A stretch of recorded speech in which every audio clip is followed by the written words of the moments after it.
Okay, we are going to hop in. Cannot wait to see what Nexpo has to say about all this.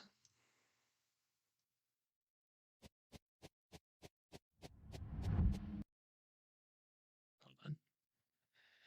Description. After stumbling upon a cryptic video game, a curious Paul uncovers more than he expected. A disturbing family secret hidden within the game.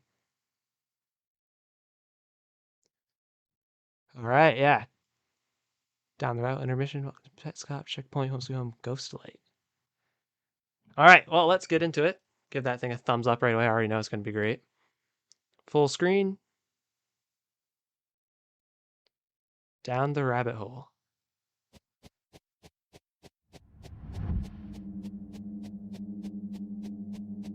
This video utilizes a fan-made Petscop remake named Gift. Okay, yeah, I've heard of this. I haven't played it, but it sounds very cool. It's not canon, it's only being utilized for theatrical purposes. Yeah. Yeah, so Gift like a fan-made recreation.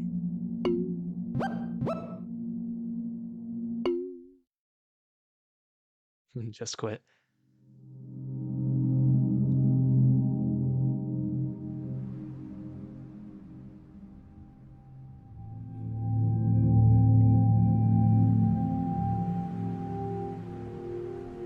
Nexpo with love, as always. Thank you, Nexpo.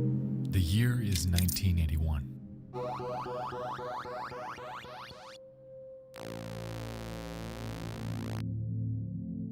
The popularity of the classic arcade is at its peak, often dubbed the Golden Age. Defender, Centipede, Pac-Man, Berserk, Space Invaders, you name it, you can play it. There is one game, though, that stands anomalous. It's a black sheep, a diamond in the rough.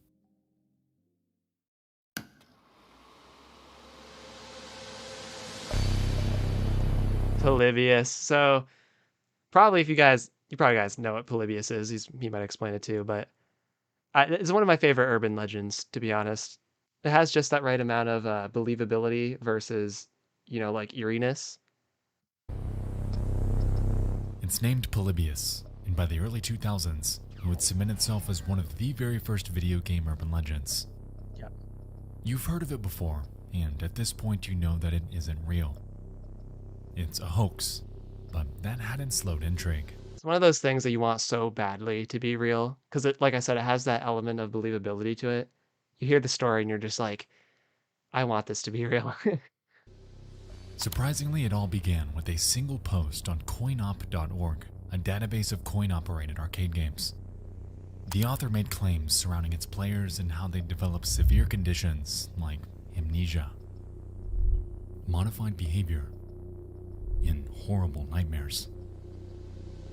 It's definitely eerie, and playing something that alters the way you think, the way you behave, and the way you perceive the world around you would undoubtedly spark keen interest in locating it to try it for yourself.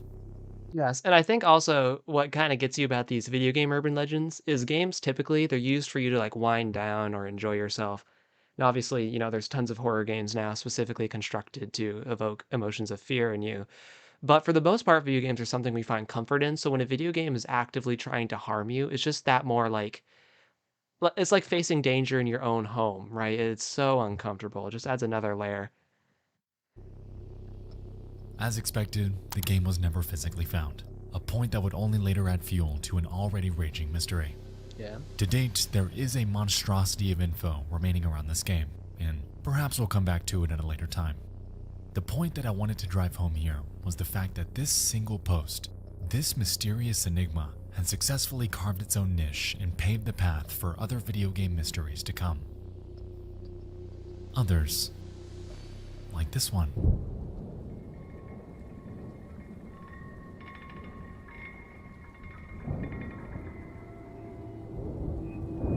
There's our game. Petscop. Oh, I love it. I love the physical imagery. Seeing Petscop as a physical game cartridge like that, after analyzing it so much, is actually just so satisfying. I love images like this about the game. Game with supposedly one single copy, and an obscure and disturbing relic with a myriad. One single copy. Is that what he said? supposedly one single copy. Okay, he might. So he said supposedly. He might backtrack that then. I don't really think there's one copy. If you've watched some of my past videos, he said supposedly. And an We'll see what he obscure and says later about disturbing it. relic with a myriad of secrets. Within this game, there exists a backstory so complex and so intricate that documents spanning hundreds of pages exist just to dissect the mystery within. I'm coming up on 5 hours worth of content on Petscop alone, and I'm only done phase 1.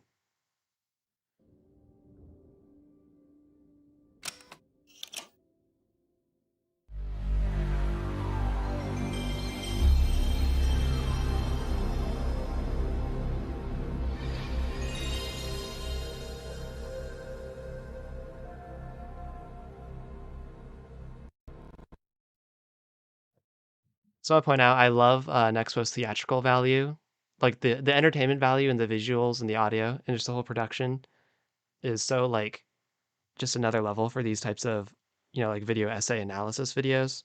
Just wanted to appreciate that for a second.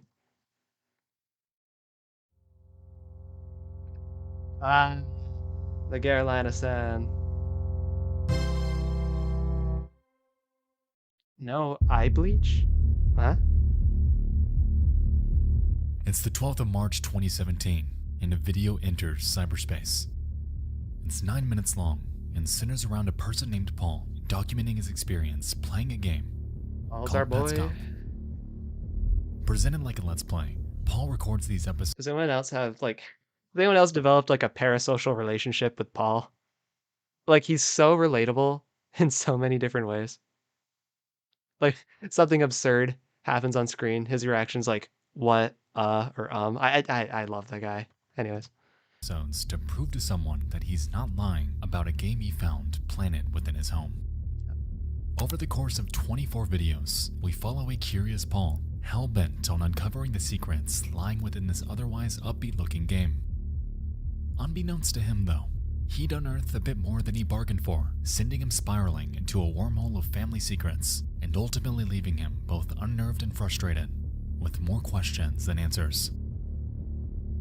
Before we get to all that, though, our journey starts a little more mundane, because right here, right now, Paul is in the midst of recording that proof, documenting to what seems like us hard evidence that Petscop truly exists. I'm not lying about this game that I found. I'm just gonna walk you through everything that I've seen so far, and obviously it'll be exactly as I described it because this is it. Because this is it.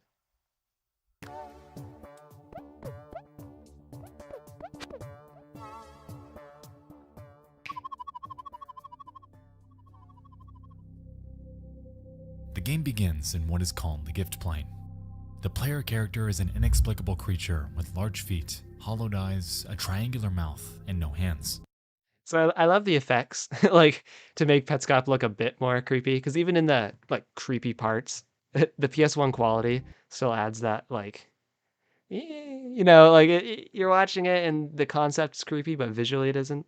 So I always like the the video effects to make it a bit more foreboding.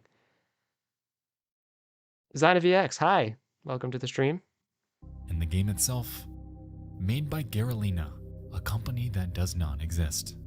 Wait, you call it Garalina? Made by Garalina, a company. Is it Lena and not Lina? Have I, I've been saying Lina for a long time. Is it Lena? Is anyone in chat? No? I've been saying Lina. Wouldn't be the first time I've mispronounced something multiple times in a video series. That does not exist. As of right now, the origins of both Petscop and Garalina are unclear. However, parts of the puzzle are likely to surface down the road. One of the first things Paul does is interact with this sign. The gift plane is closed indefinitely and all personnel have left. If you're unaware, the gift plane provided homes to over 100 young pets. Not so anonymous laser artist. Was that the bite of 87? Sir, this is Petscop, not FNAF. We don't talk about bites in 87 here. Here we talk about windmills. No bites, sir. Only windmills. Unfortunately, we failed to remove all the pets from their homes. 48 pets remain here at the time of writing. We would strongly encourage you to visit our 8 homes and find some friends to take with you. From here, Paul sets off to explore the gift plate, however quickly realizes that it's unfinished. 7 of the 8 buildings just aren't there, leaving Even Care as the one and only level available to explore. That kind of adds a layer of tragedy too when you take into perspective that Raynor was developing this game, presumably for, his brother or just children to enjoy. And then that part stops and it goes to the darker part. And you can feel the sheer drop off from, oh, happy, pleasant game to everything's messed up now. Like, I'm the one you should not have killed. If you are the one we should not have killed, can you tell us who you are? Are you Cassidy? Are you Andrew? Who are you? This actually is not the interesting part, but I'm just gonna show you. I'm gonna walk you through all this so you can see that this is exactly what I described.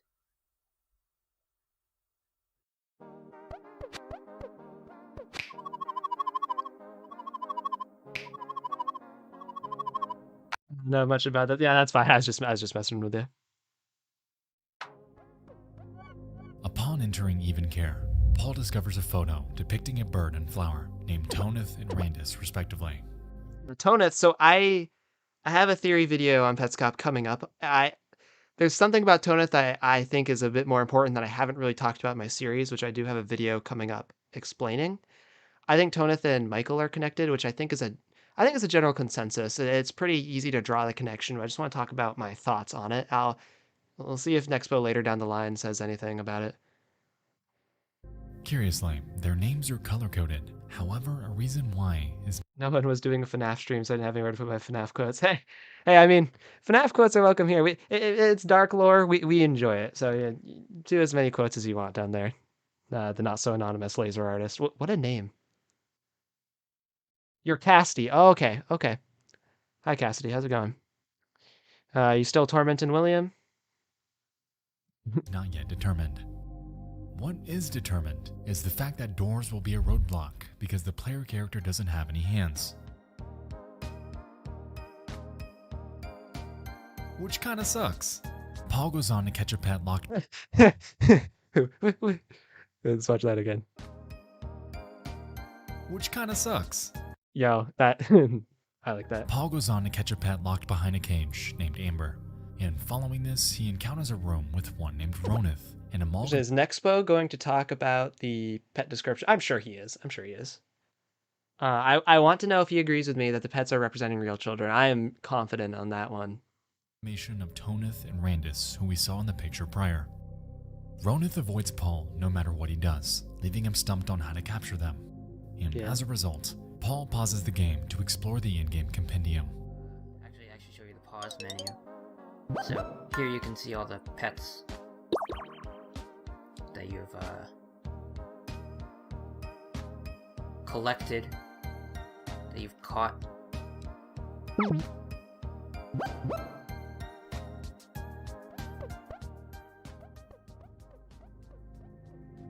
While he flies through it, Amber's description is interesting.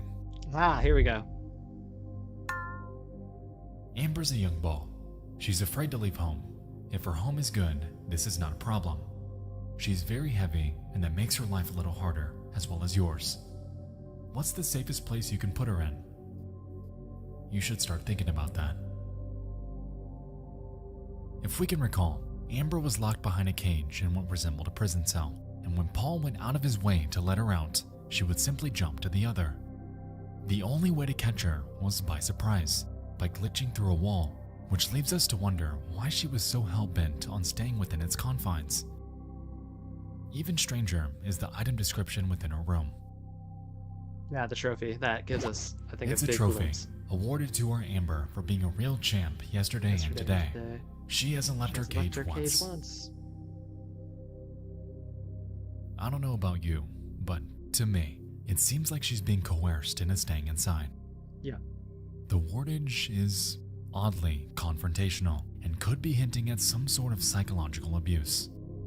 Yes, I agree. And I also think it's kind of exploiting Amber's natural like tendency to put herself in cages. I detailed this, I think, way back in my first episode of Unraveling Petscop.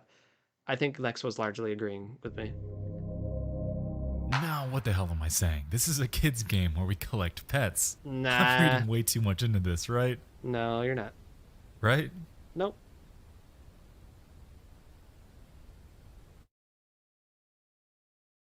Unable to figure out how to capture Ronith, Paul embarks to explore once more. In his venture, he discovers 3 other pets, all of which require solving puzzles before they can be captured. Upon capturing Randus the Flower, Paul explains that he's explored the entire map and has caught every pet available to him. Well, except for one. And so he returns to Ronith, revealing an interesting discovery. The code. Gonna turn to the right. Alright, so I still can't catch Shadow this guy. Monster Man. The reason we're here is because in the note that came with this, which is short, the first line in all capital letters, I'm gonna read it. It says, I walked downstairs, and when I got to the bottom, instead of proceeding, I turned the right and became a Shadow Monster Man. Below that, a date, June 13th, 1997. For you, please go to my website on the sticker, and also go to Ronith's room, and press start, and press down, down, down, down, down, right, start. Paul pauses the game to enter the code found on his note. So I happen to know that this is Ronith's room, because it works, so I go here. I'm just gonna do this now. So what is it? Down, down, down, down, down, right, start. Alright? So you can see that it accepted it and the music stopped. I'm just gonna go out this way here. Immediately, it becomes clear that something has changed. The music has stopped. Time stands still, and even Care sits completely lifeless. And then we make it to the New Maker plane. After exiting to show us the outdoors, we learn that, at a fundamental level, Petscop has changed from a happy-go-lucky collectathon to something shrouded in secrecy, visually represented by a seemingly infinite, dreary, and barren plain of grass. So there's nothing out here, as far as I've seen. But actually, I think there is something out here. I just haven't seen it yet. Because it sure seems like,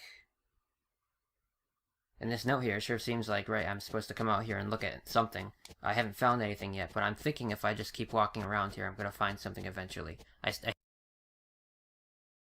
Hey, so I was talking about how I couldn't find anything out here. Well, I just found this. And, last time I came out here, I was walking around in this space here for over an hour. And this time I find this in less than 15 minutes. So, this is just luck that I happen to find this. And I think if I were to restart my console right now, I would not be able to find this again. Probably, because I don't remember what I did. You know, all the directions that I went. Oh, not turning off your console is going to be a big deal here, Paul. So, so I'm kind of scared to, you know, I want to keep the console on until I figure this out. The situation is that I cannot open this door. I probably can open the door, but I don't know what to do. So I thought I would just slip this in at the end. If you think you saw something that might provide a clue, please let me know. Alright, that's it.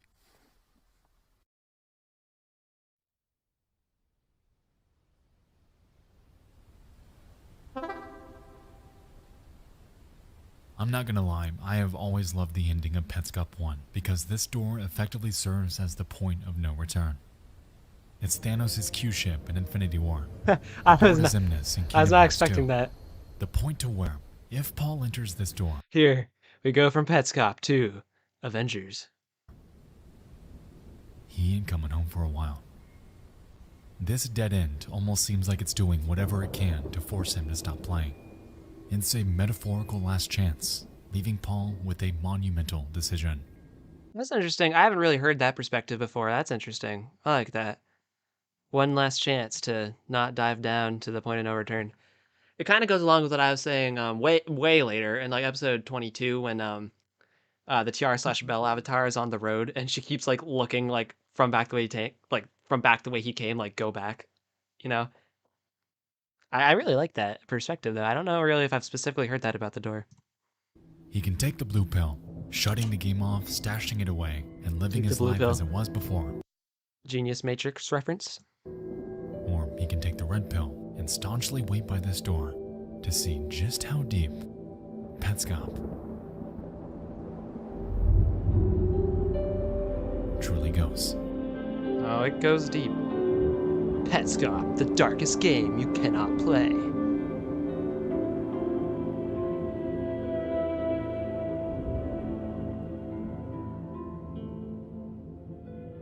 Oh yeah, I'm excited for this one, folks.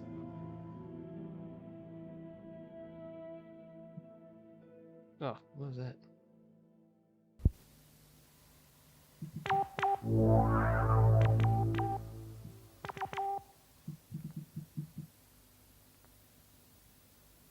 Alright. We got a long journey ahead of us tonight, but before we begin, I'd like to tell you guys about today's video sponsor, Guardio. To me, online security is invaluable, and it seems like each and every Hello, Mr. day, Pumpkin. new YouTube How are channel you? is being hijacked and converted to shilling some cryptocurrency.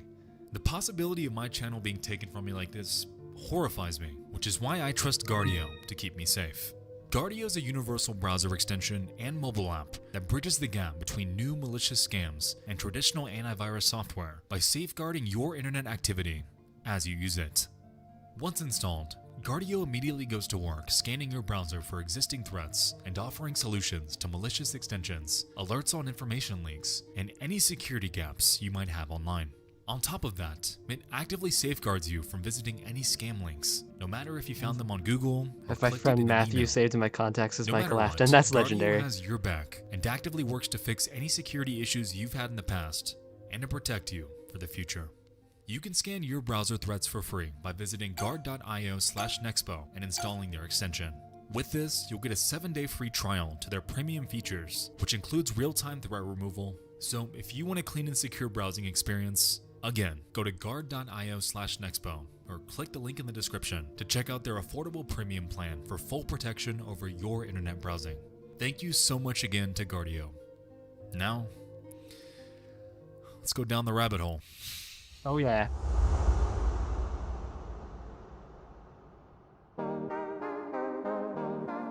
Jam out to that sweet, sweet Petscop music.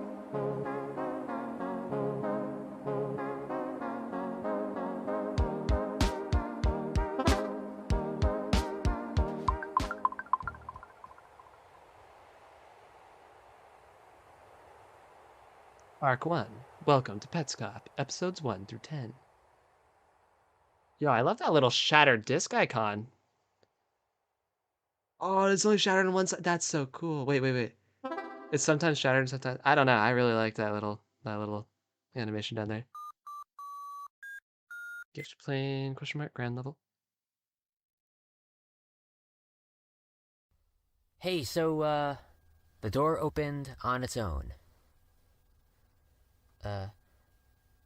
I was just in the other room for a couple of minutes, and I came back and the door was open, and I checked the recording, because I was recording, and the door just opens on its own. I didn't do anything.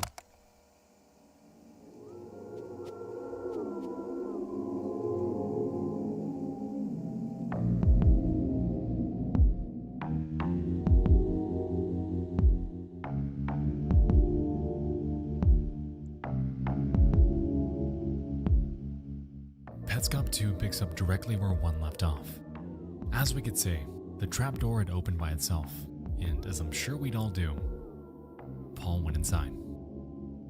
From here, we're introduced to a dimly lit and sprawling underground labyrinth full of corridors, living quarters, and even roads with active traffic.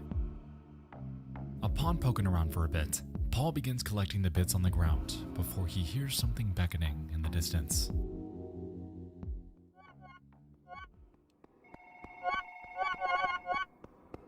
Phone in the Phone. office.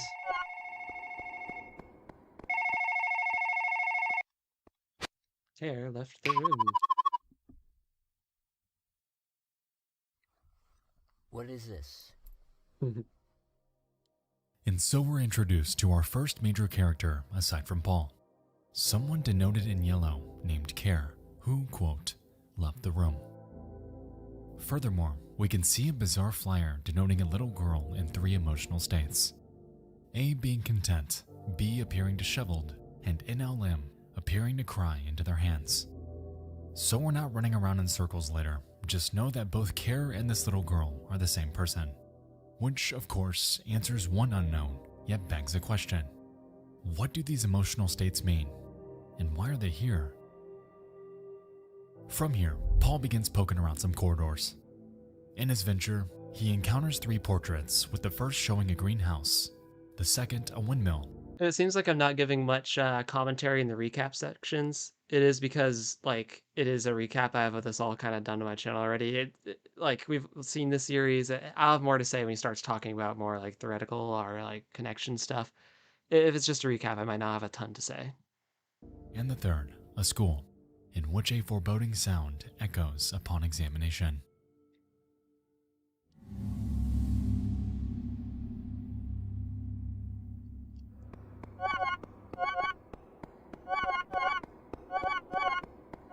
After this, Paul makes his way to a yard harboring a shed and a grave, and it's here where he discovers the resting place of a kid named Michael Hammond. Upon reading his gravestone, we discover that he died at the age of 7 and was purportedly a gift. At this point in time, we have absolutely not a shred of a clue who this kid even is or what his relation to anyone in the series is. Yeah, honestly, it's not even really that clear for most of the series. I am partial to believing he's Raynor's or Daniel's, I guess. So explain 2 things. I think Rayner is Daniel. I'm a supporter of that theory, and I do think Michael is Daniel's brother. I think that either adopted blood, otherwise, or at very least of some importance to Daniel. But yeah. But what does catch my eye is the fact that on his gravestone is a face, and sitting on top of it appears to be a gift box, falling in line with the quote and themes we've seen within Petscop so far. Yeah, and that'll be a thing I'll talk about later when we see the line as gravestone, but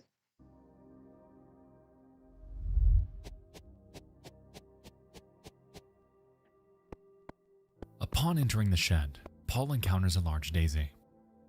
He begins plucking the petals before stopping near the last one due to last-second apprehension. He heads out and into the other door, and surprisingly, encounters the girl from the flyer, Care NLM, standing on a plateau with a stem protruding from her head. a stem? Oh, I guess I'd call that a stem, yeah. Yeah, I guess. I don't know. I'm assuming he's calling it a stem because of the flower in the other room. I don't really know if you can get stem from that otherwise. Maybe. And with nothing to interact with in this room, Paul returns to the flower to pluck the remaining petals.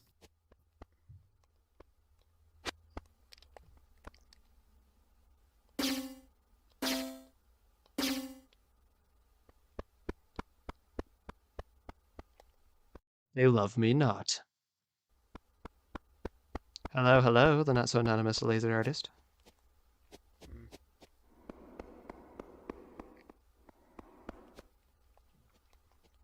Okay.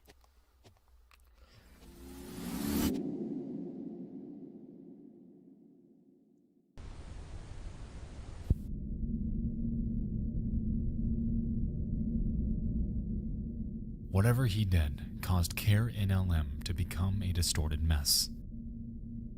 The room Fun guy joke, that's funny. glows red, and she sits on the floor, twitching in agony. The red marks where her eyes otherwise would be make her appear almost dead, and given the context that we'll touch on momentarily, I wouldn't be surprised if, in this state, she is. Yo, is Nexpo gonna say he thinks Care dies? Is that what he's gonna say? That'd be insane. I don't. hear many people talk. I mean, I haven't really delved into a ton of other people's Petscop, but I would very much like to hear an interpretation of Care dying at some point, and at what point she does die. I would call this the representation of the boo boo on her face that talks about later, right? Like, remember, the counselor is like, "That's a big boo boo on your face," and she's covering her face when she comes home, and the mom's like, it doesn't matter how much you've changed or what you look like, we still love you and all that kind of speech. I would call this the boo boo on her face. I mean, I would love to hear an interpretation where that sounds sadistic. I would not to love, I would not love Care to die, but I would like to hear an interpretation and why Nexpo would think she dies and exactly, more importantly, when she dies, because I think that would be very ambiguous. If she does die, I think it's very ambiguous as to what point she actually does die. Oh, crap. What did I do? Did I skip it? Yeah, I skipped it ahead a little bit.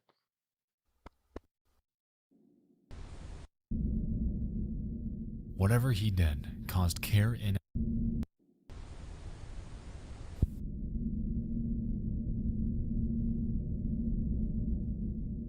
Whatever he did caused Care in LM to become a distorted mess. The room glows red, and she sits on the floor, twitching in agony. The red marks where her eyes otherwise would be make her appear almost dead, and given the context that we'll touch on momentarily, I wouldn't be surprised if, in this state, she is.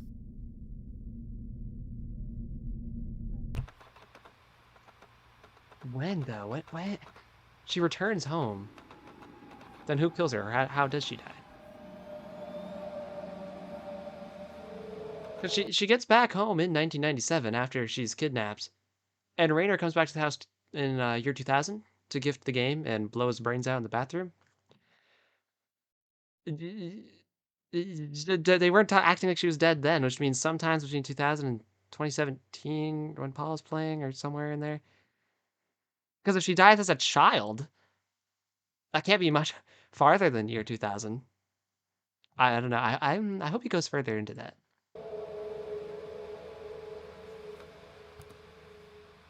I love like the color alterations and stuff. A few moments later, Paul encounters an obscure red object that he's able to interact with in the form of questions. He asks it, "What?" To which it responds, "I don't know." Curiously, behind it sits a screen displaying a windmill. Yes. Strangely, as Paul's observing it, the ominous sound from earlier plays once again.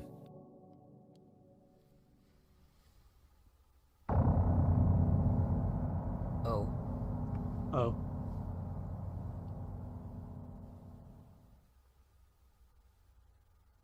Alright, so it's been like 2 minutes, and when those sounds were playing, there was nothing happening as far as I could tell, and nothing has happened since. So I'm just gonna keep going.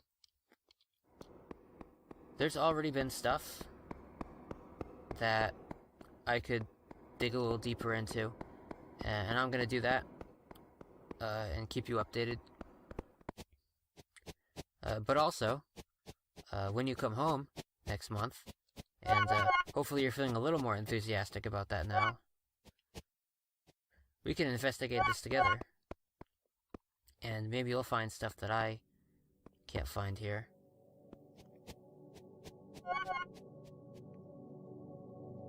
So here it becomes clear that Paul isn't making these videos for us on YouTube. He's creating them for someone he knows. Bill. Someone he either lives or lived with at some point prior. Yeah. We currently do not know who this is, so let's keep this context in the back of our mind moving forward. Towards the video's end, Paul finds a room called the Quitter's Room. Strangely, it's mirrored, and on the other side, the true side, is an eerie and crudely drawn face juxtaposed upon the body of our player character. Clearly, this face is out of place, which leaves us to wonder what their role is within Petscop, why they're on the unreflected side of the room, and most importantly, Tiara/Belle honestly was one of the most frustrating characters as far as to understand their narrative of importance and who they actually like are. So I'm also excited to hear what he says about that. I think I have a pretty good idea. Tiara is more ambiguous than Belle for certain, but obviously Belle is trying to be reborn into Tiara, or Rainer wanted her to be reborn into Tiara. Anyways. Why they do this?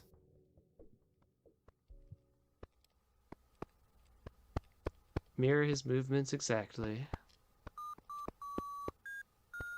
Yeah, and then they kind of get messed up when that tune plays, which has always bothered me too.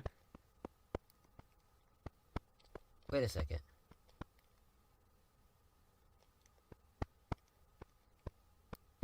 What was that just now?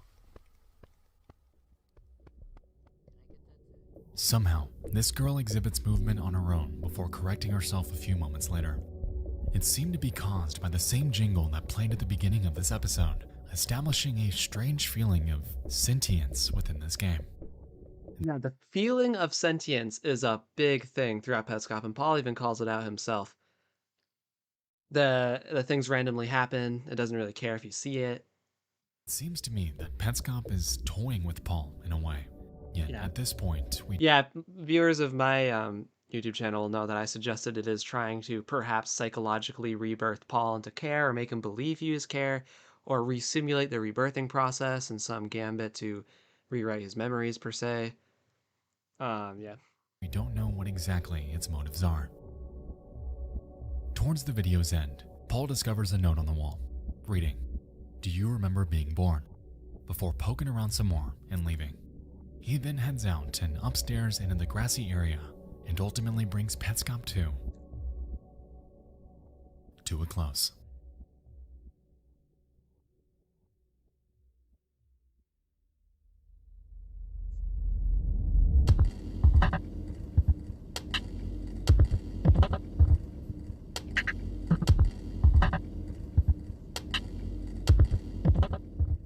So within Petscop 2, we were introduced to Care, a girl exhibiting multiple states of emotion, who left the room and became heavily distorted after plucking the daisy inside the shed.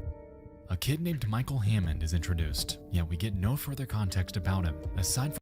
Yeah, I do appreciate about the early Petscop videos is the sheer amount of foreshadowing they do. Like, they introduce so much of this weird, random stuff, and it slowly gets connected and intertwined with each other throughout the series.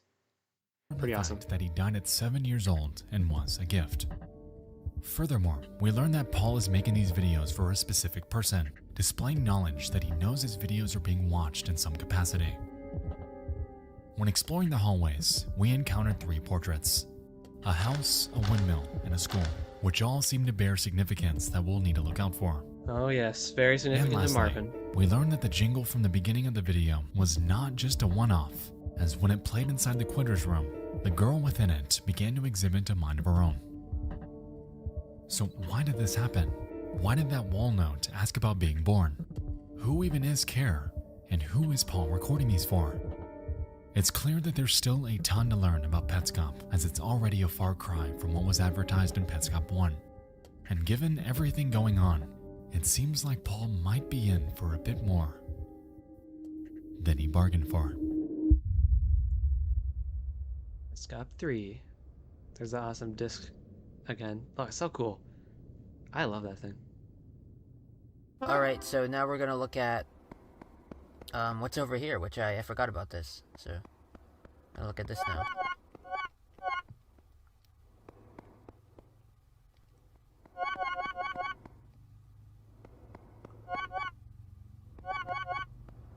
Good grief and alas, the Daisy Head Maisie reference. Good grief and alas, the phrase on the back wall, and also a quote from a story By Dr. Seuss.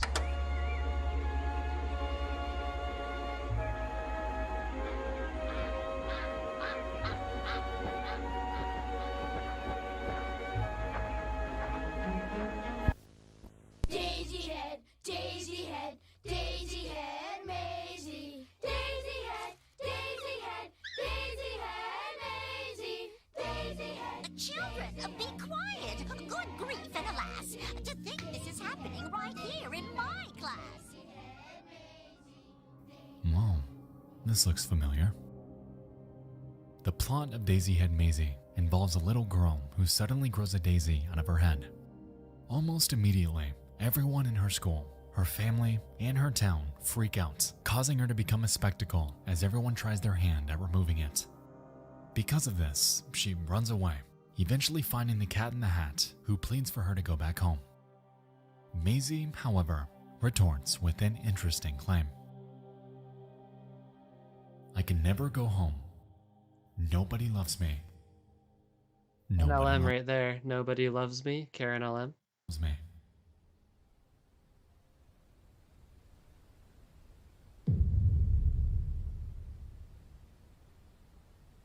It's almost certain that the events happening with Care are alluding to the plot of Daisy Head Maisie.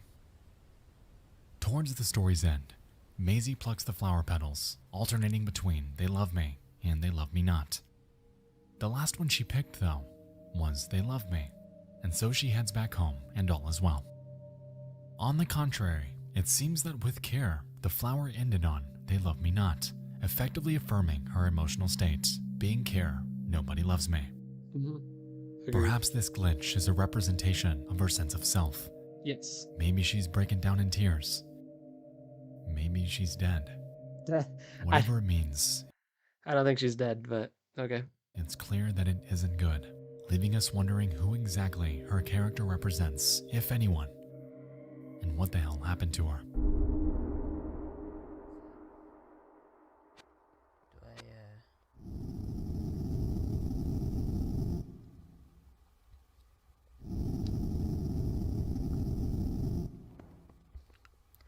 I think I have to put something there.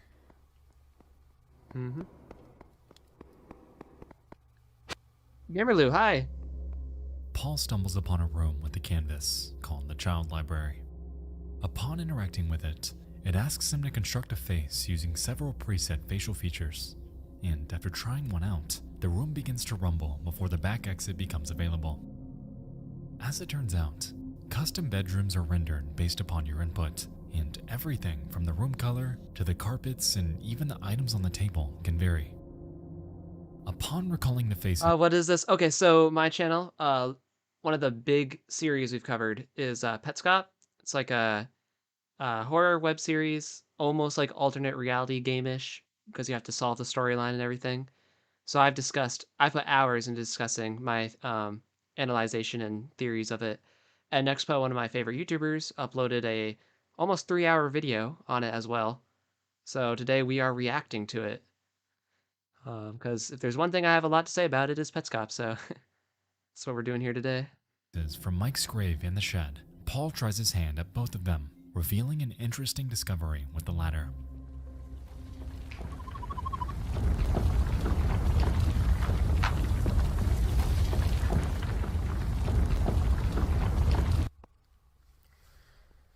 Here's the other room.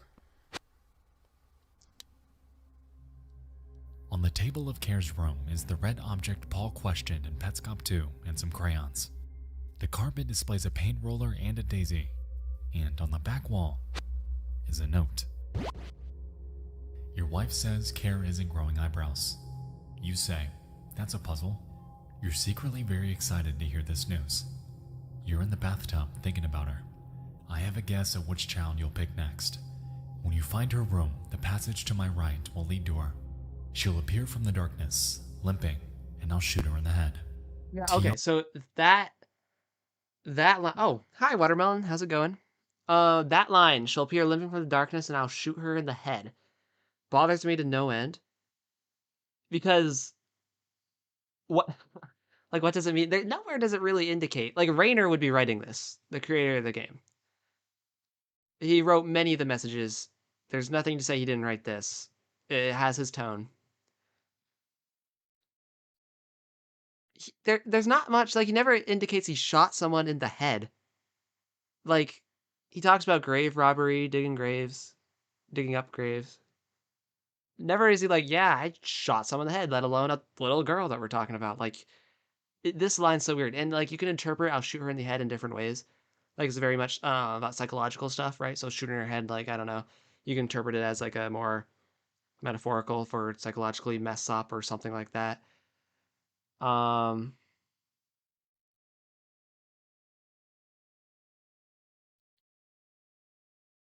yeah, I don't know. Let's see what he Tiara says. says young people can be psychologically damaged And Tiara, frustrating character. beyond rebirthing. A young person walks into your school. They walk in with you. You're holding their hands. They come out crying into their hands because nobody will love them. Not ever again. Nobody loves me. They wander the New Maker plane. Alright, so within this was a ton of information. To start, we learned that Kare's parents are represented by the colors blue and green, and Yeah, the color representation is big. It's pretty much the sole indicator in most instances of who's actually talking in a dialogue box. another person named Tiara enters the mix, represented by the color purple.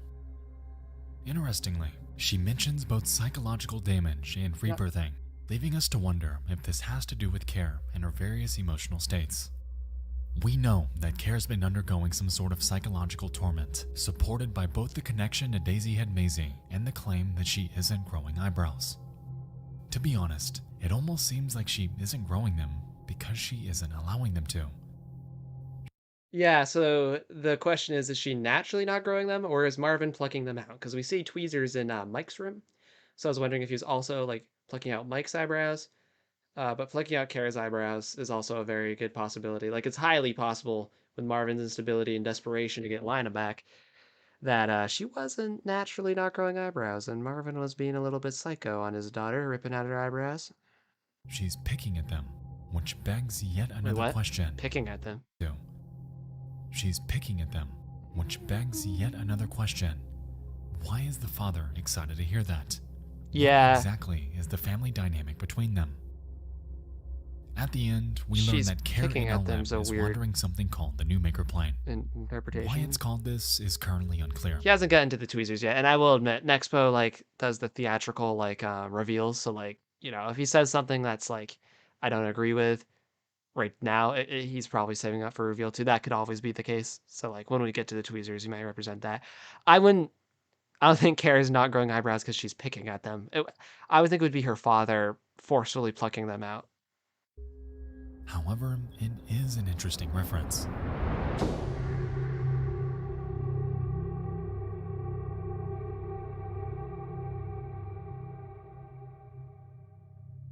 In April of 2000, Hey, there's a an dog back there. 11-year-old girl named Candace Tiara Elmore was Oh, undergoing yeah. attachment therapy Time to talk with the about the goal to sad stuff. metaphorically rebirth her under the name Candace Elizabeth Newmaker.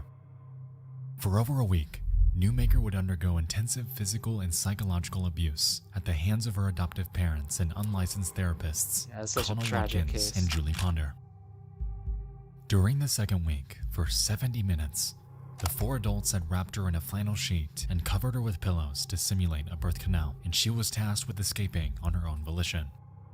11 times, Newmaker shouted that she was dying, and that she couldn't do it. But the adults did not care. Go ahead, die right now, for real. Yeah, Ponder- what was that?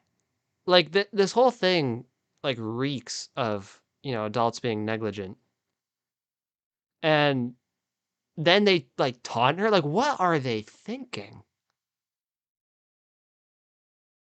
Like, can't believe that claimed as actually the group happened. maintained their combined 673 pounds of weight upon her. All she could force herself to mutter was no, which would also be the last word that Candace Newmaker So sad. would ever speak. 40 minutes in, Ponder repeated, "Quitter, quitter, quitter, she's a quitter," as Candace Newmaker's life faded from beneath her. Which the quitter's room parallels. She did not survive.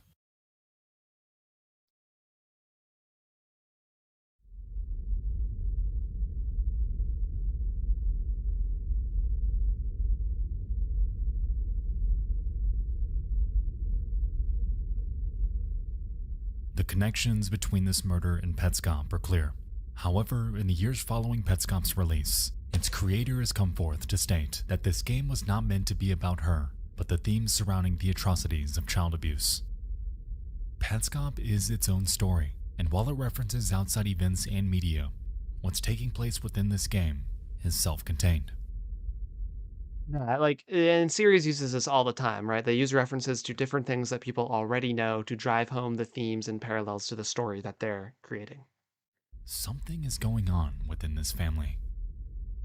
Would her father want to pick out her eyebrows to make her more like his friend? Exactly. Yes, that's my assumption. Because Lina, who vanished, died, whatever you believe happened to her at the windmill, is gone now, and I believe that's the main motivation for Marvin's.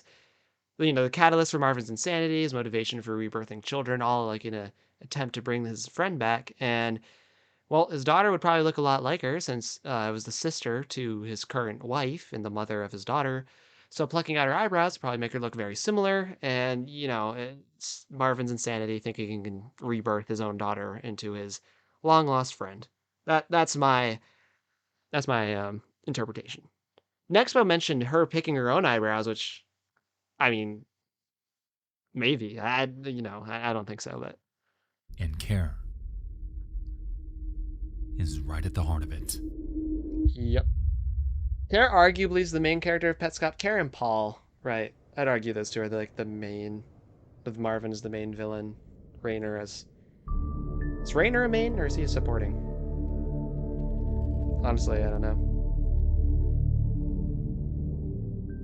In Petscop 4, Paul maps out the Newmaker plane with his knowledge of the labyrinth underneath it. After tracing his steps to where the windmill screen would be underground, he encounters the camera that's feeding it. He heads north to where the windmill should be. However, all that greets him is a floating platform. Absolutely can't wait to see what Nexpo says about the disappeared windmill. I haven't made the video yet, but I'm working on it about my whole overarching theory about the windmill incident and the events thereafter and everything that was involved in it. I am highly opinionated on the windmill incident, so I can't wait to see what Nexpo thinks of it. The windmill is gone and can somehow only be seen under the Newmaker plane. In Petscop 5, Paul's underground and asks the red object a series of questions. Who is Tiara? To which it responds, Petscop Kid very smart. Who am I? With the response, Newmaker. And where am I? To which it states, under the Newmaker plane. Oddly, right after this question, it turns pink to Paul's surprise. Yeah, and we all think, or at least I do, and I think many other people think it's Belle messing with the texture editor to get it there. So he asks, What would her mom think of all this? Ha! Her mom does not like any of this. She divorces Marvin's butt, kicks him out, he loses most custody, and that leads to a whole nother can of worms that we'll get to eventually in this video, I'm sure. who are you? Weirdly, it takes this object 20 seconds to respond before it demands that he turn off PlayStation. And after asking why, it states, Marvin picks up tool, hurts me when PlayStation on. A few moments later, the object returns to the color red. Paul inquires on who it is once more, to which it simply states, Tool.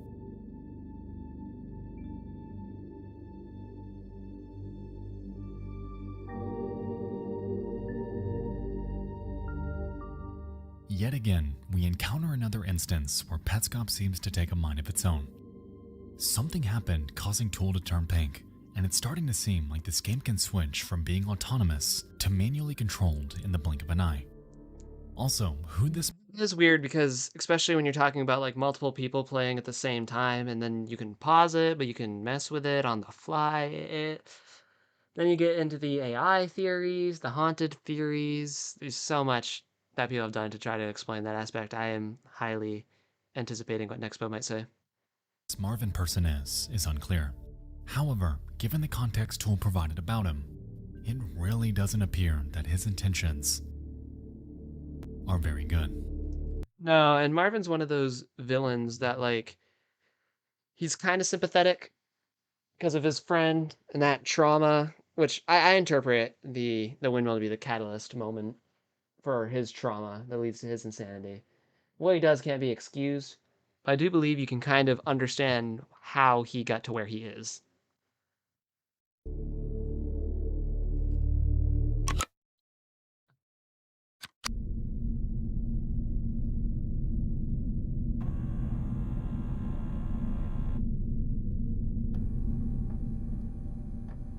Outside of the Petscop game are curiosities hidden within the video descriptions. Within this one, we can observe a myriad of questions that prompted the default response of "I don't know." And towards the end of it, we find a peculiar claim. When the color changed, we were able to ask 2 questions. Not I. We. Oh boy. This entire time, we've assumed that Paul's been a one-man show. The only reference we got to any other person was on the phone call from Petscop 2, and it seemed at the time that they weren't even around, which effectively leaves us with a glaring question. If Paul isn't the one running this channel, Do you know anything about Paul's family? So that's kind of debated. Um, his family is intertwined so at the very least, his family is connected to the family that's interested in, facilitating people playing the Petscop game. Many people suggest that Anna, Marvin's wife, is his mom or adoptive mother. There's many theories. We'll get into that more on videos I make later too for my channel. I can talk about it more once Nexpo kind of gets more going into his theory section after we're done the recap. Paul's family is somewhat ambiguous. who is?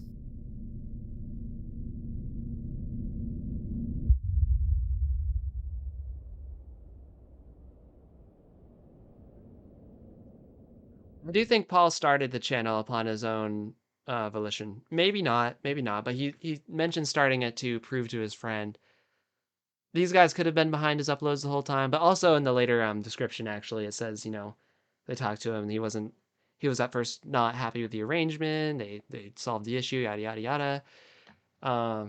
Yeah, it seems like Paul started the channel on his own and then eventually they got a hold of it.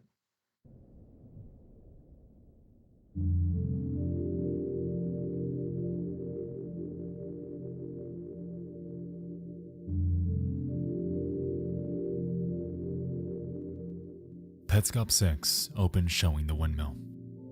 The ominous sound rings twice, and 2 hours and 39 minutes later, a dark figure emerges from the background. They approach the windmill, somehow reverse its direction, and cause a low rumble to fill the air. They then approach and maneuver the camera before spelling out a series of statements. "Where's my house? Where is the school? And I will follow." During this, we can observe the greenhouse, the school, various objects, and even Tonith spawn in before this person returns the camera to its default position. And once again, time passes, and the windmill disappears. The disappearing windmill has been the bane of my existence for a while, but I think I've got it figured out.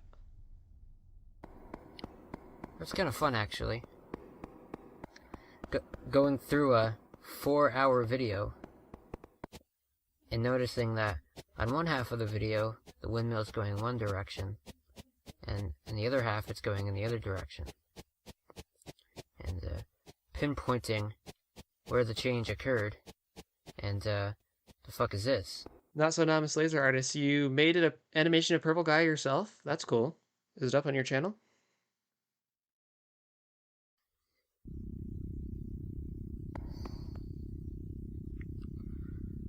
That's neat.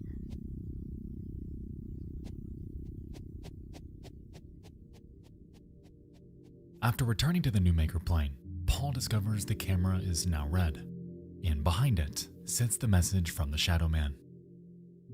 Eerily, Tonith just stands there, menacingly. And so, He just stands there, menacingly. Paul takes it upon himself to catch them. That's a gif, okay. Well, this is still here.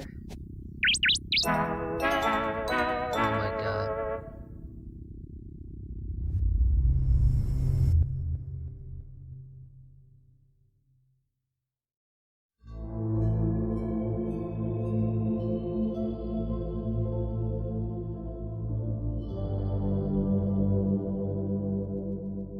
Now, I'm not gonna lie to you, At this point, it's bizarre to hear that jingle. Given the overarching landscape of Petscop as we know it now, it's clear that Paul's in too deep to turn back, being lured deeper and deeper into the game's grasp by his own undying curiosity. Catching Toneth is a reminder, a memento of the once upbeat game he was sold on, and it also mirrors the dynamics of Paul's life before he ever booted it up. Given that he found Petscop at his house, it implies that the relationship between he and his family will change. At this point, the cat's out of the bag. Yeah, I found it at his house and his mom purportedly had it after 2004, he says. Which is interesting because Rainer/Daniel gifted the game to the Mark family in year 2000. So if his mother is, Anna, she would have had it before 2004. But then again, Paul only knows what he's told and, can only find out so much, so who the heck knows? Why was Petscop in his home? Yep, yeah, that'll be interesting to see what Nexpo says on that too. I can't wait till he kind of moves on from the recap and gets to his theories. The recap's very good. I'm not saying I don't enjoy it. I'm just saying like the theories is where we're gonna have a lot to talk about. So I think that'll be fun to get to. After catching Toneth, Paul opens the pet compendium to read more about them. Yet, instead of a normal description, we observe that it's unfinished, with mere placeholder text where it should be. Yeah, Toneth's description is Yet, messed up. as Paul advances, he realizes that there's more to it. Reading. A bird. I forgot what birds look like. Funny, stupid blob monster. I happened to fall asleep during the Nexpo video, so I don't even remember what he has to say. Yeah, honestly, he has one of those voices that you can kind of just easily be lulled into sleep to. I understand says that. Mike. Yeah, that's what it is. Painter. Painting puzzle. Catch Randus first? Had broken leg for some reason. I already hung him on a wall, too late to take it back. It makes me think about the dog, actually, because when the car hit him, I thought, at least it'll be over soon. He survived it, and I was the only one who still wanted to put him down. A dog isn't innocent. When that dog wags its tail and appears happy, it's not real. I guess that's Toneth then. Alright, so as we've seen before, Petscop is absolutely chock full of non sequiturs. The descriptions of the notes in Pets seem to jump from one logical thought to something completely out of left field, and it's especially... Yeah, the logical leaps, like you're talking about one thing, then bang, talking about a different thing. If it wasn't already hard enough to follow. I guess it's part of it though.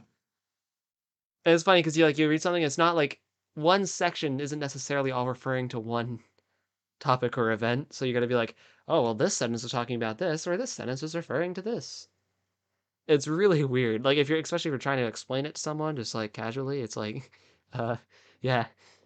Anyways. Evident here. The first two lines are clearly linked to Michael Hammond. At some point, it's plausible that he gave some childlike input to whoever was developing this game. Yeah, for sure. Right after the mention of his name, it jumps to what appear to be traits and requirements to catch Toneth in what would be his room in even care. Yeah. For some reason, though, it seems that when writing these notes up, the dev's mind began to wander, reminding them of their dog who was hit by a car and had to be put down. What if Randus represents Marvin? I've actually looked into that. I think so. The hard thing about the pets is they're very ambiguous, and I don't think they one for one represent a person per se. But I did look into that, especially from the picture frame and everything, the two friends and all that. I did look into that. It does represent Marvin. It's not a huge aspect of it, and it's just kind of like a cool little thing. I could look into that again though, just to see. It clearly bothers them. Well, Last night I watched a video on why I shouldn't build a spring bodysuit, and now I want to get spring locked more than ever. Dude, you're crazy. I don't ever want to get spring locked. Page, when they accept what Toneth will always symbolize to them. As Paul explores the compendium a bit more, he encounters a new page of catchable pets, clearly being slots for Care A, B, and NLM. Now, while the fourth one is still unknown, what this ultimately drives home is the fact that Paul can catch Kara. He just has to find her. Yep. Later And he on, will. Paul returns to Tool and presents it two questions. Where's my house? To which it replies, you'll never go home. And where's the school? With the response, you can't go back in time. And unsure of what exactly this means, Paul heads back to the yard, finally expressing concern that Petscop might be more than it's letting on. Yeah, that makes sense. I wonder if the picture in Even Care and the picture Rainer talks about and the one of the kids' rooms where the friend disappeared. Yeah, exactly. Yeah, my thoughts exactly. And there's tons of parallels and connections throughout the series. I would not be the least bit surprised. It's a very plausible thought.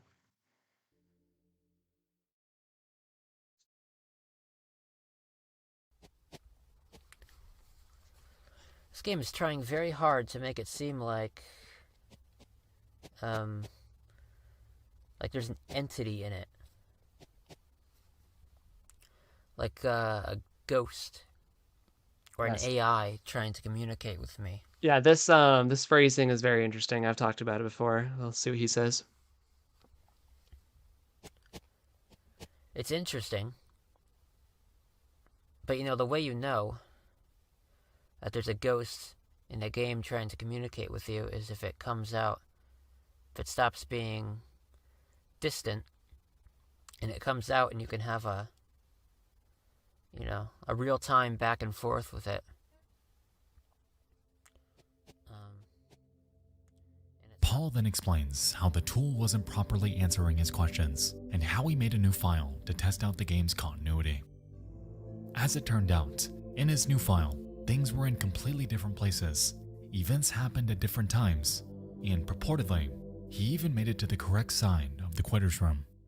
Looking forward to what I might see next. It's very interesting, this game, because you can walk around and something will just happen. Because I created a new file, and I tried to be scientific about it. I went and did all the same things that I did this time, and the same things did not happen. None of the things happened. None of the oddities occurred. Like the thing in the mirror room, for example. So there's a bit of randomness in it, and it's interesting how it doesn't seem to really care if you see everything, I guess.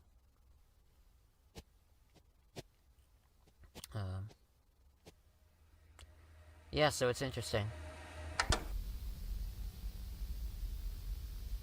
It's at this point when Paul is finally undergoing a change in heart. Yeah, Paul gets less and less casual. The game's mechanics, A little bit more the disturbed. bizarre goes on. changes at the drop of a hat, the visual distortions, the cryptic responses from Tool, things taking a mind of their own, and the questions constructed by a character that seems to have its own intentions are finally compounding into less of a game and more of what seems like an entity. Paul is finally realizing what we as a viewer already have, that Petscop isn't and has never been the gift plane, because the vast majority of the development effort has been focused on everything taking place in and around the new maker plane. Looking back on Paul as a character, he is a person ravaged by curiosity.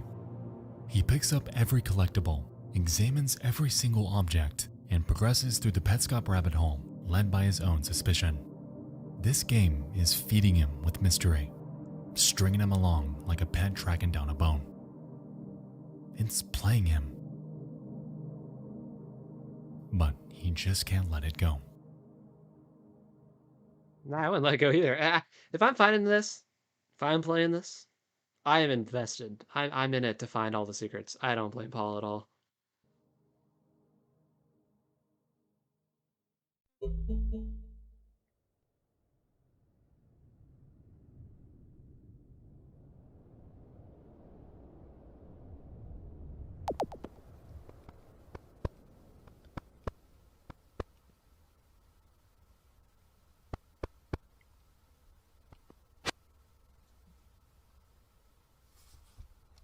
Petscop 7 opens in the quitter's room.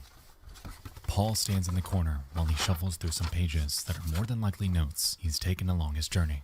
Yeah, I agree While with he's that. doing so, though, a tune plays from the other side of the room, to Paul's surprise.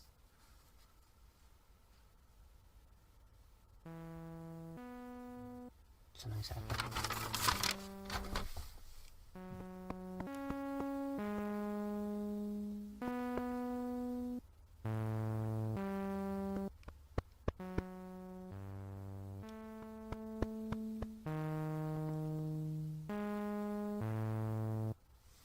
I'm still here. Thanks, the not so anonymous laser artist. Thanks for still being Oh, here. hi there.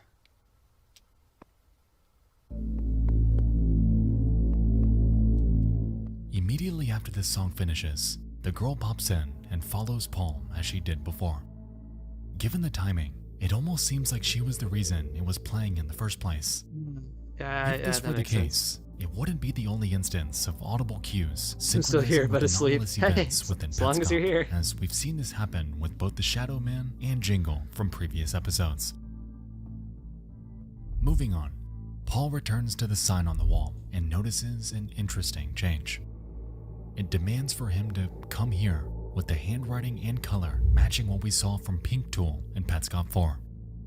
And upon returning to it, Paul encounters a message waiting for him. I love you, new maker. Please show Marvin where his house is. This clearly alludes to the Shadow Man's question from earlier, and also establishes the fact that his name is Marvin. In response, know Paul from the asks, notes. "Who are you?" To which Tool responds, "Go there and he'll follow you. His daughter's there." And lastly, he asks the question, "Remember being born?" To which it replies with, "Also wants 1,000 pieces for machine beyond school basement stairway." Interesting.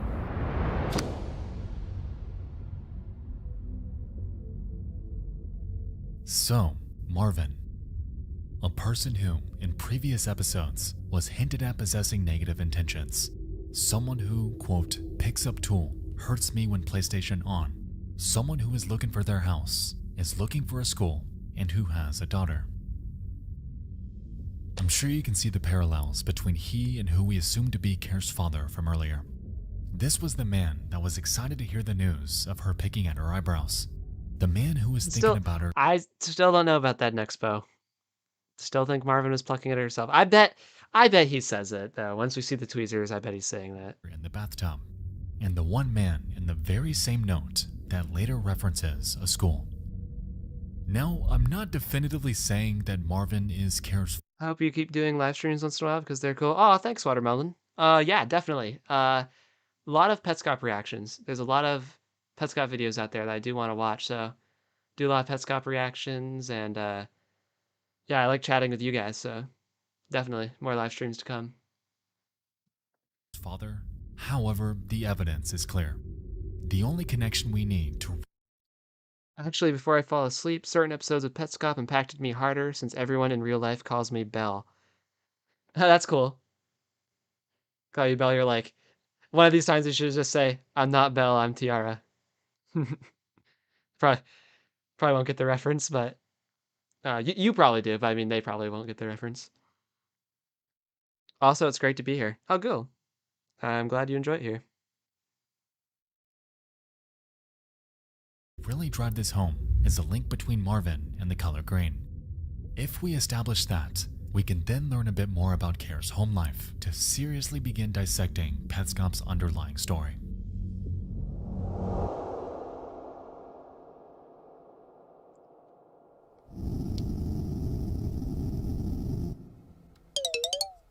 Xbox was just like, hello, Belle, and I freaked. Yeah, that'd be insane. The eeriness of Petscop is just like, hello, Belle. You're like, what the? That startled me out of my seat, too. Well, there you go. Child library accepts people.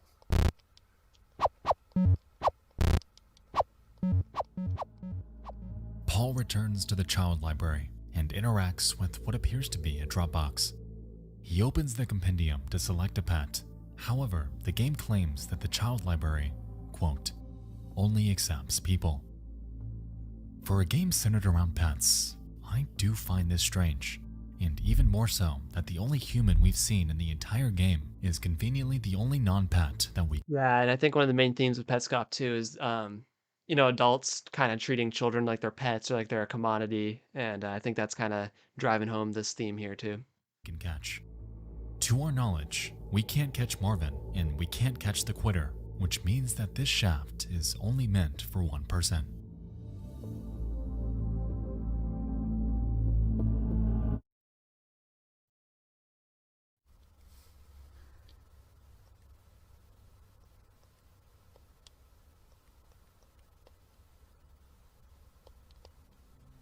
Paul recalls the prevalence of eyebrows within Petscop and inputs Mike's face without any.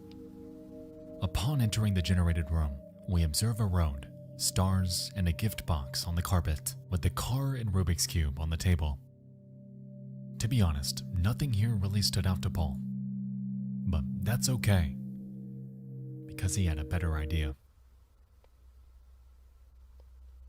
He enters Kare's face. Are you going to do more iceberg videos too? Yeah, actually, I was looking at some icebergs just a little bit ago for ones I might want to do. The Unsolved Mysteries one was great, but it's such an oversaturated like market for those icebergs. Tons of people have done the Unsolved Mysteries.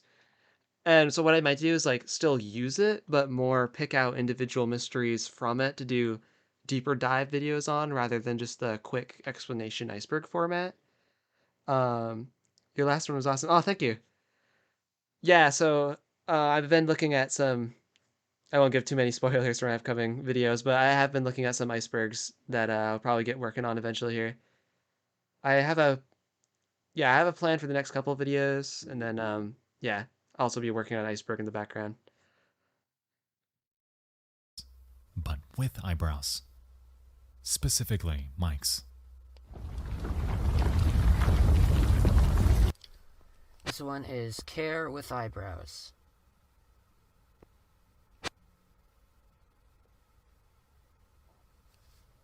This time, the room's carpet contained gears, sabers, and dots, and on the table is an interesting find.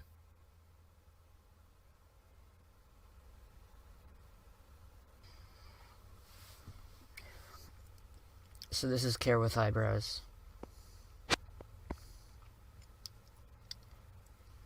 I put Mike's eyebrows on her.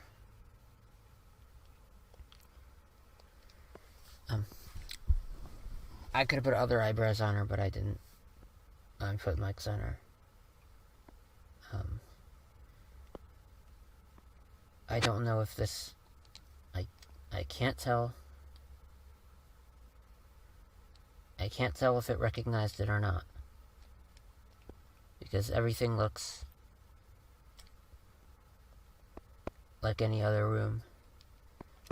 Except it puts this here. Except it puts this.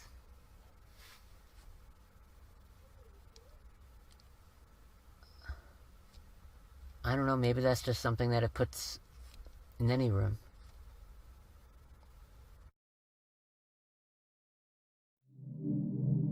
Censored object. I don't believe it gets like officially revealed until like way in like Marvin's playthrough. Was that his playthrough is episode 20, if I remember correctly?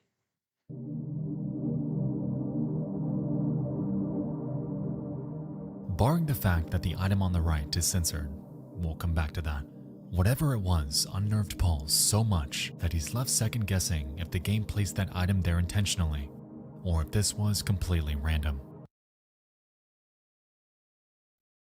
It must take a lot of work for you to make all these videos. Yeah. But I have fun doing it. So like I have a ton of fun making the videos, so it's not really like work. Your audience appreciates it. Oh, thanks. Thanks. I'm glad you guys like it. It's late and I never really understood what it meant. I mean, the item is late. Yeah. Yeah, the item's weird. He states over and over that he could have generated any room using any eyebrows, but he put Mike's. Effectively, he's trying the best he can to rationalize why something so jarring could be rendered in a game like this. You can hear Paul, like that switch in his dialogue from the earlier one where he's just like, oh, he's chilling while he's playing. And then it goes to like that serious, almost kind of shaken tone. Honestly, one of the most eeriest part of the series, in my opinion. Attempting to explain it away as mere chance. Regardless of what he thinks though, the blocks to our left tell us as a viewer all we need to know. Because they spell out care. This room was entirely intentional, and given that sensor, Paul has uncovered something that he more than likely was not supposed to. And towards the video's end, this idea is cemented further. Wasn't this the video where we see the tweezers in Mike's room? Did Nexpo not cover that? Bear with me, guys, real quick. I gotta skip back and see if we visited that room.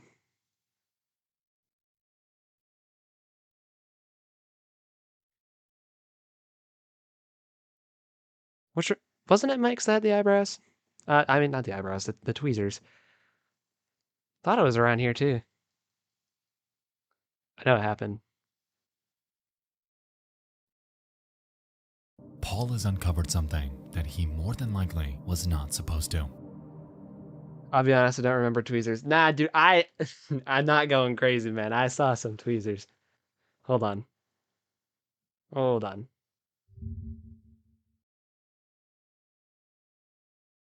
We are going to go look at the Petscop video itself. What one would it be? Would it be 7? Yeah, well.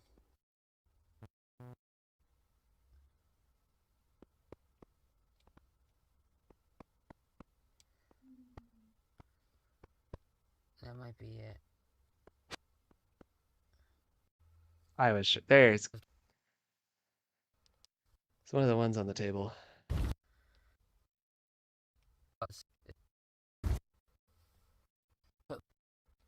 Was it in? Because How many times do we everything visit looks- the room? Is the question. It wasn't just that time. Visited here too. Yeah.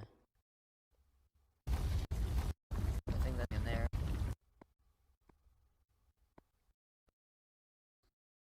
Yeah, so it seems like the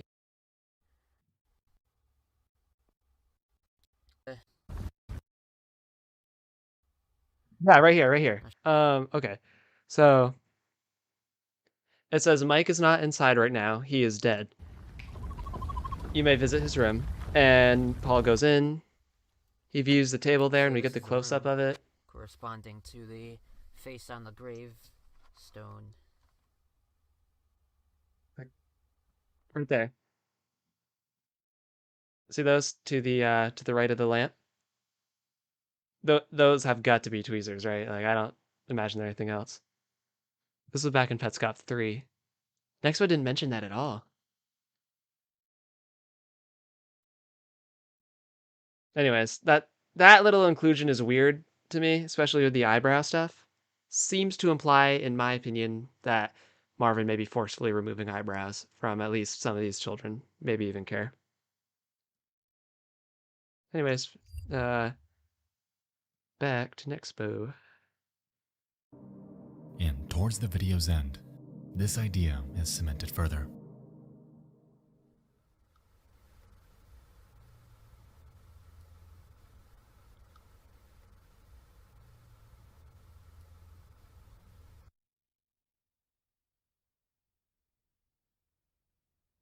We've had to cover something with the black box. Right now, Yeah, this is kind of when we get the first like big hint that some other group is at least influencing Paul's actions here. we can't say why. Some other things we're expecting to censor in the future. A big present with a sticker on it. Something on a wall in a black house. Written on a chalkboard.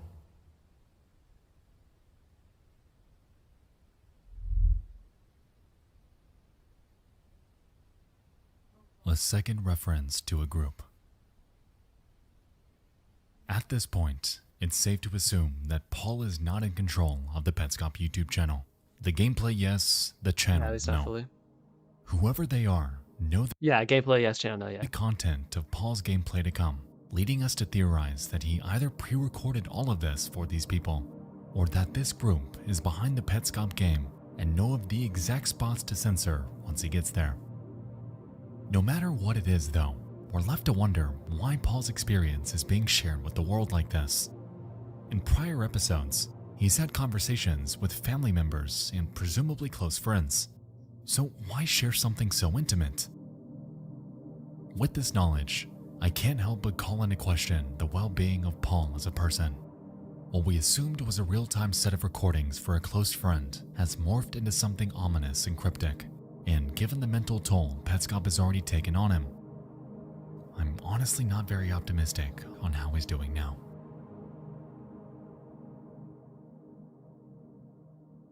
Yeah, you can especially see that the upcoming description. Is it 11 the description first appears? Or 10? It's coming up with the description, or it's like, oh, he had issues with the arrangement, but they finally been settled. It's just worded in a way you're like, yeah, Paul's in trouble.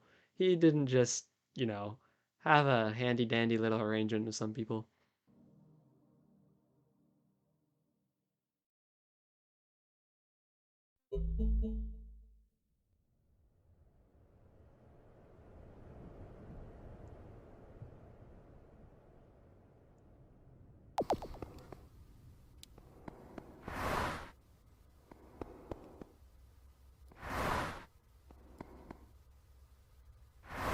Petscop 8 opens with Paul shitting around on the road.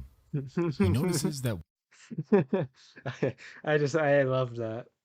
once he leaves it, a car flies by, and so he just stands on it. First instinct reaction when you're crossing roads to try to get hit by a car, obviously.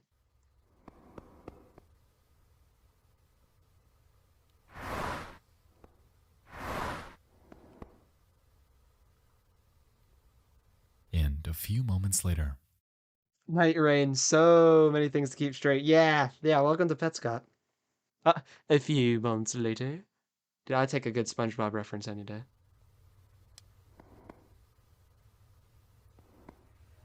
What? Hey, Marvin. fucking bingo. Marvin is green. Marvin is Care's father. Every connection so far, every hint in that note, from Tool and from what Marvin's trying to find, lines up. So let's see what he wants. What?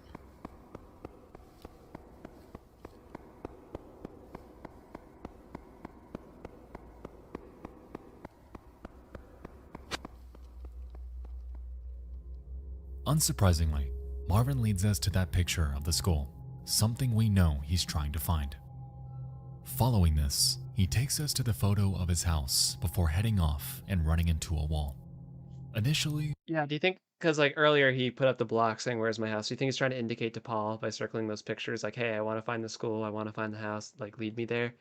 Paul laughs it off. However, towards the episode's end, he postulates that there may have previously been a path where Marvin took off. Yeah, well, the thing is, it's not here now. Yeah. Yeah, I've talked about that too in my videos where it's like, Marvin obviously thought he's going somewhere with that, and it's obviously not there now, right? Like, you would have thought there's either a staircase, a tunnel, another corridor, the way Marvin's pointedly running into it. And I almost wonder if, because way later too, Paul uses that thing where he's like, oh, like the door's closed, but it's actually secretly open because of the difference between the demo recordings and the real gameplay. So you can interfere with stuff that you don't actually go into, and does all that thought experiment, which actually works. I almost wonder if Marvin might have been somewhat doing the same thing here. I don't know. It's vague, but it's possible. Mega Ganondorf says, "Why? His It's a name. confession." The Not So Anonymous Laser, I always come That back. Good, passage and good to ran have you me back. And I love the William Afton reference too. Can you remember when you saw this?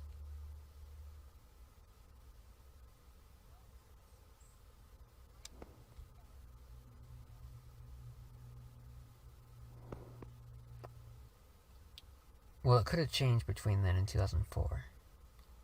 This is what I was talking about earlier, too. After 2004, my mom had it reportedly.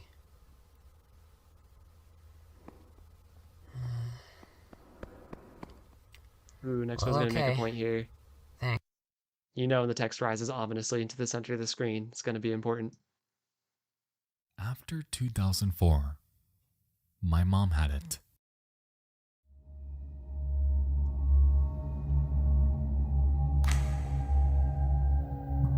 Never left, I just wanted to make a reference. Ah, cool. Reference is awesome. Given Paul's prior confusion about this game, it's safe to assume that he's referring to it on the phone.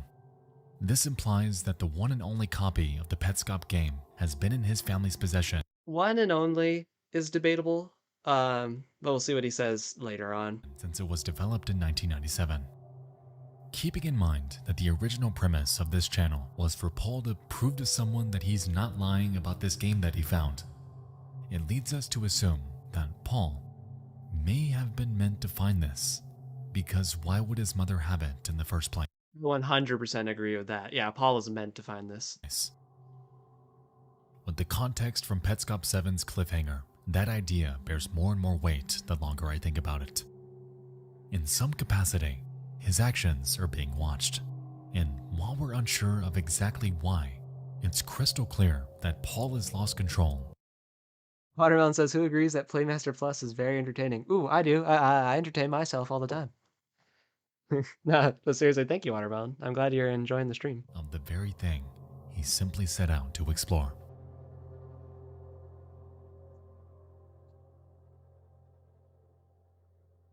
Paul isn't playing Petscop anymore.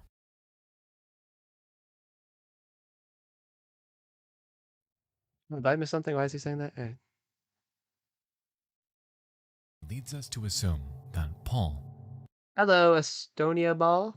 may have been meant to Welcome find to the this, stream. because why would his mother have it in the first place? With the context from Petscop 7's cliffhanger, that idea bears more and more weight the longer I think about it. In some capacity, his actions are being watched, and while we're unsure, I believe that Paul is related to the creator of the game, and that's why his mom had the game. Interesting theory.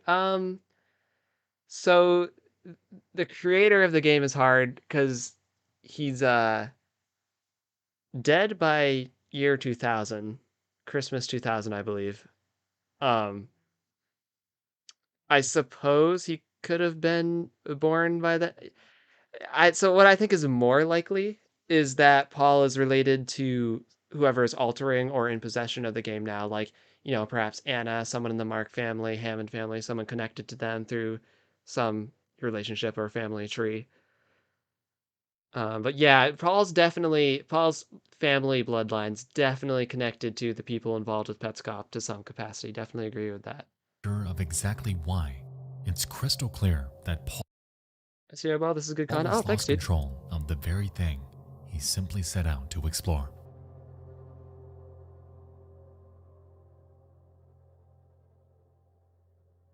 Paul isn't playing Petscop anymore. Yeah. So we start getting to having to keep track of who's actually playing the game now, on top of everything else.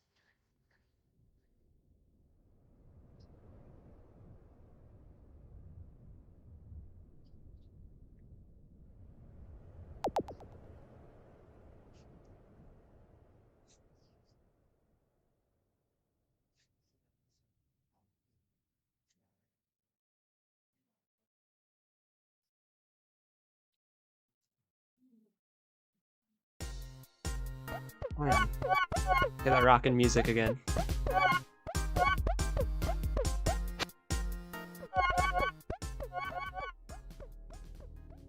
Petscop 9 begins at the title screen.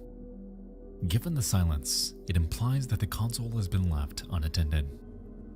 A few I believe this episode is the first time we get a mention of the windmill and like a note and the disappearing friend. So things are about to ramp up here. moments later, we can observe a loading screen before a Petscop demo begins to play. Interestingly, this takes place at even care, However, various doors, rooms, and even the music are completely different from how it was when Paul first experienced it. One of the I most think the fan base has dubbed it odd care. Get it? Instead of even care, it's odd care because it's different, you know. interesting bits of gameplay comes from the treadmill room. As we can recall, Paul had used this to catch a pet. However, here, that pet is non-existent. Nevertheless, the player still jumps upon the treadmill to lower the number from 16 to 3 before stopping for a very noticeable amount of time. Yep. He's going to mention its connection to the daisy.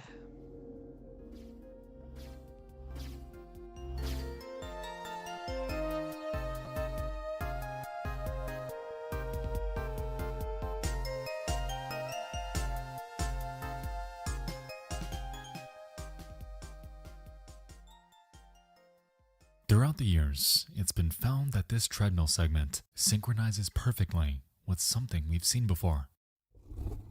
Yep. Yeah, I remember when I first found this, it like blew my mind. I was like, yo, that's awesome.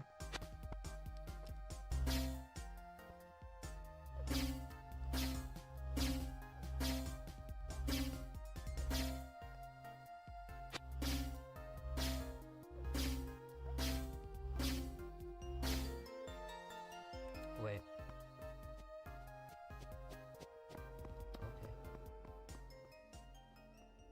This synchronicity implies that there's some sort of recording mechanic going on within Petscop, and could Yes, and it's replaying controller inputs through a different like lens, so to speak. Like if the player were to be in this part of the game instead of this part, because they're connected, the two planes, and it reflects what would have happened and shows the connection there.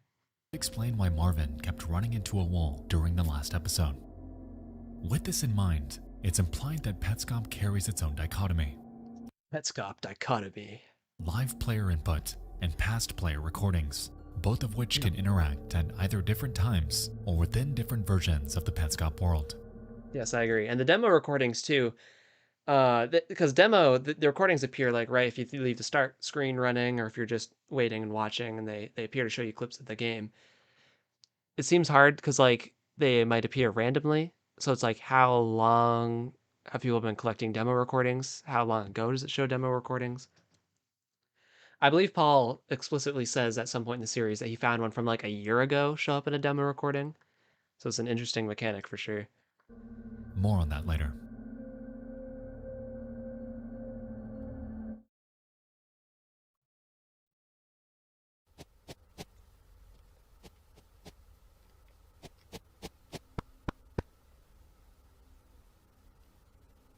Later, we see Paul messing around in the yard. He heads in to check on Distorted Care before poking around the entrance to that basement. To his surprise, though, he glitches through the shed wall to become the Shadow Man referenced in his note, and Here we go. Gotta find follows the up on windmill. this by heading to where the windmill should be. And there it is. Are you kidding me?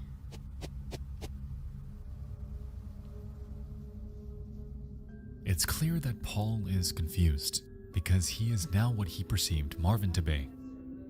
He's an enigma, a shadow, a featureless creature that symbolizes the very thing Petscop is trying so hard to be.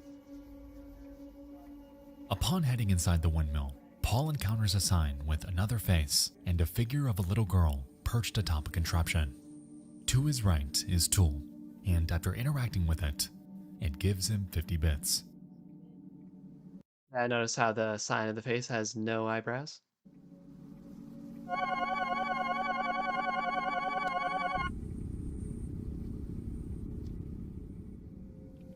After heading back and inputting the newly discovered face into the child library, Paul receives the following prompt. You found her. Found her. Before he finds a room with both a note on the back wall. Okay, and a so this right here, there's another avatar, another guardian that the player can use that looks just like the default one. Because you'll see later, like different players have different representations. Like Marvin has the green head, Tiara slash Bell has the the white drawn smiley face head, and we can see that we also find out later on that people perceive Paul as having a red triangle head. Here we don't see any of that. We see just the default guardian that you usually only see if you're the one playing it. And it always bugs me because there's not really a real instance like this again. And just, I mean, I know a lot of things are vague and we gotta put up the pieces to connect everything, but it feels like this was especially ambiguous. Like it happened, we can see it happen, and it's not necessarily brought up again, at least in much detail.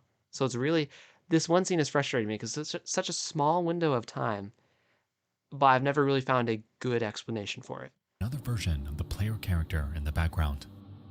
Interestingly, we'll soon find that this other player mimics the exact movements Paul makes later in this video.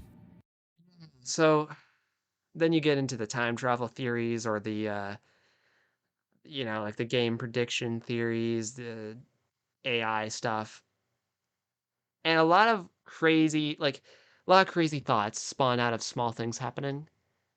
Like while this is weird, it is really in the scope of the series a small event. So I always find like creating like these big theories around it is kind of like it feels like we might be going down the wrong path. I wonder what Nexpo is gonna like conclude about it. Now, this could either be a massive coincidence, or somehow, Petscop as a game has an ability to predict its movements. Yeah, that's what I was kind of just talking about. Either that or someone played it before in like the exact same way. That's actually probably unlikely because like you'd have to say, oh, they stayed at the no, they when I mean, it's not unreasonable, but um, the game predicting the movements is interesting. Hmm. This, in a way, falls in line with the censor message from earlier, as they too claim to know of certain events that hadn't even happened yet.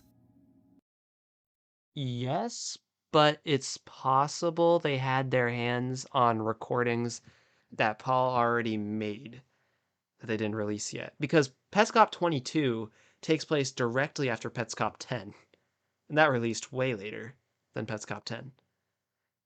So these guys, like, yeah, they know things that are going to happen, but I think largely because, like, they know what they're going to censor because, A, they've either seen it before and know when they record that.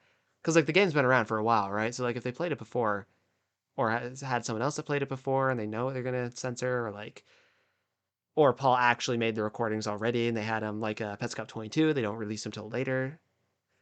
So I feel like like with these guys, less predicting the future, more they've already seen it, which could go back to the game, already having past controller inputs and is able to predict. That's a really advanced game though. Like this is a PS1 game, and I know it's largely a lot of the mechanics are somewhat unrealistic for PS1 era things, but whatever. Upon interacting with the table, Paul observes a red tool in the windmill, And a windmill. and after examining the note on the back wall, he finds that it reads the following. Yeah, it's interesting. You must have guessed, but I was looking through your things.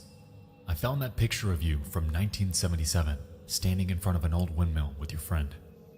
You went there, and it was a bad idea. Your friend and the windmill both disappeared into thin air. Her sister was holding the camera. She took another picture minutes later. Just you, no windmill, and no friend. You married her sister, and years later, your friend was reborn as your daughter. Your wife won't admit this is true, but I know it because I found the evidence. Your friend never returned with you, and the windmill was gone. I went to see it myself. Where is it? What did you do? This has been for anyone else, but the "what did you do" line always kind of gives me chills. I don't know, it just seems like a pretty foreboding line. Rainer, new maker.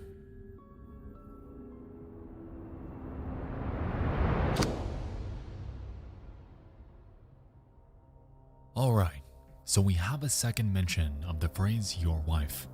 The first referencing Care, who wasn't growing eyebrows, and now referencing how she won't admit this windmill Lots of lore in this game. Interesting. Yeah, this game is packed full of lore.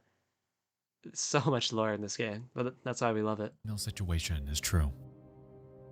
So, backing up, we have a strange situation involving who I'm assuming to be Marvin and two sisters, his future wife and his friend, who all went to an old windmill in 1977. At some point, both his friend and the windmill vanished. He later married his friend's sister, and somehow his vanished friend was reborn as their daughter. Well, so he believes. Right, we're not sold on that, I don't think. Keeping in mind our prior connection about Care being Marvin's daughter, it leaves us to wonder what her overall role is in this situation. Going by this note and the prior references to being born, it seems that Care might be the result of this supposed rebirthing. That is, if we take this literally and assume Right. that every single thing Because this is, at the end of the day, this is through the lens of whoever's writing it, right? Like, we're kind of just having to take the author's word for it if we were to believe it, which, knowing the states of the psyches of both Marvin and Rainer, you know, you probably can't trust everything they say at face value, or, everything they believe. Rainer's saying here is true. And that's the problem here. We've hardly met this person. We're unsure of what their motives are. We know that they have a very bizarre style of presenting thoughts.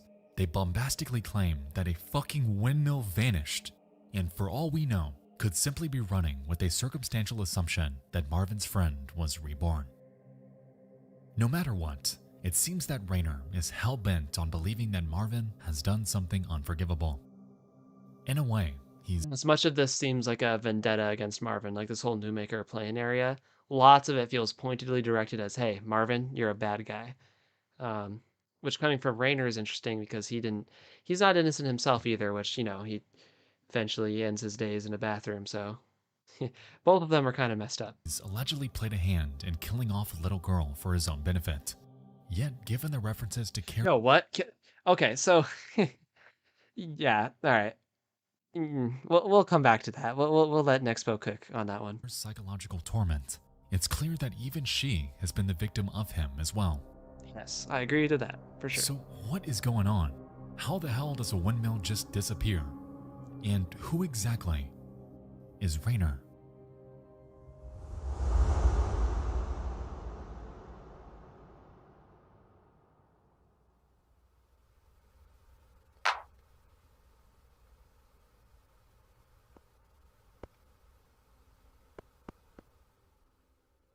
Paul leaves through the back of this room, heads down a hallway, and into a party room with 2 gifts. When he opens the first gift, he obtains a green key, and upon opening the second, this happens.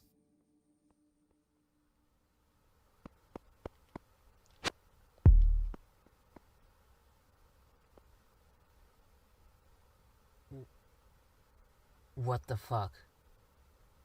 Yeah, that was one of those times when you realize, like, Paul was really affected by what he saw. Once again, another censored object. So the theme is Paul sees something, it's censored for us, and he's unsettled by it. Which, it's big for Paul because he was sounding very relaxed in the beginning.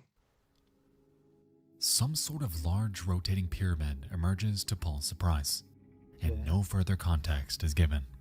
Yeah, and we honestly don't get context on these censored objects until, like, Marvin's playthrough, which once again I believe was Petscop 20. So quite a bit, like, considerably later in the series, is when we get any kind of clarification on all this stuff.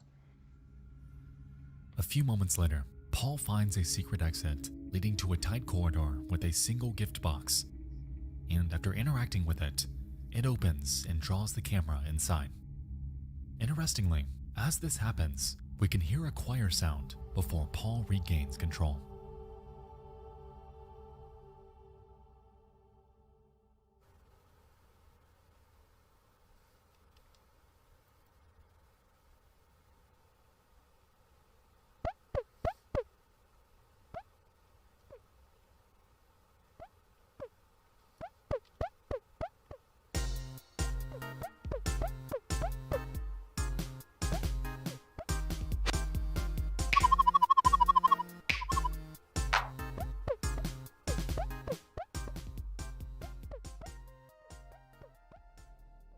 As we can say, much of the game has changed, leading me to wonder if that sound had something to do with it.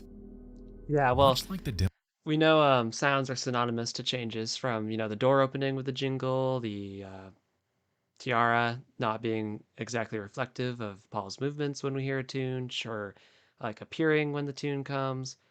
So music and just general sounds are kind of synonymous with things changing or events happening in the Petscop game. So the choir having altered things a little bit more considerably, especially considering that you just access the whole Linus party room, is very Demo. plausible. New doors are open. We have different music, and small details are rearranged. Immediately, Paul heads to collect every bit he can before heading to the treadmill room. And while here, he discovers that he can actually break it by setting the value to -1. This causes the game to crash, and once it reboots, Paul heads back to the shed and realizes that distorted care is now care in LM. And so, he catches her.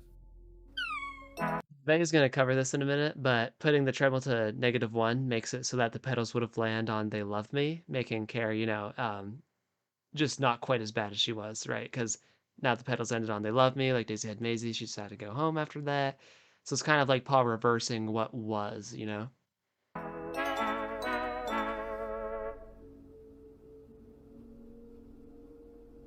And then reads her description.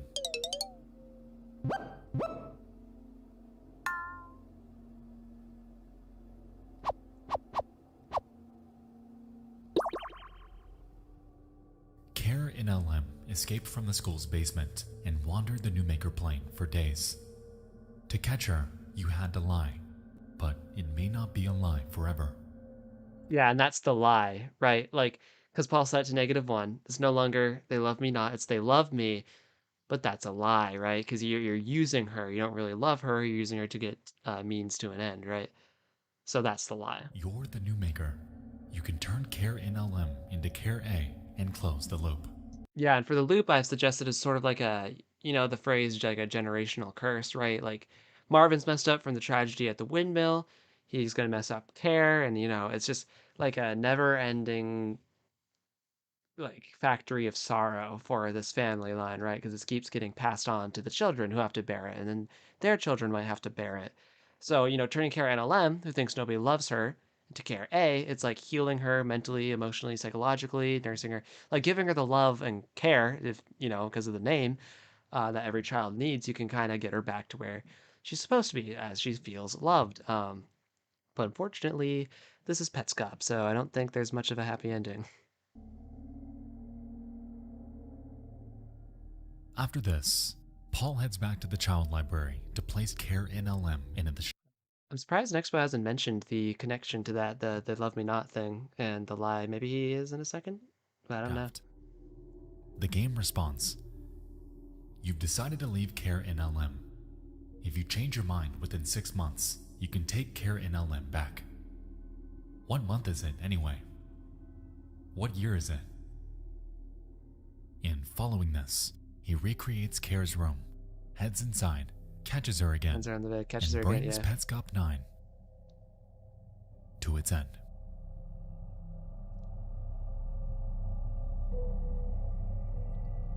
Is he not going to mention the... So, Care in LM, Maybe he is here. someone who, at one point, was locked inside of a school basement, escaped, and wandered aimlessly for days. Given the end of her description, it implies that this may be the incorrect Care to catch. This is the bad ending, in a way. However, we apparently are the Newmaker, the one in charge, the one that can make change, and so we're tasked with closing this loop she's trapped in by finding either Care A or B and unraveling the full context of her story. With the knowledge that Marvin's looking for a school, combined with the fact that Care at some point escaped from its basement, it's highly plausible that he had something to do with this. Yeah, definitely. And you'll come to find out as future episodes go, Marvin's in the heart of all of this.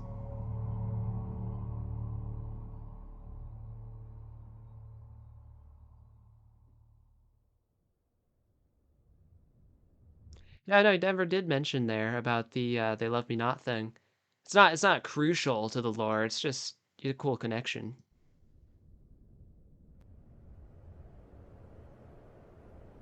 Ghost Room is a ship in a bottle. Talked about this, and I actually had what I find to be a kind of an interesting theory on this. I'm not sure if I'm completely accurate in my theory, but in my video detailing Petscop 16 where it says this, I think it's pretty cool. I don't know. We'll see what Nexpo says first before I dive into mine.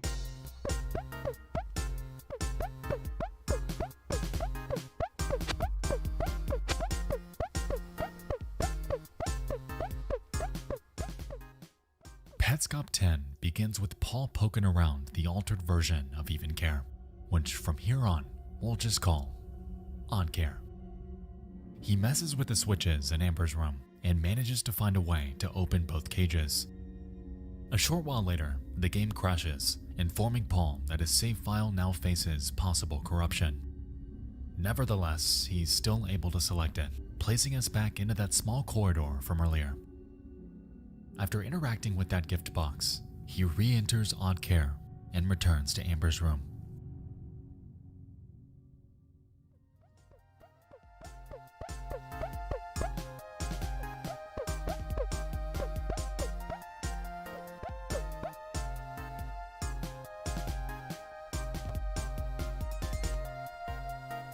There you go.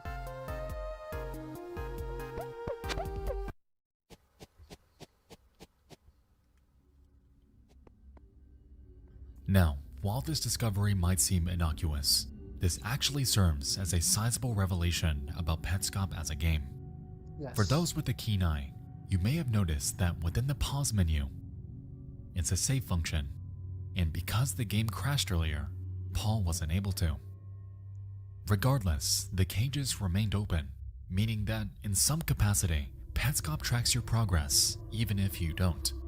This leaves us to wonder if the Petscop that Paul was presented with in the very first video was the base game as it was created, or a modified version based upon the actions of players that came before him.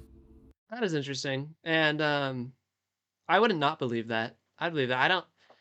I mean, I think either way, it's just like whatever, right? Like, okay, if it's altered by players before him, we know people were playing it before him. Like, we already know that. So, yeah, I'd accept that. I think that's fine. This could explain why when Paul mentioned how he created a new save, nothing was as it was when he first experienced it. In a way, Petscop is always changing. Yeah. Yeah, that, and I think Petscop outright says it. Eventually, it says it's a living organism, which I think it directly, is showing that. I forget which episode it says it in, but It's almost like this ever-evolving organism. yeah, Nexpo said it too.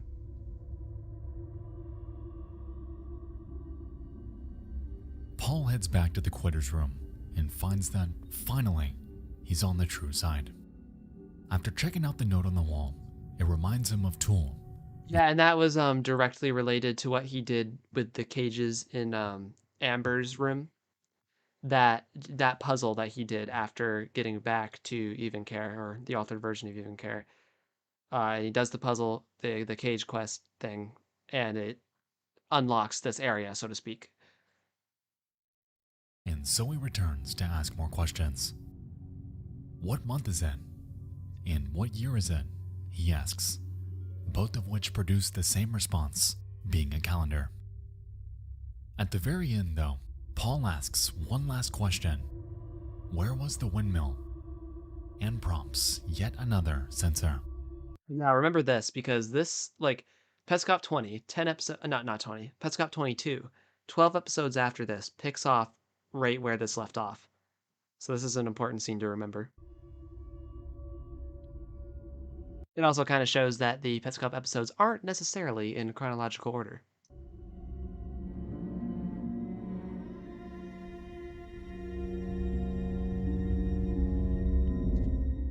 Given the increase in their frequency, it's clear that Paul is onto something he shouldn't be. He's likely solving what those before him haven't, causing the channel owners to overcompensate by censoring things from the public eye. Petscop 10 was brief. I'm not 100% sure on that specifically. I think, like, if it's something they don't want the public eye to see, I feel as though they would censor it regardless. I don't know if I can 100% say Paul's finding stuff that's never been found before, I'd believe it. Like, I'd believe it. I just don't think if I can back that up 100%. Because, like, this is all pre-recorded stuff. Like, it's uploaded to YouTube. Like, these videos aren't live streams. They had plenty of opportunity to be cut, edited. Well, we see them cut. We see them cut all the time, so we know they're edited. So I don't know if that, like, proves that Paul is, 100% breaking new ground. I'd believe it. I don't think it's implausible for sure. Now, I'm not saying that. I'm just saying, like, I don't know if we know it for a fact based off of what we see. But, Yet stands as more of a bridge between Petscop's origins and where it's headed to next. After watching this series from start to finish, it's safe to say that we really haven't seen anything yet. The underlying story has hardly taken root. So don't touch that dial. You and I have got a long way to go.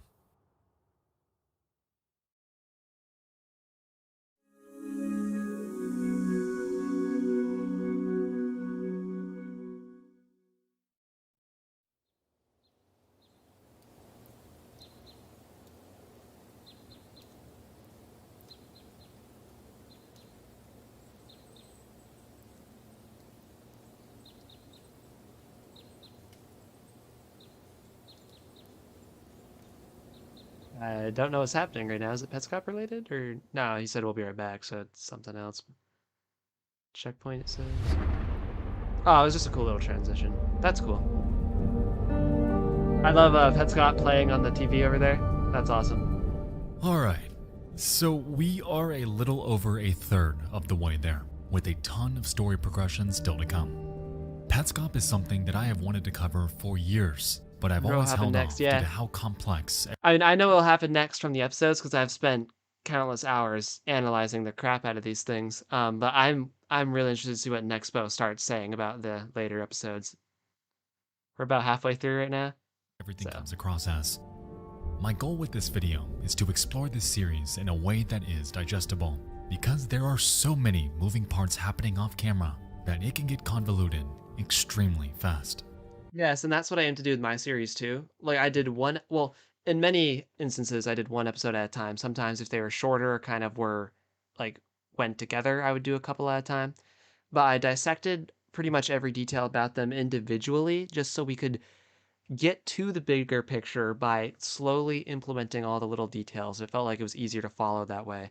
I actually just released my last video of what I would call phase 1 of my Petscop investigation, which was those initial careful analyzation of each Petscop video. They had my own theories intertwined with them, but it wasn't like theory specials. It was more like analyzation. In many respects, similar to the way Nexpo does it, where he talks about the episode and he talks about the lore implications of the episode, but just kind of did it. Almost each episode has their own individual video on mine. Now we're getting to my more speculative ones per se, or my connecting the dots ones, or like next video I'm going to release is going to be like what specifically happened at the windmill, how it disappeared and all that. So I'm really psyched to see what Nexpo has for the later episodes. I'd like to take a moment and circle back on Arc 1 to recap on what we've been through so far. Perfect.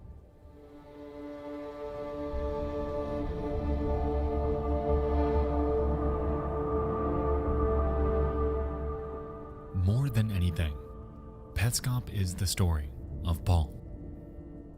In May of More than anything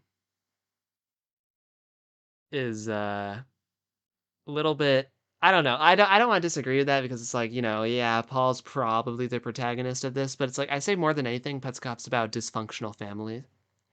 Like if I were to say Petscop is about this thing, I think what it's about is dysfunctional families, how they react to tragedies, how children suffer at the hands of either selfish or damaged adults, psychological manipulation and abuse.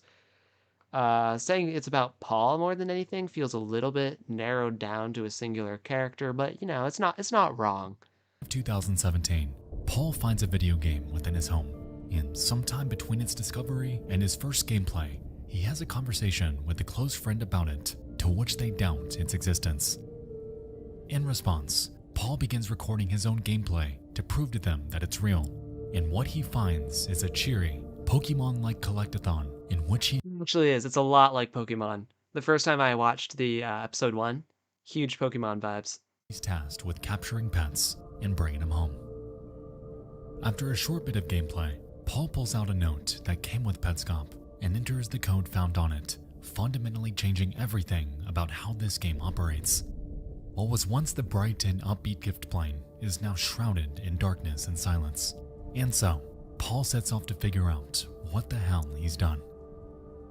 Almost immediately, Paul is introduced to the major cornerstones of this series, being care, the windmill, the school, and Marvin's house, all of which seem to be intertwined within one story about a little girl and windmill disappearing, being reborn, and somehow being held inside the school's basement. Scattered throughout Petscop are numerous characters. The Quitter, the Tool, the Windmill Girl, Michael, Marvin, Rainer, and various versions of Care.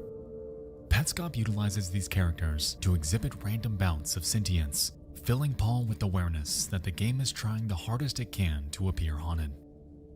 Nevertheless, this skepticism begins to morph into apprehension the longer he plays it, as the more he uncovers about the underlying story, the more he seems to recognize various objects that can't and shouldn't be in this game. Unfortunately, these objects are censored at the current time by the hand of a mysterious group that seems to have taken over the Petscop channel. Currently, their motives in the state of Paul are unclear, but somehow Paul can't be alone. Yeah, no, I agree. they bear knowledge of future events that haven't even happened yet. Petscop 2 carries a similar mechanic, as during Paul's gameplay, we can see it predict his movements, hinting at the possibility of a recording device baked within this game. Even further, Petscop tracks Paul's progress, regardless if he saves or not, and seems to change on a fundamental level whenever the sound of a choir is heard. There seems to be multiple versions of Petscop on the same disc, all of which are tracked and saved for every unsuspecting player to Yeah, there's some theories too that there's multiple discs to Petscop because of that pink loading screen I believe we get in episode 6, I think. And we see it's like a sort of like a silhouette of a disc, which has led a lot of people to believe that Petscop might be like a 2-disc or multi-disc game. I'm not sure how I feel about that. I feel like it's largely unsubstantiated besides that one flicker of a screen while Marvin is active. But you know, it's not impossible, so who knows at come. that one. Across the grander scope of Petscop exist clear themes alluding to the atrocities of child abuse. Yes. Both the references to Daisy Head Maisie and Candace Newmaker make explicitly clear that Petscop is a story about psychological torment and potential death. Agreed. The dynamic between Marvin, his wife, Care, and the vanished windmill girl are still vague. However, we have a rough idea that Marvin's done something unforgivable. His wife's sister. So, Marvin doing something unforgivable himself, at least, well, okay, so let me be clear. He has done like unforgivable stuff to his daughter, you know, and the other potential kids he was abusing. But the windmill incident specifically, I don't think was at fault of Marvin's. Like, I don't think he meant for anything terrible to happen at the windmill. Well, we'll see where Nexpo's going though. Completely disappeared and was somehow reborn, likely as Care. How the hell that's possible and what exactly it means is unclear at this point. I think I have a great. This sounds like I'm tooting my own horn, but I am very happy with a theory I have about the entire windmill incident that I'll be publishing to my channel in the next week or maybe a couple weeks here. I'm very happy with my conclusions on the windmill incident, so I won't give too many spoilers about that, but that video is coming too. But what we do know is that there's an ominous family dynamic at play here. Paul has become genuinely haunted by things he's witnessed, and it's almost starting to seem like he's connecting with the game in a way. That'll just increase once he finds out the personal connections that to him personally that have been put into this game. With the theme of duality baked within the fabric of Petscop, with the gift and new maker plane, even and odd Care, the Quitter's room and its reflection, red and pink tool, and the windmill's existence and lack thereof, it genuinely wouldn't surprise me if Petscop was a parallel somehow to Paul's real life. Now, while that remains to be seen, The ambiguous nature of Petscop leaves tons of Parallel to Paul's real life is... I think I know what he's saying, and I don't disagree. But there's so many events to things that had completely nothing to do with Paul. Like the stuff happening in 1977 with the windmill. Paul was long not alive back then. So what exactly he means by paralleling Paul's life? Yeah, I don't know. I don't think it's a wrong statement, but I don't think it's 100% accurate. additional questions unanswered. For starters, how does a windmill just vanish? What exactly that's a does huge question rebirthing for mean me. within Petscop? I think I figured out. What is causing the game to randomly take a mind of its own? Who's running the Petscop YouTube channel? Who exactly is Rainer? And most importantly, what the hell happened to Care? It's clear that Marvin's had a hand in something nefarious with her, but at this point, what that is vague at best. Petscop is a behemoth with so much left up to the imagination. Yeah, so there's a ton to it. It's all connected, but its exact connections are vague, and you kind of have to infer a lot of emotions of the characters or what's going through their mind to put together like motivations and character arcs. And I think the evidence is there. It's just some of the more conceptual stuff you do have to fill in. But I think there's enough evidence that you can give a really close to right answer for many things. The story being crafted here is elaborate and grim, drawing me in the same way the game did with Paul. Yeah. With that said, there's still a ton awaiting us. 14 and a half more episodes to be exact. So refill that mineral water and grab a couple string cheeses, because you and I... What's funny is he says mineral water. I was literally just drinking vitamin water as I was watching this, so that hit kind of personal. Oops. Oh, crap. Yeah, I just skipped to the end of the video randomly. Wait, let me fix her back over. Just vanish. What's with her? Left, drawing me in the same way the game did with Paul. With that said, there's still a ton awaiting us. 14 and a half more episodes to be exact. So refill that mineral water and grab a couple string cheeses, because you and I, we're only getting started.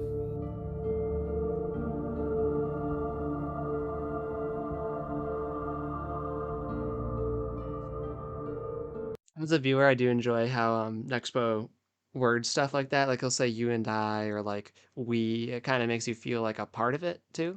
Just as a viewer and like video presentation thing, I do enjoy that aspect of it.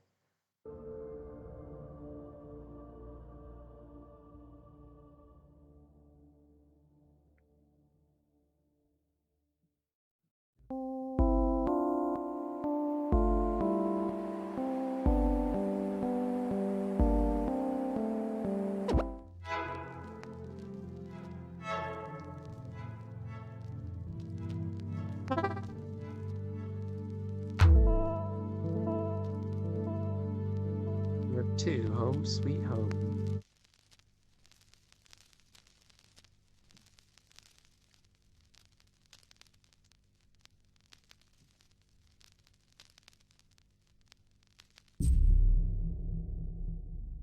Yep, here we go. Everything we wish to say is below. Oh gosh, that The voice. purpose of this YouTube channel is to preserve and display the recordings within the video game Petscop, while keeping some of their content private. They were first given to us as a Christmas gift, many years ago. The game had an interesting journey, before and after that day. Paul created some additional recordings in 2017 as a way to show Petscop gameplay to his friend. He created this account in order to upload those additional recordings in video format. He later passed ownership of the channel to us, but continued to record himself at our strong suggestion. Though he had issues with the arrangement, these have finally been settled. Please enjoy the recordings in Petscop. We do. It's kind of a funny voice, but okay. It's supposed to sound like an enigmatic, mysterious man. signs along the way that I ignored because it would have been a completely ridiculous idea to me. But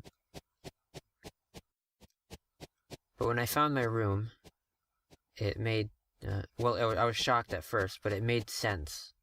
Especially considering where I found the game in the first place. They would be tied in some way to me through you. And I'm trying to think, when was the last time I saw any of you at all? It had to have been like 1999. I was a kid. I was a small kid. Tiny kid. Straight out of the gate, Petscop 11 opens with dialogue between Paul and his friend, providing important context about prior events. As it turns out, the room generated from Care's face with Mike's eyebrows may not have been Care's room after all. That I always said that was Paul's room too. I think that's the generally accepted theory among most people. It was his, which explains why he was so unnerved when Which makes me really curious to see what Nexpo was going to say about the whole is Paul Care theory. he encountered the first sensor, yet opens an entirely new trove of questions as to why he's referenced in Petscop to begin with. A few moments later, Paul explains that he's following a map he made in hopes of finding some sort of secret. And to his surprise, he does. Okay.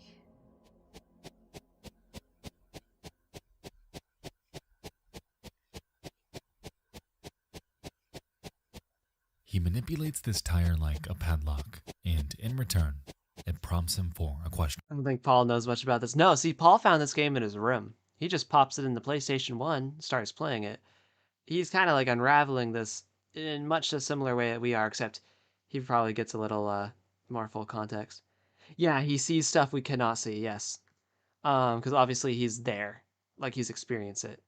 He's at the heart of it. And he can interact with the people around him, like he calls Belle. We believe he talks to Jill on the phone.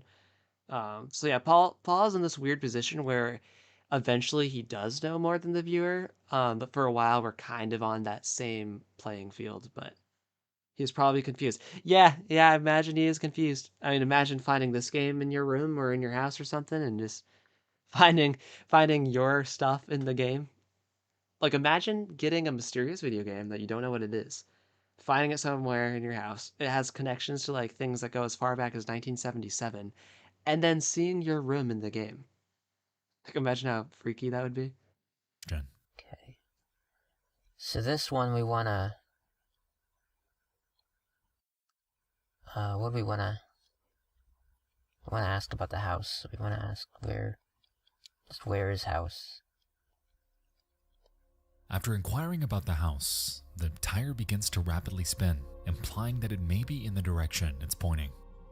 And so, Paul sets off, finds a road, traverses down it, and discovers a sign. This is a frozen house, captured 3 times, exactly as it was. And behind it, a home. Marvin's home. We just found the fucking house.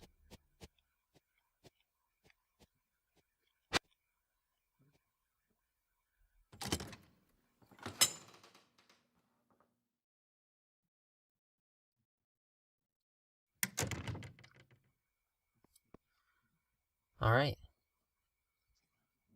Okay. Nexpo hasn't been particularly mentioning the weird loading screens too that you need to brighten up. Maybe will at some point. But... It's interesting. Got people appearing and disappearing.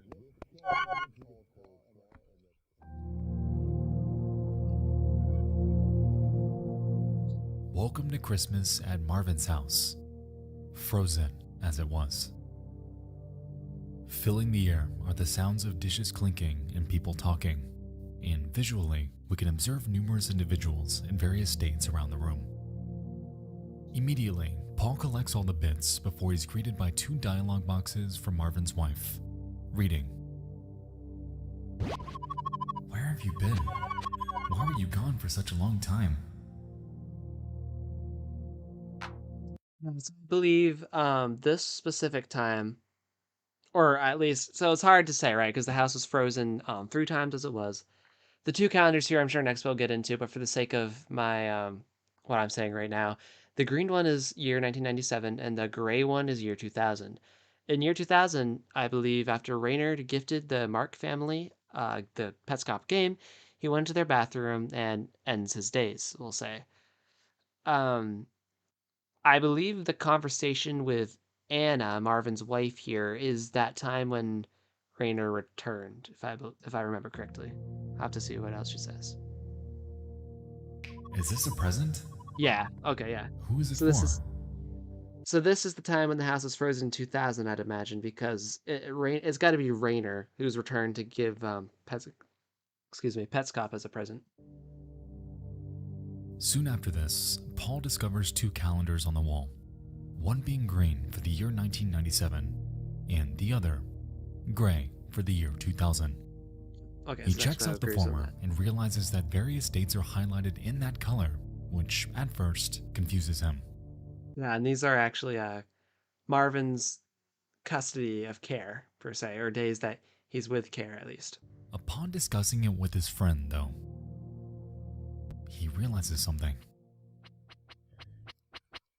Looking at this green here. Starts off like Welcome, Slime King. What's this? This is Petscop, one of my favorite horror web series slash ARG like experiences. It's a little thing, like a series where you have to put together the storyline yourself because it's so cryptic. Lots of lore, tons of lore to it. I have tons of videos on the Petscop topic on my own YouTube channel, and today we're reacting to Nexpo is a great YouTuber. He is very big, very popular, and he made a Petscop video. So today we are reacting to his. a checkerboard, then whatever this is, and then weekends. So you see the drop off of Marvin's custody of care. He only gets to see her And weekends. it's Then you see the huge block, because that's when he kidnaps her. But we'll get all into that soon. green every day. Oh.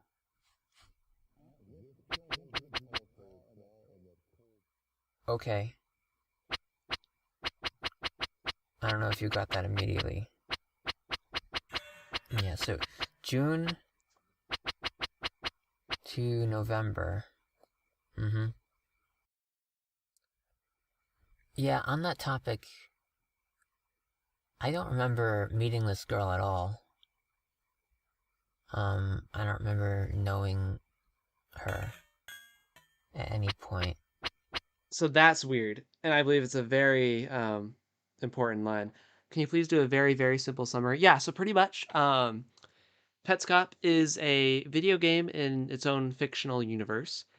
There's a guy named Paul who found it, presumably in his house, and begins playing it.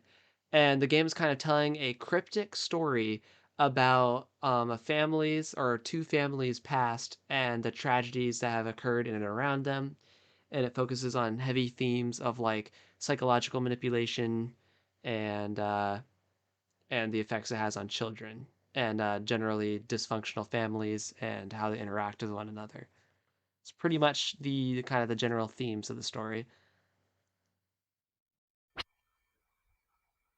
And I remember you saying that we are,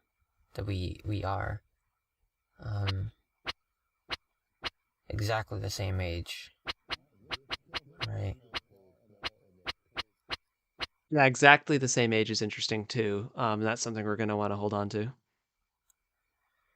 I just don't remember even hearing about anyone going missing. Right? I don't have a single. I remember her going missing. I remember anything like that. I mean, I was a kid, but even then, could have been one of those periods when we weren't visiting very much. But it seems weird, right? Because I don't know if you can verify these dates, but 5th of June. 10th of November, right, when she went missing and when she was found.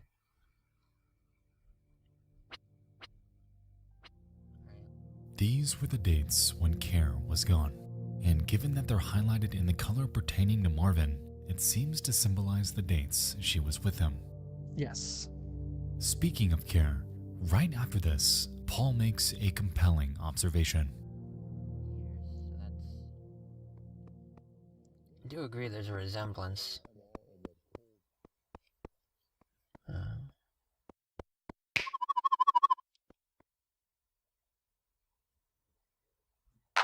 Can I use the bathroom? Very That's Rainer. strong resemblance between us. Oh.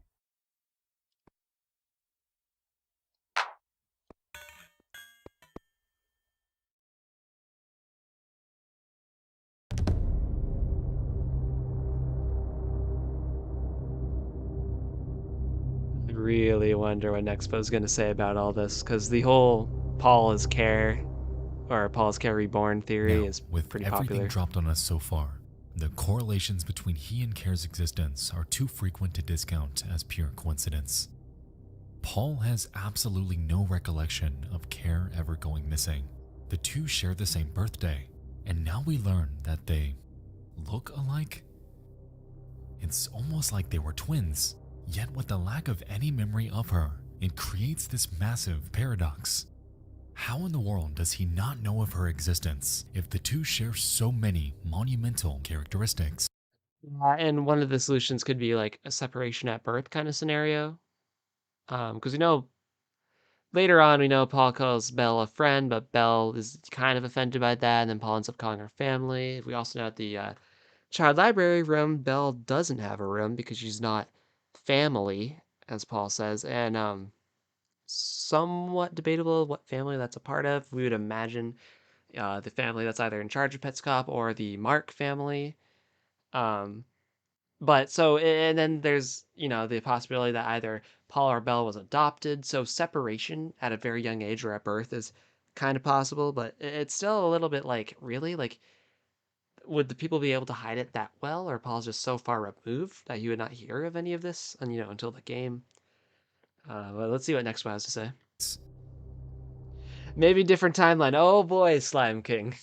That's the whole theory too. Yeah, there's many debates on multiple timelines, rotating universes. Some of them get wild. I will say I'm kind of partial to the there's nothing supernatural or like paranormal happening, which I have a whole series on this, and I detail many of my reasonings for that in that series that I have my own videos on.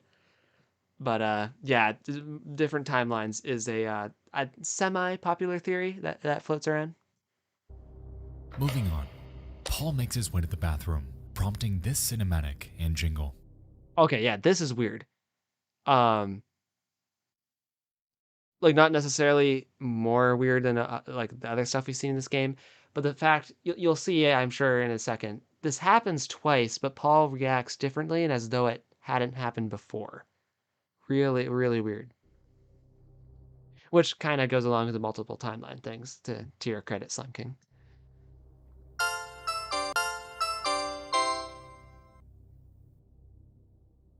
Strangely, Paul claims that it was, That was an experience.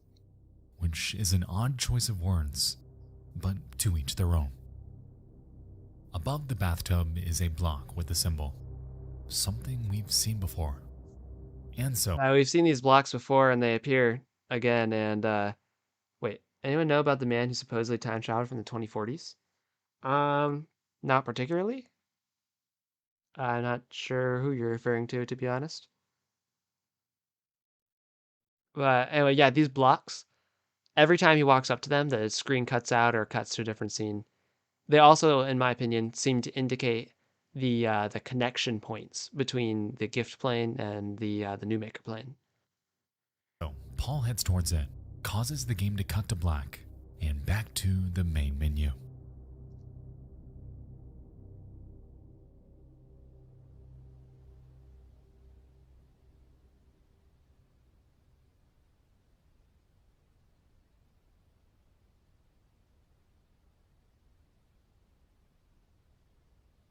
What follows from this point is a demo sequence involving the road from the New Maker plane.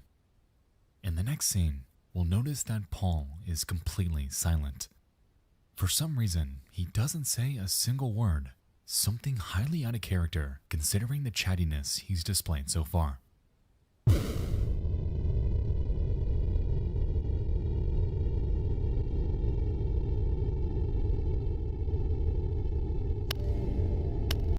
Well, this is a demo sequence, so unless Paul's watching it and talking and then they put the audio over it, it wouldn't just naturally have audio.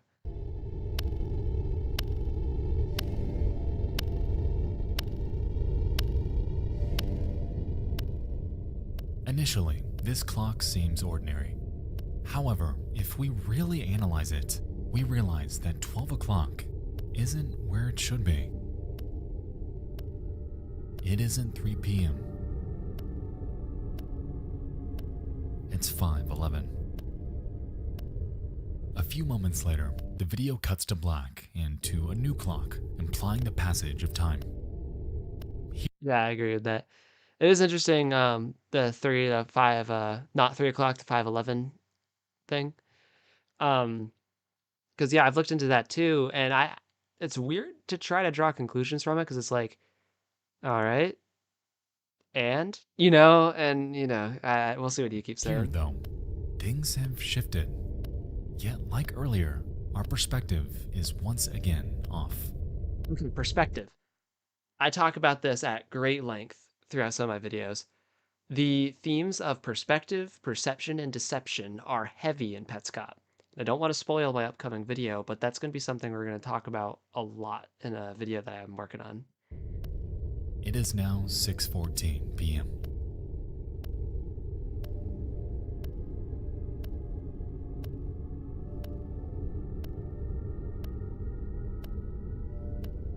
At the end of the road is a building. The camera heads straight into it, drops us back onto the new maker plane with Marvin, and curiously introduces the concept of in-game communication. Yeah, and this is very important for like pretty much the remainder of the series from this point on.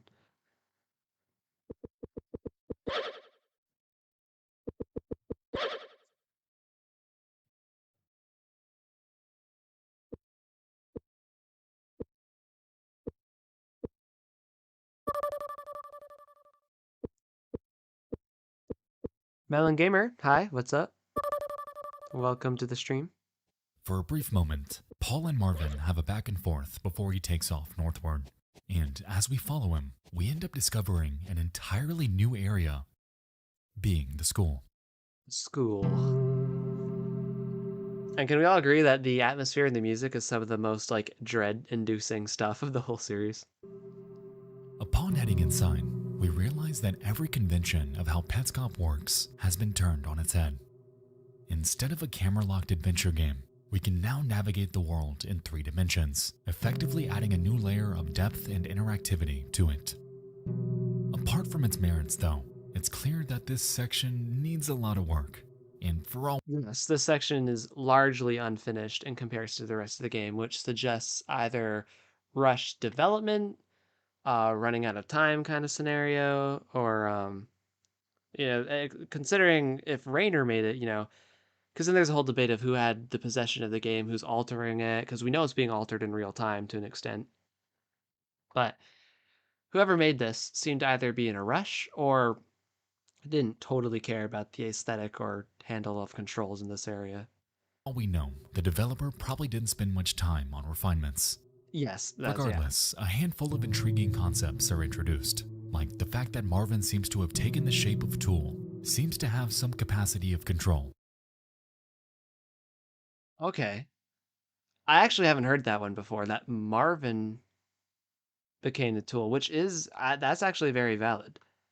Because it's green, and Marvin represents green. That's interesting. Huh. Okay. That's cool, actually. I've never heard that before. Or I haven't even considered that. That's interesting. Nexpo has brought up an interesting point here. It's pretty cool. Let's get what he and that says. various objects, like padlocks, can be manipulated. So is Marvin controlling the tool, or are we assuming Marvin's an AI? Like, what if Marvin becomes the tool? What are we like? What are the implications? What are we assuming? I don't know. After Let's the see. pair Let's see tried their if he hand at cracking it, elaborates. the game cuts to black once more and throws us back into Marvin's home. The jingle again plays. The cinematic goes in reverse, and weirded out, Paul claims, The hell? That was an experience. "Wait a goddamn minute, there it is again." Yep. As I was saying Alright, earlier. so somehow when Paul walked up into that block, he created some sort of lapse in time. And this goes further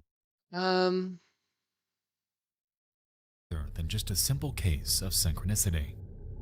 To understand what I'm talking about, though, we need context from the rest of this episode, so we'll circle back to this in a minute. Yeah, I'll be happy because this was a demo scene, which means it already happened. Like, because we cut from Paul's live recorded gameplay to a demo, which means the demo was once displayed on the screen as it was waiting at the start point or doing nothing, and it triggers it. So it happened, it happened in the game for sure, but Paul wasn't live recording it, so it's edited in, right? Had to be. So it's like, when did it happen? Like, chronologically, you know? But okay, we'll see we'll let Nexpo talk about this again.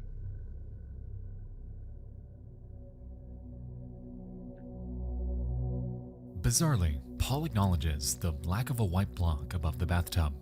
He has clear knowledge of what took place before and after. Yeah, he's not acting like it didn't happen. Like, he remembers it, but then he phrases it in a similar way. His behavior is reminiscent of both possibilities. Like, he doesn't remember it happening and he remembers it happening.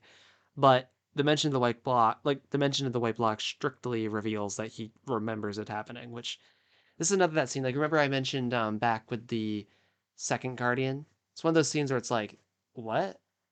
Like, it happens. It's noticeable and not really elaborated upon or used in the same manner again. Very, very odd. The clock sequence, but during it is what remains ambiguous. Nevertheless, Paul exits the bathroom and realizes that the home has now changed. It's no longer Christmas, and on the wall sits only the green calendar. Meaning it's now 1997. After messing around for a bit, Paul examines a note on the home's bulletin board, reading, "My husband may come here after 6 Hey, welcome p.m. back, Slime King. Please stay overnight if you can. Thank you so much." He then heads to the calendar and learns that the date is now June 5th, the night Care went missing. And with this newfound context, it really drives home just how ominous that note is. Someone was supposed to be watching her, protecting her, yet it's like they were never there. After heading into a new... Yeah, it is, because the note was put up, specifically they were requested, and yet Carrie's alone in her bedroom and she Marvin succeeds in kidnapping her. So clearly that person either didn't show up or miserably failed at their job. And the question was, who was Anna enlisting to do that? Later she asked Rainer to help paint up the stencils that Marvin was drawing on the wall, so did she ask Rainer? Someone else? Why wouldn't Rainer show up? Rainer seems like he would have helped with that. Maybe not. Yeah, you always wonder, who did she ask and who failed to deliver? Slime King, you say, I am thinking of making an ARG? Great, dude. That'd be awesome. I'm totally in support of you making an ARG. I love alternate reality games. If you do make one, send me a link to it or something. That'd be cool. opened room, we encounter Care A. She's sitting atop a yellow bed and is frozen in a block of ice. On the back wall, we can observe a window and a clock, revealing that the time is now 6:10. But wait a minute, earlier the game told us it was 6:14, so how the hell did we travel back in time? That they could have been different points in time just because they were. That was a demo sequence. It doesn't have had to have happened right then. It was edited in. Unless you're saying the game immediately went to the demo sequence after that, which that's why Paul is calling it an experience, but like he didn't say, oh, like the demo sticker is obviously there. Then you have to get into that weird string of assumptions where it's like, oh, it actually happened to Paul, but for some reason the recording was lost. They had to grab the demo, and then you get in that rabbit hole of assumptions that you're just like, feel like you're making too many at that point. Like the clocks, like there's a clock in the quitter's room too, and like you're not like it's not like, oh, that's a different time than this. Like there can be different times just because things happen at different points in time. We'll let him keep talking though. I'm here. Can I get on this bed? He's building up to something, some big explanation now, I can tell. Because he keeps mentioning the clocks, he keeps mentioning the time discrepancies, and not really giving answers. And Nexpo will do that like dramatic build up to an explanation. So I can feel like a good unraveling coming up. I'm supposed to get up on the bed.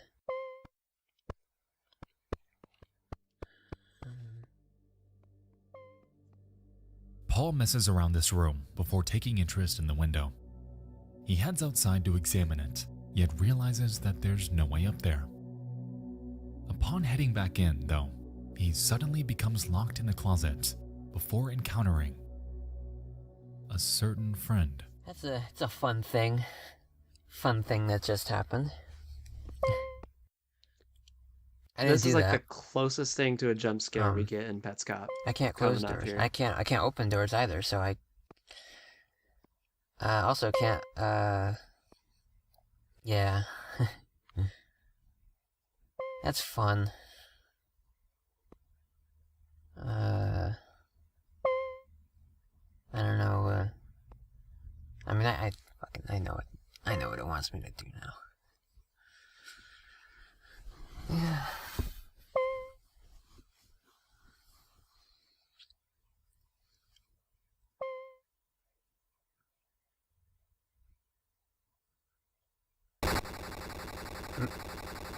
There. Closest thing to a jump scare we get in the whole series. Not much is visually scary in this. It's all about the themes and the actual lore. That's like, that's the horror element. But that the flash, the jump, the sound, the air conditioner falling. Not much of a jump scare, but closest thing we get to it in this series. What? Uh-oh.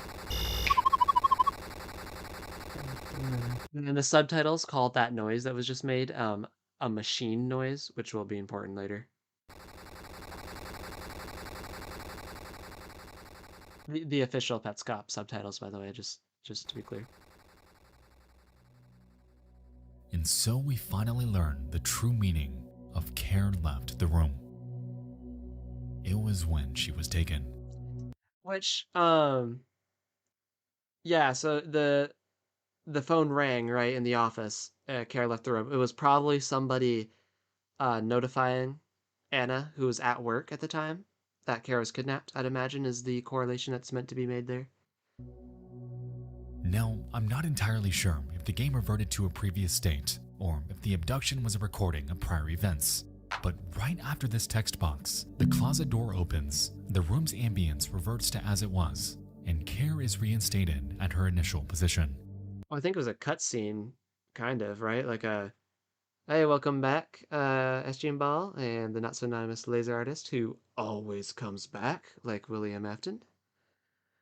What was I saying? Oh, yeah, so I think that was just a cutscene, right? Like it was showing Paul what happened, and now he has to reenact it. I'd imagine was the point of that. I don't know, just in my mind.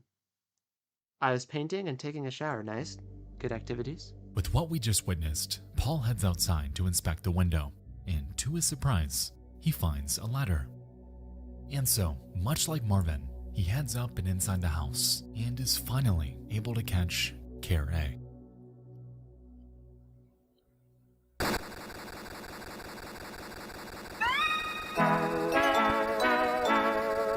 Ta-da. Well, that's that. Wish I can look at the pets now.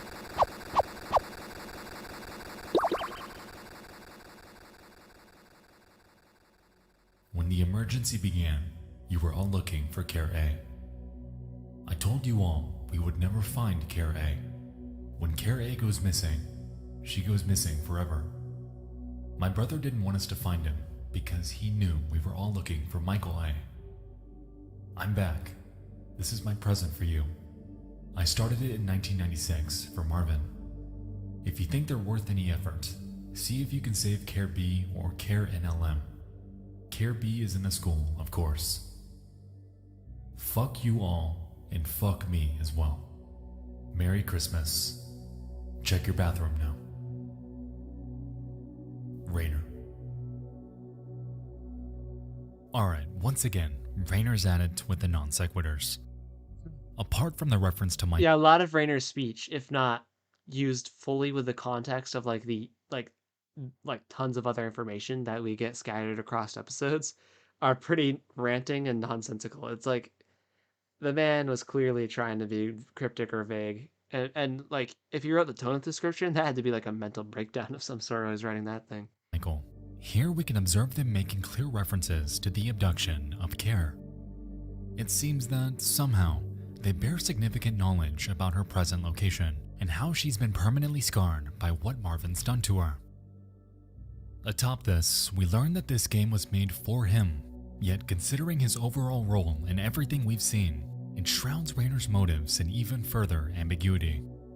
Given the ending, it implies that they carry some semblance of guilt for something, and for all we know, it could be about Care or even something to do with that nod to Michael. There was a reason he was randomly thrown into Care's description, so how does he tie into this? What is clear is that Rainer seems to have known about Marvin's Yeah, and like as I said, I think Michael is someone very important to Rainer, possibly a brother, as I mentioned earlier. Due to me believing that Daniel is Rainer, and Rainer's sort of like his video game pen name, and then it mentions that Michael has a brother, like an older brother, who made all this possible. Um, the Not So Anonymous Laser Artist. Oh, Slime King, I'm part of an ARG. You're part of an ARG, dude? What ARG are you part of? Is it your own or something? I gotta go now. It's 11:20. All right, Stonia Ball, thanks for showing up. I hope you have a good rest of your night. Thanks for hanging out in the stream for a while. sessions, about family conversations, about where Care was kept, how and when she was taken, everything. They were complicit in some capacity. It's just the extent that's cryptic. Moving on, Paul heeds Rainer's request and heads to the bathroom. While here, The ARG is called the alternate hat files. Interesting. Did you like make it yourself, or is it like a group of you working on it? What platform is it on? Is it a YouTube thing or like a? Yeah, like please tell us more. the game cuts to black once more before we're thrown back in the school, observing yet another demo. After poking around, the player character encounters a room with a chalkboard, a desk, and Marvin. I have a feeling this might be a two-parter for Nexpo. We only have an hour left, and we're like not even halfway through all the Petscop episodes. I have a feeling we might have another reaction coming up someday. Which is Marvin awesome. instructs the player to play some music on something called the Needles Piano. It's a group on YouTube. Cool. I might swing by and give it a visit then. That's interesting. So season 1 finished and season 2 coming in October. Very cool, dude. It's kind of awesome. And so they do. making Marvin a happy man.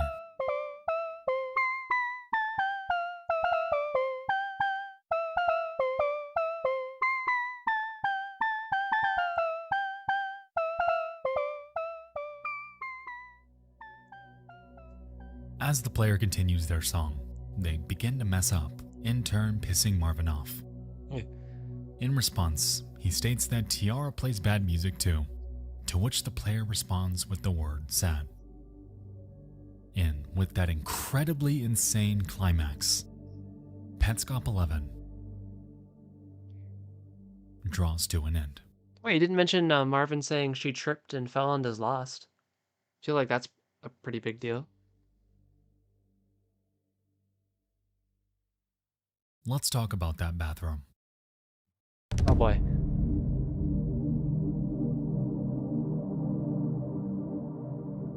As we can recall, there was a weird synchronicity with both times Paul was in there.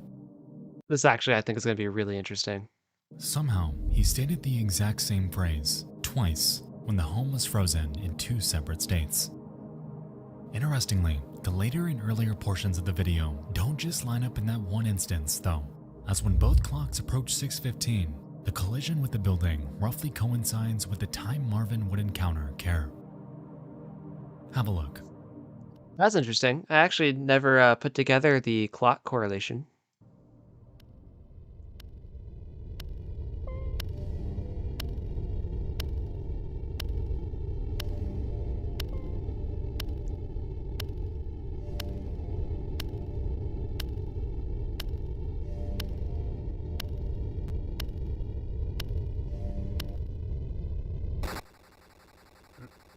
That's cool. That's pretty cool. I never put that together.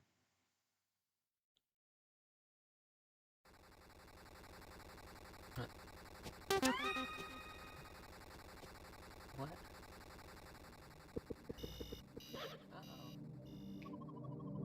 Time within this home appears to be broken.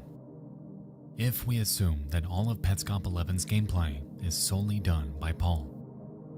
As we can recall, he isn't actually in control of the way these videos are structured and presented, as that role lies with those who Paul passed the channel to. So there could be multiple players. Is that where he's going with that? I mean, he said earlier, something like that alluded to the fact there could be more than one player than Paul, which, yeah, I agree with.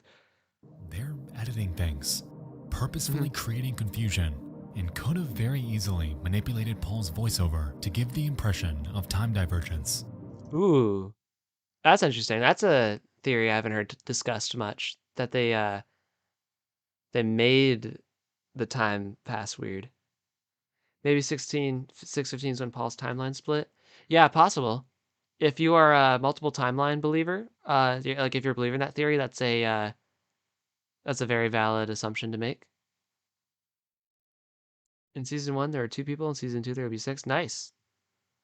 Cool. It sounds like an interesting ARG. To me, the road sequence seems to be old, recorded gameplay from Marvin. Like I touched on prior, Petscop harbors a mechanic that allows these recordings. Yeah, and we hear the crashing sound, and if you've watched my videos, you'll see I got to put them all together in one video soon. But there's so many allusions to cars or a car accident, a car crash, car collision, many, many times in Petscop. And I I believe that's trying to signify that somebody was hit by a car. And I don't want to, once again, I don't want to spoil the whole point of an upcoming video that I'm making, but I believe I know who that someone is, and it's pretty tragic. To play back in real time, regardless if there's a current player in the game or not. With that said, it's clear that the channel holders are crafting a narrative and painting a very specific picture of how Petscop is played. And with the strange confusing phrasing from the video's description and their knowledge of the impact of certain censored objects, it's almost like they personally know everyone involved in this story. Yeah, Rainer was closely involved, so Almost yeah, like that tracks. Was it Joe? Huh? Gotta eat my KFC. Enjoy your KFC. family.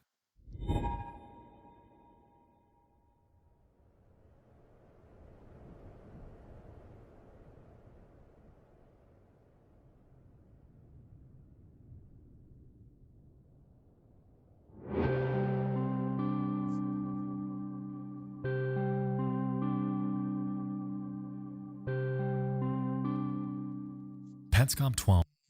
Got me with the cringe joke. I walked into that one though. I wasn't. You got me good. I wasn't even thinking of that. You got me, Slime King. Begins with a demo recording in the mirrored side of the Quitter's room. The player pokes around a bit before heading towards the mirror, encountering a completely new character. Yeah, and I have thoughts on this too. I want to hear about pets. I can't. I lost the ability to speak English. What's his name? Nexpo. I want to hear out Nexpo before I talk about it. Someone with some sort of pyramid head who also replicates their actions. Given the theme of duality presented all throughout Petscop, we can recall that we've been on the correct side of the Quitter's room before. And if we line up our prior footage with this one, They we align find that perfectly. they are an exact match. Yep. The pyramid head is Paul, which leaves us to wonder who's playing the game here. The player And we soon find out, I believe, if it's Petscop 12. leaves the room before somehow Paul's character collides with them and disappears. They collect bits and look around before yet another mechanic is introduced, this time being direct messages to the player, who we learn is a girl named Belle. And that gets add that to the roster of frustratingly vague characters. At least we know about her, more about her than we do about Tiara, but you'll see her connection to Tiara and why that gets frustrating. Belle, you're free. Does Paul have schizophrenia? I believe I don't. So I don't think that's a popular belief. I feel like I've heard some things about that. Just recently, I've sort of started reading other people's interpretations of it on like discussion threads and stuff. That has been suggested. I think it's unlikely due to the fact that if you did have schizophrenia, I feel like it might be displayed a bit more. I mean, I know Petscop is vague about many of its story devices. If it's something as big as our character being a schizophrenic, though, I feel like it might be a little bit more obvious in some of his speech patterns or some of his behaviors because we hear him for a lot of it. And I know like if we're thinking like maybe he used to be Care or he has dual identity, or a DID, like a dissociative identity disorder. I think it's a fine theory, but I don't think it has enough evidence for me personally to believe. I left these messages for you to look at in case you were ever rescued. So while you walk around looking for something to do, I'll come up periodically. When the messages run out, I'll be out of your hair forever and ever. Right after closing the dialogue box, the video cuts to the yard. Belle examines Mike's gravestone before she's greeted with another. You've apparently been running Petscop non-stop for 553,758,221 seconds, or 153,822 hours. That looks dubious to me. Because he keeps repeating himself. Yeah. He does. Yeah, that's an interesting thought. I mean, could be. I can't. I mean, it's Petscop. I can't say that it's wrong.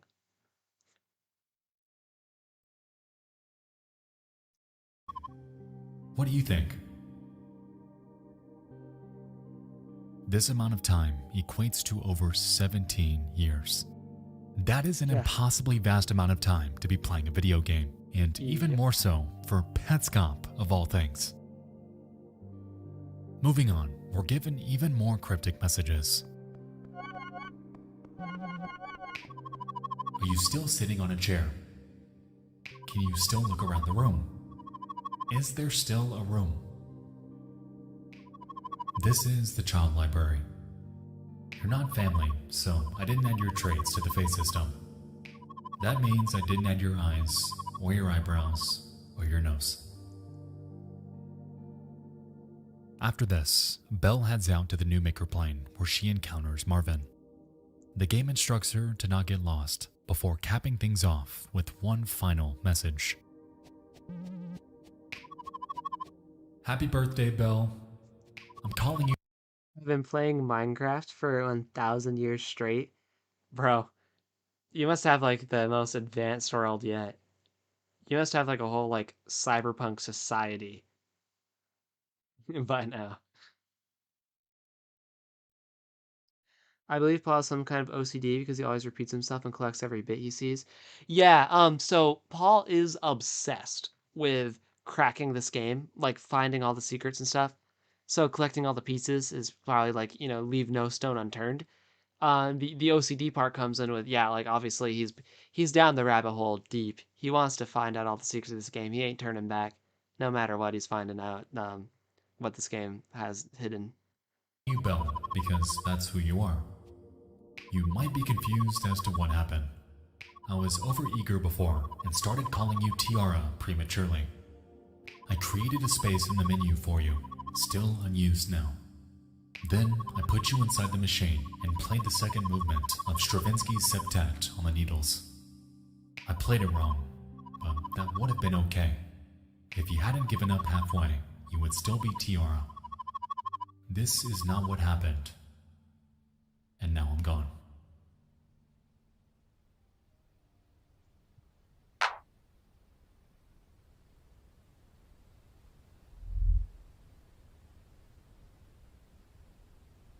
Belle is a victim of attempted rebirthing. And because it failed, the person writing these comments, who I'm assuming to be Rainer, is now dead.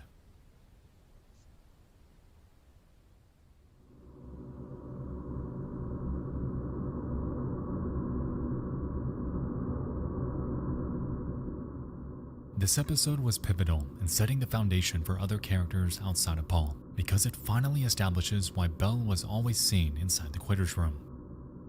She fought back. She resisted her abuse. She was, in their eyes,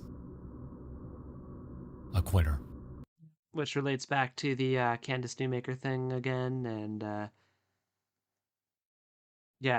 Quitter's room, raised her giving up, Rainer believing she gave up halfway, that's why she didn't get rebirthed into Tiara.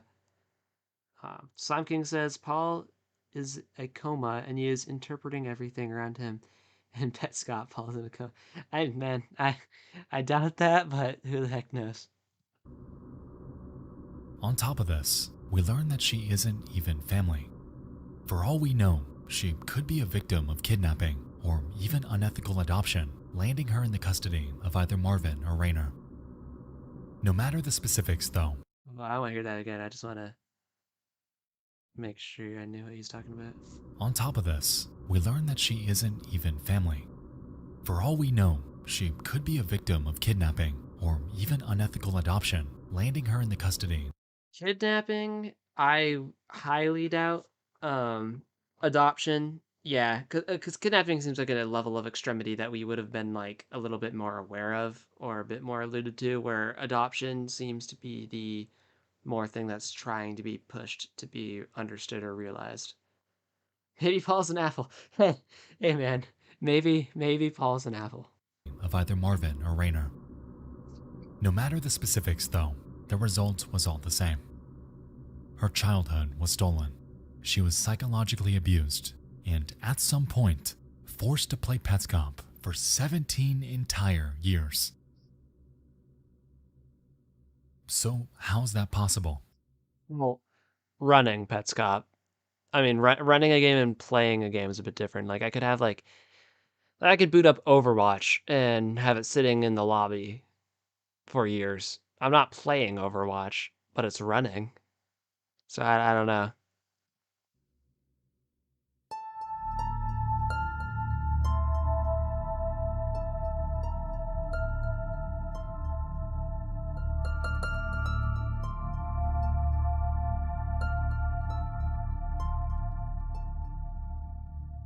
If we assume that Bell is a live player, this implies that Petscop carries some semblance of multiplayer.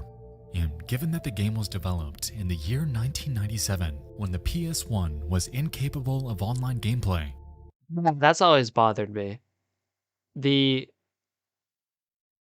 notion that multiple players can play on a PS1 in a game that was designed, like designed earlier than 1997 because it's copyrighted then, and I believe some of the recordings, like one of the recordings we get later on, we see Michael Hammond playing it, and well, it says Mike. The only other Mike we see in the series is Michael Hammond, so it's got to be one and the same, which would mean the early development at least was as early as 95. Multiplayer features weren't really happening yet, not certainly not in the way that Petscop uses it, and that's always bothered me. it implies that Petscop is some sort of technological marvel. Yeah. I mean, had it not taken the dark turn, right? Like, had things gone differently, had the tragedies not happened, maybe it probably could have been insanely successful. You know, Rainer might have been like big game developer.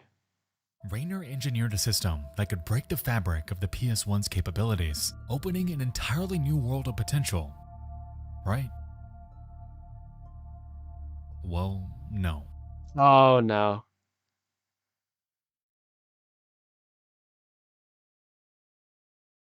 I think I know where Nexpo's going with this, and I am scared now. I'm gonna let him say it before I launch into my spiel, but afraid we're getting into AI territory. Maybe Paul has a painful home life, and that's why he's so obsessed with Petscop. Yeah, maybe. I'd believe that, I guess. Did you Petscop on PS5 right now? Petscop doesn't like actually exist as like a game you can play at all. It's just like a web series. Um, so yeah, it's unplayable. Hence, Petscop, the darkest game you cannot play. I know how cryptic Petscop has been so far, and while we could suspend our disbelief and run with that theory, I don't think it's quite right. As we can recall, Rainer presented Bell with a set of questions. Are you still sitting in a chair? Yeah, so yeah. Here we go with AI or something like that. I get the references or possible connections to it. With the are you still sitting in the chair? Are you looking around the room? It just I don't like it, but I'm gonna let him finish.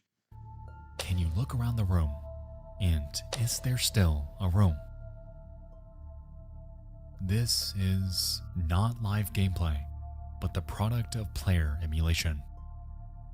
This entire time, Yeah, Petscop being personalized. Well, yeah, I believe to at least some extent or some generations of Petscop are very personalized to certain people, and you'll see that as we get further into it. we've assumed that demo gameplay are just recordings, which in a way they are. They're just not quite the kind we assumed. I wonder what he's gonna say about that. It seems to me that there's some sort of artificial intelligence being Yeah, here we go. trained here. The Bell Being trained. Oh boy, this is getting dangerously close to game theories, which was woefully inaccurate, but hopefully we don't get there yet. we're observing isn't the product of a player, but that of a computer, explaining how the synchronicity between Paul and Bell's movements were possible. We're gonna dive into this point.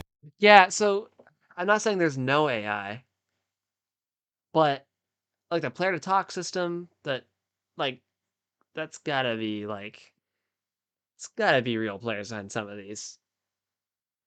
In much greater detail later, but Yeah, the impulse room. I have my we'll get to that later. He said I'll talk about it then, but I have my own thoughts on that for too. now, just know that the other players within Petscop aren't quite human.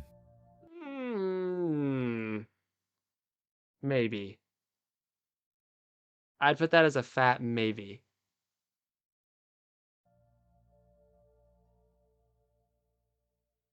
Not in all instances, at least. I believe there may be maybe Paul and his brain damaged Petscop wasn't even real and it was all one of his delusions. I mean, that would be super unsatisfying. Like, narratively speaking. That's like Dream Theory, right? For FNAF. That's like that's like the Petscop equivalent of Dream Theory right there. At least, not now. At least not now. Okay. Interesting. So yeah, you might be getting more to what I think. Because I don't like I'm not saying everybody's real all the time. Like I believe some iterations could be AI. Like certain versions of Marvin we see or certain versions of Bell we see could be AI. But certainly, they're real players at some point. Yeah, right. Spitball ideas. Yeah, spitballing ideas is what we do, man.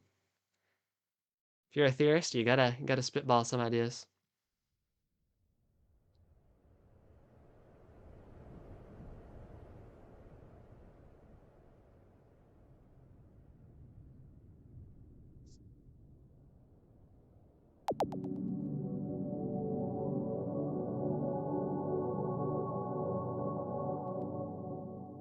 Barring the fact that it's a demo, Petscop 13 throws Paul back into the picture.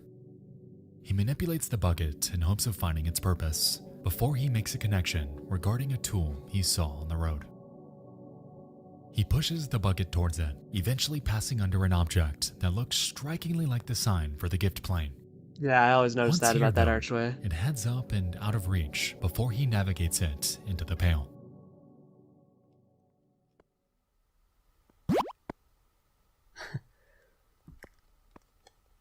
Wow, okay.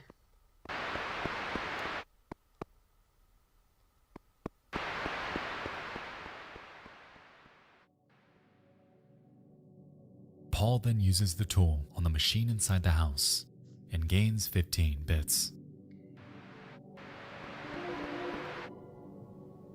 Well,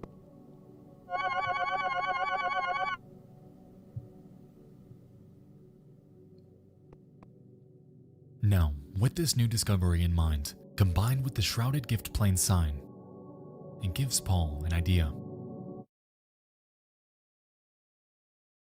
okay, this is a new file. Yeah, this is when Paul realizes like how connected things are, and he's gonna use that bucket to catch It Roman. might have occurred to Maybe Petscop wasn't real, how Paul tells people his story, and maybe Petscop was all how Paul processed news of tragedy in the real world. Yeah, so thing is like Rayner developed this game, right? So like he developed it a long time ago in '97.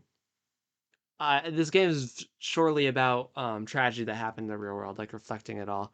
I think Paul's just kind of someone who found it, didn't really realize how connected to these families he was until he started playing it, found his connections in the game, and at that point, that's where he realizes how he too is involved with the tragedies and stuff.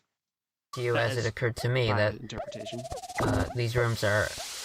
this room and the house are counterparts because they both have this bucket and they are shaped similarly, so I thought I would try out what we did before. He starts a new file and begins catching the pets as he did before. But this time, he takes the bucket to Ronit's room to try his hand at catching them once again. Small. But I should not have felt doubt. Just...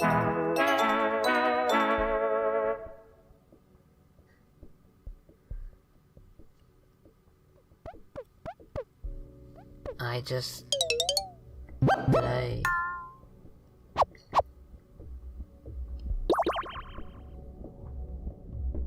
Ronith is Tonith's baby half-brother.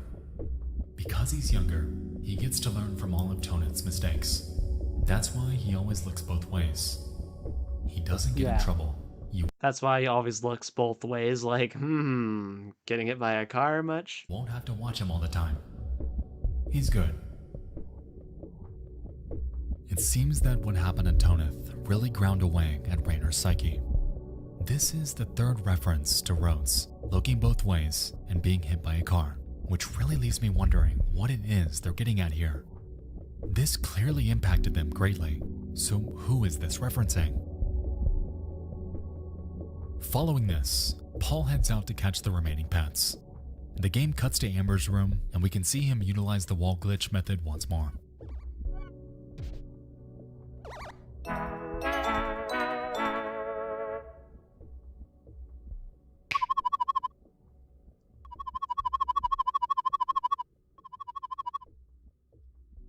Congratulations. You caught every pet and even care, aside from Tonith, who isn't here yet. You've seen everything in the game so far, but there will obviously be more. It's a growing organism. The controller inputs will be used Yeah, Nexpo kind of foreshadowed that earlier when he's like, oh, it's like an organism. And yeah, the game very much is so, with how it changes and evolves based on gameplay.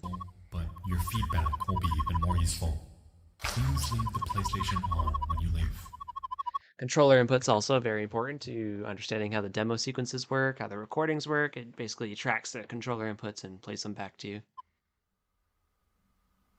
You can stand up now.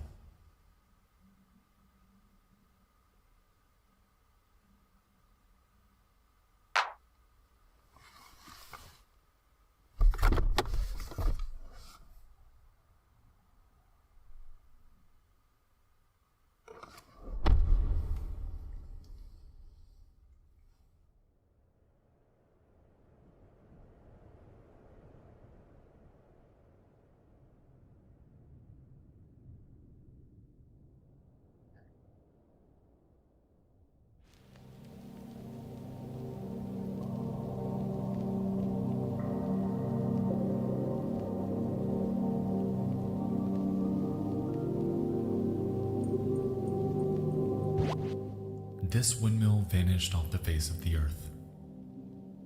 Here's a similar puzzle. There are two pictures of a door. Oh yeah, I'm interested to see his conclusions of this riddle. In one of the videos I did on Petscop, I came to a conclusion I'm pretty satisfied with for this riddle, so interesting to see if he comes to a similar conclusion or something different. In the first picture, the door is closed. In the second picture, taken later, the door is open. Nobody opened the door. The door did not open itself. The door, in fact, did not open at all. What happened?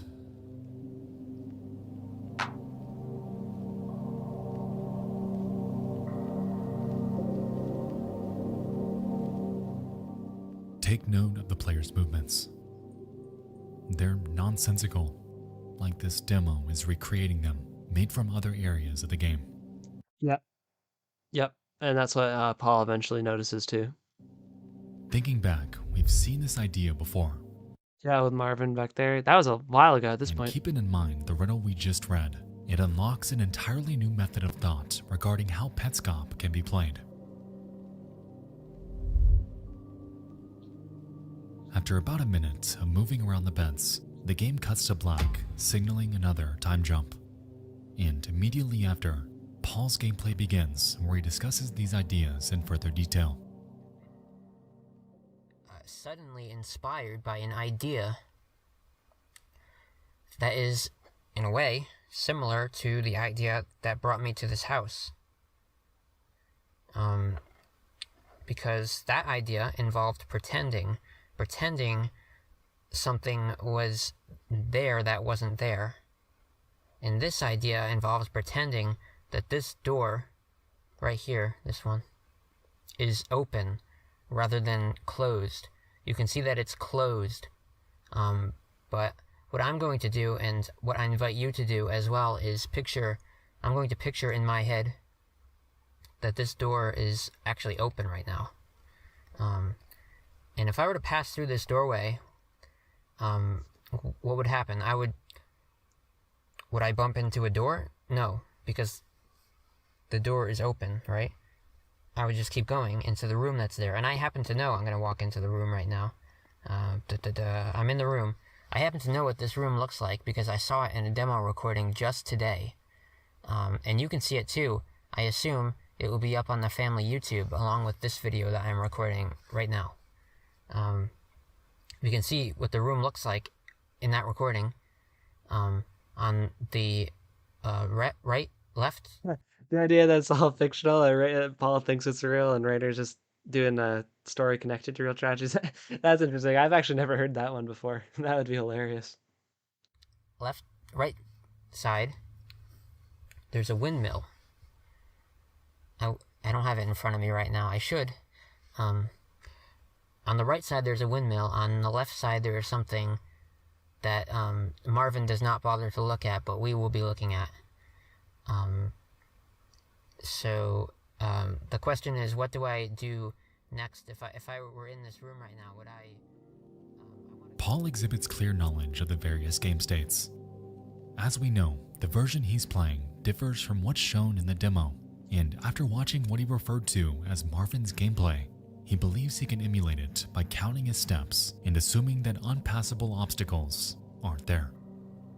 Given that the resulting demo recording has been overlaid onto Paul's raw footage, it solidifies his intuition as we can observe what would happen if he were in that world. Now, with that said, I do find it interesting that Paul referenced this channel as the family YouTube as it Yeah, so that's a discussion point for a few people too. He calls public YouTube and family YouTube, and they almost, the way he says it, they almost sound like separate entities, which is very intriguing. all but cements the fact that they're aware of identities tied to the characters of the game. Where Paul fits in the family tree is presently ambiguous, and so too are the reasons for why he's forced to play it in the first place. Yeah, that I feel like that is elaborated upon later, or at least hinted at better in coming Petscop episodes. I have some theories on that, obviously, What exactly but I'll wait to talk about it till we get are there. they looking to gain here? Moving on, Paul continues manipulating the game and makes his way to the dresser on the left side of the room. Upon analyzing it, we see a grid of 15 CDs in various states of rotation. Unaware of what he's interacting with, though, Paul assumes it's a dialog box with a ton of text and begins spamming buttons to get through it. It's probably cryptic, and we don't really care too much about, so we're gonna press X a bunch of times It's like, if it was a message, I feel like we all care about it very much. to get through all the text. But apparently Paul doesn't. But we can look at it later. And there could be a lot of it, so could be like a book in there. A lot of stuff I don't care about. A lot of it. Or Oh, hey, Casualty, how's it going? Who's Nexpo? Another mystery lover? Yeah, Nexpo's a big, like, internet mystery YouTuber. He has, like, a little over 3 million subscribers. His production quality is always really great. He has some really cool videos. I like him a lot, and he uploaded a nearly 3-hour Petscop video, so we've been reacting to it today.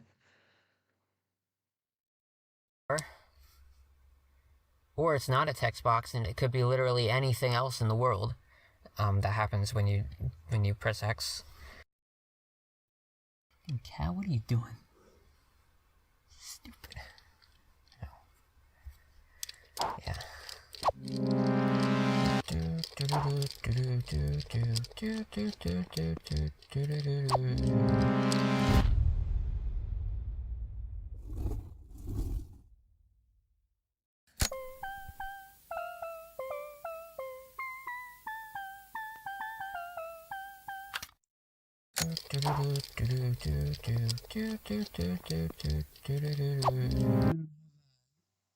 I've seen that to the which means Petscop 14 has to have happened after Petscop 11, because Marvin taught him the tune, and now he's humming it in this one.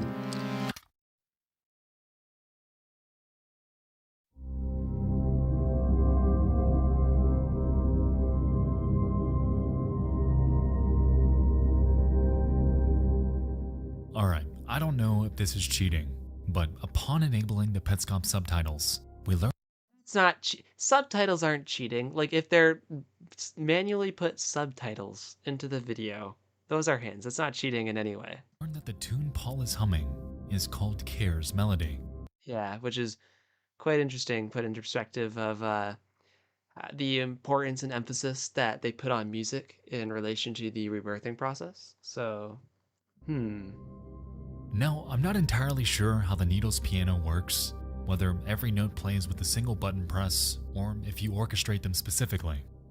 If it's the latter, though, why is it called Care's Melody? And how in the hell did Paul know how to play it? Ugh, honestly, I could be way overthinking this. Hell, I've been watching This game Petscop too fucking much. I liked that that little lineup he did there. Yeah, man, we've all been watching Petscop too much. I've spent so many hours analyzing this series.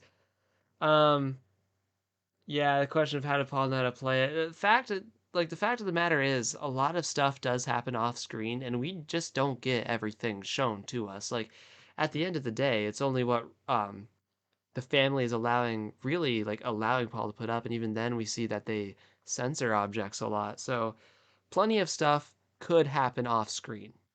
As we always have to remember that.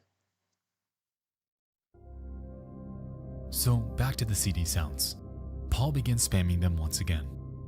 Interestingly though, once he makes it to the one in the very middle, CD8. Slime King, you said you're making ARG right now? That's pretty cool.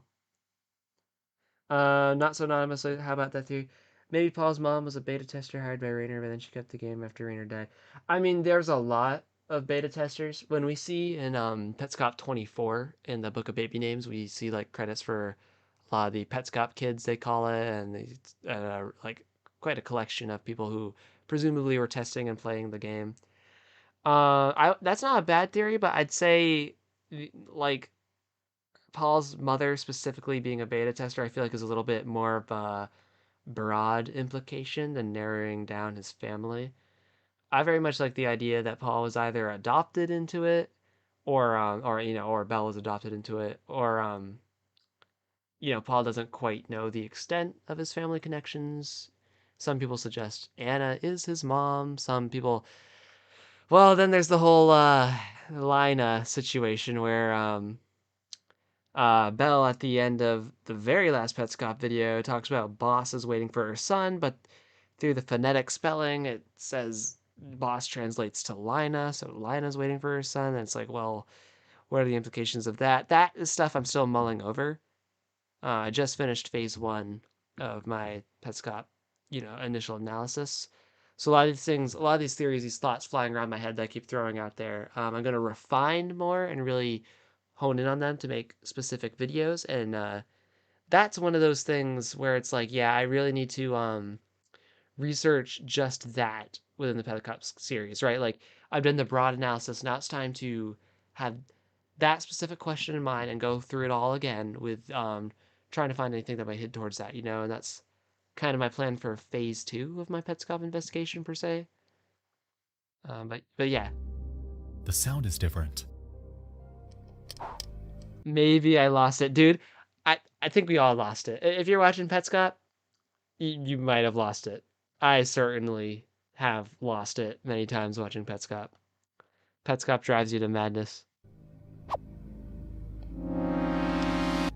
But we love the madness, so we keep coming back for more.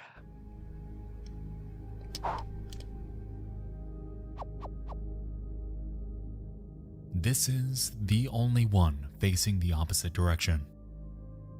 It's mirrored, backwards. And if we think back to Paul's confusion with direction, Right, left, right, side. we can establish a tenuous connection here. What the significance is remains to be seen, but let's keep this in mind moving forward. Yeah, eventually we see that the controls are inverted for whatever reason within Petscop, which probably, contributes to Paul's directional confusion. After a few more minutes of fumbling with these discs, Paul notices that the bedroom is half black and half green. He heads out and moves the bucket into the bedroom. Yeah, I'm already mad. I was insane before joining the stream. I mean, you did say you wanted to be spring locked earlier, so yeah, I believe it. And near the second sensor, and somehow figures out a way to paint the wall black.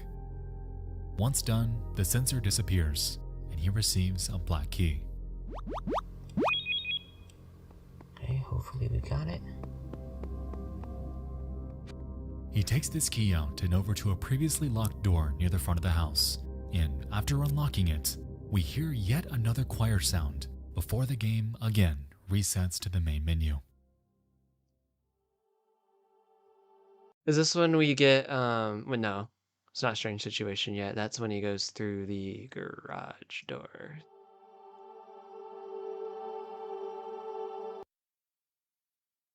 Right?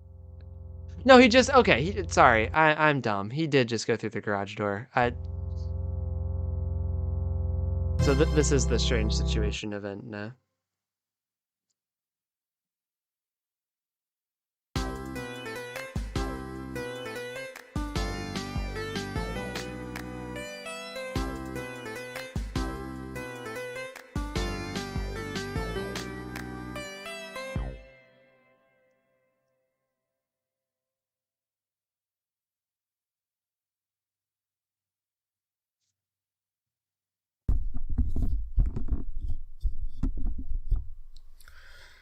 Here I am.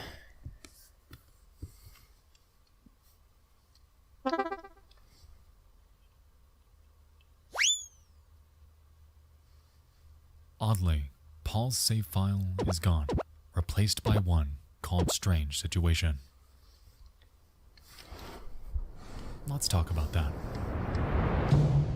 The experiment in the 70s, was it? Or a little bit ago, it was like an experiment involving attachment in children, specifically attachment to their guardians or caregivers, which I think we can all obviously see how it's connected to Petscop.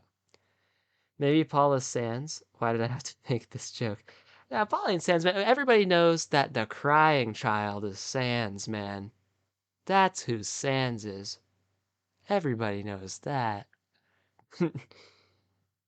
Nah, dude. I love how full of references you are.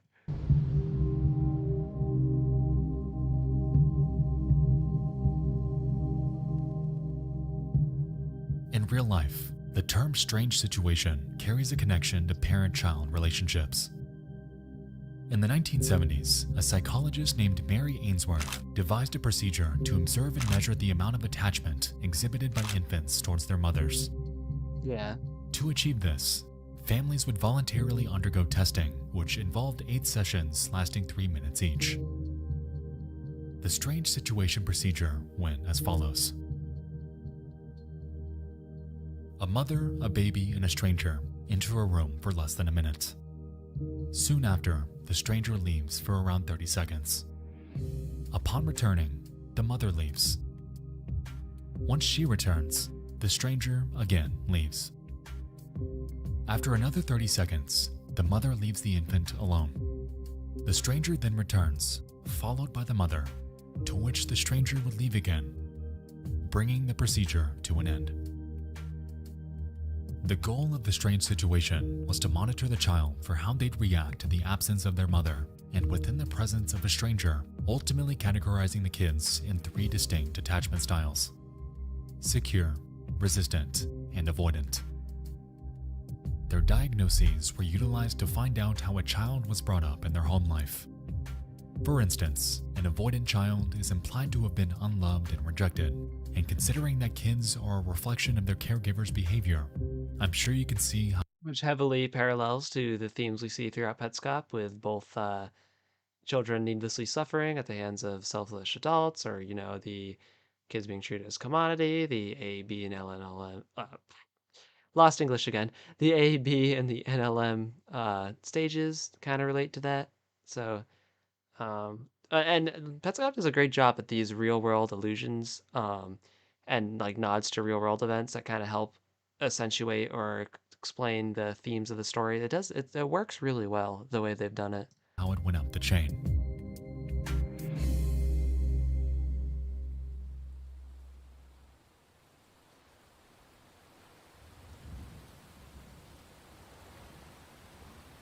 Now, it goes without saying that the connections between this and the characters within Petscop are clear. Yeah. The 3 emotional states Randall references As all I was throughout this saying, game yep. appear to be an allegory for the strange situation. Care A was secure, positive, and loved. Care B, unloved, rejected, and avoidant.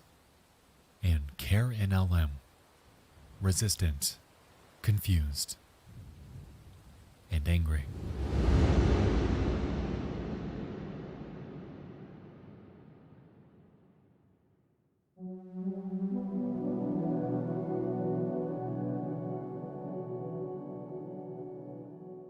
After selecting the file, Paul's back on the Newmaker plane.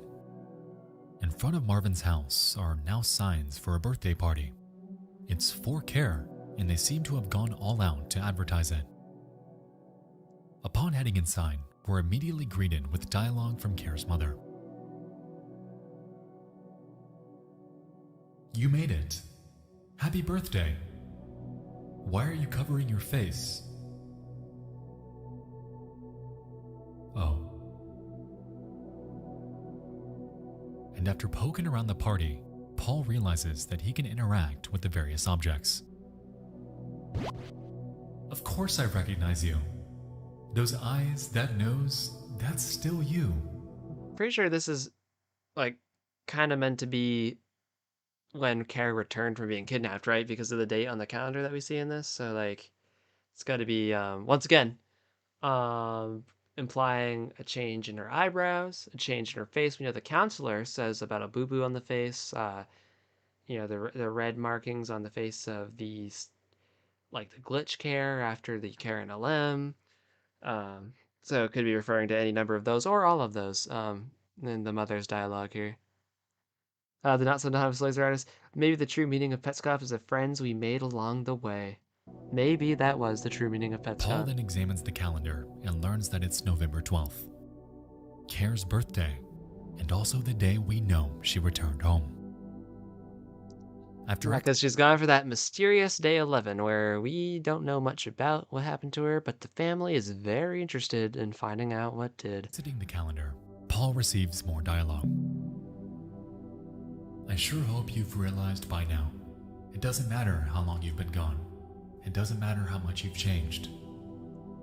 Up to 10 seasons, dude? Do you have it like all planned out? Like that's gonna be a lot of planning if you already know like up to 10 seasons.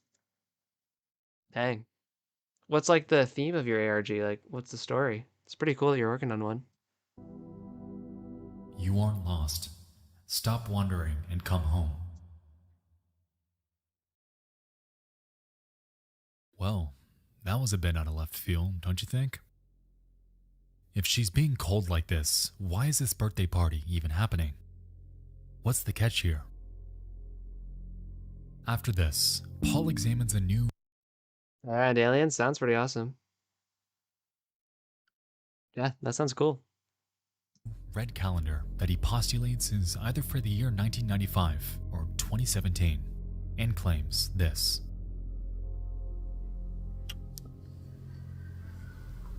Getting that bad feeling again. Slime King. Maybe Petscop was a dream by a gorilla. We're really getting out there with the theories now, folks. Once again, the game seems to be speaking to Paul. It knows how to unnerve him. However, the question remains as to why the reference to 2017 would spark this. We know that the Petscop channel was launched that year. I was gonna So say, yeah. Is there a correlation? Well, yeah. Like the game's now mentioning 2017 when Paul started uploading those videos, like, obviously. Paul continues into the bedroom, thumping into a wall that isn't there. And when inside, Kare's mother claims, Care, are you okay? You ran straight into the door. Did you think it was open? The character's currently a ghost in a PC. That's intriguing. Oh, poor baby.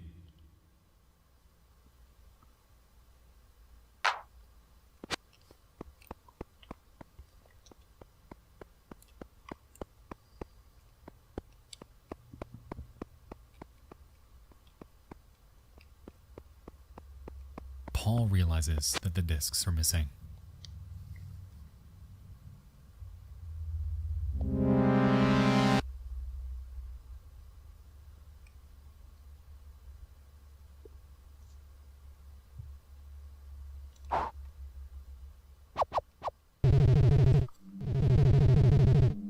Where's the disc? Where are the discovery pages? What are you talking about? What disc? Discovery pages? Jill, stop fucking ignoring me. Get in here and show me where that disc is. Jill. No, Care, this is Mommy. This is your mommy. Sweetie, I'm right here in front of you. There's no one else here. What are you looking at? What's over there? Care, can't you hear me? Can't you see me waving? Snap out of it. Care, where are you going?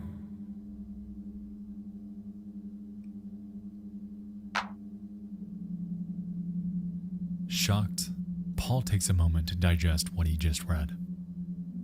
The video cuts to Paul showing his propensity for swearing again. Yeah, that's the one trait we know about Paul. I love how it kind of calls that out almost in like the counselor game, a grave robber. It's like, oh, you know why young like kids shouldn't say swear words? It just doesn't sound right. It's disturbing.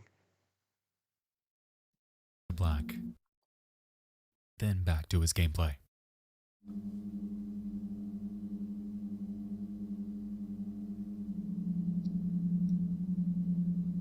I think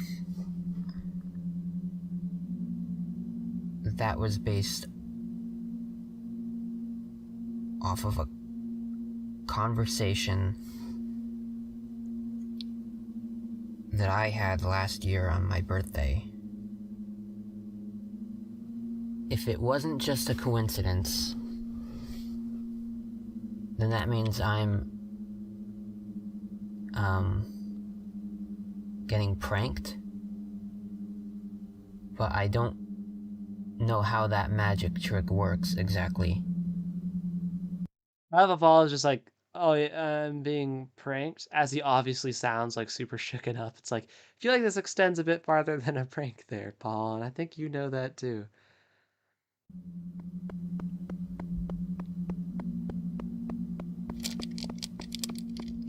As Paul exits the room, the game crashes before he claims that he needs to call Jill. I have to call Jill right now.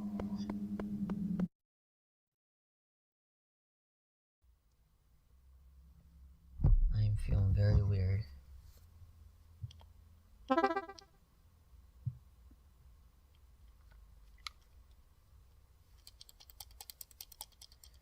So through Google, I asked the internet, how might one rewrite to a CDR? Yeah, that should be the big question, because like, if things are And changing the in real internet's time. response to that question was, "You idiot. You fucking idiot. What are you doing?"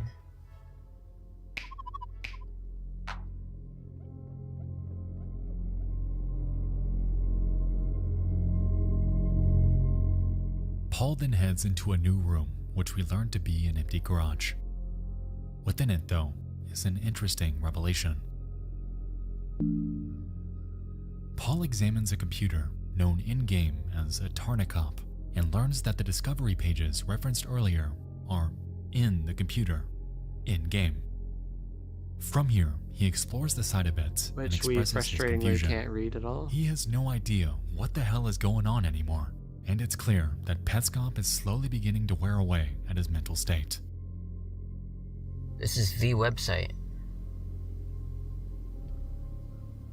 For some reason, it's in the game on a computer screen.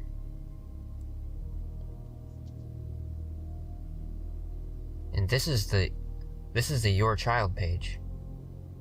Judging by all the text. Wish I could read it.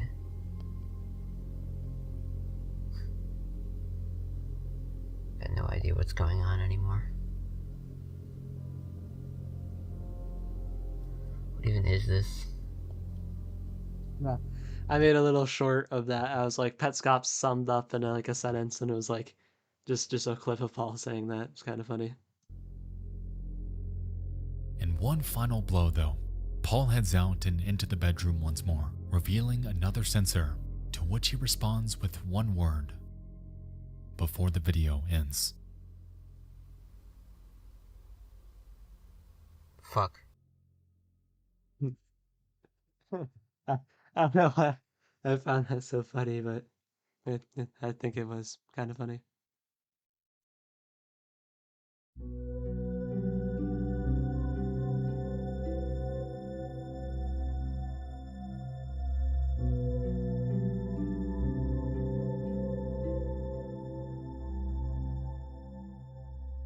Above This is all all Petscop 14, right? I'm pretty sure. else, the most pivotal revelation in this episode was the Classic Paul, indeed. conversation between Paul and Jill.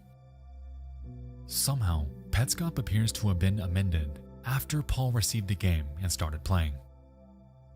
As we can recall, he claimed that the conversation was from his previous birthday, and given that Petscop 14 was uploaded in July of 2018 and the Petscop channel was launched in summer of 2017, the game was either tampered with, replaced, or somehow predicted events that hadn't even happened yet. On top of all of this, though, we find that Paul and Care have some level of intertwining storylines, as during that Jill conversation, Care's mother asks her by name what. Yeah, that conversation is weird. Very, very weird. That I've been working on for my upcoming like specific theory videos, I've been working on something to explain like the character of Jill and how this instance could come to be. I can't wait to hear what Nexpo What in says the though, so hell let's keep she's listening. talking about. So what's this hinting at? Paul is clearly being toyed with. Yes. It's referencing personal conversations. It knows about his discovery pages and is displaying this weird mishmash of two wildly different time periods. It's messing with him.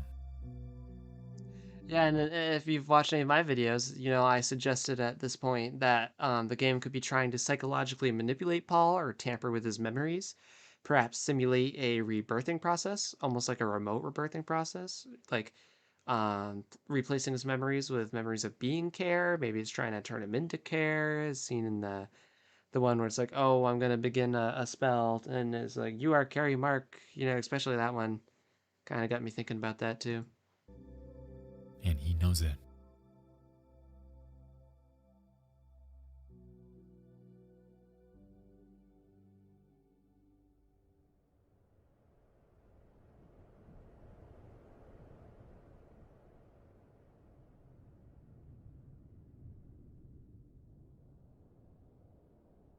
Have you found anything weird lately? Gee, guys, have we found anything weird lately? I don't know.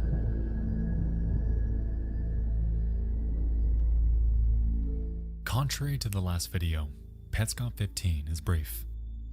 The video opens with a demo recording of the school, in which we can see the player exploring a bit. Oddly, though, It'd be interesting if every this game single file time resets they collect his a memory. party That'd be hat, funny. the game forces them in front of this photo labeled girl.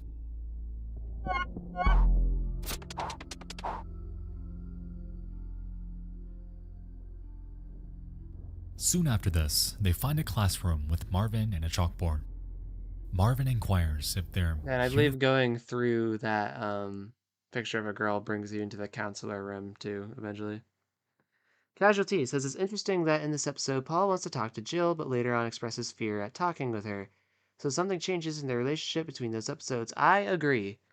Um, Paul expresses how he is intimidated by all those, those mysterious people, the family that's kind of forcing him into these Petscop videos at this point. He talks about how Belle wouldn't be intimidated by him. I remember because he's like, kind of respects Belle in that way that she, he's always saying like, oh, you're smart. You're less intimidated than me.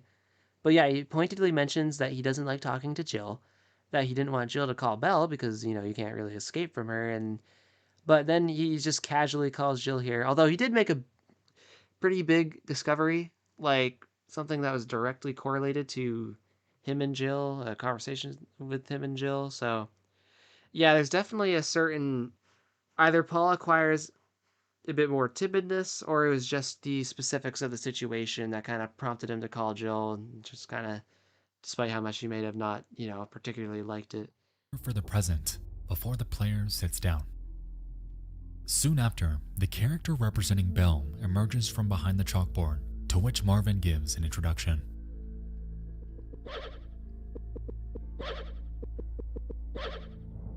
Yeah, I'm almost sure Next was going to say this is what caused the tool to turn pink is the only logical explanation, in my opinion.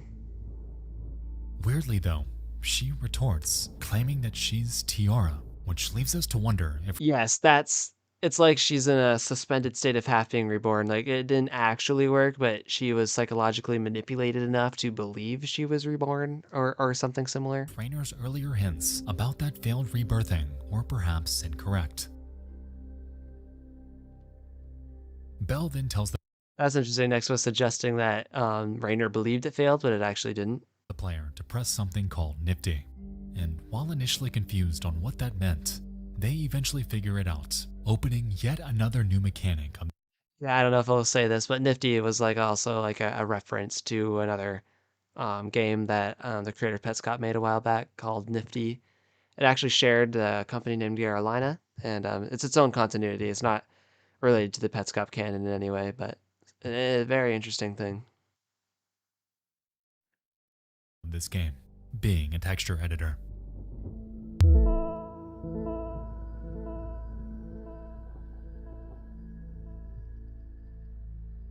From here, the player draws some scribbles and writes the word hi before the video ends.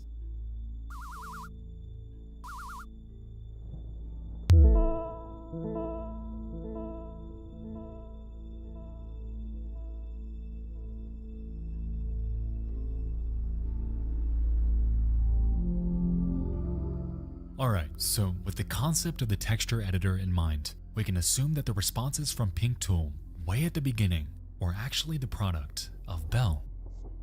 This was her method of communication before we ever knew it was possible. With this in mind though, tons of questions remain as to how in-game players are able to pull off actions like this if there's no aspect of online play available. Sure, we can take these other characters at face value like they're some sort of AI, but what if there's something else going on here? It's like we're stuck in this uncanny middle ground of ambiguity. They are. I agree with that. It's almost like Petscop. Like, not really, but in a way, it's almost like it's non-committal. But I don't know. I tend to lean more towards the non-supernatural side. Aren't human, but they aren't rudimentary PS1 AI either. Yeah. Why I like moving away from AI too is because it makes a lot of the story like, but huh? Like if they are AI, surely not all of them are, because there's some obviously like human interactions, you know what I'm saying? After all, they can pull off live texture editing, of all things. That's insane. And the most like like whatever with the PS1 unrealistic, like, oh, could it actually be pulled off? Well, like whatever. Like a lot of times these things have like partially sci-fi, right? Like where it's just technology just works more advanced just because it is in this universe. But she was able to write these things. Like we saw the way the texture editor writes. The fact that she was able, like, I know it took the Pink a while to respond, and that's probably why. But dang, Belle be good at writing that stuff fast. So how is this possible?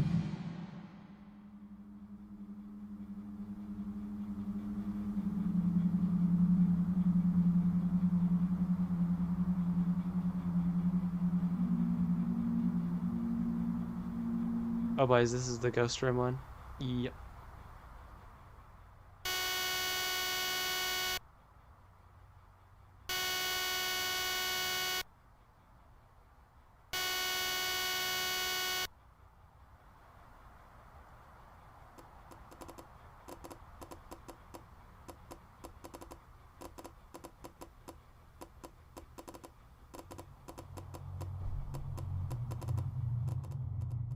Petscop 16 is one of the shortest episodes in the entire series, yet conversely, is one of the most haunting.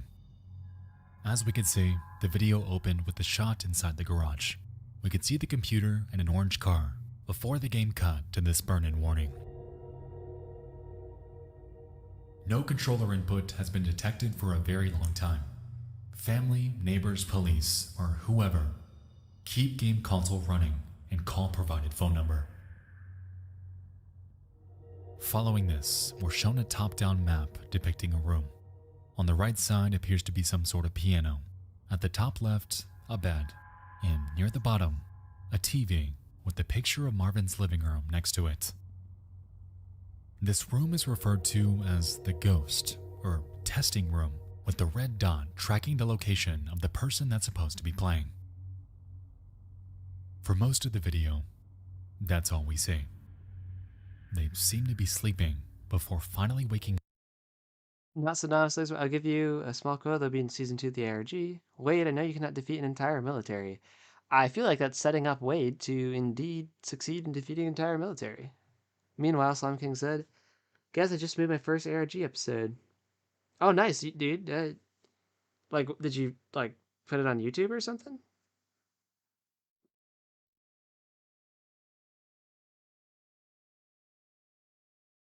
Up, stumbling back to the chair, and resuming their playthrough.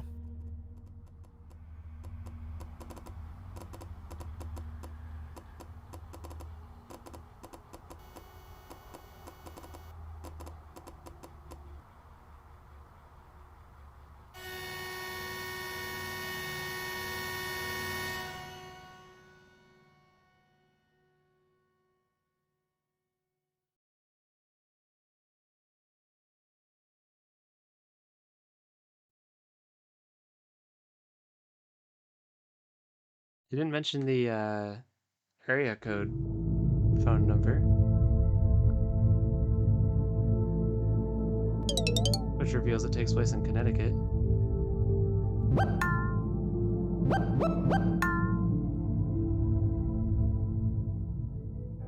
Yeah, so on that also we see a area code for a phone number briefly, and it reveals that it's a Connecticut phone number. So like the majority of Petscop is probably taking place in the U.S. state of Connecticut. I don't think that was mentioned here at all. Petscop 17 opens with the player silently exploring the sound test menu. They make their way to sound file 85 and spam it for an entire fucking minute straight.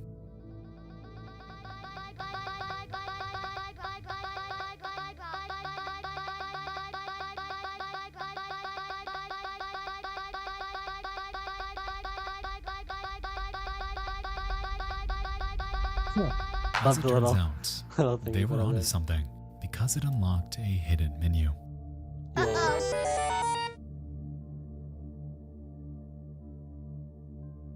And so we're introduced to the back end of Petscop.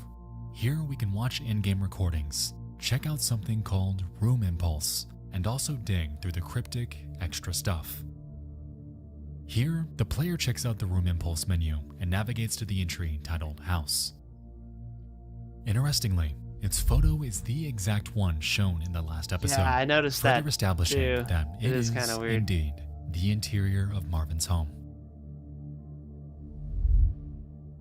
Before they hit play, they pick something called a gen, which I'm assuming is short for generation. They scroll to number 10 and hit play.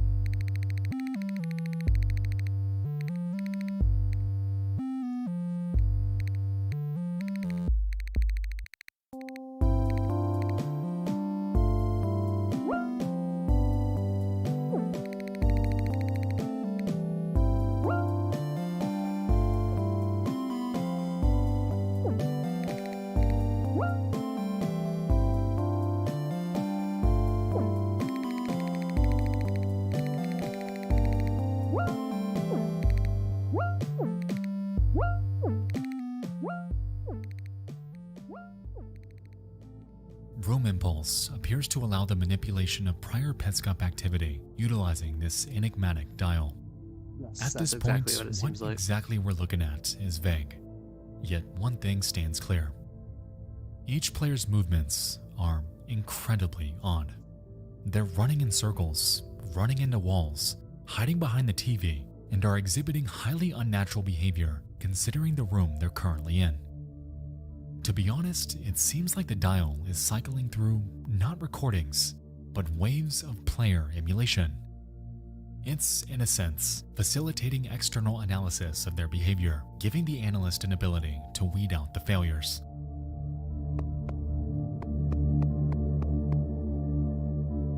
I gotta listen to that one more time to kind of absorb it. Each player's movements are incredibly one to allow the manipulation of prior Petscop activity utilizing this enigmatic dial. At this point, what exactly we're looking at is vague. Yet one thing stands clear.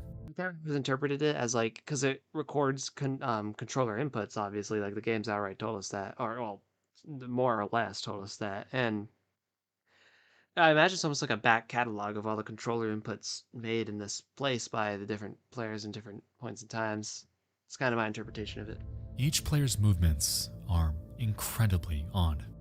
They're running in circles, running into walls, hiding behind the TV, and are exhibiting highly unnatural behavior considering the room they're currently in. Yeah, but also, like, if you're considering it's players from all across the time, like, you know, like when you're in a game and you're trying to look for secrets or just generally exploring, you do crap like that. Like, just no stone unturned kind of stuff. It doesn't seem like anything's that so unrealistic for a player to do, but... To be honest, it seems like the dial is cycling through not recordings, but waves of player emulation. Yeah, it's, in a sense, facilitating external analysis of their behavior, giving the analyst an ability to weed out the failures.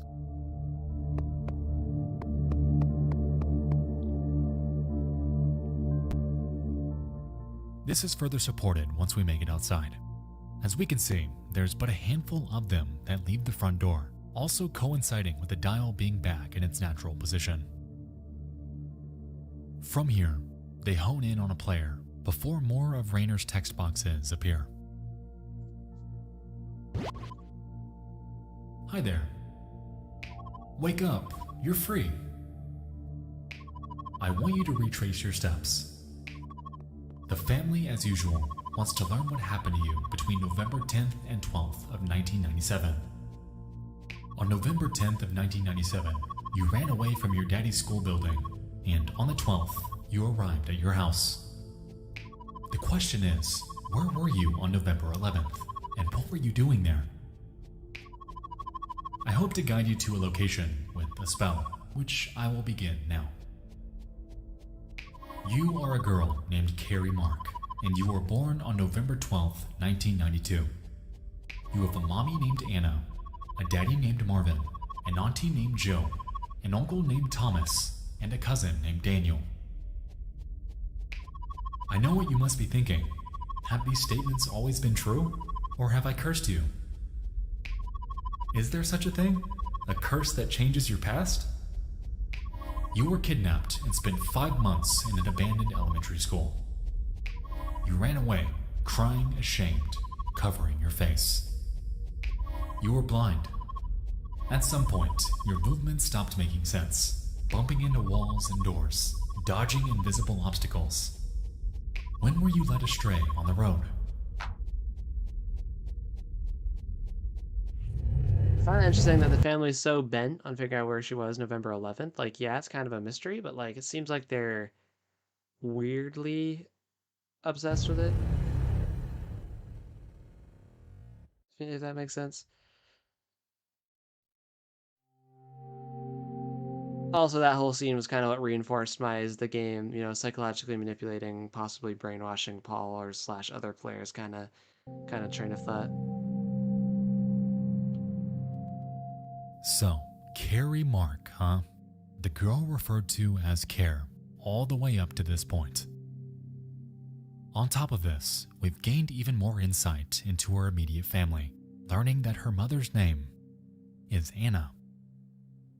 Unsurprisingly, Raynor keeps things vague. He mentions a bizarre curse about changing pasts and how the family, who we know to be running this channel, want to know where she was on the day between. Welcome back, Casualty. Oh, sorry. Hopefully the stream quality gets better. Hopefully it's not something on my end. When she escaped from the school and made it back home. Now, we were just given a ton of names, and while it might seem overwhelming, for now, just remember Carrie, Marvin, and Anna. We'll get to the others later.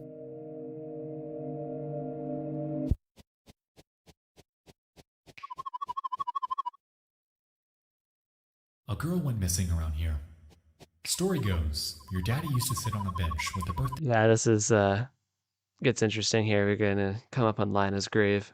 cake, trying to lure her home. Instead of missing girl signs, he put up birthday girl signs, promising cake to the birthday girl. Of course, the birthday I played Fall Guys / Stumble Guys. There's no behavior you can show me that would be less sensible than the players in those games. Based Casualty. Based statement right there. girl never came home, to his disappointment. When I learned about this absurd story, I spent a lot of time digging. Eventually, I found out what really happened to that girl. Want to know? Ask. The player then makes their way to a very specific spot, prompting a text box. And so they ask, what happened to her?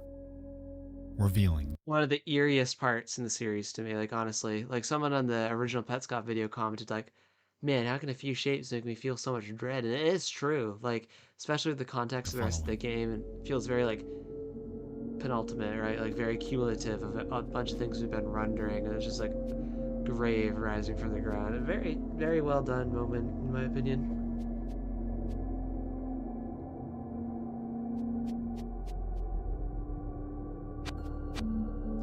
Very interested to see what Nexpo has to say about all this, though. A new grave for a girl named Lena Leskowitz, explaining that they didn't see her. Let's think back. Yeah, what's he gonna say about this? Is he gonna go the car route, or is he gonna go a different one?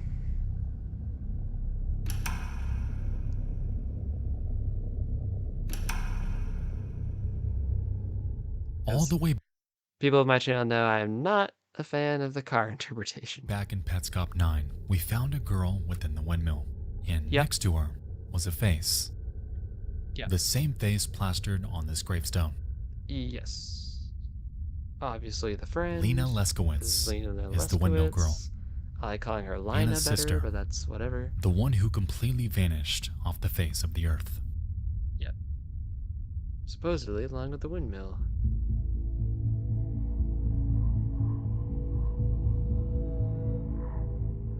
Now, within the dialogue Rainer gave us, it implies that they found her. They know where she was, what happened to her, everything. But at the same time, it contradicts their prior claims when pressing Marvin about what the hell he did. We know Rainer was extremely... Well, those could have been written at different points. Like when Rainer wrote that note right then, he might have not known. Like, we don't... Like, do we know for a fact when Rainer went on the quest to find Lina specifically? Like, is it possible those notes were written at different points? Like, it might not be that confusing if it's just like, oh, Rainer had already put that into the game, and then he figured out what happened to Lina. I don't know. I'd have to think about that a bit more, but I mean, that's always kind of the assumption I've been under. Casualty. To be honest, if I thought someone phased into an alternate dimension and came back again, I'd also be very interested in what happened to them. Yeah, if I had suspected they phased into an alternate dimension, yeah, I'd put on my detective hat and let's go figure it out. Another quote, way to wake up reality. Nothing ever goes as you plan, but what else applies to them? They planned that you're down and get those. Interesting. Your thing, not so nominous laser artist sounds pretty action-packed. Casualty says, yeah, refresh fixed it. YouTube has throttled it down to 144, and now it's back to 720. All right, good. I'm glad that fixed it. passionate about cracking the windmill mystery. So if he knew of her fate all along, why go through all of this? Yeah, all along is the thing where, like, again, I was saying, maybe he didn't know all along. What I'm getting at here is this. At face value, her gravestone, combined with the prior references to roads and being run over, Don't like this. implies that she was hit by a car. No. If we really think about it though, it may have a different meaning entirely. Yes. Not car. Not car. Let's assume that Rainer's bluffing here. He's being bold, playing the strong game, trying to get answers out of anyone who would be willing to give it. The phrase "they didn't see her" might not reference the road at all. Thank you, Nexpo. But rather that nobody saw her because nobody could find her. Yes. Thank you. This death is implied because to this day, she's still missing. Well, you know, I have something to say about that, but I am saving it for my next video. I don't want to spoil the point of my next video that I'm making, which is literally specifically about the windmill and Lina. So I don't want to spoil it here, but yeah, just know I have thoughts on this. Not laser artist. Lina's hit by a car. I'm calling it. See, I respectfully disagree. That it's a valid theory based on different hints and stuff we're given. I do not agree that Lina was hit by a car, and I'm glad Nexpo kind of got away from that route too, because it's something I've never really accepted as a theory. After this revelation, the video continues for another minute without much substance.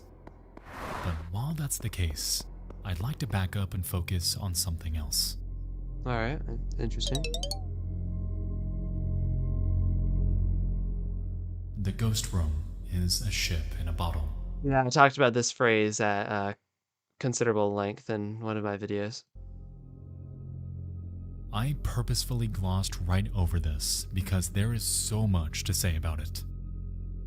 In Petscop 16, we learned of what the Ghost Room is. It's a place where people are kept, where they're monitored, tracked, and forced to play Petscop for hours, days, maybe even years, all within the confines of its walls. At first, it's easy to take it at face value, assuming that this is a physical location with a real person. However, considering the mention I'm literally the only person on the internet who doesn't call her Lena.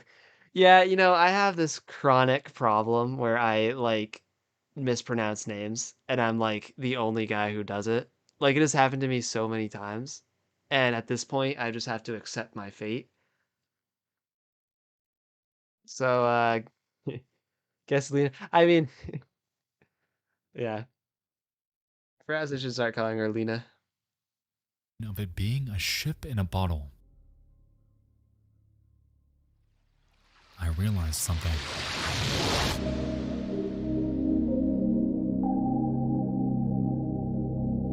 What? If you've watched my channel for a while, you know that Soma is one of my favorite video games ever, and I have waited for the day when I can find an excuse to talk about it again. Soma is a psychological horror game primarily focused on one man named Simon Jarrett. After a tragic car accident, he suffers severe brain damage that needs immediate treatment. As a result, he makes an appointment to get a brain scan done by a sketchy doctor who claims to be able to cure him. And in a way, he does. It's just not how you'd expect.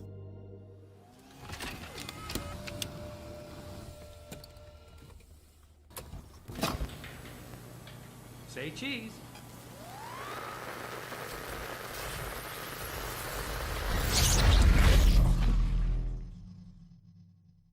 I'm kind of confused where this is going, but excited to see. What happened?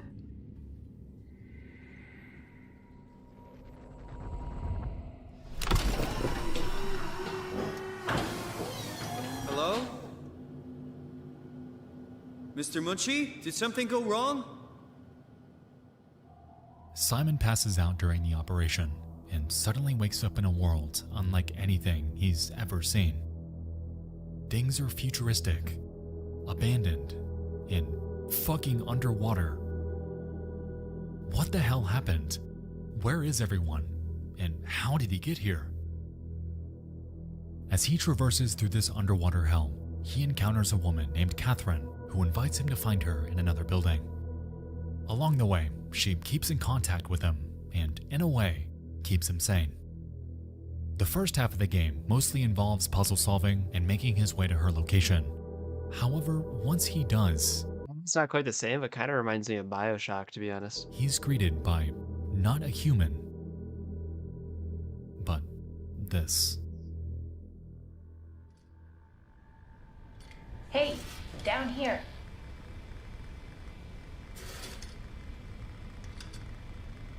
No, not you two. I was really hoping you were human.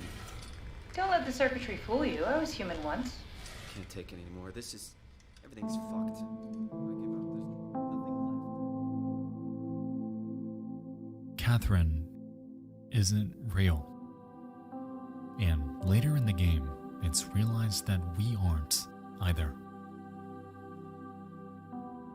The central question Soma entertains is that of I am now terrified as to where Nexpo is going with this for Petscop.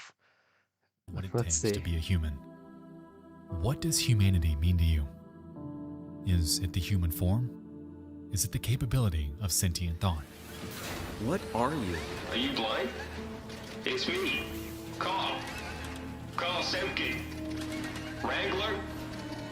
Anything? I agree. The Burn and Monitor episode was super freaky. Like, imagine one of your games doing that to you. Like, that'd be so scary. Imagine hearing that noise. Okay, imagine like you're running like your gaming machine, right? You just go to bed and you wake up to that awful blaring noise, and you see like a reflection of your room on your TV. Like, that'd be the scariest thing ever. This sound familiar to you? No, actually. Well, thanks for being so helpful. It's not like I'm knocked out on the floor or anything. I won't spoil the ending in case you'd like to play it, But around the point Simon realizes that he isn't physically human, he learns of the true nature of that brain scan operation he went through. It wasn't for a diagnosis. It was to copy everything about him into a machine.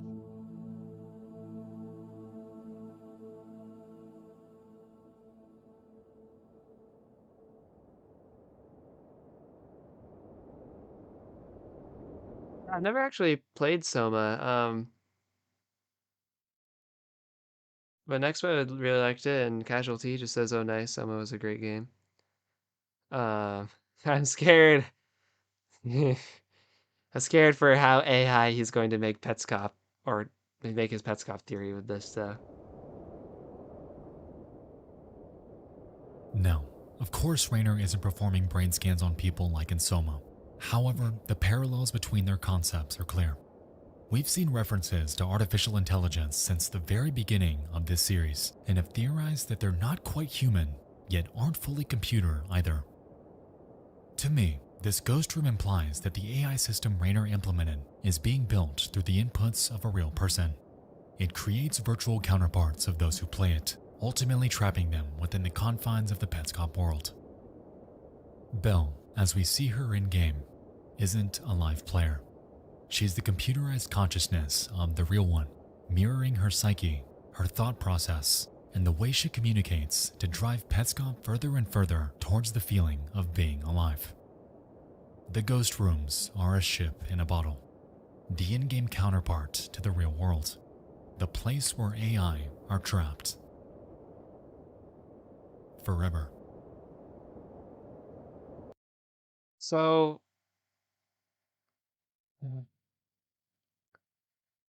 I feel like much of this isn't taking into account what we see in later episodes, which I feel very more so implies human players behind the other avatars.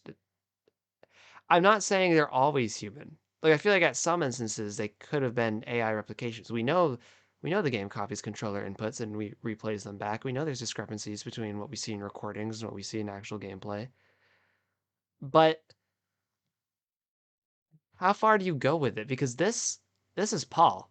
He's just saying the Brennan monitors were the AIs trapped, but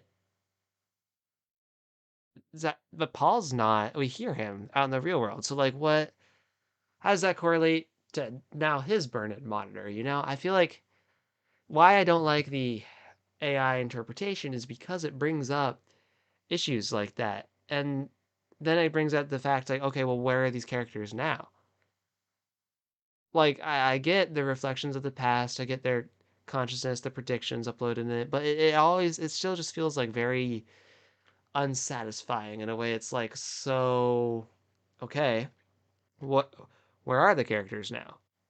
How, why, like, how does Paul work in all this?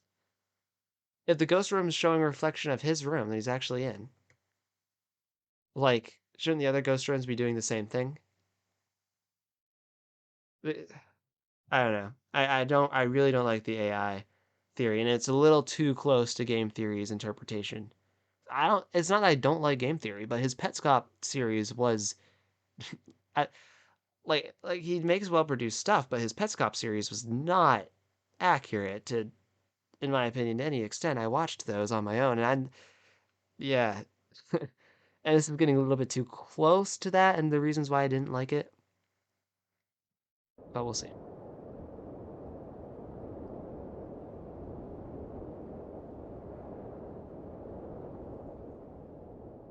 And then it's just like, okay, so you're willing to believe that Raynor constructed an AI that can do that and didn't find a way to make a game that could host multiple people?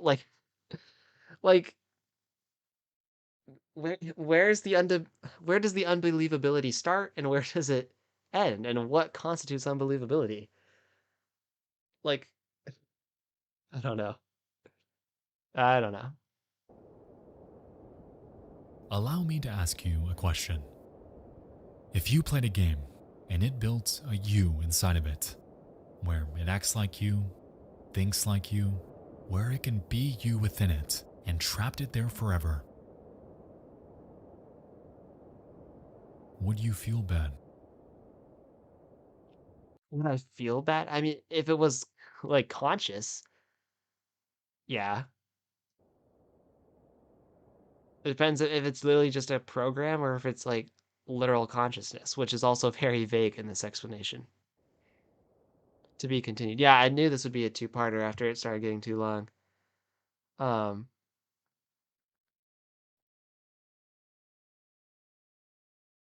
yeah. Really didn't like the AI turn at the end. I'm still looking forward to part two though. I can't wait to see what he says about the final what is it? Final 8 episodes he has to cover. And how his theory might, because he did it much in this similar style to me as like I broke it up into smaller videos where he did it more of a bigger one, but he still kind of went in release order as far as dealing with information goes. So I am optimistic that some of the parts of his theories that I feel like I don't like or is ignoring certain information or is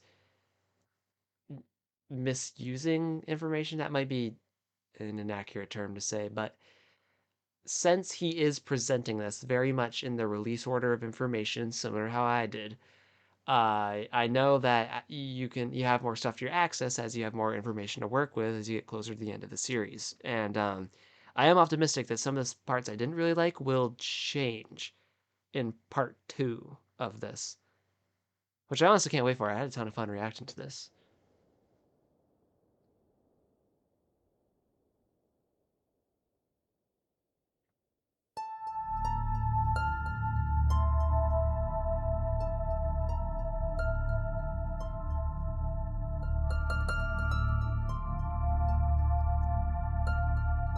Very well done video overall, though. Nexpo's production quality is always through the roof.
I've kind of just been thinking over my thoughts for a second. Um,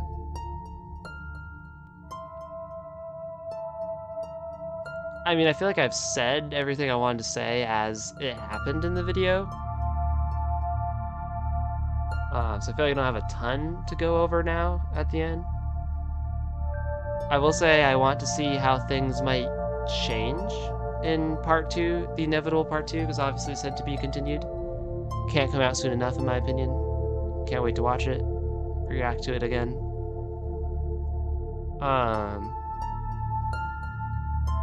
Really glad he got away from Lina getting hit by a car. I was scared that he was going to go that route. And then he got away from it, which I was happy about. But the AI thing went a little too AI for me. For the reasons I detailed earlier.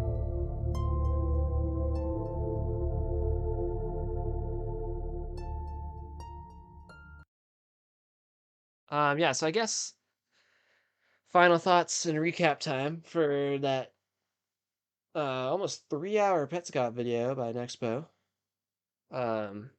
Really liked it overall. Really liked the production quality. The visuals were stellar. The audio was on par.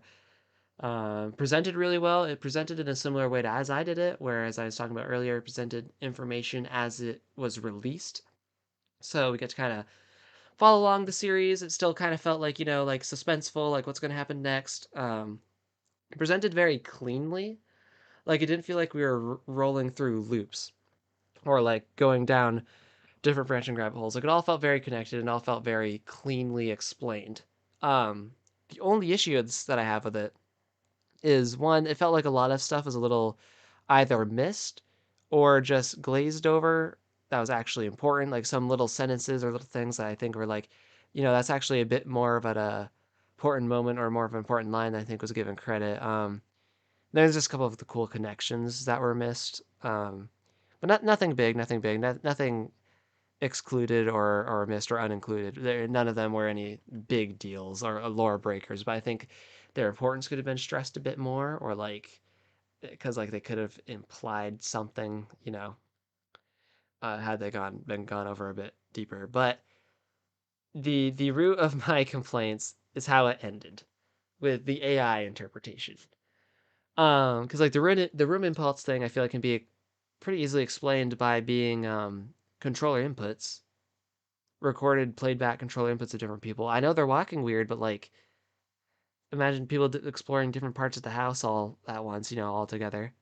I know his explanation works too, but like, then you just have to go down this rabbit hole of assumption that the AI is that strong, and the notion of the AI copying someone's behaviors into the game, the level of advanced AI that has to be is astounding.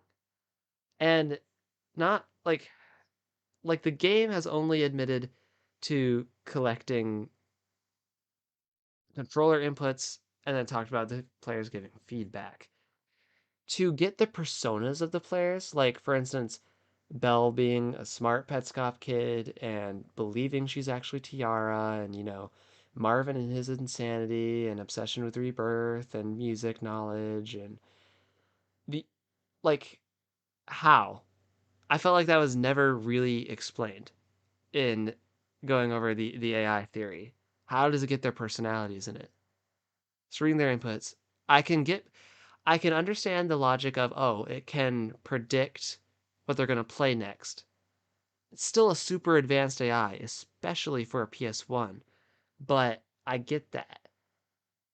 Having a copy of the person's persona into the game feels a little ridiculous. And it feels like it conflicts with some of the other ideas. Like, okay, is the game trying to brainwash the person? Like I know I suggested that, but it seemed like he was also sort of going for that too, and then kind of switched AI. It's like, which is it? Is it copying them, and to what end? Like trapping them there as a revenge thing, a vendetta thing? Why? What good does it do? And the ghost rims, the burn-in monitors, it reflects the room. Like like if that's an AI in there, like what the red dot is, it's showing where. Like why does it show the AI in the physical world? Paul is obviously physical. Paul's a human being. There's no getting around that. We hear him move. We hear him shuffling stuff. We hear him opening and closing car doors, tapping on glass. He has a cat. He has papers that he moves around pretty obviously. So then it's like, well, now is Paul slowly being transcribed into the game? I guess you'd have to believe that under this theory. And but it's like the ghost room is supposed to represent where he's like in, and the red dot's supposed to show where he's moving. It has a literal phone number to call. And then at the end, right? Like Marvin says, "Here I come." Like I know this is episode 23. Paul seems actively distressed, right? He believes that Marvin could be an immediate physical threat, and then nothing happens for a while. It's implied that Marvin did something.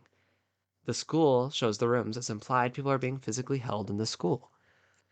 If it is copying AI, those physical people also still exist. And then I think, well, sometimes they're also being controlled by the people. And then it becomes sort of like a arbitrary plot device because it's like, to what end was all of that leading to?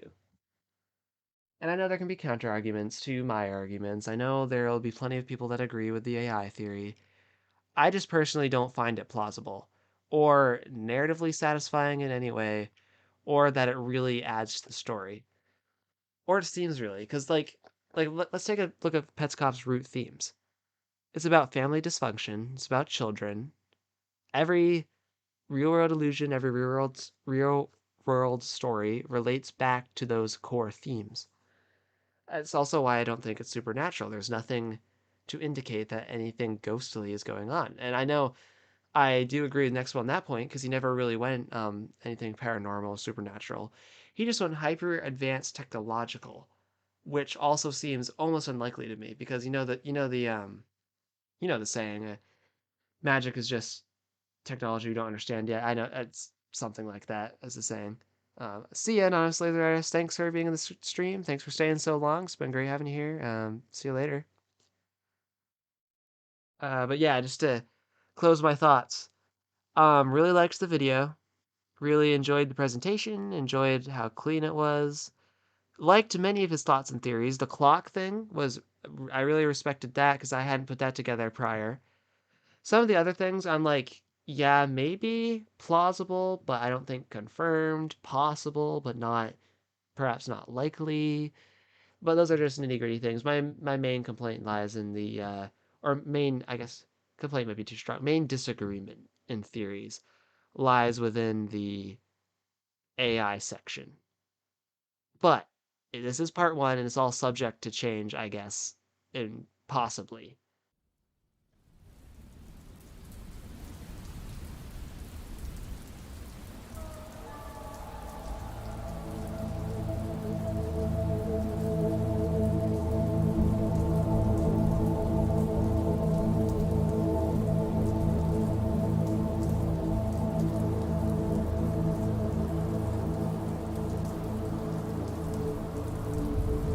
So motel sign glows in the distance. Perhaps a nice spot for a safe room. From Nexpo would love.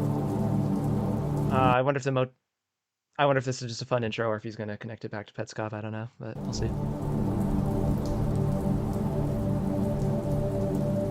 Love the music and atmosphere as always.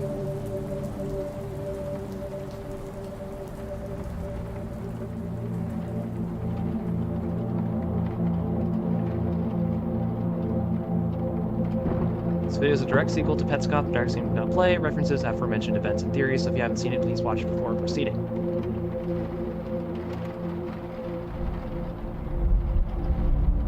This video contains disturbing themes, including psychological abuse. Your discretion is advised. Which I think if you're into Petscop, everyone should be aware of that.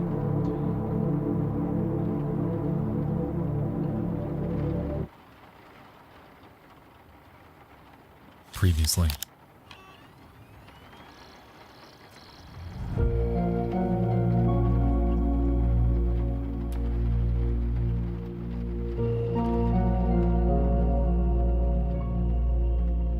Speaking of Lina's gravestone, I see lying out the ground here. Super interested to see where he goes with that because one of the biggest things I've personally been struggling with and piecing the the definitive Petscop timeline that I want to release is exactly Lena's journey throughout the game because while there's many reasons to believe she did die at the windmill, there's also reason to believe that perhaps she didn't, and it gets really messy. I'm not gonna say too much until Nexpo starts talking about it, but it gets messy and it's complicated to think about, and I've had a hard time finding a solution that's both satisfying narratively and evidentially backed with evidence. So we'll talk about it more next one brings it up, but seeing the gravestone made me think that is something I'm looking forward to coming up in this video.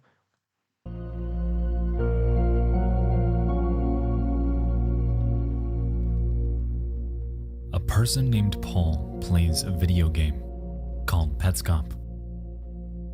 The game isn't what it seems. Contrary to its outward appearance, it's loaded with themes of child endangerment, psychological abuse, and the constant insinuation that this game is alive.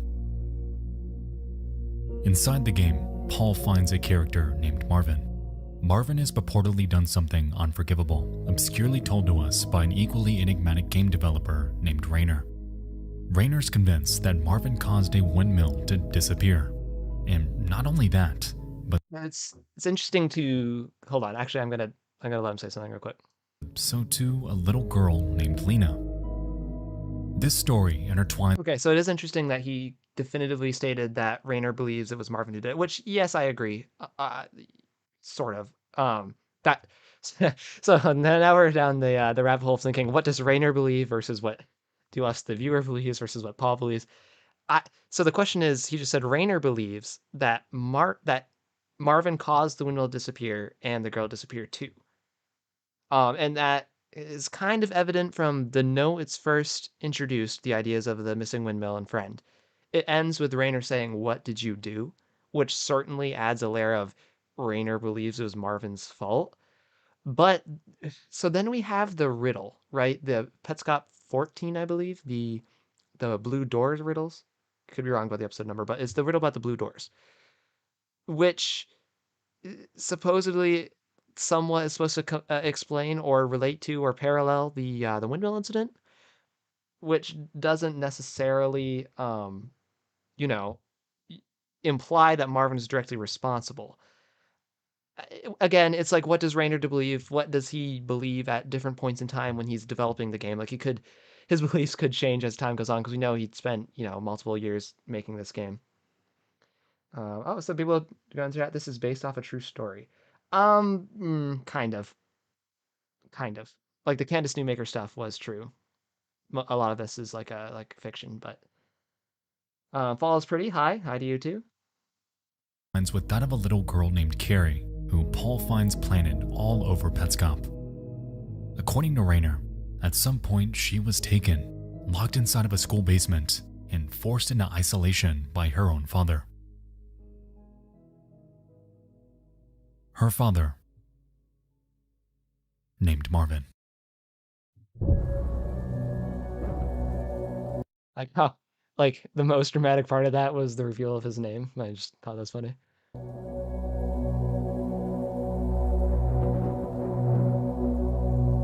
Is this supposed to be?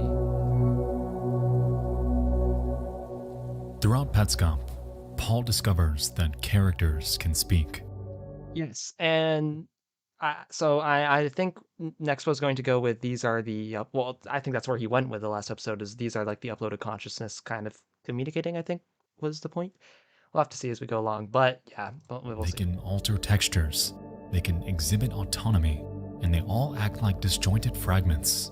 Yeah, I'm interested to see where he goes with the Bell and Tiara thing, because if it is extracted consciousness, what became of her in real life, right? Because now we have, according to him, we have the AI consciousness within the game, and then the real world people are either dead or still out there. So then keeping track of that is just like, it gets hard, but we'll see. A human long gone. You see, this game can record you, playing you just as much as you play it. Yes. It causes Paul to encounter bizarre synchronicities, characters walking towards paths that don't exist, entering rooms that aren't there. They exist in limbo, with some being trapped in this game for entire lifetimes. Petscop is more than just a kid's game. It's building something, telling us something, and trapping everyone who plays it within it. It's a prison.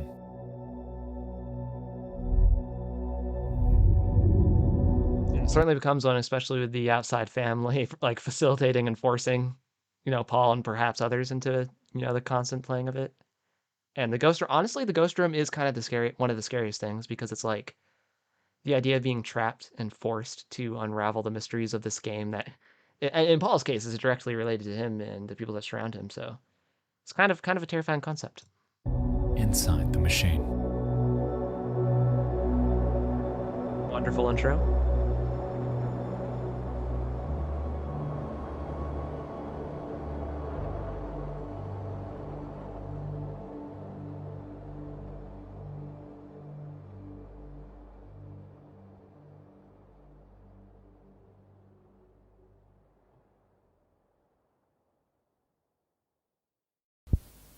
Whoa.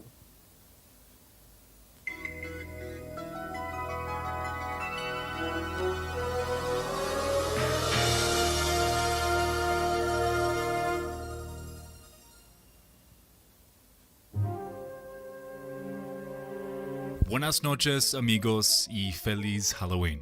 Before we begin, I'd like to tell you guys about tonight's video sponsor, Babbel.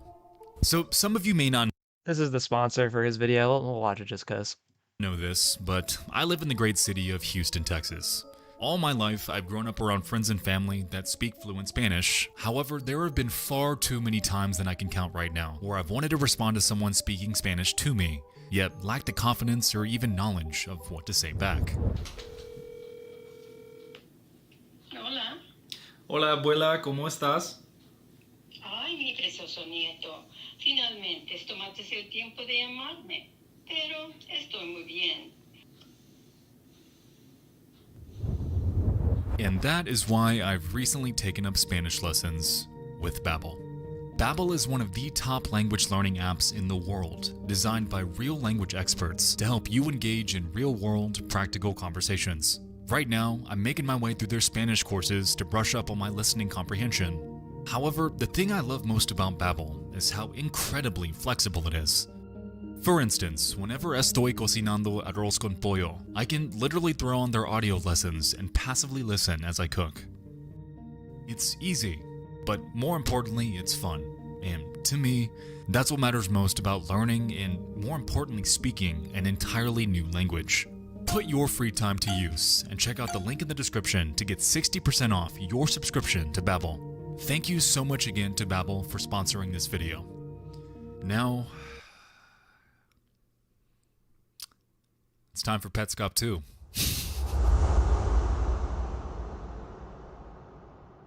Alright, back into it then.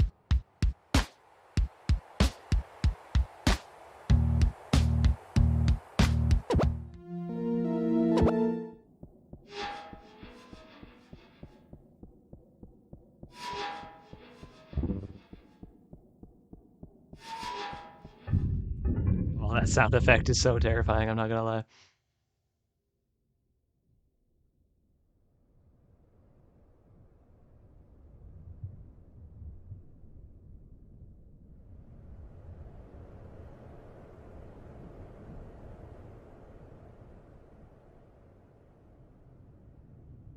Upon venturing to the depths of Petscop, Paul has uncovered a disconcerting mystery. Though he's been quiet for a while, where did he go?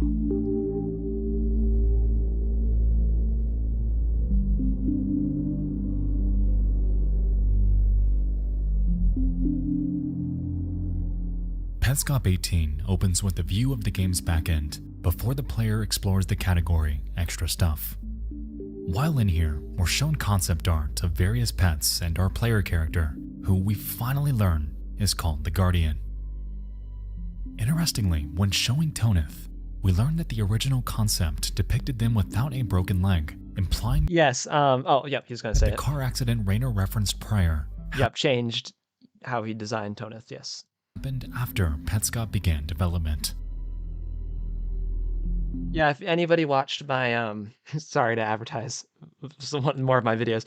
If you watch my video on the Hammond family, the fateful tragedy, it's all about Michael Hammond. It's all about Rainer, who's I think is actually Daniel and everything. And we talk a lot about the timeline of what happened before the development of Petscop and what happened during and what happened after. So, yeah, he'll probably talk on it here, but yeah. Petscop 19 explores the recording section.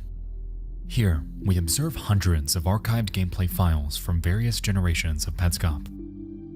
Curiously, the most recent one is labeled Family, implying that the gameplay we're viewing right now may not be Paul, but them.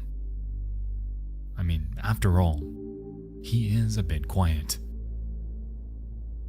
From here, we can see troves of names from earlier generations, suggesting that these early adopters may be some form of beta testers. This is further supported when they scroll all the way back to the very first one, in which we can observe a test room with highly rudimentary movement.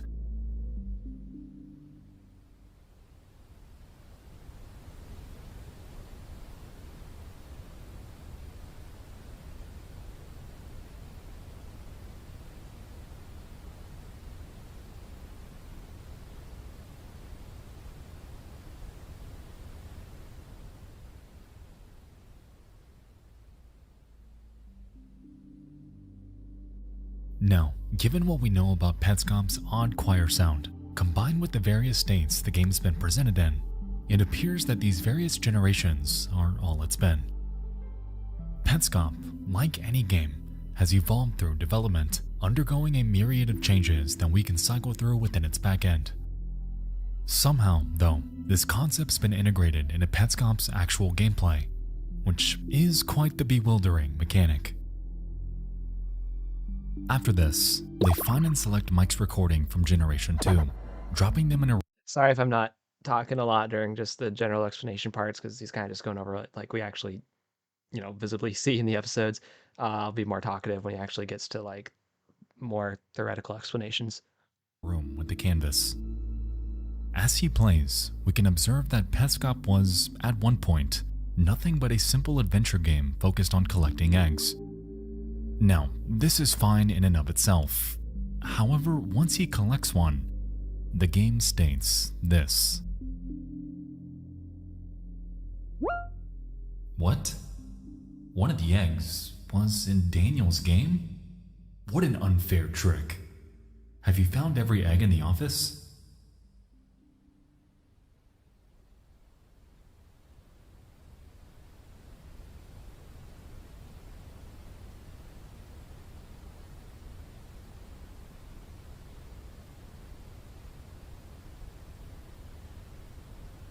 This all but establishes the identity of Rainer. It was an alias. Me and most Petscop fans, I think, agree with that, so good deal. For Daniel, someone we were previously informed was Carrie's cousin. Now, with this context, let's think back here.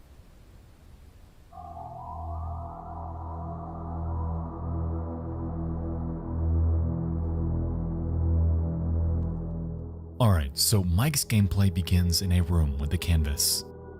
Tonith's description mentions a painter. Tonith's description also references both Michael and a car accident, and on top of all of this, Ronith's description makes reference to a baby brother looking both ways on a road, which ultimately leaves me to wonder, what if that story he told wasn't about a dog, but Mike? Just to go back to my previous video about Mike, I agree with that, except I think it was the dog and Mike. I believe the gift given to Michael was the dog, which, since he's going chronological over the episodes, it's very possible he's going to say that when he gets to episode 24. So, Daniel's little brother. As the video draws to an end, we observe bits of gameplay from other players. Care, Belle, James, and Amber, all exhibiting wildly different gameplay styles. In some capacity, these gameplay styles seem to have carried over to the final game though, as all the way back in Amber's room, we can observe the real one just sitting there.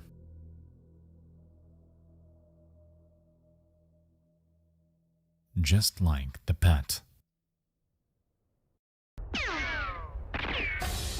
oh boy, ad time. Skip that.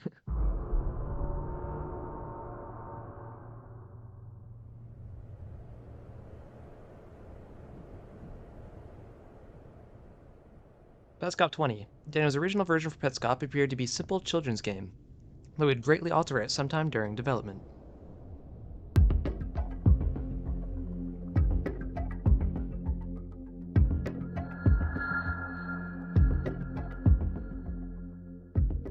Petscop 20 focuses on Marvin. At the beginning, we can see him start a new file, poke around the gift plane, and collect a few pets from Eve and Care. Curiously, much like Paul, Marvin begins to exhibit difficulty distinguishing his left from his right, and upon checking out the controls, we observe that, for some reason, they're flipped. On top of this, it appears to be unfixable given the repeating error sounds that play thereafter. Yeah, rotation theory for sure.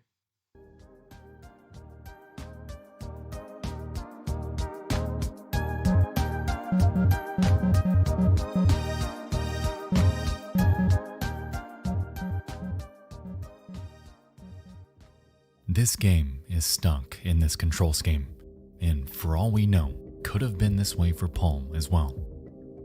Yeah, and Paul multiple times gets confused with lefts and rights. I think that's totally, what's going on. Moving on, Marvin enters the secret code found on the game's note before heading outside. From here, he wanders around aimlessly before the video cuts to other recording files from the same session.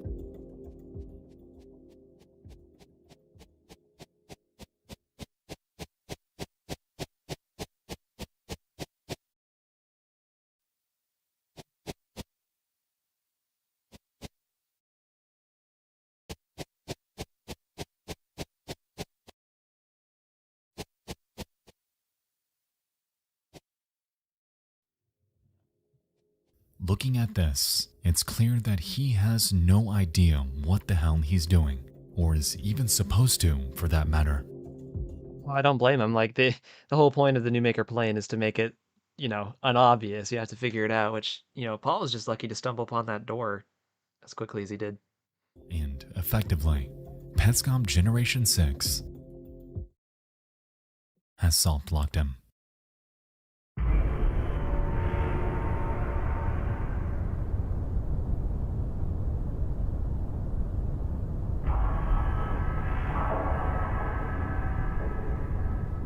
Raynor updates the game to Generation 7 and gives it back to Marvin.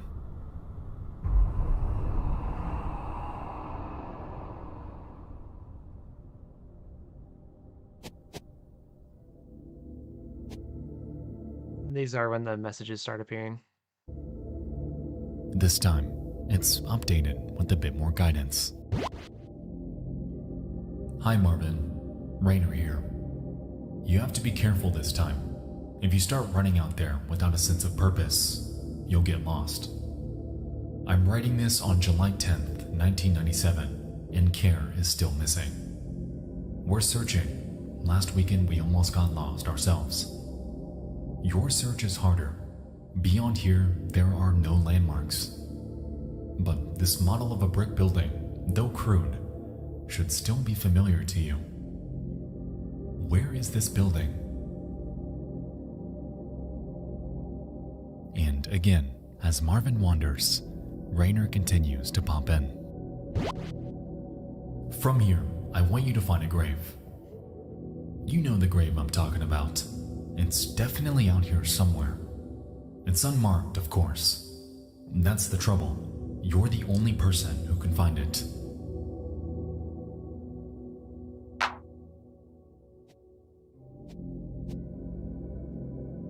Unsurprisingly, Well, needs to go back to newspaper archives. What? Marvin doesn't ever find anything. And so, again,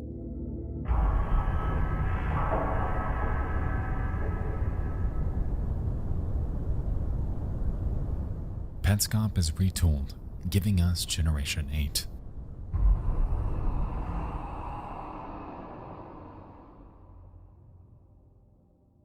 This time, Marvin's greeted with a door leading under the new maker plane.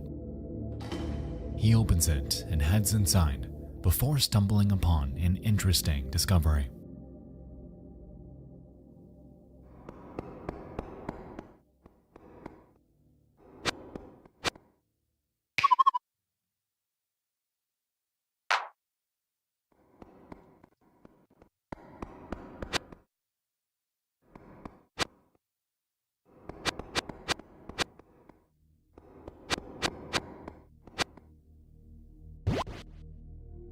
Caskets.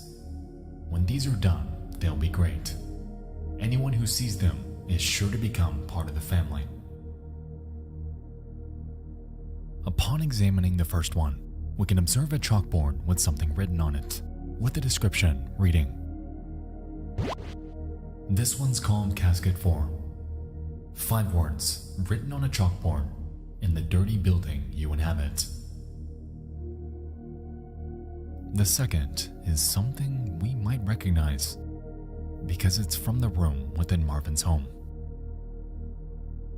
These so-called caskets are the censored objects originally teased. Yes, and it was kind of huge, honestly, to get them revealed so plainly. Like, they were a mystery as you go along, and in Petscop 20, it feels like a big reveal, which I'm not complaining, but it's like, hey, that's cool that a lot of them are just pooled in this one episode. Very, I guess, handy. In Petscop 7, fully unveiled for the very first time. This one's called Casket 3. After kicking you out of the house, your wife started painting the walls black to cover the stencils. I helped. She made it feel urgent. That Saturday, busy with work, she pinned a note. It contained a list of objects. The third item is the sensor from Petscop 9. In here, we finally realize what that spinning pyramid was. It was Care's head. And that one I was, specifically looking forward to as I went through the series, because Paul seemed audibly disturbed by whatever he saw there. Seeing a young girl's head attached to a floating triangle, I think it's a relatively good cause for being distressed. This one is called Casket 2. As I painted, I watched Care dance around the house. This one's interesting. I want to hear where he goes with this, because I have my own thoughts on this. So I briefly touched on them, I think, in my Unraveling Petscop Theory, but I have yet to release my big theory video like I did for Mike about this, the caskets and Care and the windmill and stuff, which should hopefully coming soon. I'm just like polishing it, but that being said, I have thoughts on this, so I want to see what his are. She liked to spin. She became a blur.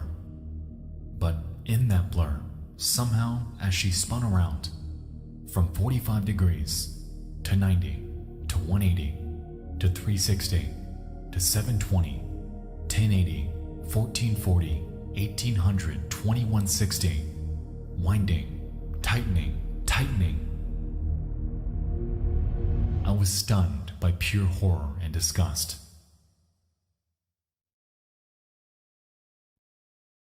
And last but not least, item 4. The censored object from Paul's bedroom. This one is called Casket 1. You showed Care her red, blurry reflection in a vase. You said, "Do you see that? Look at how ugly you are now." Care squinted her eyes. The reflection wasn't clear at all, but as you began to describe her grisly deformities, she began to see them. "Nobody wants to see you like this," you said. But she soon escaped and bravely returned home. In her bathroom mirror, she saw a Yeah, Catherine, the taper story. Yeah, so I haven't read all of that. I've read some of it. I've read summaries and stuff. Seeing as it's not canon to Petscop, I haven't delved too deep into it. I should read the full thing for myself sometime. You're right. I just haven't got around to it yet. Clear picture. As we can recall, this was the one censor that unnerved Paul the most. It was the one that caused him to question what he was doing. And this is where I think he found his room, because he didn't mention it till after that, and he was acting very weirded out, specifically in this child's room. I mean, obviously there's a censored object, but he didn't mention till finding his room after that. So I believe this or whatever he saw because of it was, his room, what clued him in, what made him so that he could no longer ignore the fact that the game was tied to him. Because he mentioned there were signs along the way that I ignored, but when I saw my room, so that led him to doubt the purpose of the room he accidentally created. So why did something as simple as a reflection in a flower vase bother him so badly? With this last item behind him, Marvin then makes his way to the next room, labeled Places. The first photo he analyzes displays a park bench with a sensor over it. The second, his greenhouse. The third, the school. And the fourth, the windmill. Now, going by where he came from, it appears that there indeed was a hallway where Marvin was running in Petscop 8. Paul just couldn't see it because this generation was custom made, tailored specifically for Marvin. Following this, yeah, I agree with that. Pretty much said the same thing. I think I do think that's what's implied to be believed about the Marvin sprite trying to go somewhere that doesn't exist visibly to us. Marvin makes his way to the yard and inspects Michael's gravestone. Oddly, though, its description stays there. Yes, and I talk about this. This is a big point I make in my Michael Hammond video. No matter what he does, It persists front and center, almost like Rainer's rubbing salt in a wound. That's exactly, not, I didn't say word for word, but exactly what I was, getting at in my video too. After this, he makes his way to Tool and inquires about both Lena and the current date, both prompting the default response of I don't know. At the very end though, Marvin Nico says, I think Mike was Daniel's nephew. Okay, so I think he's his younger brother, or at the very least, younger half-brother. That's all explained in, once again, the video I direct you to called The Fateful Tragedy up on my channel. Yeah, you're not far off with Matthew. I think he's Daniel's younger brother. pauses Petscop, accidentally revealing the single most vital piece of information within this video.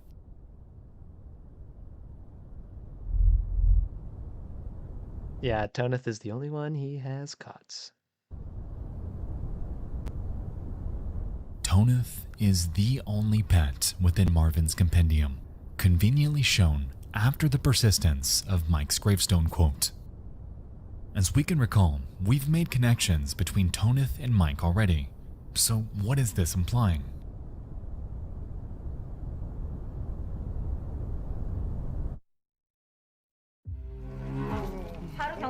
Another ad. Skip.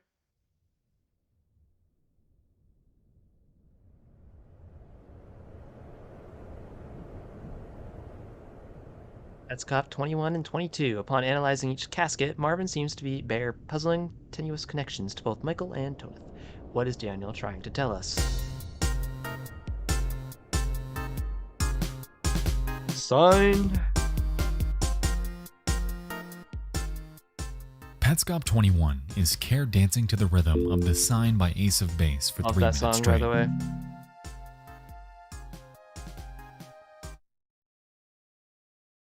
Petscop 22 hails the return of Paul. Is that all he's gonna say on it? No, is that really all he's gonna say about? Dang.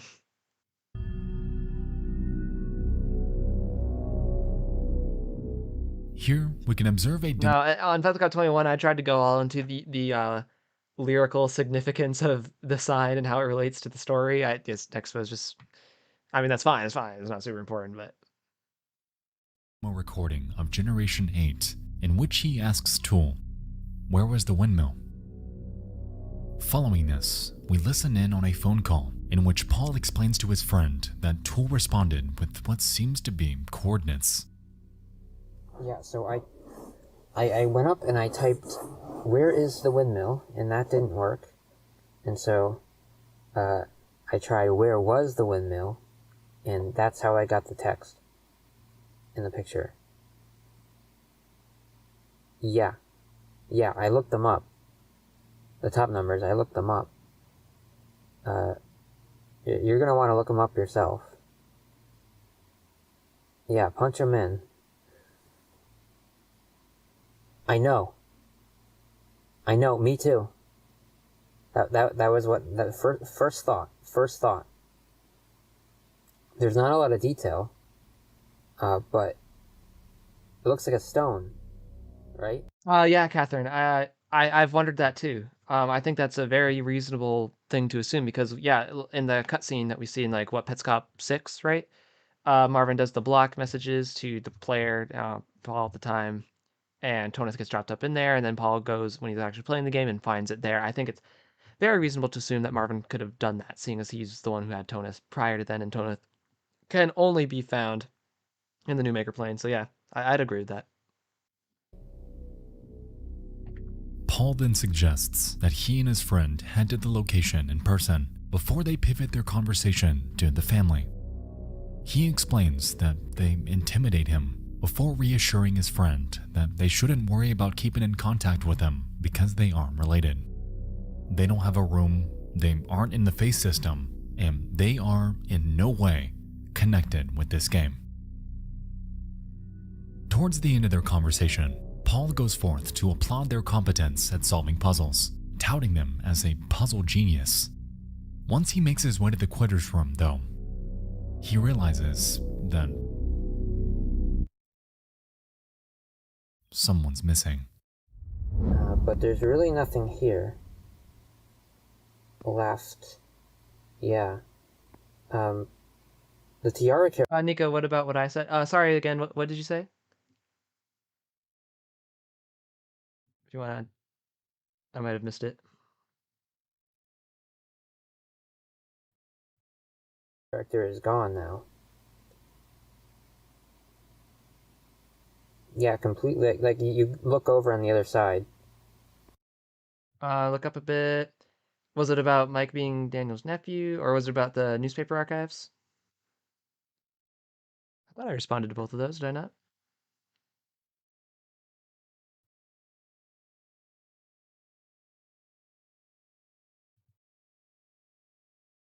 And now there's not. There was like the tiara character was there. And then I left, and then the next time I came back, they were gone. What do you mean, of course?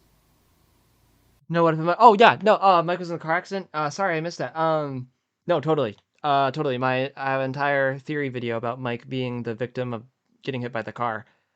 Yeah, I 100% agree that Mike was in the car accident.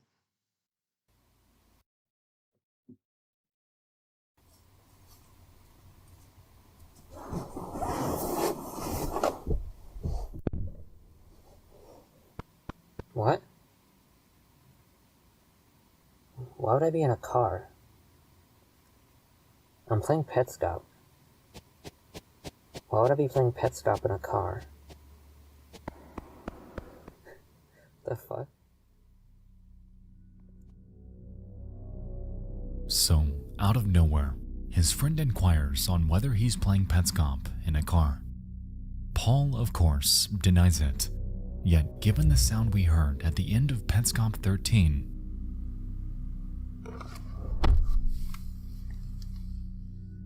it's very possible that he could be. And by the way, the subtitles literally call it like tapping on glass, which could be the car window, and like literally call it like a car door shutting. So like the subtitles like all but confirm this. Lying. On the topic of dishonesty, the Petscop channel is in a way doing this too, because what you may not have noticed is that this video, Petscop 22, is out of order. We Comes right after Petscop 10, I believe, if I remember correctly. have the green key, something we used in Petscop 11 and found in Petscop 9. And with that said, if we think back and cross-reference this episode with the earlier game footage, we learn that this is actually a direct sequel to Petscop 10. Yep.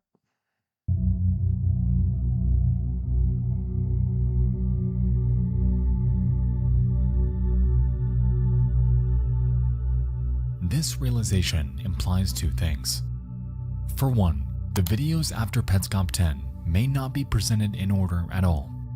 And two, that after Petscop 14, Paul may have never returned. Well, I mean, we're getting like recordings of gameplay from years ago, so very obviously, like not just a little bit out of order. Like we're seeing like recordings from long ago. Although I guess you could say like someone's playing back the recordings because some of them we can see that it was Paul playing them back. But I guess whatever. I guess at that point it's like, what do you want to call what you're seeing? But yeah. Turned at all. Well, I actually kind of wasn't paying attention to what he said right there. I could skip back. That after Petscop 14, Paul may have never returned at all. Yeah, that's an interesting notion. Yeah. Paul becomes the Shadow Man and makes his way to the road. While crossing it, though, he gets hit by an orange car.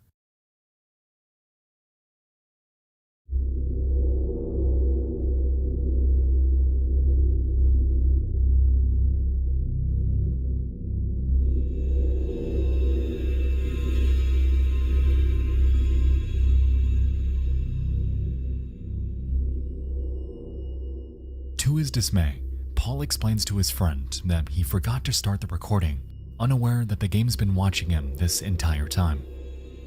And so he fumbles with his equipment to figure it out, before he's greeted with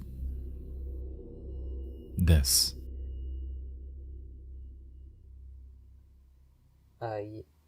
Shit. No, I fucking just forgot to start the recording. Nico said, I'm just realizing the similarities between Petscop and Omori. I think somebody just commented on one of my things, suggesting that I like do a video on Omori. So I might have to check it out soon. They won't like that. So I missed that. Was not able to capture that. I wonder if I can get that to happen. Fuck.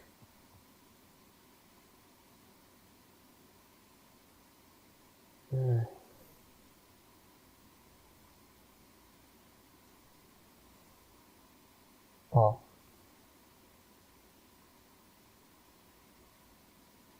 Hey. You there?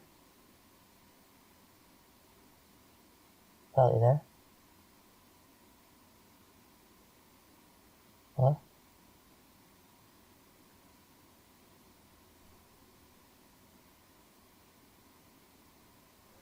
Shit. What are you doing there?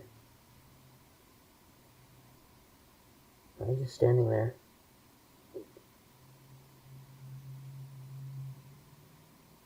What the fuck?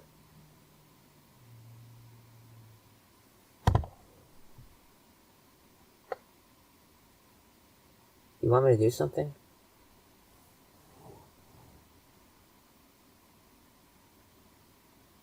Come on, what do you want?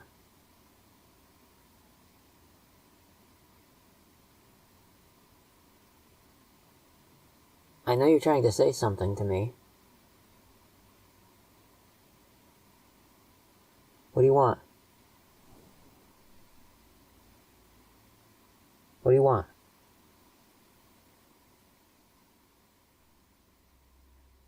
What? What? What? All this time, Paul's friend wasn't just a friend. It was Belle, the quitter, someone he's been interacting with since the very beginning. And most haunting of all, right when their phone call disconnects, we're greeted with her in-game counterparts trying their absolute hardest to portray some sort of message. For the next minute, Belle continues to signal for Paul to head to the right. As she does this, he becomes more and more unnerved until his gameplay cuts out. And Paul, from here, never speaks again.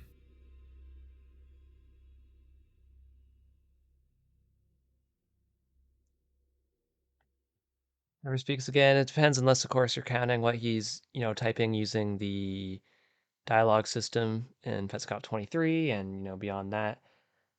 And also, yeah. Yeah, whatever he's gonna say about that. Because if he's going with, like, what is he saying here? I'll have to see.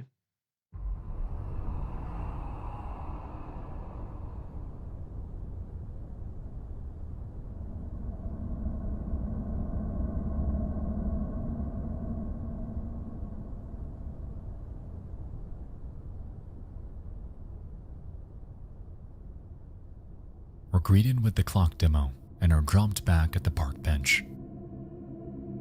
Instead of a regular demo, however, what we're observing is the room impulse mechanic we saw earlier, this time centering in on one single AI as they make their way inside the school. In here, they poke around a bit like normal before again encountering the girl wall. As they continue exploring, though, the game continuously throws them back in front of it.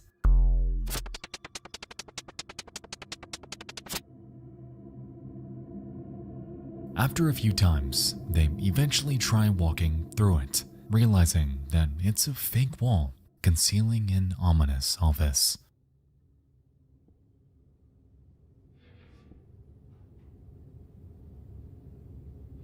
A counselor greets the player. Hi there. Sorry for pulling you out of class. I know you've been busy catching up. Don't worry, I just want to talk with you. Hey, do you want to play a game? You can pick any game you want, and we can play it together.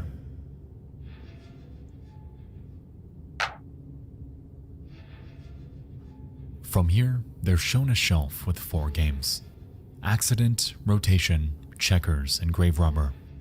The player picks the latter, and they begin their game.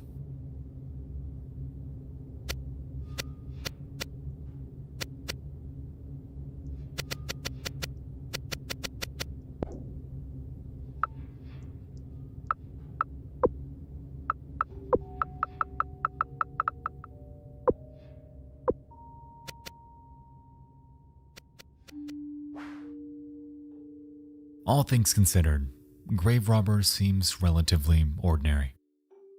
Where things really get interesting, though, is when the two begin to talk. I called you several times, and you didn't come. Do I have the wrong name here?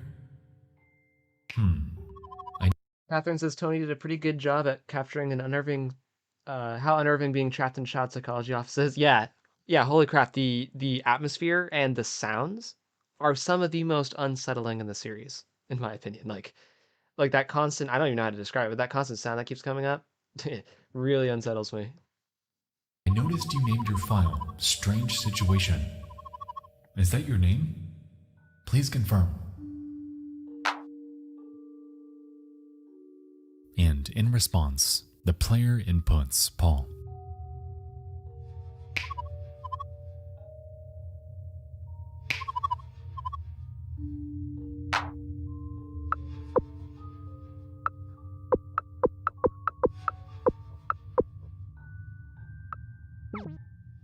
Are you right-handed or left-handed? You don't know? Wait, really? Well, which hand do you write with? That one? That's your left hand. That means you're left-handed. I'm right-handed. I use this hand. My right is actually your left. Isn't that confusing? Anyway, your turn.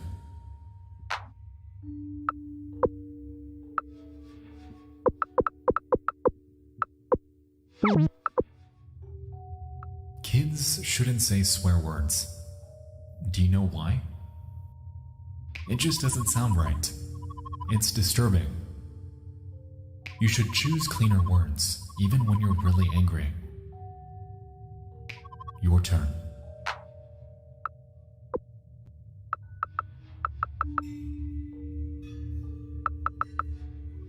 That's a very big boo-boo on your face. We're gonna help you, together. Everyone is. When you reach for your shoes will be there. When you walk through a doorway, the door will be open. Wherever you go, the floor will continue under your feet. Every move you make will be made valid. Everything you say will become real. Everything you say will become the truth. Your turn.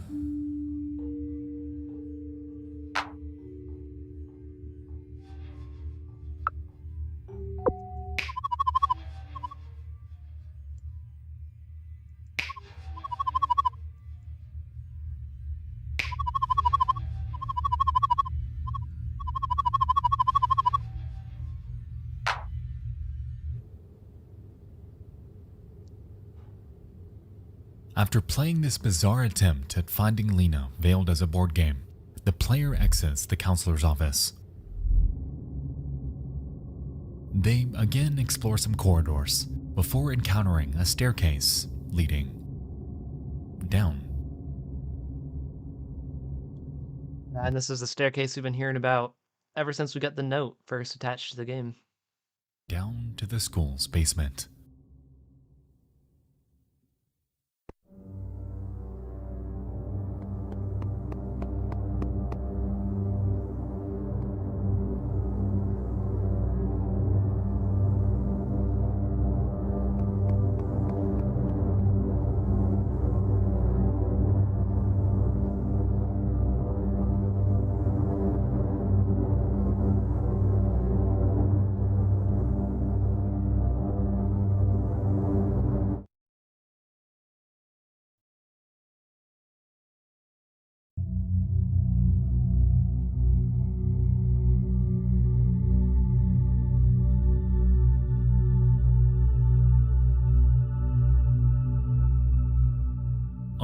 So, with our knowledge of Petscop 11 being a sequel to the beginning of this video, we can assume that, at least after encountering Belle, that Paul is or was okay.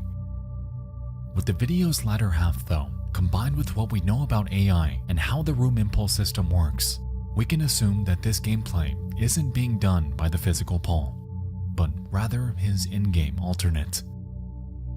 And once again, you have to believe his AI theory for some of this. So, like I said, I personally don't. So we're gonna view a lot of what I think he's gonna say here with a bit of skepticism, but still probably thought out. It is above every other. Hello, JA4K6. Welcome. The most sophisticated one available, since it was the only one able to make it all the way inside the school. This could explain Paul's prior apprehension about continuing this game, coinciding with the family's insistence on him doing so. This group wants to see what happens because they're infatuated with the mystery Petscop is feeding them. Nico AI wouldn't be that fun, like it's just underwhelming. Yeah, so I agree because of the way Petscop is set up. Like so much of the Petscop series very much so focuses on the humanity of the events that are happening, like the grounded human emotions, the themes of trauma and dysfunctional families and their effects on their children. It's very centered around the human condition and humanity of everything. So to have such a science fiction-y element in it, and it's for the same reason why I'm very skeptical to believe that there's anything supernatural going on either. Like, I don't really think that anything supernatural is going on. It's because of those like the themes that the series focuses on. And that's and combined with the fact I think the evidence that you could have for this particular AI interpretation, and this goes for the supernatural angle as well, isn't enough to justify having such a monumental story element that's largely pushed aside for the other more human themes, if you know what I'm saying. In this case, Paul is being used. He's being copied. He's a vessel, a tool. And I want to make it clear, I do think the game records and copies and replays in slightly different versions controller inputs. I very much believe that. Like, I very much believe that it's recording and replaying controller inputs. It's not the AI consciousness extracting machine the Nexpo has, but it's, it's still a reflection of the player and their previous actions. To give them what they want. Speaking of infatuation, one specific incident may have sparked this within Daniel, explaining why Petscop was transformed from a simple egg collector to this AI building behemoth.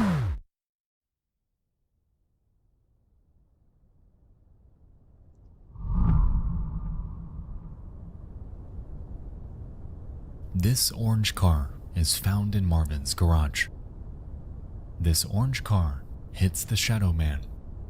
Tonith's description references a dog being hit by a car and contains a stark reference to Mike.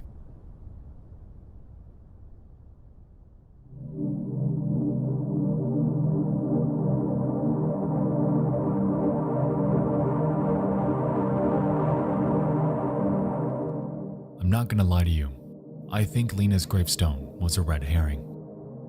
It's throwing us off on purpose to prevent this connection from being too obvious. A dog was never hit, and I'm inclined to believe that Daniel never even had one.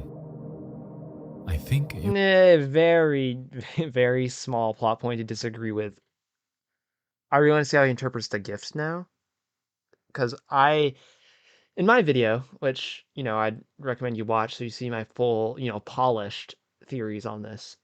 I think the dog ran into the road and Mike followed and he got hit. Long story short, I have all the evidence to back up my claims in that video. And I have the dog being the gift that Anna gave him in Petscop 24 under that theory. So I'm interested to see if he says he doesn't think the dog got hit at all. Or that there was no dog. He just went so far as to say that. So I will now. I'm really really intrigued to see what the Petscop 24 gift from Anna is. Nico the Cook in the Bunker says, like Petscop AI theories like FNAF Dream Theory. I can see that the connect why I like from the underwhelming point. I'm glad FNAF has got away from Dream Theory. That would have been an underwhelming interpretation. I do think from a thematical standpoint, Dream Theory for FNAF was like it was very much a tragic idea to think of. But yeah, definitely the Dream Theory was underwhelming when that was thought to be canon. It was Michael. This is why he died. This is why Petscop changed. And this is his motive for building this massive web of artificial intelligence. Petscop was created to track Marvin, to build another him, someone that would fess up and reveal the location of his Aunt Lena, someone he believes Marvin killed. In the beginning, he didn't care about Carrie Mark. He didn't care about the abduction. He didn't care about his obsessions. That was all secondary. All he wanted was to find Lena. And given what Marvin did to his little brother, nothing was going to stop him. Halloween sale at Display is on, with scary good deals on all. Is he saying that Marvin hit him by accident or it was on purpose? Personally, I think it's an accident based on my video, but I don't know, it's unclear. Like, was Nexpo, like, Marvin did that on accident hit him, or was Nexpo implying that Marvin purposely hit him? Petscop 23 is it's a big episode. As it seems, the physical Paul is gone, yet his alternate lingers inside the depths of Petscop. The game seems to be guiding him, but to where?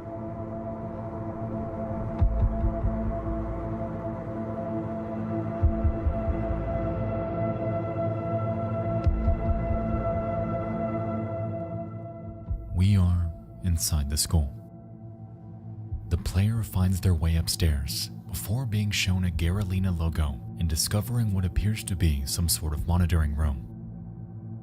On the TV are the words Petscop Kids, and scattered around the room are various Tarnikov PCs, all displaying Garalina branding. I think that would be a very weird but hilarious troll. Weirdly, right in the middle of everything is a massive holographic party hat with troves of smaller ones orbiting it. What it's doing is unknown. However, after about a minute, the green tool is used on it, rewarding 26 bits and capping us off at 500.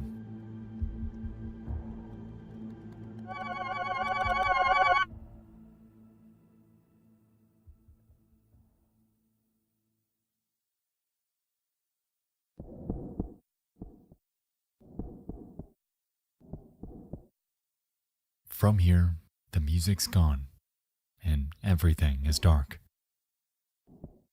A dead silence fills the air, broken by none other than our own footsteps.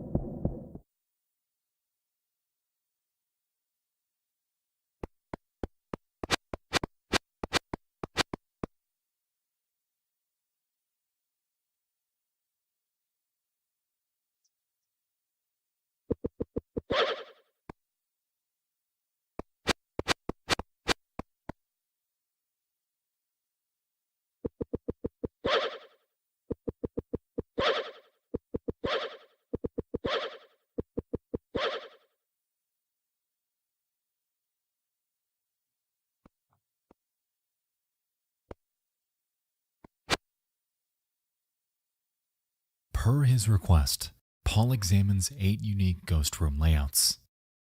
Foolishly, he points out room 1 to Marvin, who, in response, claims this. Yeah, like come on, Paul, really? Like, you played a lot of, and seen a lot of things discussing about how bad of how bad of a dude Marvin is, and you're just like, yep, I'm in this room.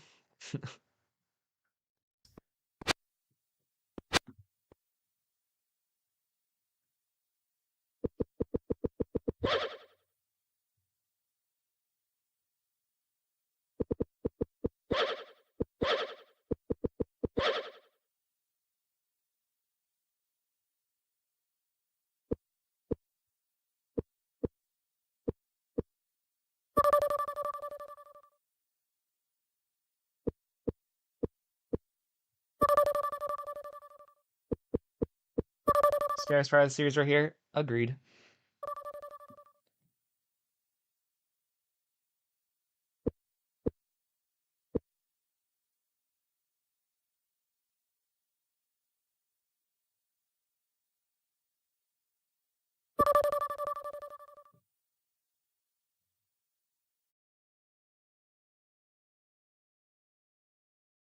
Paul sits like this for over 2 minutes.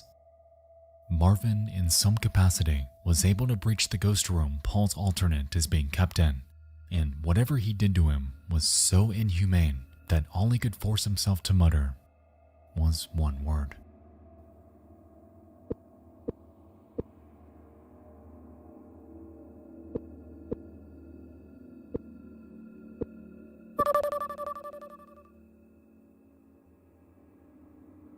It's unclear what exactly Marvin did to Paul, and I think that's what makes this episode one of the most haunting in the entire series. Paul's alternate legitimately did not know what Marvin's intentions were, and thus gave away his location without hesitation. Okay, that's weird. So Nexpo say, so the AI alternate of Paul in the game is a separate entity enough from the real Paul to show him what but then he's talking like he's Paul. So how does the alternates work exactly, is he saying? Are the players still controlling them somehow? Does it react to what the player is feeling in real time? Because this is having the alternate exist somewhat autonomously with the physical person existing as well. But the reactions tied to what is happening to the physical person. With the Soma interpretation. Yeah, I know. I know he explained the Soma in the last video, but it's like, huh? I know it's yeah. Problems with the AI theory aside. Keep going. Thankfully, he wasn't killed though, as after interacting with Belle for a bit, she shares a padlock combination.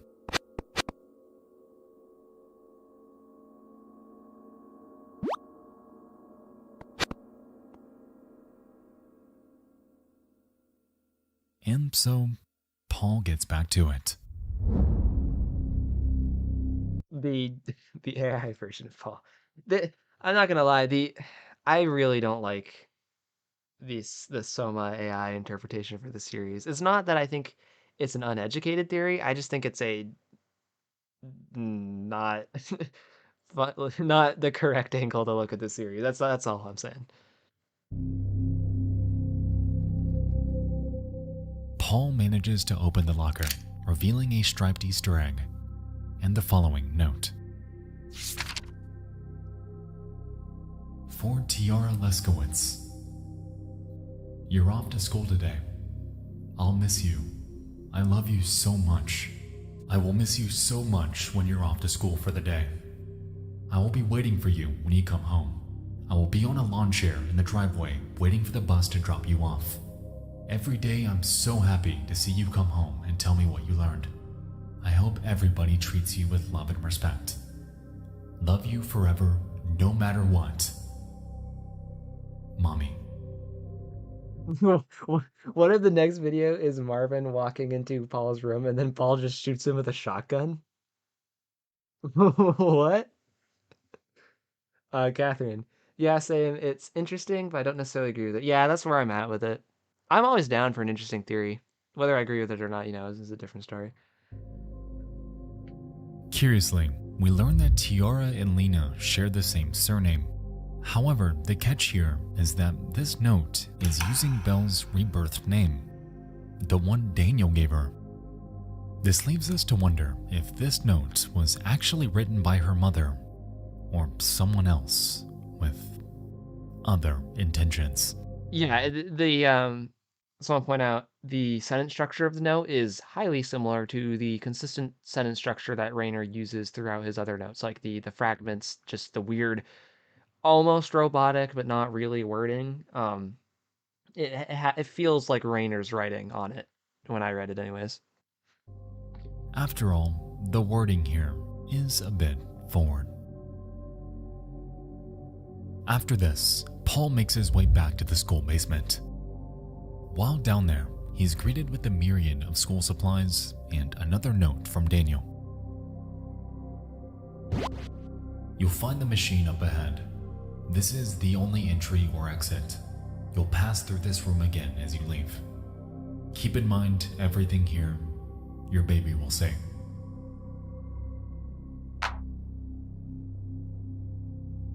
Paul pushes the toy box, the crayons, and the photo into the pit, in turn revealing a door. And upon heading inside of it, at last, we find her.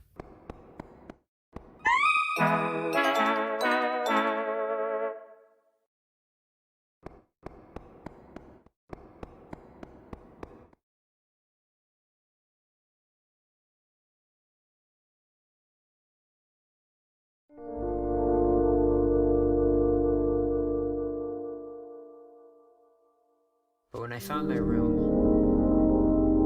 it made, I was shocked at first, but it made sense. When you come home, and hopefully you're feeling a little more enthusiastic about that now, we can investigate this together.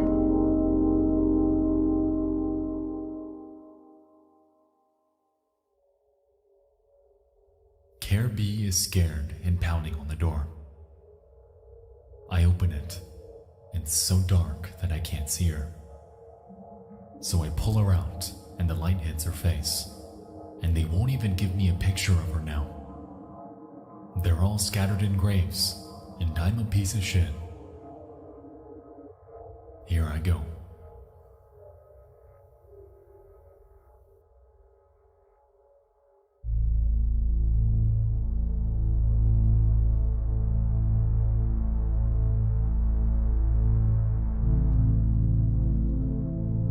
Paul heeds the sign he found earlier and heads to the back room. And while in here, he's greeted by Belle, Marvin, and a massive machine with an empty slot for Care.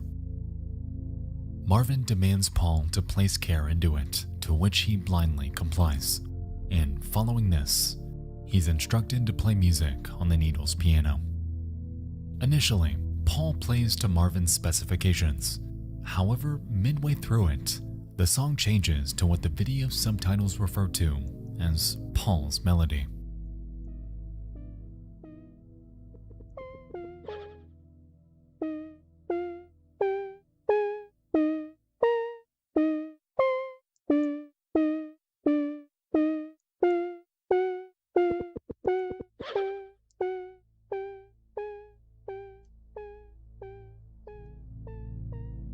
As Paul plays it, it's clear that he's messing something up.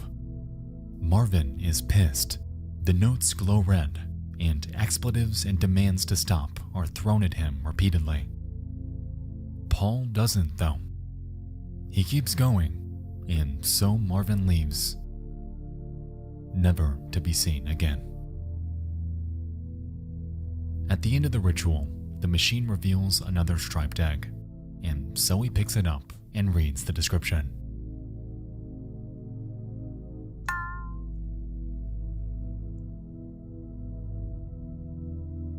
You should start thinking about that. Now, wait a minute. This sounds familiar. It's the ending of Amber's description.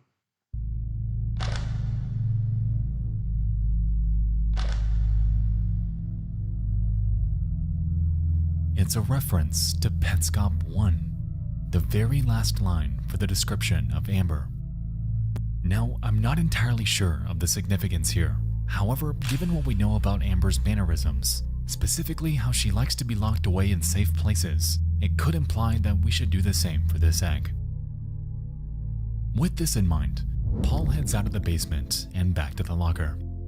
He places the egg inside with the other, and after leaving and heading outside to the park bench, Petscop changes. The sun rises, the game cuts out, and we're simply left with this.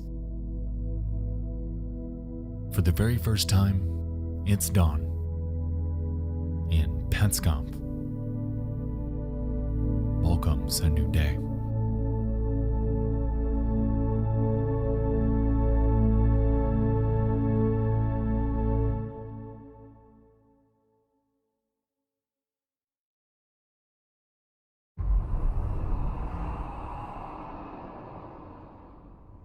That does very feel like a sense of new, right? Like the coming dawn, like the new day, the light, like the new Maker Plane, which is so dark and dreary, is illuminated by this new blue light presence, which really kind of signifies that we're coming to the end and that we've gotten to a destination, right? Like somewhere we were supposed to be heading, in my opinion.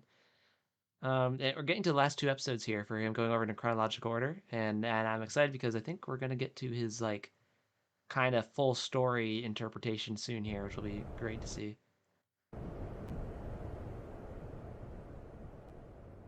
Puzzle 24. After abolishing Marvin's ritual, Paul's alternate appears to have fundamentally changed Petscop. The sun has risen, but what does it signify?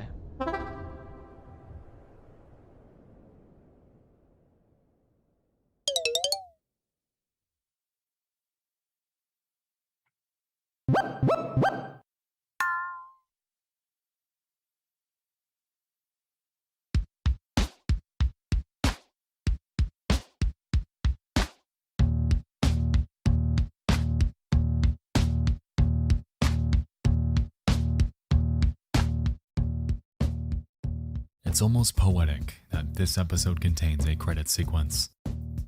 Here, we're given 45 names with cryptic adjectives attached to them, from dummy to organized to nosy. Interestingly, Carrie's is labeled as dizzy, which, given her gameplay, isn't surprising.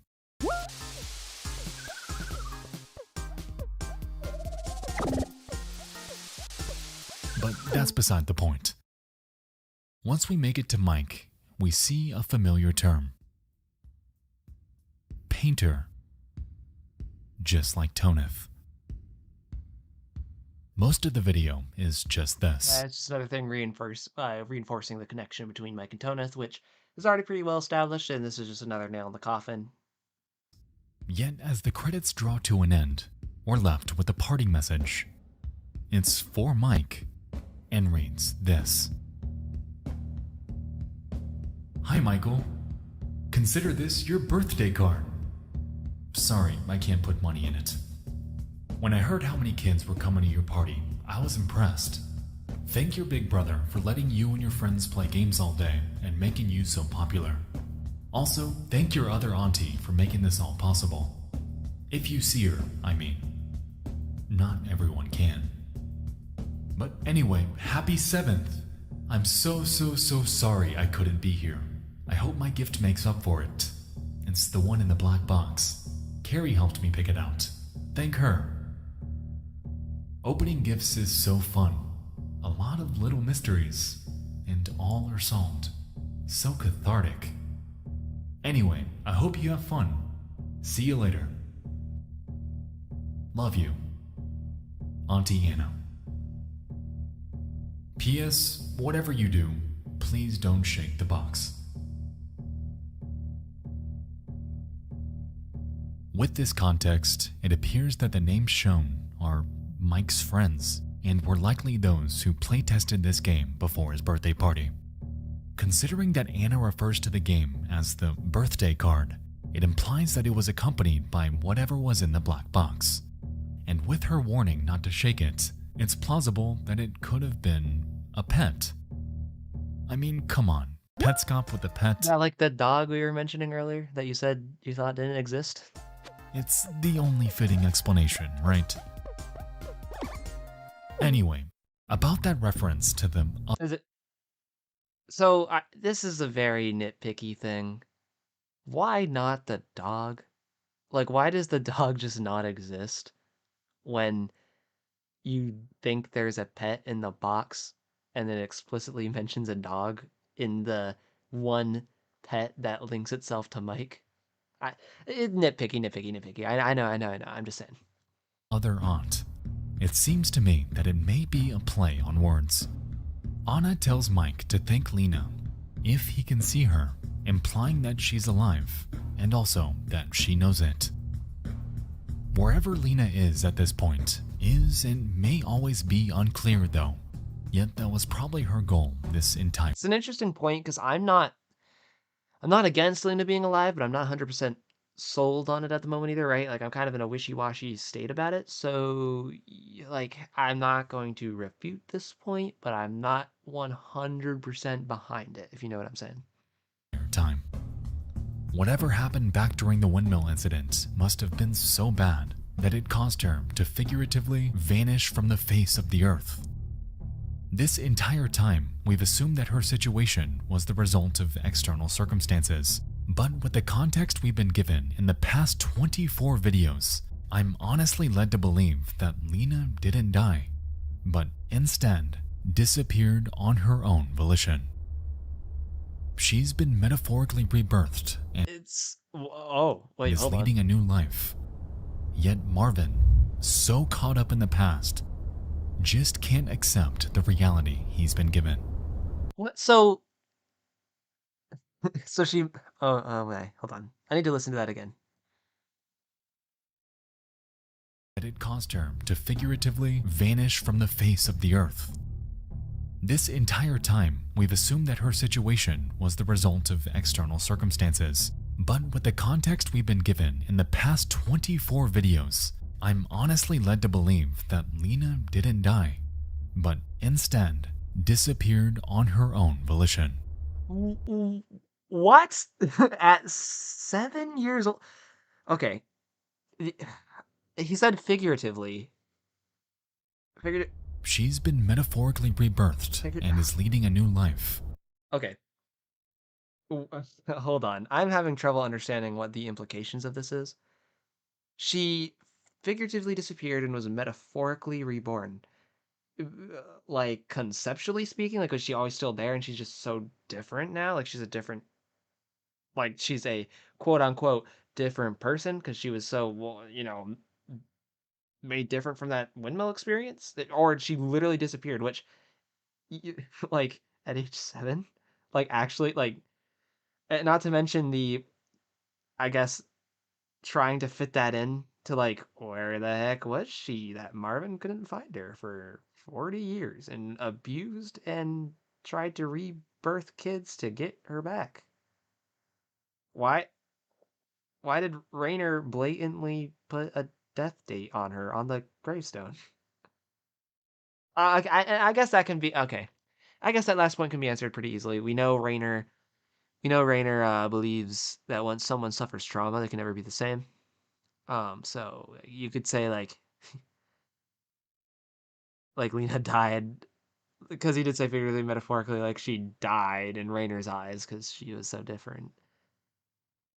Yeah, I'm just gonna let it keep playing before I hurt my brain over this too much. Yet Marvin, so caught up in the past, just can't accept the reality he's been given.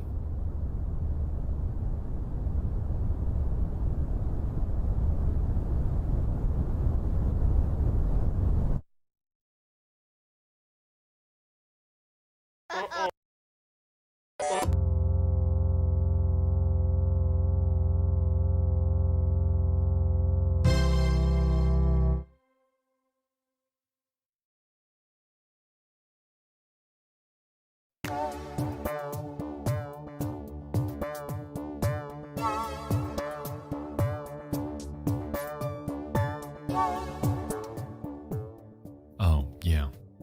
I forgot to mention, there's one more thing.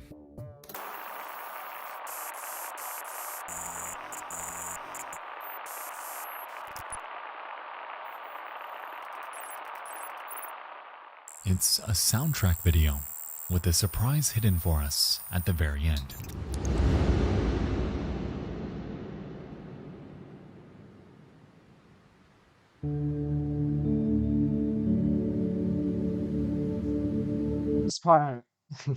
This part has really annoyed me. Like in the Petscop series, because it's so hard to is hard to fit into almost anything, in my opinion. Catherine, maybe if Marvin has the same view as Rainer, that if you aren't a person A, you're dead to me, but that doesn't explain the if you can see her, not everybody can. Yes, thank you. What, like, what? Like, you know, like, it feels like it's hard to fit into everything, you know, which I guess a lot of theories are, but I don't know. It's hard to wrap my head around, you know, that. And you're right, if Marvin is of the same mindset as Rainer. But if you can see her, not everybody can? What? Oh, I'm gonna have to. I'm not gonna lie. I'm gonna have to spend a lot of time like actually thinking about this off stream and like probably making my own video on it and stuff. Yeah, we gotta like we're only like halfway through the video, so we got a lot more. Nexpo has a lot more time to explain himself.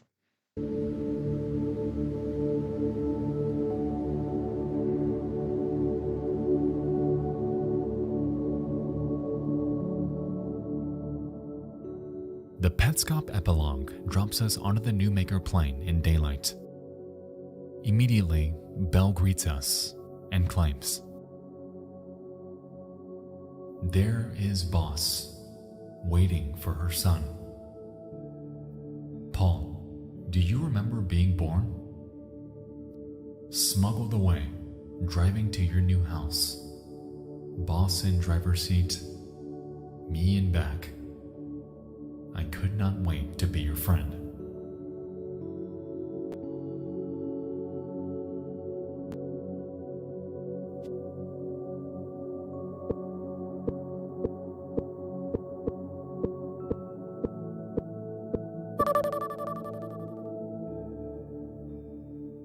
And hearkening back to the beginning of this entire journey, she recites what Paul once told her.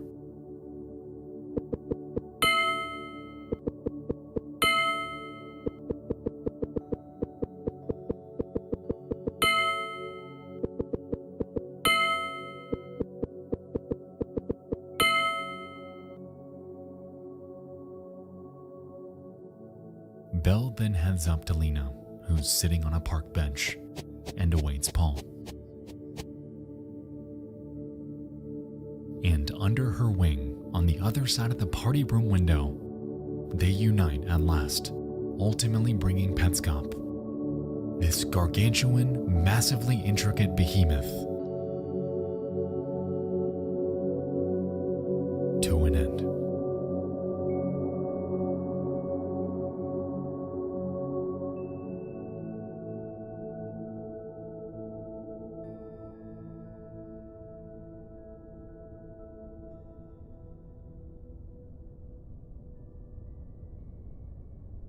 That was a really cool visual right there.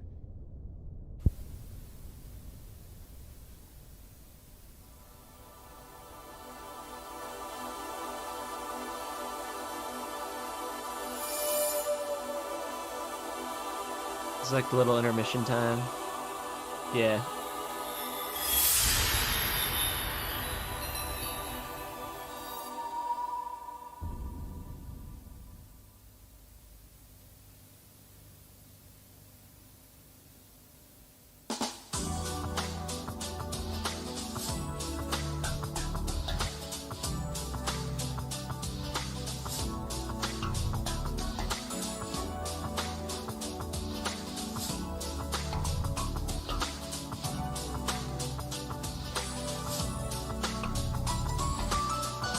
Rookie numbers. Rookie numbers. I'm sorry, I had to say it. I have consumed so much Petscop content, and I have made so much.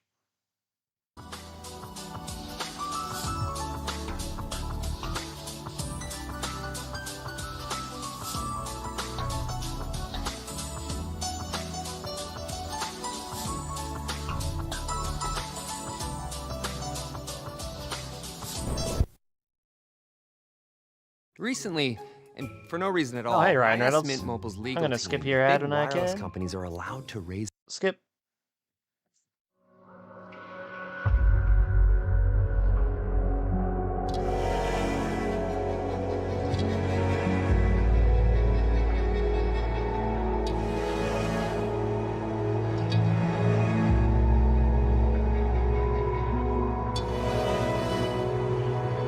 absolutely love this though. Like these Petscop visuals here, like it looks like it's like a real thing. Love that. Holy shit, holy shit, holy shit, holy shit, holy shit, holy shit. We made it. We made it. We made it. An adventure through 24 and a half videos that began as but a simple collection of Let's Plays. The story we've been through has been haunting, complex, and multifaceted, leaving us with not only concern for the well-being of Paul, but questioning our overall perception of how he fits into the narrative Petscop has been feeding us all along. The unique thing about Petscop is that it's not one linear story, and we have so many avenues to explore. The windmill incident, the AI alternates, the fate of Michael and its ties to Daniel's motives, the family and their involvement, the paradox of Paul, Petscop and the theme of perception, and the misfortune of care. As I hinted at the very beginning, Petscop is a masterfully nuanced monster. There are immeasurable amounts of names, dates, events, riddles, disappearances, you name it, that formulating a definite narrative around everything presented is a task that's borderline impossible. With that said, you might have a timeline of events that differs from everyone else, and it would stand just as valid as every other out there. I do somewhat agree with that. With things that are as ambiguous as series like this, I do believe there can be like multiple timelines to an extent that aren't factually wrong. Like I think two people could have different timelines with slightly different interpretations, and both of them could be considered correct with the evidence that we have like concretely available to us. I I don't agree with a lot going on in this video. Not to say I don't like the video, but yeah. What we're about to get into is my personal interpretation of the underlying story. Yeah, and I'm glad he's saying this because he's not like saying like his interpretation is fact or it's like better than other interpretations, which makes it very like makes you really open to consuming like, oh yeah, like sweet, let's hear the Nexpo interpretation, right? Like it's not like the definitive Petscop answer, you know? Yeah, very appreciative that he says that. Stemming from months of viewings and note-taking to give Petscop the explanation it deserves. This is a massively abstract series, and to understand it, that is how you and I are going to look at it. Grab a drink and buckle down, because this is about to get deep. Ladies and gentlemen, to me, Petscop goes a little something like this.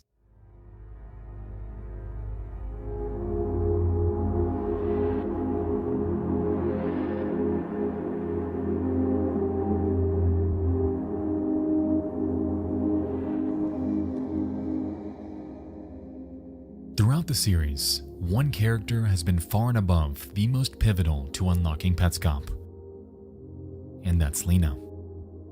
From the very beginning, she's been a wild card, someone who just up and vanished and is the primary catalyst of Marvin's wild obsession with rebirthing. Had Lena never disappeared, Marvin likely wouldn't have spiraled into madness, wouldn't have taken care, wouldn't have had Raynor on his ass, and wouldn't have had a single thing to do with the original Petscop game at all. Given the wording from Raynor's note all the way back in Petscop 9, we assume that Lena died, and it's even further supported with the gravestone later shown in Petscop 17. Like I touched on earlier though, I do not believe she was ever killed. This is and has always been merely assumed. We'll delve into specifics in a moment. Merely assumed is a little tough. Like Raynor specifically included a gravestone, which is what he included for Mike too. And we are going with Mike is dead, and we see a gravestone set up in the same way. It's not like just like assuming. It's like I don't know. I feel like it's just saying it's just been assumed that she's dead. It's a little like downplaying. Like I get the merits or like the what am I trying to say? Like the evidential. I just fumbled over my words. I get the evidence that's there to support her being alive. I'm not saying that's not there. I'm just saying like the game is very clearly trying to at least get us at one point or another to think she's dead. It's not just like something we assumed. I don't know. Moment. But for now, let's entertain something. Petscop is a video game. Petscop was developed by Daniel. Every single thing, from the intimate knowledge of Marvin's thoughts about Carrie to having awareness about her being locked up in the school, were all programmed in with purpose by him. Everything is from his perspective, Yeah, we which talked about is a this notion too. that Petscop has entertained numerous times throughout this series. In Petscop 14, Daniel presented a riddle. There are two pictures of a door. In the first picture, the door is closed. In the second picture, taken later, the door is open. Nobody opened the door. The door did not open itself. The door, in fact, did not open at all. What happened? If we applied this thought process to the windmill, this implies that it did not vanish. The picture of the door was merely taken from a different perspective, at quite literally a 90-degree angle, and so too was the windmill. It was, and likely is, still there. Rainer says specifically he went to see it himself. Okay. Rainer says in a note, he went to see it himself. And it wasn't there. Like that. What? Daniel just couldn't find it. Oh, okay. He's saying so he tried to find it, didn't, and it was just like, it's gone. I can get behind that.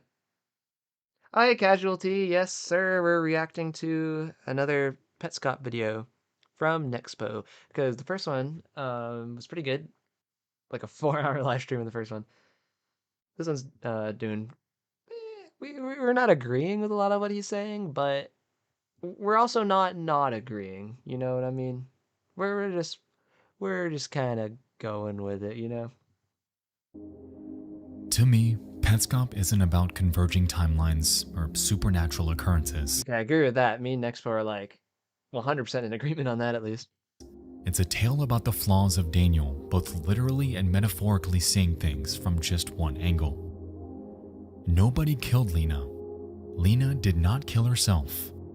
Lena, in fact, did not die at all. So where is she? Here's what I think happened. Yes, please.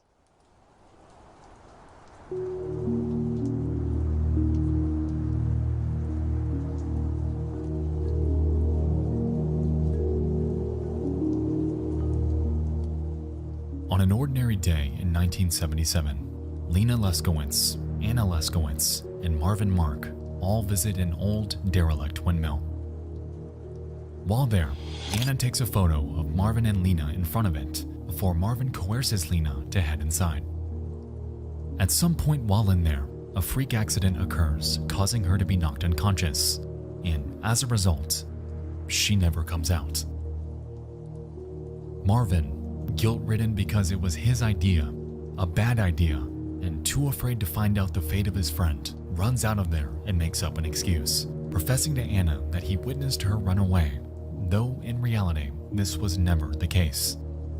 Given that Lena was just 9 years old at this point, it's safe to assume that all three of them were merely kids, too afraid to face the realities of potential death, and even further, the repercussions that would come from it.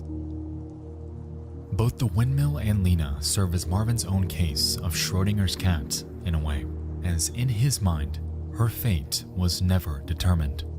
She could be either alive or dead, and until he opens that door to find out, both possibilities are equally real. After he leads her away and pretends to search for her, Anna takes another photo.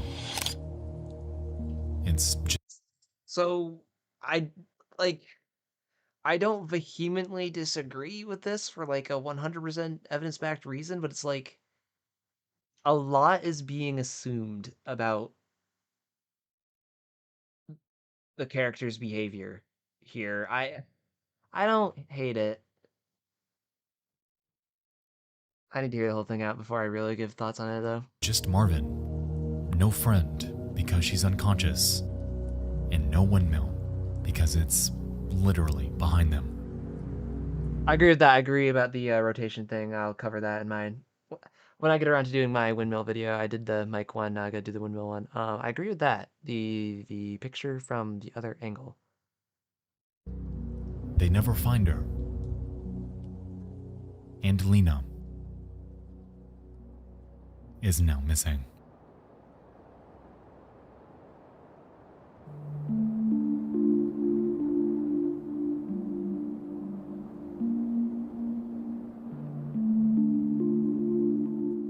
Throughout his teenage years, Marvin is haunted by this. He sits on park benches with birthday cake trying to lure her home because he legitimately does not know which reality is true. In his mind, she is concurrently alive and dead, and it's eating away at him. Nevertheless, Where was she for those so many years? I know we're gonna get to it, but it's like, where she was 9. She didn't just go live on her own. Closer with her sister Anna, and by the time they're adults, they get married and have a child named Carrie on November 12th, 1992. Sometime thereafter, they adopt another named Belle, but we'll circle back to her shortly. Carrie is... It's interesting that he thinks they... okay, because he's... Yeah, I'm pretty sure he's going with Care is Paul, which another thing I'm not against, but not 100% convinced of. I mean, it does kind of seem like it's going that way. I'll admit, it does seem that Care is meant to be Paul. But I'm not sold 1,000% on that yet. Just like you or me. She's ordinary, her own person. To Marvin, however, there's a constant comparison plaguing him. His mind is stuck on Lena, constantly looping what took place when he was a kid. And so, he repeatedly compares Carrie to her like some sort of replacement, something to fill that void he inflicted upon himself. Being nothing like her, though, Marvin becomes more and more frustrated, and by the year 1995, he begins to tread the verge of insanity. This creates a massive rift within their marriage, ultimately setting the stage for a myriad of domestic issues to come.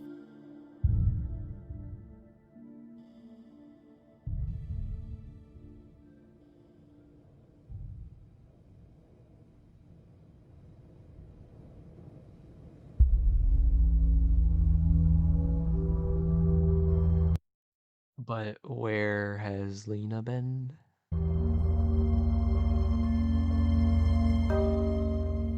Late one night, a battered Marvin is antsy. He can't sit still anymore. His marriage is crumbling, his kids aren't what he wants, and his mind is still stuck in the past, looping the day he last saw Lena. He decides to finally put his demons to bed and find out the truth, and so he sneaks out, jumps into his orange car, and hauls ass to where he remembers the windmill to be. This venture would be far from mundane, though, because on his way, an unexpected surprise would await him. In the middle of the street is a kid named Michael Hammond, who was violently run over by Marvin's orange car. This doesn't kill him, yet it disfigures him enough to where he soon would be.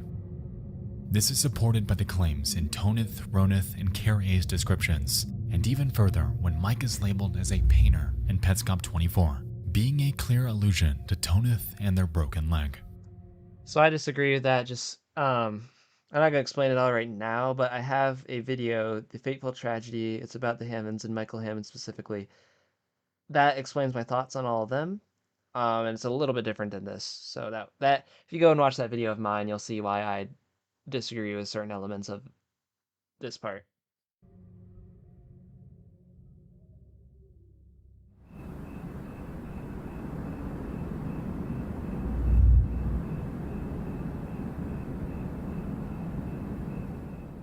So Marvin just hits the kid and is like, gotta get to that windmill still. He violently runs over a 5-year-old and just chugs on his way still. Marvin finds the windmill and subsequently looks inside. Lena is nowhere to be found. But what he doesn't realize is that while she may be alive, the atrocity he committed on the way to find her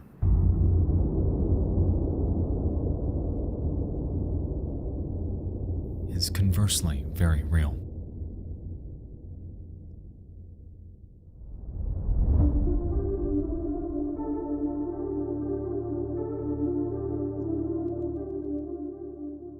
Back home, Daniel realizes his sibling hasn't returned.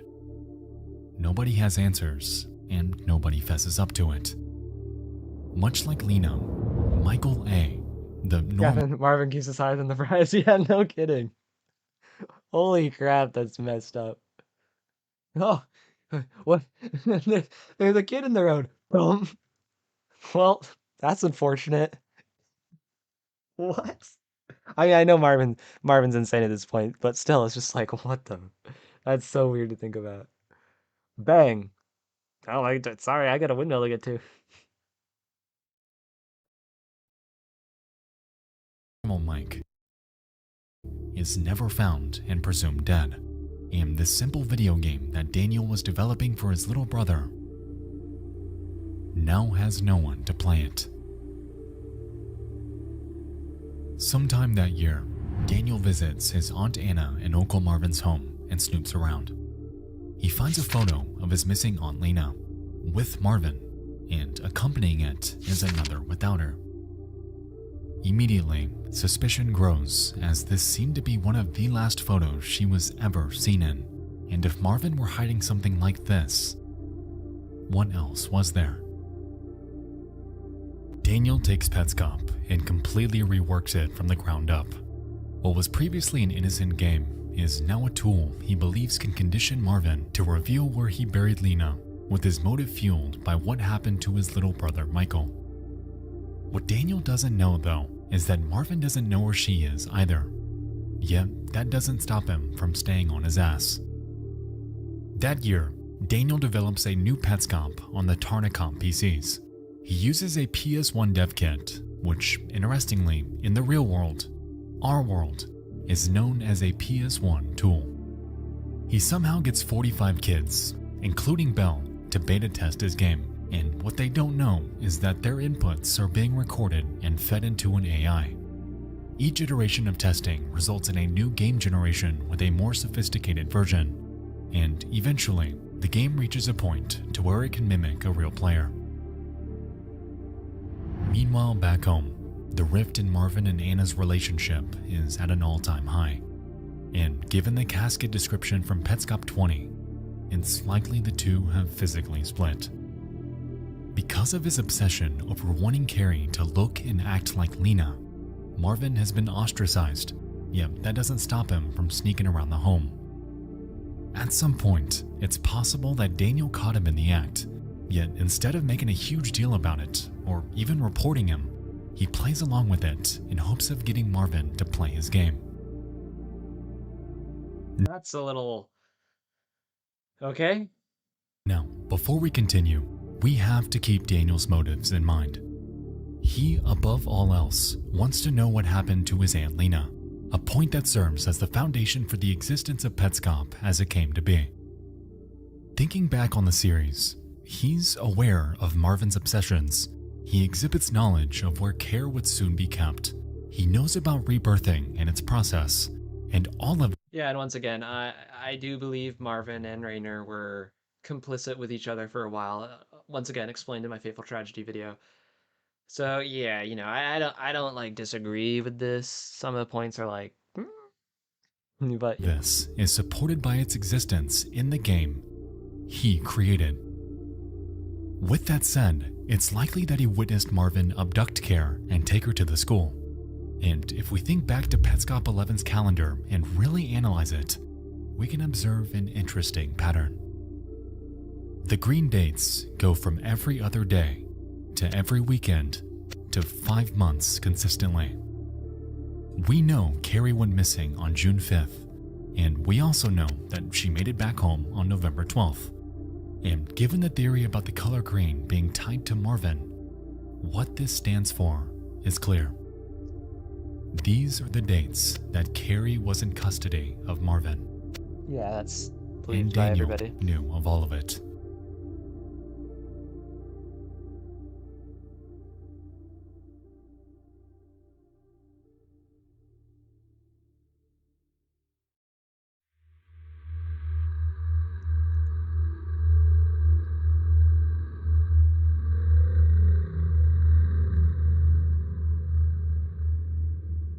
While holed up in the school with Carrie, Hi Flair, how you doing? Welcome to the stream. Marvin begins playing Petscop Generation 6. With the disc is a fake note written by Rainer about the Shadow Monster Man, emulating the writing style of his dead brother as somewhat of a fuck you, and explicitly providing the code to unlock the new Maker plane. This vengeance is further supported by the prevalence of Mike's gravestone plastered in Marvin's face as he plays it.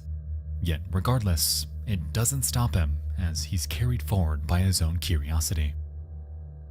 What he's unaware of, though, is that his movements are being tracked and fed into the game's AI. At this point, Daniel knows that Marvin won't feed him the exact location of Lena. The casualty says language Nexpo. Yeah, indeed. Shadow Monster Man. Yeah, I don't. Do we know where he got? Is it just like a creative liberty that he thinks Rainer wrote it in his little brother's handwriting, or is that backed up by something? I don't remember ever thinking that. It's just such a little thing. It could just be a little flair he added. I don't know. But maybe an alternate will. And here we go with the AI alternates. No.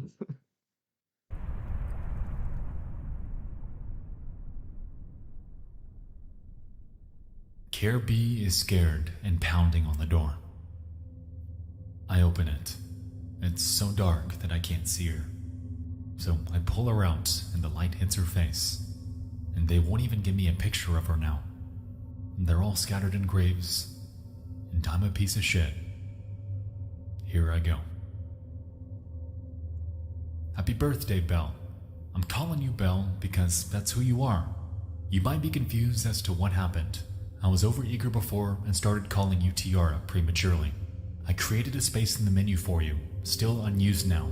Then I put you inside the machine and played the second movement of Stravinsky's Septet on the needles. I played it wrong, but that would have been okay. If you hadn't given up halfway, you would still be Tiara. This is not what happened. And now I'm gone. Both of these messages come from Daniel and drive home an inconvenient truth about him. It seems that for an unspecified amount of time, Marvin coerced him into helping with rebirthing, and he went along with it. Because he was so focused on wanting Marvin to play Petscop, it's possible that Marvin wanted him to return the favor in a way, by playing a hand in rebirthing his adopted daughter. Yeah, so I agree that Rainer was complicit with Marvin in the rebirthing process. It's pretty obvious with the Tiara Belle drama. Belle. At some point in the process, though, it fails due to Daniel's mistake in playing the ritual's music. Yeah. On top of this, Belle likely resisted the operation. Yes. She escaped, but in Daniel and Marvin's eyes, she was a failure. A quitter who never became what they wanted her to be. In a way, Daniel became stuck in a loop. He plays Marvin's game so Marvin can play his. Yet while on this mission, he became the very monster he's been targeting since the very beginning. And so, at some point, he takes it upon himself to find Lena alone. He digs and digs and digs. Yet because she's alive, he never finds her. And with the failure of his mission, combined with the knowledge of Care's abduction and his abuse towards an innocent little girl, he breaks the cycle out of crushing guilt and takes his own life.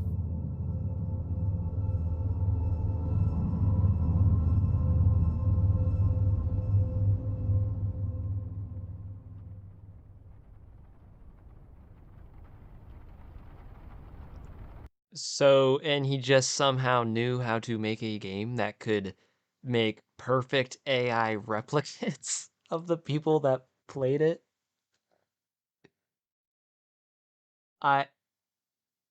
Oh no, I can't get behind the AI stuff. I really can't. Um, Casualties, yeah, the fact Rainer pursued rebirthing tends to work against the idea that Rainer created this game as some kind of punishment. The relationship remains rather mysterious. Yeah, so I agree. I think at first, Rainer was in on it, obviously. But I think somewhere down the line, and this is explained in my Fateful Tragedy video once again.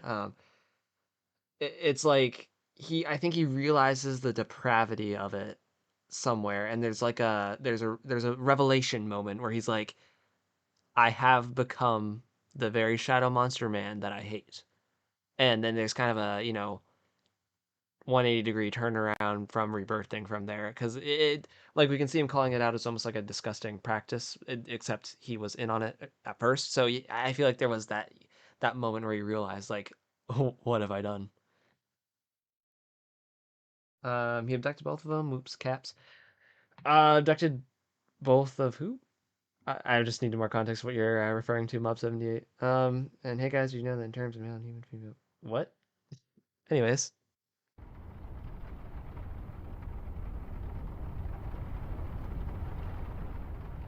Before Daniel's death, he made an interesting decision, providing his family with both the Petscop game and game recordings as a Christmas gift.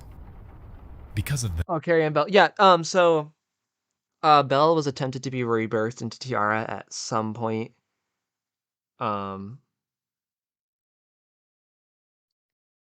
It's hard to find a fixed time for that, but Carrie was abducted by Marvin and brought to the school to quote unquote study for a while.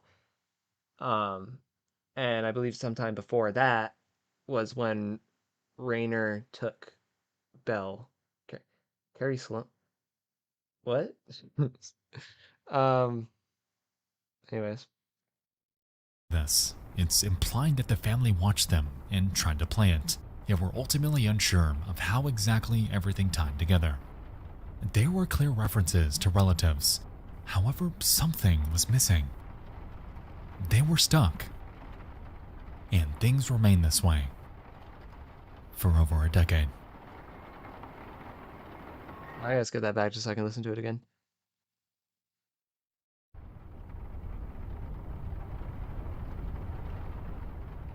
Before Daniel's death, he made an interesting decision, providing his family with both the Petscop game and game recordings as a Christmas gift. Because of this, it's implied that the family watched them and tried to play it, yet were ultimately unsure of how exactly everything tied together. There were clear references to relatives, however, something was missing. They were stuck. And things remained this way for over a decade. Okay, so it's just talking about them not fully knowing everything. Yeah, it's...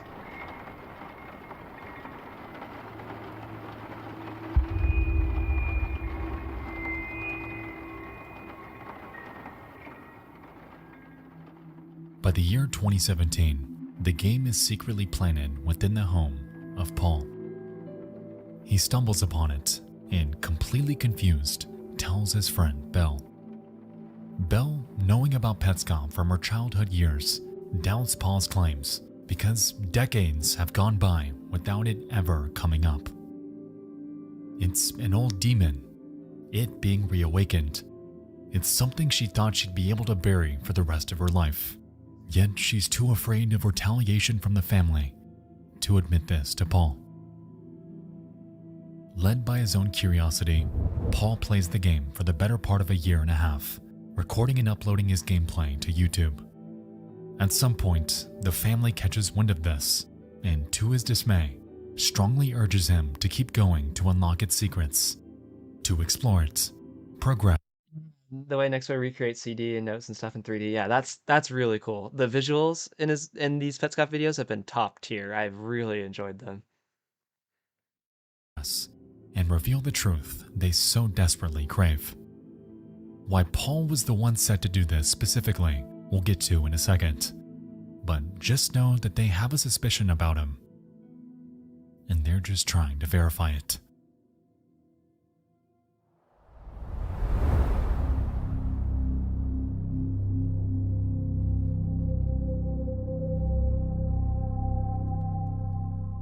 Like we touched on, one of the most curious aspects of the Petscop series is the fact that Petscop 22 is a direct sequel to Petscop 10.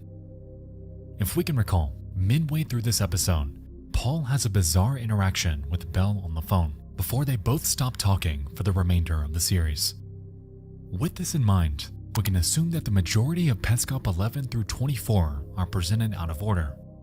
Most of these episodes are completely silent, yet they still reference Paul at various points. So how? If we take the first half of Petscop 22 and place it between Petscop 10 and 11, we can establish that, chronologically, the very last time Paul ever spoke was at the end of Petscop 14. We can recall that at the end of the episode before this, we could hear a car door slam.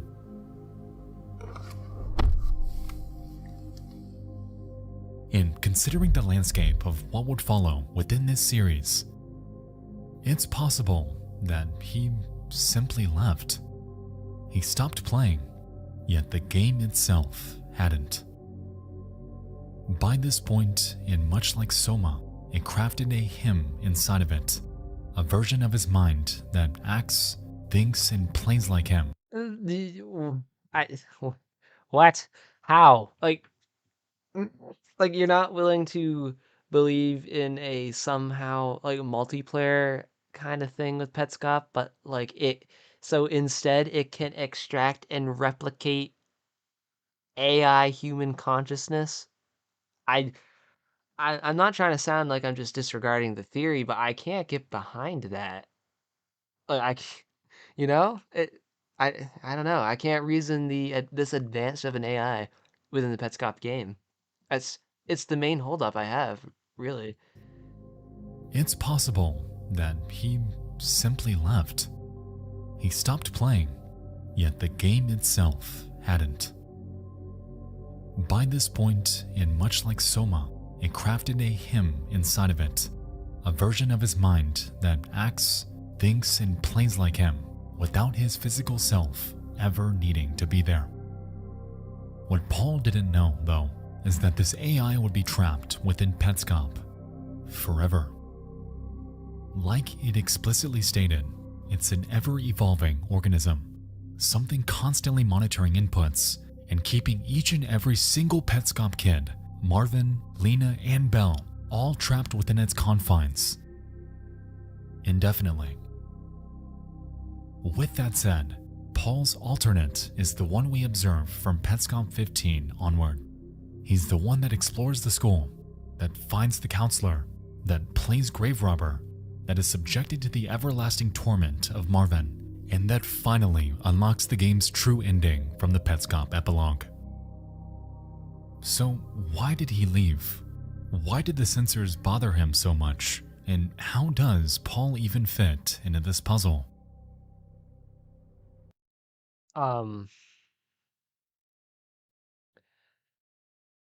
Okay. Alternate AIs.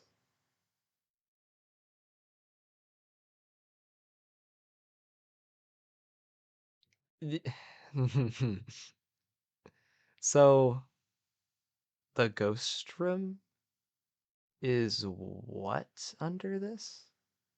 Is it just somebody keeping it, like somebody still keeping it running at all times, but is they're not necessarily playing it at all times?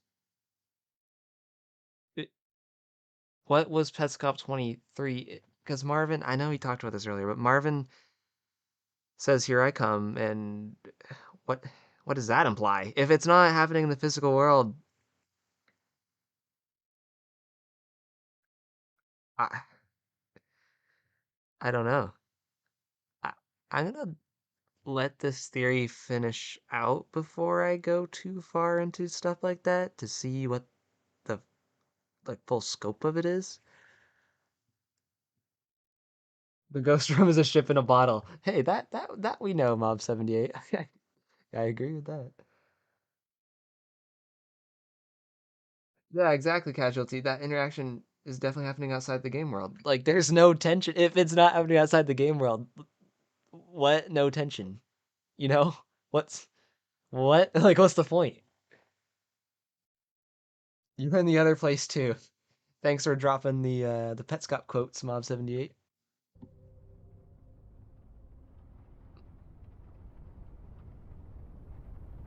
Hi, Mark Barden at Sandy Hook Promise here. When the gunman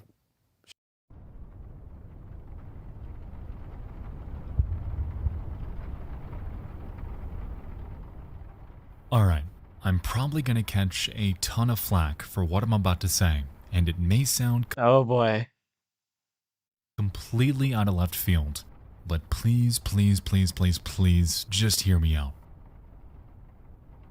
I mean, I'm listening. I already don't agree with a lot of things, so I'm up for anything at this point.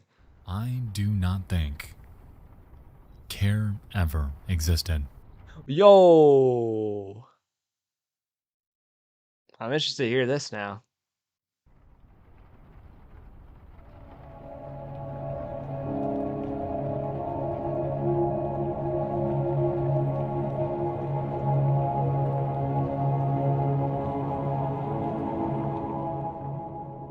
Consider this. Right under our nose, there's been an everlasting theme of loops in time, most notably centering around one specific character, Marvin. Contrary to everyone else within Petscop, I'm doing laundry right back. Alright, have fun with that laundry, dude. He and everything pertaining to him has a strange affixation with moving in counterclockwise rotation. Stay with me here. As we've seen, Petscop contains a multitude of references to time. We have calendars, clocks, events happening on 2 separate years, houses being frozen in 3 separate states, time seemingly breaking and creating synchronicity. It's everywhere. One of the most prominent examples of this, though, came with Petscop 11. If we can recall, we observe Marvin on a park bench circling us, counterclockwise, and right before this, an enigmatic, unnumbered clock on a road that appears to operate normally until we realize that our perspective is completely off. The hour and minute hands do not progress, but rather, the dial itself heads counterclockwise. Progress is backwards. Right is left. Petscop, as we experience it, is frozen in time. Yeah, because so much of it is detailing events of the past. Yeah, I'm gonna let him finish. Thinking back to Petscop 6, Marvin rotates the camera counterclockwise. The items that spawn counterclockwise. And when he manipulates the windmill, once again, counterclockwise. Going even further, upon heading to Petscop 9, we can recall a window looking out to a park bench harboring a pinwheel and a slice of cake. The pinwheel is spinning backwards, and so too are the green key and pyramid inside the same room.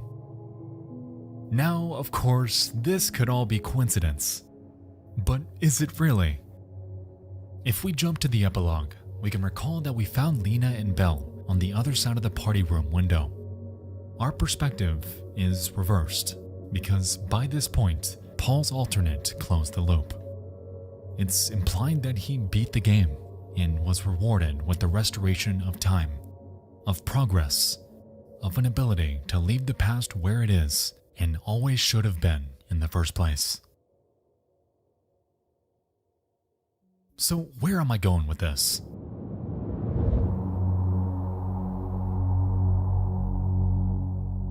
If we think back to Marvin as a person, he is someone that embodies the very idea of being stuck in the past. He was obsessed with finding Lena. He wanted his kid to be reborn as Lena. He, above all else, could not accept his present reality. Care was born as Paul, and Carrie Mark was merely a hallucination of Marvin's mind. What? What?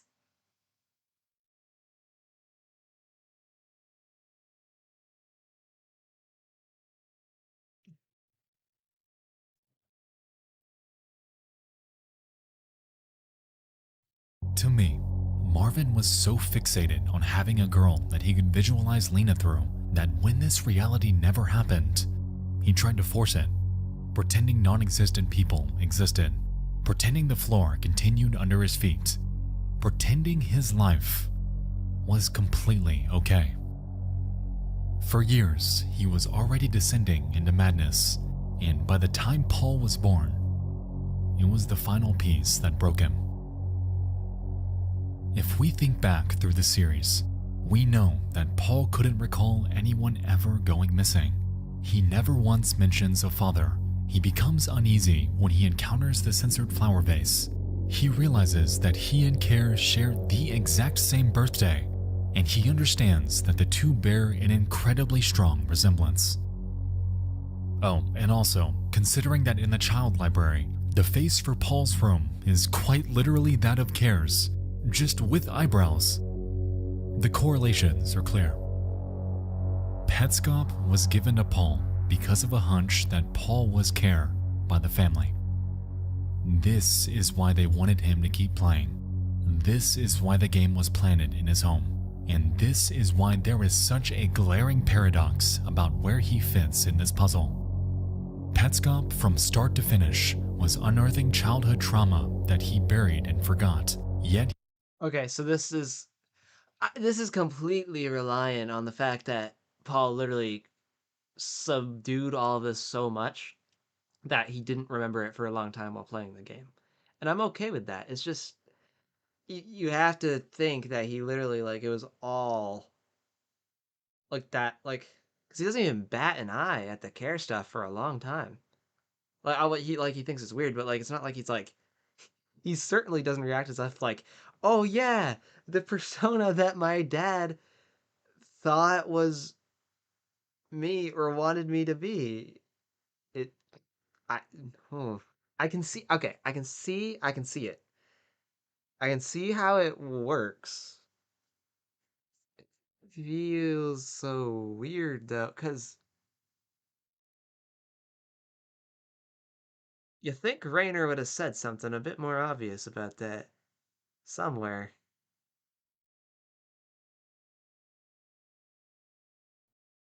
I mean, maybe not. Rainer's one for riddles and puzzles.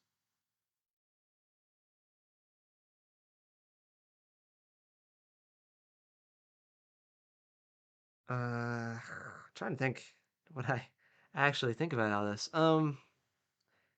Because it makes sense for Marvin's character, right? It would go along with them taking out the eyebrows because Paul's supposed to have them, and Lena didn't. So pretending that he's a girl could make sense. But Raynor goes along with that delusion then throughout the game, calling her Carrie Mark and everything. And I mean, he does talk about the thing of changing the past.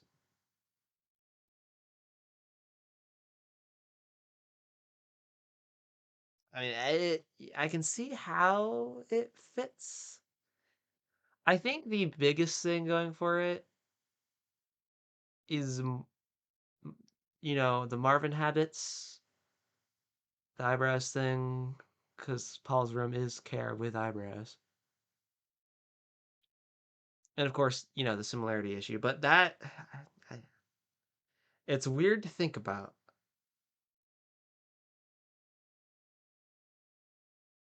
Because in the note, Anna even calls her Care.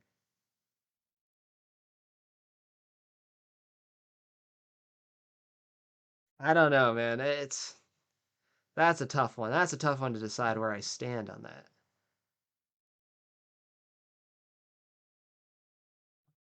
I'm inclined to.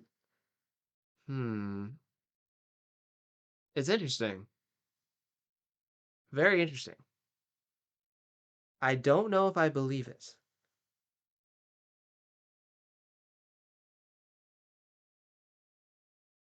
I'm gonna have to spend more time thinking about it, I think, but at the very least, it's a very interesting proposal.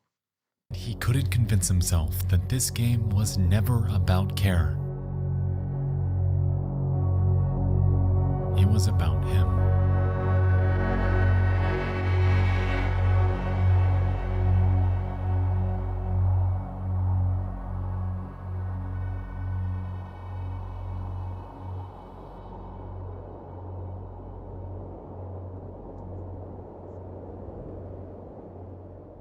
In Petscop 23, when Marvin stated, "Thanks, here I come," Paul's alternate types out the following. This doesn't translate to "not in table," as that's an error message from the Petscop dialogue system. It, in actuality, translates to an incomplete word.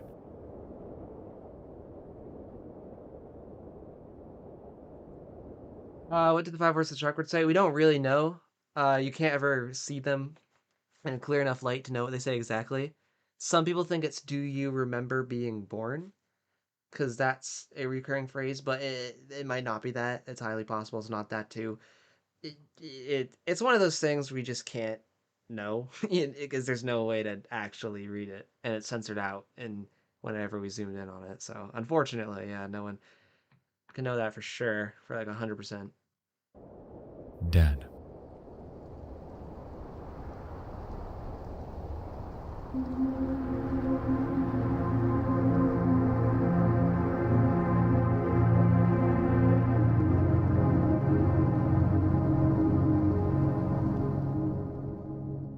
With new perspective on the other side of the window, Paul's true history is finally unveiled. Time is moving forward, not back. Truth is emerging from secrecy. And his mom, who all along has been presumed dead, is revealed to be alive. All this time, she's been in hiding. So Lena's his mom? How? Okay, hold on. Just out of reach to where Marvin could never find her. Belle asks Paul if he remembers his childhood, if he remembers being born. She explains how Boss smuggled the two away one night and how they're all a family. Interestingly though, if we once again analyze and translate the in-game language, the word boss is never actually typed. Lena is. With this context, we can imply that once the two escaped from the school when they were kids, some sort of deal was made between Anna and Lena, where Anna would hand over custody in exchange for her children's safety. To make this possible, she changes her and her kids' names into what they are now, in a way rebirthing them through adoption. With this, Anna is finally granted solace, her children gain a new lease on life, and Lena becomes the parent Marvin never could be. Okay, so Lena's Paul's adopted mom. Okay, good. I was gonna say what? Okay, yeah, but that makes sense. Under this theory, Lena being the adopted mom, that's okay. Dang, so Anna's really just like, yeah, sorry, kiddo, I'm not raising you after your dad's stuff.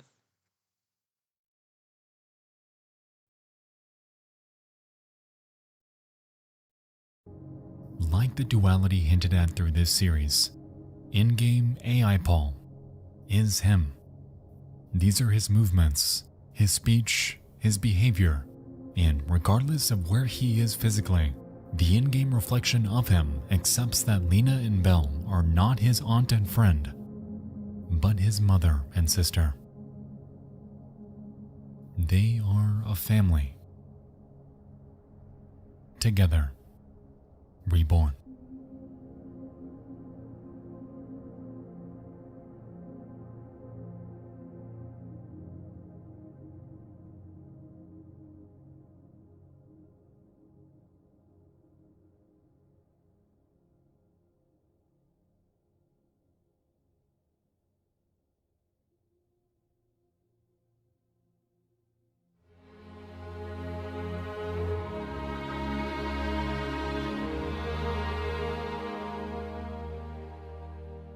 That leaves me a lot of questions though. Who was Jill then? That was never explained in this. Who was Jill? And like, she's just a family member? Like, why, why, why was Paul calling Jill, like Jill inserted in the old? I don't know. I feel like Jill was really kind of made very unimportant in this, which yeah, she is very mentioned very little, but still, I feel like it could have been a bit more of a, because it is a very weird instance in the game. I feel like that could have been touched on more. The whole Lena being alive thing is sketchy to me. I'm still confused. I'm still confused as to where the heck she went after the windmill. That was never properly like explained. She was 9. Where where was she?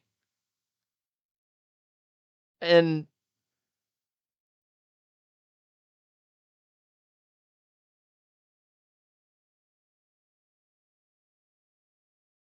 obviously I've stated over and over again the reasons why I have a problem with the sub extracted human conscious AI things. I'm back. It was funny. I could hear you yell, "What?" in the other room. Yeah, there's some weird stuff has gone down. I'm not saying it's bad stuff. It's just really weird. I don't know how I completely feel about what Nexpo has said just yet. I really have to like mull it over, right? Like, I really just I have to like ponder it, think about it.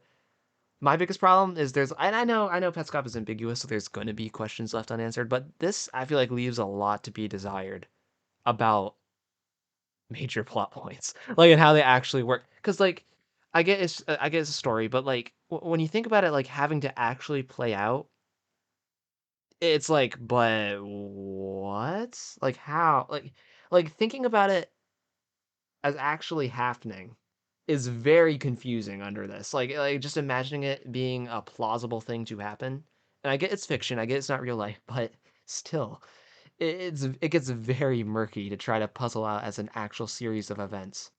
Um, I have to rewatch this whole thing from the beginning to see all stuff I missed, or at least I have clean socks now. Hey, clean socks are worth it, man. Clean socks are something we all need. Um, yeah, I don't know about this one. I like I liked the video for what it was. The conclusions, I'm not behind really. The AI stuff I'm against. I think I can say actively. Oh, hi Slime King, what's up? Welcome. I think I can actively say that I'm against the AI thing for sure. Actually, I can confidently say I'm against the AI thing. The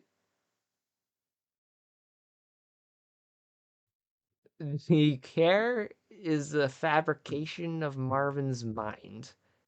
Gets weird because that means Raynor was playing into it the whole game. Raynor weirdly like like wants to get Paul to face all the trauma, I guess, because like it specifically like what episode was I forget?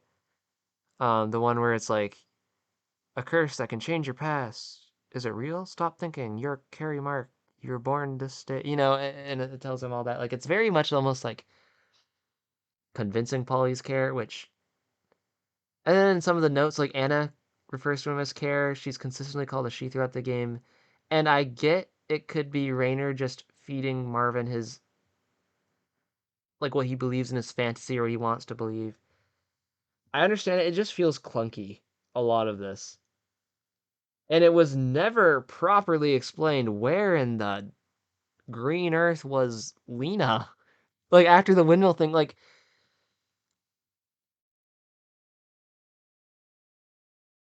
then Anna's just like, yeah, here you go. Please adopt my kid, because my husband.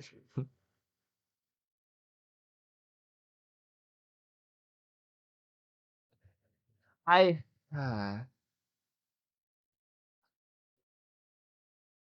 I can see where he's coming from on this. Like none of it seems random to me. It does feel incredibly weird to think about when as an all-encompassing plot and actually happening. Like if you're giving the characters full personalities, thinking about the characters living their lives. Yeah, I believe Belle mentions Kara to Paul over the phone, so she seemed. Yeah, I'd have to verify that. I can't remember that. Oh yeah, you're right. Because Paul, well, Paul said it's like the thing. Gonna have to watch it, but yeah, I'm gonna have to watch the series to find that exact one. I know one time she's like, "Oh yeah, I do agree. There's a resemblance." And you mentioned we were born the exact same day. And then it's like, how trustworthy is what Belle's saying? Because sometimes sometimes she acts dead convinced she's Tiara and some of the things. It gets hard. It gets hard. Confidently understanding what every character does and doesn't know, or what every character believes versus what is actually true. Um. So this Carrie Mark, as were presented, never existed by his theory. It was always Paul.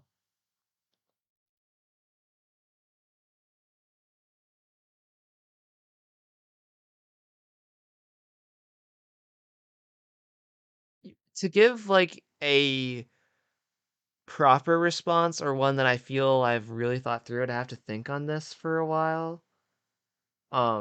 Maybe I can make a video just about my thoughts on this or something. Um,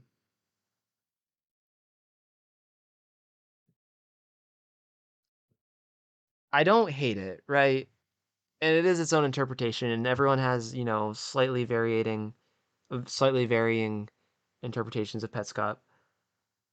I just can't get behind a lot of the fundamental assumptions. Like the AI thing is a big deal that I can't agree with, just based on what I believe about the series. I don't believe it was ever properly, in my opinion, right? This is all my opinion. This is all through the lens of my perspective. I don't believe the windmill, like the Lena being gone thing, was properly examined. Like where she was. Well, not saying not properly examined feels untrue. Not fully explained as to how it actively affects the years to come. Like, where was she? She was only 9 when she went away, and that was explicitly stated. And it's not like clear on what she was doing for all those years. Like, it was largely explained how Marvin could confuse her for whether or not she's actually alive or dead, and not knowing. It was like a Schrodinger's cat paradox thing. And married her sister. It was never like explained where she was, which I feel like is a big deal. He never even brought up how the company has Lena in the name, like it's Garalina. That was never.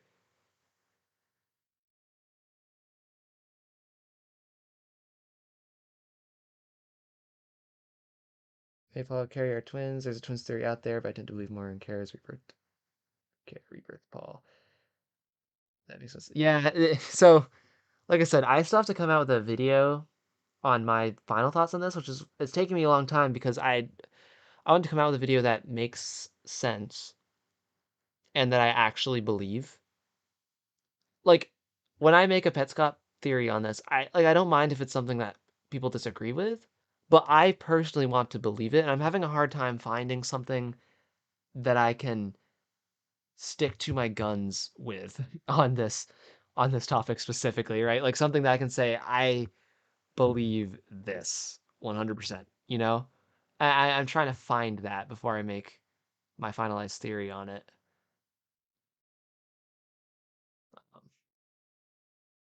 We'll watch the close in here. I'm slunking is Petscop still uploading? No, it finished a couple years ago, or like 3 years ago at this point or something. It's not like new. I'm kind of late to everything. And honestly, Nexpo is doing it kind of later too, but yeah, I think it ended in what 2020. It started in 2017, went till 2020 or something, or ended in 2019. I think it was like a 3-year thing or something like that. Petscop is far and above one of the most beautifully complex stories that I have ever had the pleasure of attempting to piece together.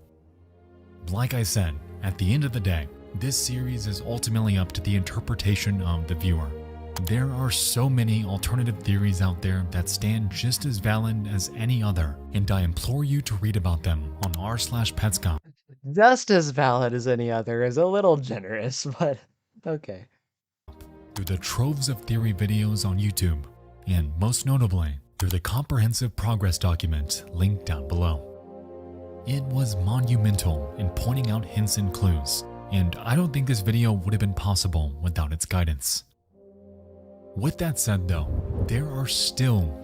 Check the videos March 2017 to November 2019. Yeah, thanks. Yeah, thanks Casualty. Yeah, so there you have it. Started beginning 2017 and ended towards the end of 2019. So many questions and loose ends that I wasn't quite able to piece together.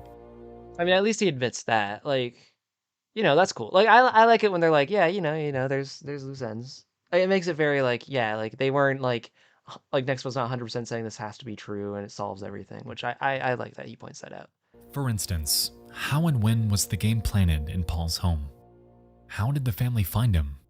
Why did Belle suddenly go... I think it's pretty obvious the Marks were gifted it in Christmas of 2000 for sure, but okay. Quiet in Petscop 22. Where even is Belle? Whatever happened to Marvin and Anna in the long run? How the hell was Petscop amended with the Jill conversation? And what exactly was the arrangement between Paul and the family? I mean, so he brought up Jill. Given that Petscop has been confirmed to be completed by its creator, Tony Domenico, it's safe to say that these questions will forever be up to our own imagination. With this, Petscop will carry an everlasting legacy of mystery, something that, for a series like this, really ain't a bad thing at all. In a way, ambiguity is more horrifying than clarity, as it allows our minds to fill the gaps Petscop leaves us with what we find personally disturbing. We never once see Paul. He is what you make of him. And so too with Belle, Marvin, Anna, Lena, Michael, Daniel, Jill, and everyone else involved. Petscop is a part of us, facilitated through an ominous tale about childhood abuse, toxic family dynamics, and the escape from that life into one of self-discovery. I truly don't think there will ever be another series as finely tuned, intricate, and up for interpretation as Petscop. And if I'm being completely honest, I think that's what makes this one of the greatest works of media that I have ever seen. It's wild to me that this entire internet phenomenon all started with just one Reddit post of all things. But hey, when you craft something as alluring and ominous as Petscop, sometimes that's all it takes.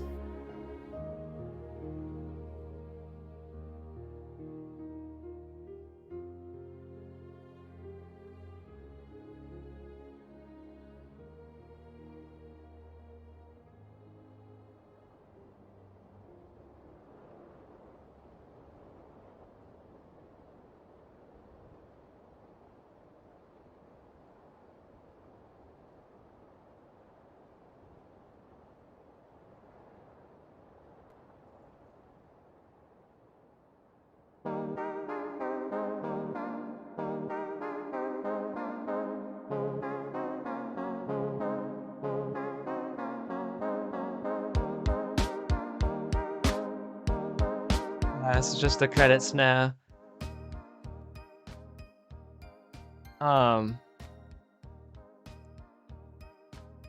Yeah. Dang, that was a packed video. The Reddit post that kind of started it all, being posted by P.A. Leskowitz, which, you know, obviously means Paul Leskowitz. His last name being Leskowitz there, I think, does lend credit to Nexpo's proposal that he was adopted sometime early on by Lena, because obviously her name's Leskowitz, and if he was in the Mark household, because Anna married Mark, Marvin, whose last name is Mark, should be Anna Mark. So therefore you think Paul would be Paul Mark. But I mean, then again, she kicked Marvin out of the house, presumably divorced him, I don't think it's unreasonable that she just reverted to her maiden name and, you know, had her kid have her maiden name too, because, like, because your father was a psycho, you know? Um,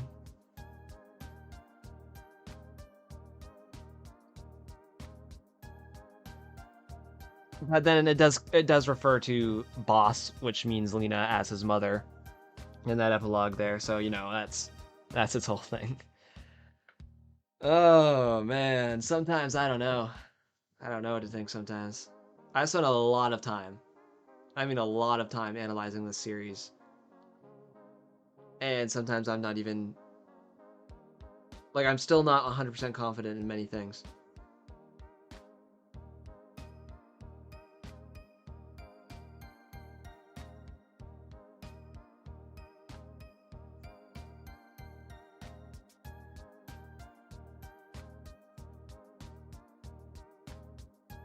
Yeah. I mean, good video. Nexpo is, I mean, as always, it's production value super good, the audio great, visuals awesome. Those 3D models of the story, those are fantastic. Um, the my only hold up once again is the finality, like the conclusions of the whole thing. I disagree. I disagree with some, I do have to admit, and very skeptical of others, but not unopen to them. Um, Casualty, we appreciate your videos and your theories. Ah, thanks, man. Um,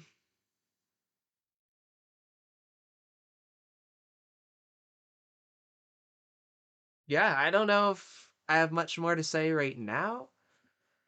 I do think I want to think about this a lot more, maybe listen to the final like story version of it a few more times or a couple more times, and perhaps write a well-constructed response to this theory or like what I think of it, because I think there's some good points in there, and I think there's some just very weird stuff. You know, I don't know. I'm gonna have to ponder it a bit more. Maybe make a well-written video about it or something instead of just this, you know, on the fly reaction. Liked it overall. Can't say I agree with it all, but certainly was interesting to hear. Right. Certainly was an interesting take with some interesting angles. And at the end of the day, anything new that I hear, anything new presented, I do feel like helps me and everyone kind of get closer to what could be like the canonical story. This one is by a little bit of a smaller YouTuber called Mysticete, and he has a video here called Petscop Rotation Theory, which if you've seen any of my videos, you'll remember we've talked about rotation quite a bit because it's a theme that this series has been really driving home.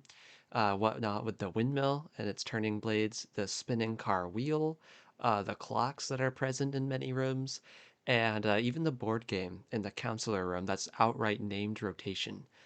Point is, there's a lot of rotational themes within the Petscop web series. So here we have someone's interpretation of it, I'm assuming. Here, let's read the description. I've never seen anyone discuss this, so I figured I'd cover it myself. This thing goes very, very deep, way deeper than I covered in the video. If you'd like, I can encourage you to revisit the series and pay close attention to instances of rotation and reflection. There's so much to discover in the world of Petscop. Very true. Also, I ask that you please don't take it too literally. There are many ways to interpret. Yeah, that's the thing about Petscop. In many of the areas, we do get into interpretational territory. So my framing with the time reading is just my way of explaining it. It doesn't necessarily mean I exclusively read it in a time context. Flipping something, reversing something, twisting something, these are all forms of distortion. You can read that in many, many ways. All right, so I'm glad he's recognizing that it's a theory and pointing that out. It's always just like polite, you know, to say that there may be different interpretations of this. But in any case, I'm excited to see what this guy has to say. So let's just hop right into it.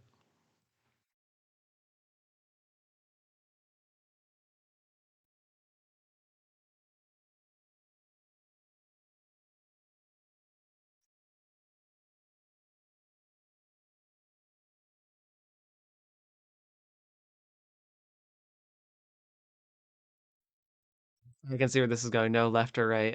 There's many jokes about Paul not understanding his left from his right, and Care as well.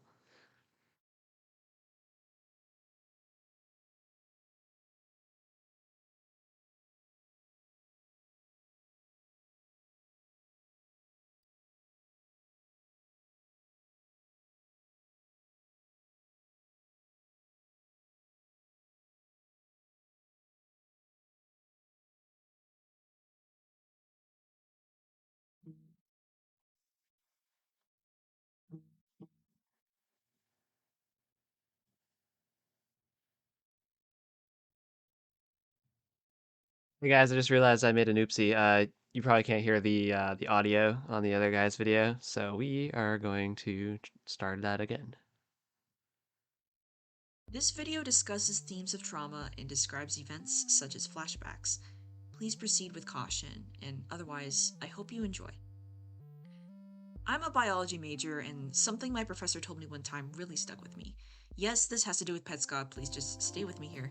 He said that in the human body, there is no left or right. For example, if you look at this nerve cell, there is no left or right side of the cell because these things exist in a 3D space. If you designate this pointy side as the left side, this cell might rotate and that definition soon becomes obsolete. But this example may be a little bit hard to understand, so let me try another one. You may remember this scene from Petscop 22, where the player is sat down in front of a counselor and they begin playing a board game. The counselor says this piece of dialogue. Are you right-handed or left-handed? You don't know? Really? Well, which hand do you write with? That one? That's your left hand. That means you're left-handed. I'm right-handed. I use this hand. My right is actually your left. Isn't that confusing? Anyway, your turn. The counselor and the player are... Yeah, my question is, who does it represent? Like, is it supposed to be Care that's in the counselor? Because it's called Girl World. It shows a avatar similar to Care. Maybe he'll touch on that. Sitting opposite of each other at a table. Yep. If the counselor raises their left hand, it would be on the same side as the player's right hand. What I want to emphasize here is that when something is rotated 180 degrees, left and right switch sides. The theory I'm about to dive into relies heavily on this line of thinking. And Petscop actually blatantly calls that out. They literally say, my left is your right, isn't that funny? And the controls are inverted too. We see from the controller image in one of the episodes, which might attribute to Paul's repeated confusion about left and right. And it also kind of goes to show that when he's walking down that staircase in one of the later episodes, and he turns to go to the right for him. For us, it looks like he's going to the left of the screen, but if you're thinking of it from the perspective of the avatar, he is turning right. So it kind of fulfills the prophecy of the note, where it's like I turned the right and became a Shadow Monster Man. So yeah. Importance of perspective in relation to supposed facts. The ability to transform something without manipulating it in any way. Let's look at another example. This time I want to apply this to rotational direction. In other words, clockwise versus counterclockwise.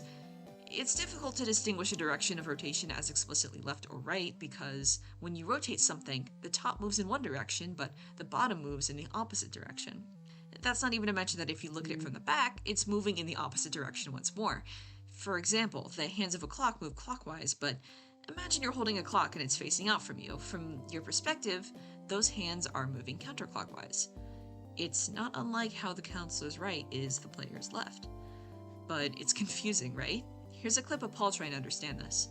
Yeah, this is I forget what episode she's going to play here, but I know what clip she's talking about because Paul walks down the road and he's like, he gets stumbled, he gets confused, and then he says something like the top's going to the right, but the bottom's going to the left. Clockwise, the top is going to the right, and then, the bottom is going to the left. Right? And so when someone would say, righty-tighty, lefty-loosey, or, you turn this thing to the right. And I still get confused about that. Because, I know it's always the top, but, I still have to think. Well, we have the door open now, so, I kind of want to pay attention to that last part, how apparently this logic was required to open the door of the house. You may remember that there's this running joke about how Paul can't open doors. It was present in the very first episode. This door is locked. Or not, but you don't know how to open doors. Note that it doesn't say that you can open doors. It's you don't know. You don't know how to open doors, yeah. And I think it might be referring back to, because remember when Kara escapes, she's covering her face with her hands and says you're dodging invisible objects and like crashing into others. And then we see her running into the door, that conversation. But that conversation gets murky because it's right before the thing where it's the conversation from Paul's birthday like a year ago, but it's replaced the name with Care. But I suspect it could all relate back to the fact that Care was running around with her hands covering her face, so she was like smashing into doors. That could be stemming joke from that. And viewers of my channel know I'm kind of under the impression right now the game could be either gaslighting Paul into thinking he is Care, or maybe he is Care if you're going on the Care Reborn theory and is trying to remind him. So yeah, let's see what they say. To open doors. How do you open a door anyway? You use a doorknob. You turn a doorknob. Yeah. And lo and behold, there's a doorknob on this door. Mm-hmm. This is where the right versus left come into play again. Unfortunately, there's a confusing aspect to doorknobs. The direction in which you turn one to open a door depends on which side of the frame it's on. If the doorknob is on the left side of the frame, you turn it clockwise. If it's on the right side of the frame, you turn it counterclockwise. In other words, if you're trying to open a right frame doorknob by turning it clockwise, you won't be able to open the door. With this in mind, it's interesting that Paul would specifically mention the confusing nature of righty-tighty lefty-loosey, talking about turning something to the right, while musing about opening the door of the house. Hey wait, what side of the frame is the house's doorknob on? Oh, yeah, Paul, that's not right. The house's doorknob is on the right side, so you have to turn it counterclockwise, or by to Paul's the left. logic, left to open it. He's talking about turning it to the right. Paul's 24 years old and he can't open a door. But this may not be the whole story because there's a minuscule detail that implies Paul might be right. Look at this picture of the house from Petscop 2. In this photo, the doorknob is on the left, opposite from the one actually in the game. Yeah, well, so the game's reflection of things are genuinely perceived as opposite because the literal controls of the game too, like the entire basis is that left is right and right is left. Like we see that on the control input area. The doorknob was switched at some point, changing the direction in which you rotate the knob to open the door. I'm not saying that there's some sort of explicit trickery going on here, but it is definitely interesting. No, and that's a great call out, actually. I would not put it past there being explicit trickery. Like I said, the controls are even inverted. There's a very much so a focus on directions being not what you think in Petscop. I agree with that. Let's talk about Rainer, the in-universe creator of Petscop. Rainer is an interesting individual, and if you've ever seen any portion of Petscop, you can get a sense that he's undergone a significant amount of distress. Mm-hmm. He often vents about these things in his rambling musings, careless about whether or not it makes sense to his audience. There's a sense of apathy here, like he's surrendering to his own hopelessness.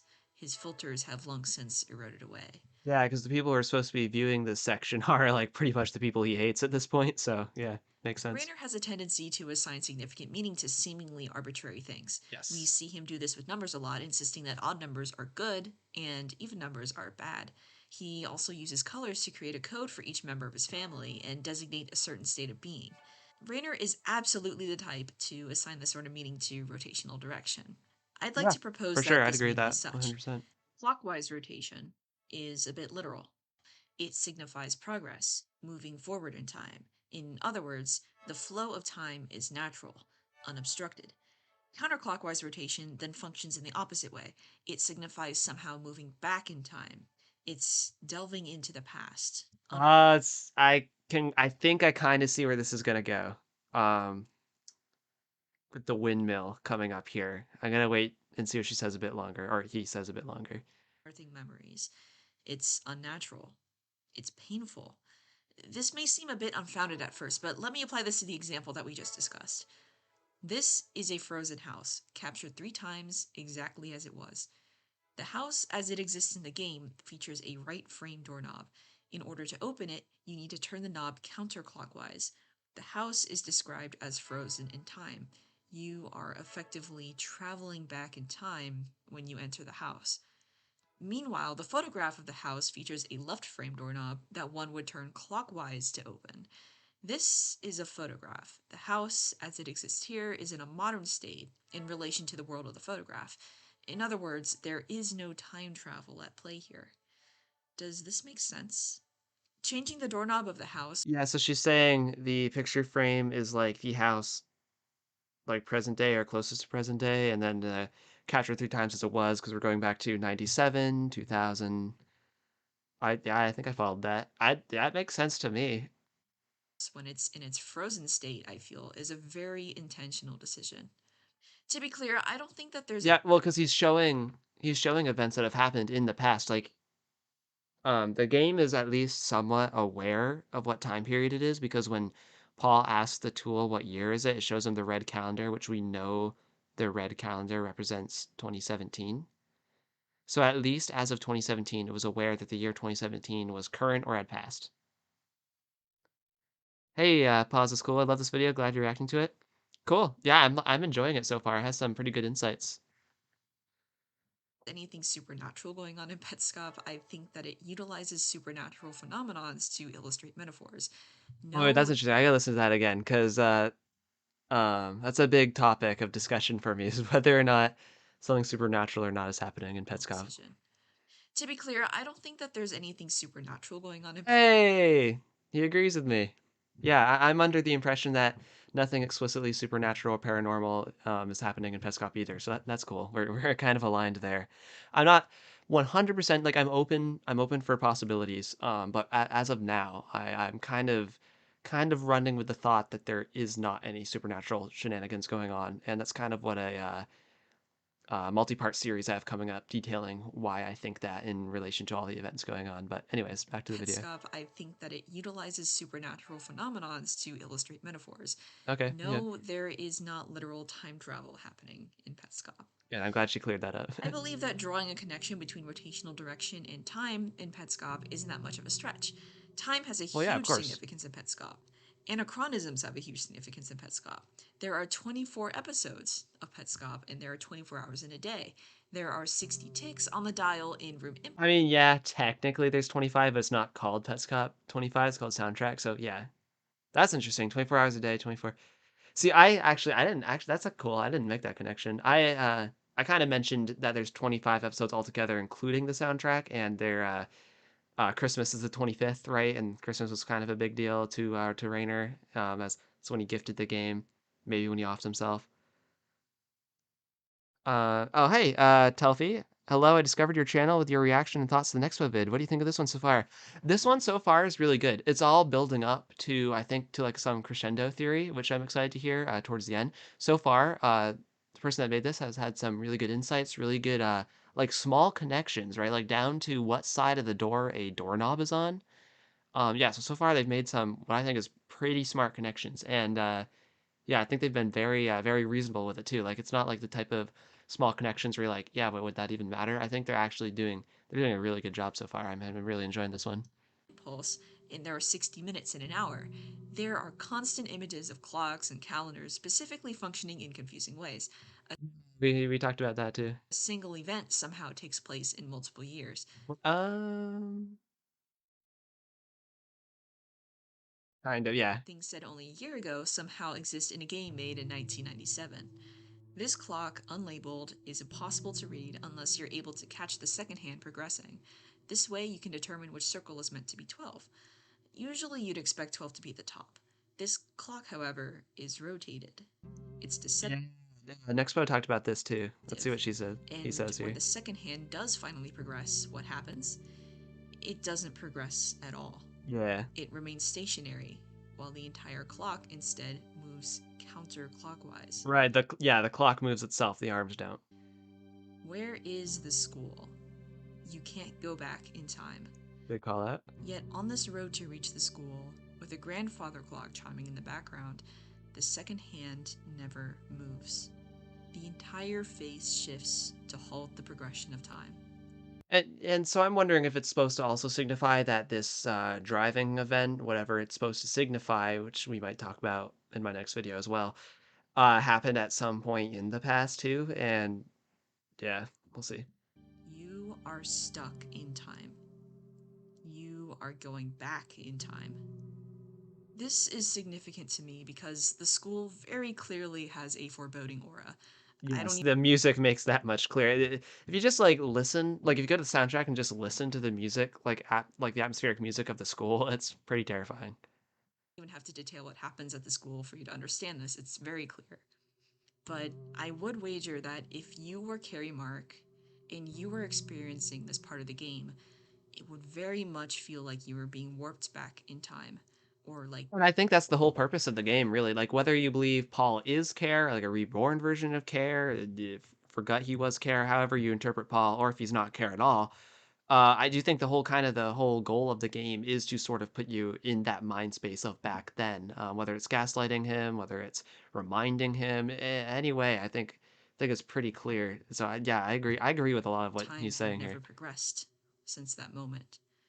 This is beautifully and succinctly illustrated by this clock on the road, and that's why it's one of my favorite pieces of symbolism in Petscop. With this reading in mind, let's look at some other instances of rotation in Petscop. One of the most prominent ones is, of course, the windmill. The Notice the windmill. direction it spins when unobstructed. Clockwise. Yep. It's natural. It's Yeah, undisturbed. so he's going to talk about when Marvin, Shadow Monster Man form, goes behind it and it switches the rotation directions. The same is true inside the windmill. Mm-hmm. Lena is spinning clockwise. You use the tool to make Lena, along with the pieces, disappear. Yep. When you fade in from black, the windmill and its gears have now reversed their direction. Without Lena, the windmill spins counterclockwise. Lena appears to be a stabilizing force. Her absence creates a warp in time. And if you watch my videos, you know I very much view Lena's disappearance slash death at the windmill to be kind of a catalyst moment for everything, you know, where everything starts to go wrong. I'm very big on catalyst moments. And if we're going on that kind of train of thought, it's like with Lina, the world was okay. Without Lina, that starts Marvin off into his descent into madness and all of the kids that suffer because of him going insane. So I think like going with this symbolism idea, yes, I interpreted the Lena thing the same way. Yeah, see, yeah, I think it's a pretty solid interpretation. Or rather, I propose that her absence causes others to constantly look back in time. She exists only as a memory. Her disappearance makes people wonder what happened, and their minds turn back to the day that she and Marvin were at the windmill. Yeah. This is echoed in the window of the birthday party behind Lena's child library room. The window shows a pinwheel on a bench, spinning counterclockwise. No Lena. To access this room, the player has to have had progressed a good amount in the game. Surely by now they've experienced several confusing and disturbing things. They're deep in the labyrinth. They're lost. However, in the soundtrack ending, we get to see this scene from the other side of the window. From here, Lena is visible in the Yeah, this whole end of the soundtrack is very confusing. Let's see what he has to say. pinwheel next to her, though unmanipulated, is now rotating clockwise. Specifically from the back, the pinwheel is rotating clockwise. Keeping with the time theme here, this is a retrospective. You're looking back at something from the present, and from this angle, time has restored itself. In this same scene, Belle reminisces on her and Paul's past, specifically their childhood. It's a scene of retrospection. She tells a story of rebirth when they began their new life together, and after all we just went through, with the sun finally coming up and the sky turning a blinding blue, isn't it peaceful? Like you just woke up from a terrible nightmare and you're Very much a dreamscape, especially out of like all the other dark lore that we've just been revealed through the Petscop series. At the end with the blinding blue, finally seeing Lena somewhere, it is very give that like dreamscape kind of feel. finally safe. While still steeped in the game, the pinwheel is counterclockwise. Your reward for completing the game is a clockwise pinwheel. However, nothing changed, only your position in relation to the pinwheel, to the clock, to time. You progressed in time, and now you get to look back on it from a safe future. From here, it's not as warped. Your clock is finally moving forward. This form of symbolism is also present in the generations of the game. There are 15 discs next to Anna's bed, and there are 15 generations of Petscop. The discs are incrementally rotated, starting at the bottom left and progressing from left to right, bottom to top. The 8th disc makes a different pitch zooming noise than the others. Yeah, it's the center one too.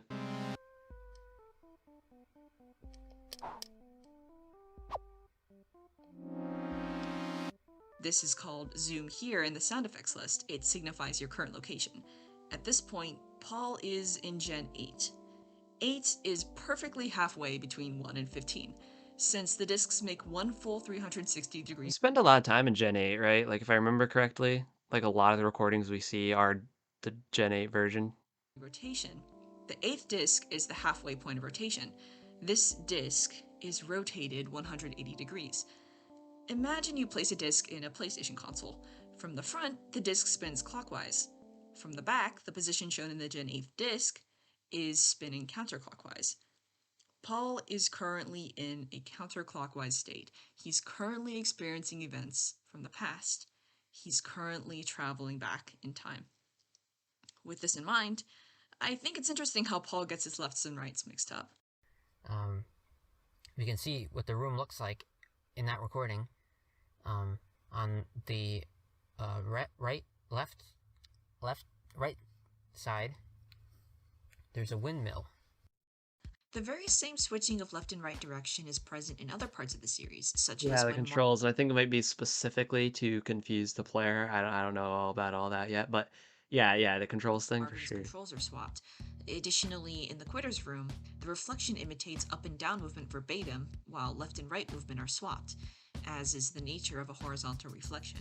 Yeah. Spinning itself is also extremely prominent in Petscop. Yeah, and I have this casket thing reminded me right here. Rainer's being disgusted by Care spinning around. I have a thing about that coming up in my my next maybe a couple videos, might be a little bit out there.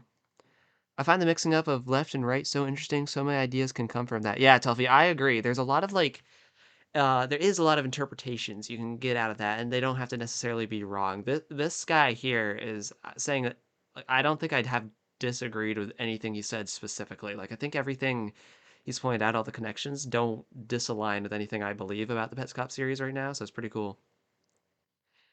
Does Paul even comment on the reverse controls? I find it really strange if he never does that.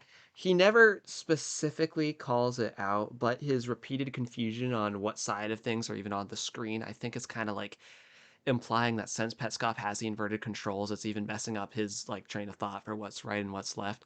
Like he already mentioned how he's always gets confused about the rotating thing, right? Which he this guy guy's name suggested was because of him not being open, relates back to him not being able to open doors in that joke, because the top's turning to the right but the bottom's going to the left. You get all these judged clockwise versus counterclockwise by how the top is spinning. So Paul admits he has confusion with that, and then the game has it specifically inverted control, so it's like you got to do the opposite of everything. So when you're trying to think of what's right and what's left, like in the game versus real life, it gets very confusing. I don't think he ever explicitly calls out the inverted controls, but it's not like we hear everything Paul ever says anyways. Like there's probably a lot of cut stuff we don't know. Stuff like he could be talking to Belle or Jill or whoever on the phone that we don't get to hear all of those conversations all the time. So yeah, that's kind of my thoughts on that. Care is described as spinning over and over when Rainer went over to help Anna paint the house. Yeah. For some reason, as he watched her spin, Rainer was stunned by pure horror and disgust. He notes her degrees of rotation, but how do we know what direction she was spinning in? In geometry, if the degrees of rotation are positive, rotation occurs in a counterclockwise direction. Oh boy, welcome to math class. Welcome to geometry class, everybody. There you go. Anyway, there's many more instances of rotation throughout the series. Wait, what was the there you go thing? I think I missed something. What direction she was spinning in. In geometry, if the degrees of rotation are positive, rotation occurs in a counterclockwise direction. There you go. Oh, okay. That's interesting. Anyway, there's many more instances of rotation throughout the series, but I don't... Yeah, that rectangle. That was the red triangle that we see in one of the caskets with Care's distorted face in it, I believe. So yeah, that's interesting. I want to detail them all here.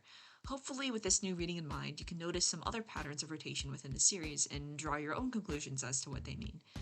For now, I want to leave you with a riddle that Rainer presents to Marvin. Here we this go. The windmill doors. vanished off the face of the earth. Here's a similar puzzle for you, Marvin. There are two pictures of a door. In the first picture, the door is closed. In the second picture, taken later, the door is open. Nobody opened the door. The door did not open itself. The door, in fact, did not open at all. What happened? Talked about that in great detail in some of my prior videos as well. Generally, the consensus is it's either a rotating blue door, or I suggested different perspectives because there is heavy themes of deception and perception within Petscop. So, yeah, and how it relates to the windmill, that's I have 2 Petscop videos kind of in the works. They're a little bit out there, probably the next couple of weeks here. Probably the video after next video. Hopefully I have a video releasing tomorrow. The one after that one next week should be a next Petscop one, and the one after that, I will get to the windmill stuff. As far as my specific theory goes, and it does relate back to that door riddle too. So, yeah, I think that's the end of this one. Yeah. Yeah, but bravo to that video. I This video really discusses liked that. Mysticete here. Good job, man. That video is like spitting straight facts the whole time. I really liked that. I don't think there was a single thing I actually disagreed with. Like the only thing would be like, was that definitely intentional, you know? Is that like definitely the preferred reason? But this like a lot of Petscop is interpretive anyway. So like, and with what he pointed out here, like I wouldn't put it past the creator to have meant all this with the rotation theme. It's very like this video is presented very well. It's very cohesive, very coherent. I tried watching your vids since I like your thoughts on the series. Thanks, but the music get really annoying to me. LOL, I watch them sometimes since the content in them seems great. Cool, yeah. Oh yeah, sorry about the music. I kind of like the high pitched tones personally, so sorry if that gets annoying for you. The upcoming theory videos though, now I'm done like my initial analysis, the music is gonna change just for a shakeup, so hopefully you'll like the new music better. And yep, I agree with you regarding this video too. Yeah, very well presented video, very well done, and I like how, like, it brought up many examples. It left it open for us to find more examples too, and it didn't narrow it down to a specific theory. Like it left it like, hey, this is the rotation theme. This is what it could generally represent, or what it seems to generally represent, and let's go find more of it. Like it was very, very well done, and yeah, very reasonable too. Like, you know, sometimes people take a small bit of evidence and go like hog wild with it into these like crazy interpretations. That didn't happen in this video. It brought all these small details and connected them to possible interpretations and connections, but they're all very grounded and all very reasonable with what the rest of what we see in the story. And it maintained the fact that this is told through the lens of Rainer. Jap_blueberries, hi. Hi to you too, welcome. But yeah, it very maintained the fact too that Rainer is the teller of the story to an extent. Like he made most of the Petscop game, and so it did like stick to the fact that our narrator is largely Rainer. It didn't forget that, which sometimes some theories I feel like do forget. This is kind of through the lens of Rainer for most of it. Very well video, very good, very well done. Yeah, Mysticete did it here. No, definitely, if you're not subscribed to them or haven't given this video a view, go do that. I definitely support this video all the way. Let's make sure the volume's up. Yep. If you've watched Petscop, you may have noticed some of the very short and faint tunes that play throughout the series.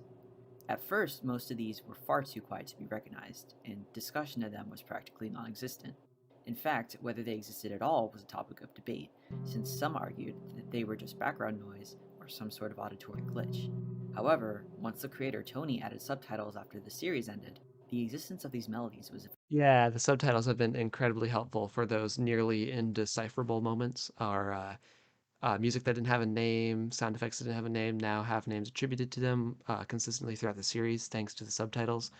And like Mrs. C just pointed out here, the very quiet stuff it's especially helpful on these subtitles, so very glad they're added. Acknowledged. This piqued my interest since I believe if the tunes are labeled in the subtitles, it means that not only are they intentional, but the creator wants to draw attention to them in some way. They're important enough for the creator to want the viewer to know of their existence. Yes, and that's the importance of a lot of things in the subtitles. The creator had to, well, in Petscop, it's not just automated because of the specific name. So like the creator had to very purposely and intentionally put those subtitles in. So you know there's at least some significance. Like it doesn't mean nothing, which I think is a great call out. Cozy Water, hi. How you doing? Welcome to the stream. I don't want to attribute excessive meaning to every detail in Petscop. In fact, this is something I believe many people get lost in when they're trying to analyze the series. No piece of work is going to be so meticulously crafted that every aspect is intentional. Take, for example, this box in Petscop 16. For a while, people in the subreddit thought it depicted some sort of censorship, but Tony later revealed that it was merely a stray pixel. He did touch upon this sort of hyper-analysis before, and the only existing... That's actually kind of funny. Yeah, I like the overanalyzation of certain media in hopes to like crack it or solve it is interesting because people will put way too much weight in these details that probably don't matter as much as they're making them out to be. It's cool that the creator of Petscop will kind of step out of the shadows every now and then to be like, yo, this was just, you know, a mistake or this is a thing like that, you know, don't look far too into it, guys. Interview he's done regarding Petscop. In general, it's uncomfortable when people look at your work through a magnifying glass. So, of course, not everything in Petscop has meaning. However, I want to emphasize again that Tony bringing attention to these tunes in the subtitles indicates to me that they are intentional. Yes, and I'd agree with perhaps that. even significant. Referring to the same interview, that beginning part of Petscop was still created by someone. That's a really important thing. Everything is there because somebody decided to put it there. And so you could wonder, who was it, and what was their state of mind? Tony's talking about Rainer.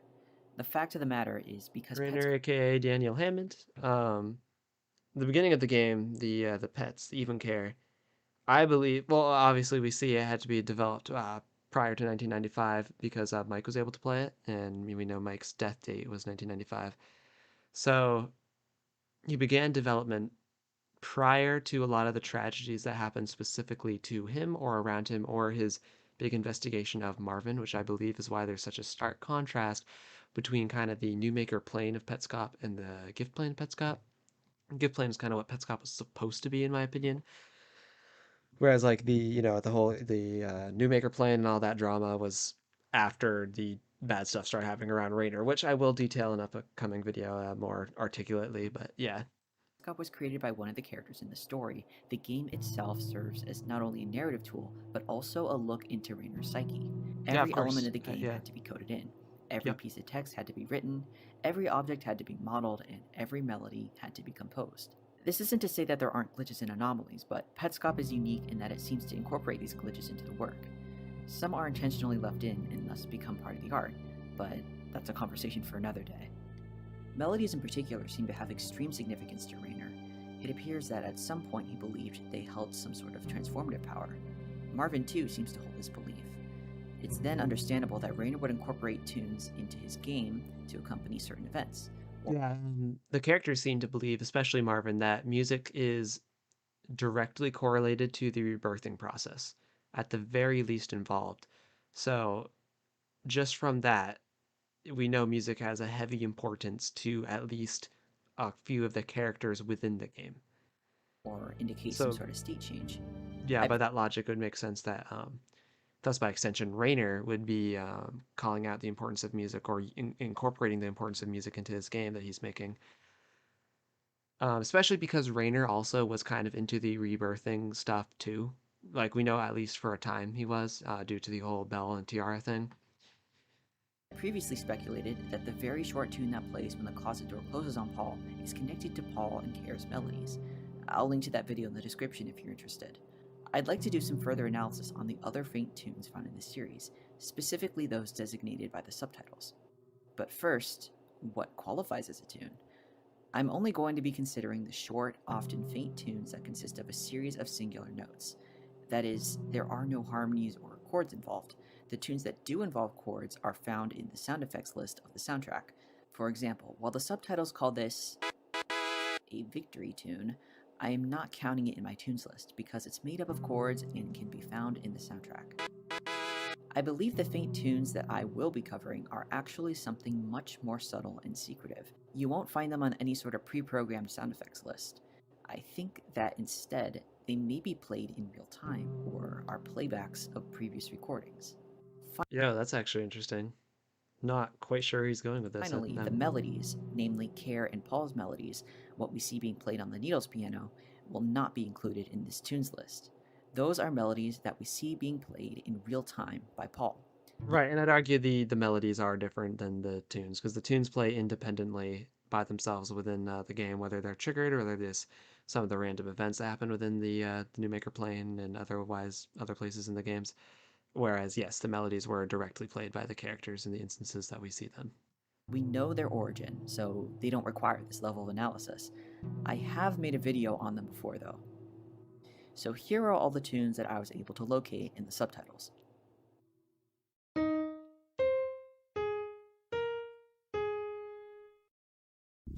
Oh my god.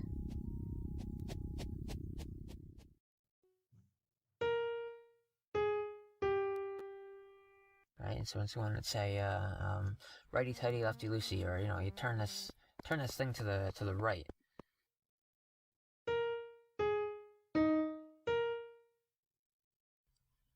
I don't think so.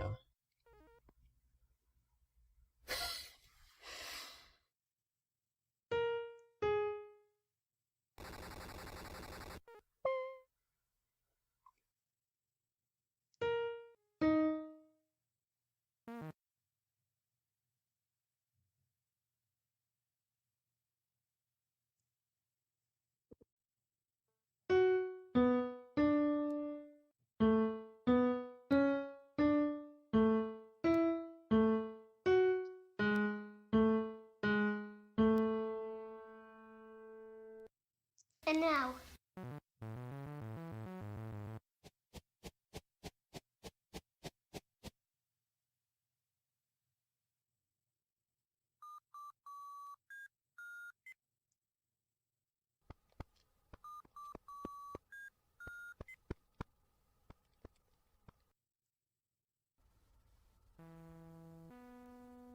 Something's happening.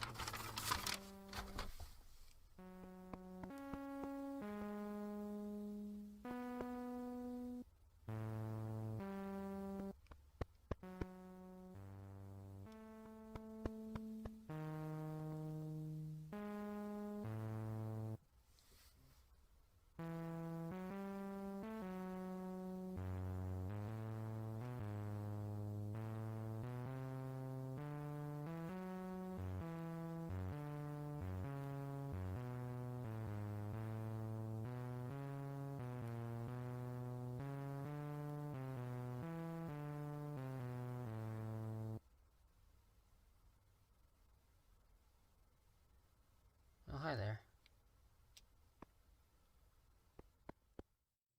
The tune played in Petscop 2 appears twice. I'm not able to determine the notes played, mostly because they seem to be at frequencies that continuously slide between notes and thus don't have a specific identity. The first instance is associated with a door opening, and the second plays when Belle becomes out of sync with Paul. Yeah, I've always found that specific scenario weird. Like, she briefly becomes out of sync with Paul, pretty much only during the duration and short thereafter of the tune playing. I wonder what Petscop Mrs. 6 Seat's is gonna the say first about it here. instance of what I consider to be a conventional tune, since it's extremely faint and has discrete notes. It only plays in the right speaker, seemingly implying that its source is to the right of Paul. The only notable thing we know of on this plane that is to his right is the cellar door. Of course, the tune could also come from an unknown source. The thing that seems to trigger this tune is capturing Toneth. Toneth is a particularly elusive pet, one that apparently wasn't here yet when Even Care was first being developed. It's also the only pet we know Marvin to possess, as we see in Petscop 20. Thus, I think it makes sense that capturing Toneth would trigger some sort of tune to play, since it may not be possible to catch Toneth without coming into contact with Marvin in some way, making the event special. Petscop 7 features a very... Yeah, and that Marvin seems like it might be not, like, legitimate Marvin playing it. I'm not sure on this, but it was sort of like a cutscene moment after Paul left the screen on the windmill for like 4 hours, if I remember correctly.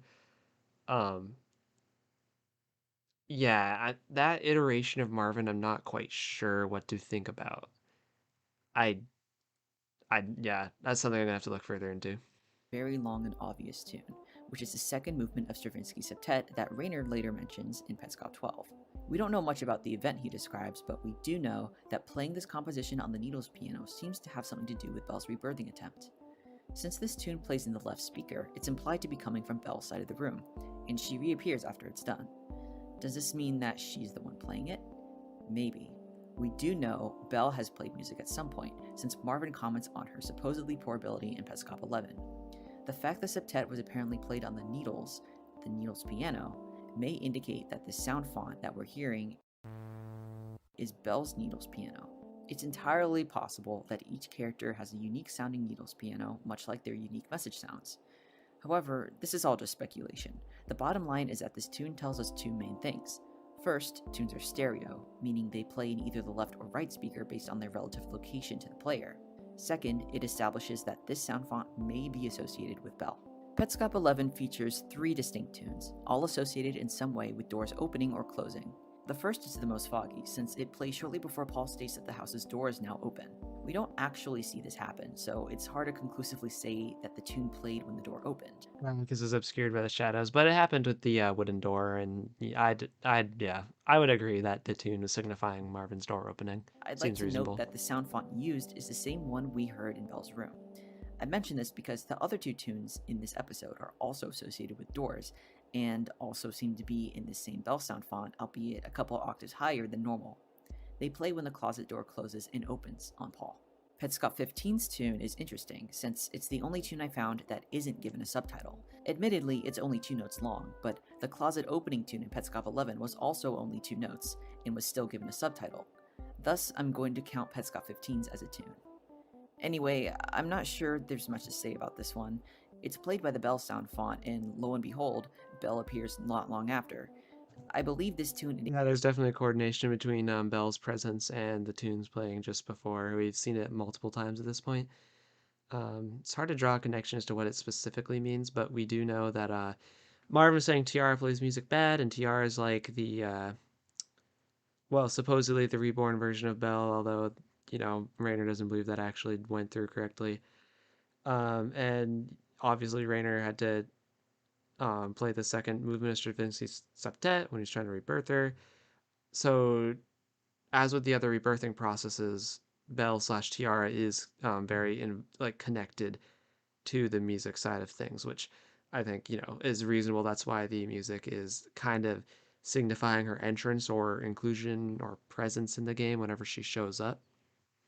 Indicates the moment Marvin connected Belle to Paul's play session, like a sort of notification noise.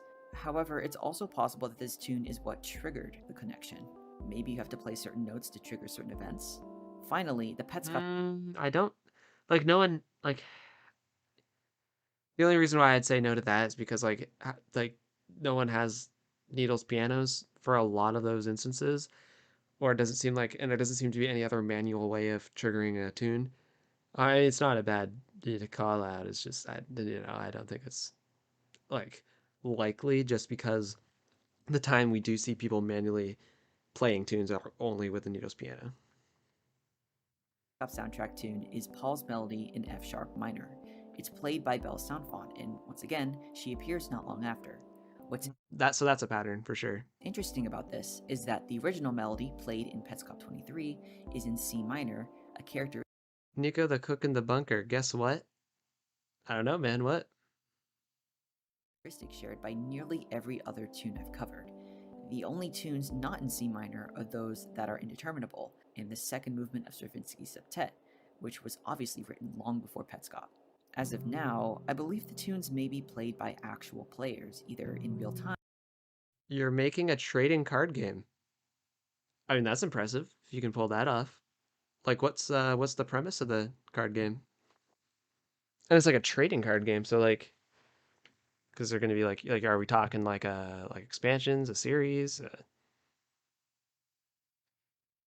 Time or as playbacks. They only ever play one note at a time rather than chords or harmonies, which seems to be characteristic of the Needles piano. They also never appear in the sound effects list in the soundtrack, leading me to believe they aren't coded into the game and perhaps not made by Rainer. Belle is clearly watching Paul as he... Perhaps not made by Rainer? Hold on, let me listen to that again. An expansion and deck each year. That's pretty cool.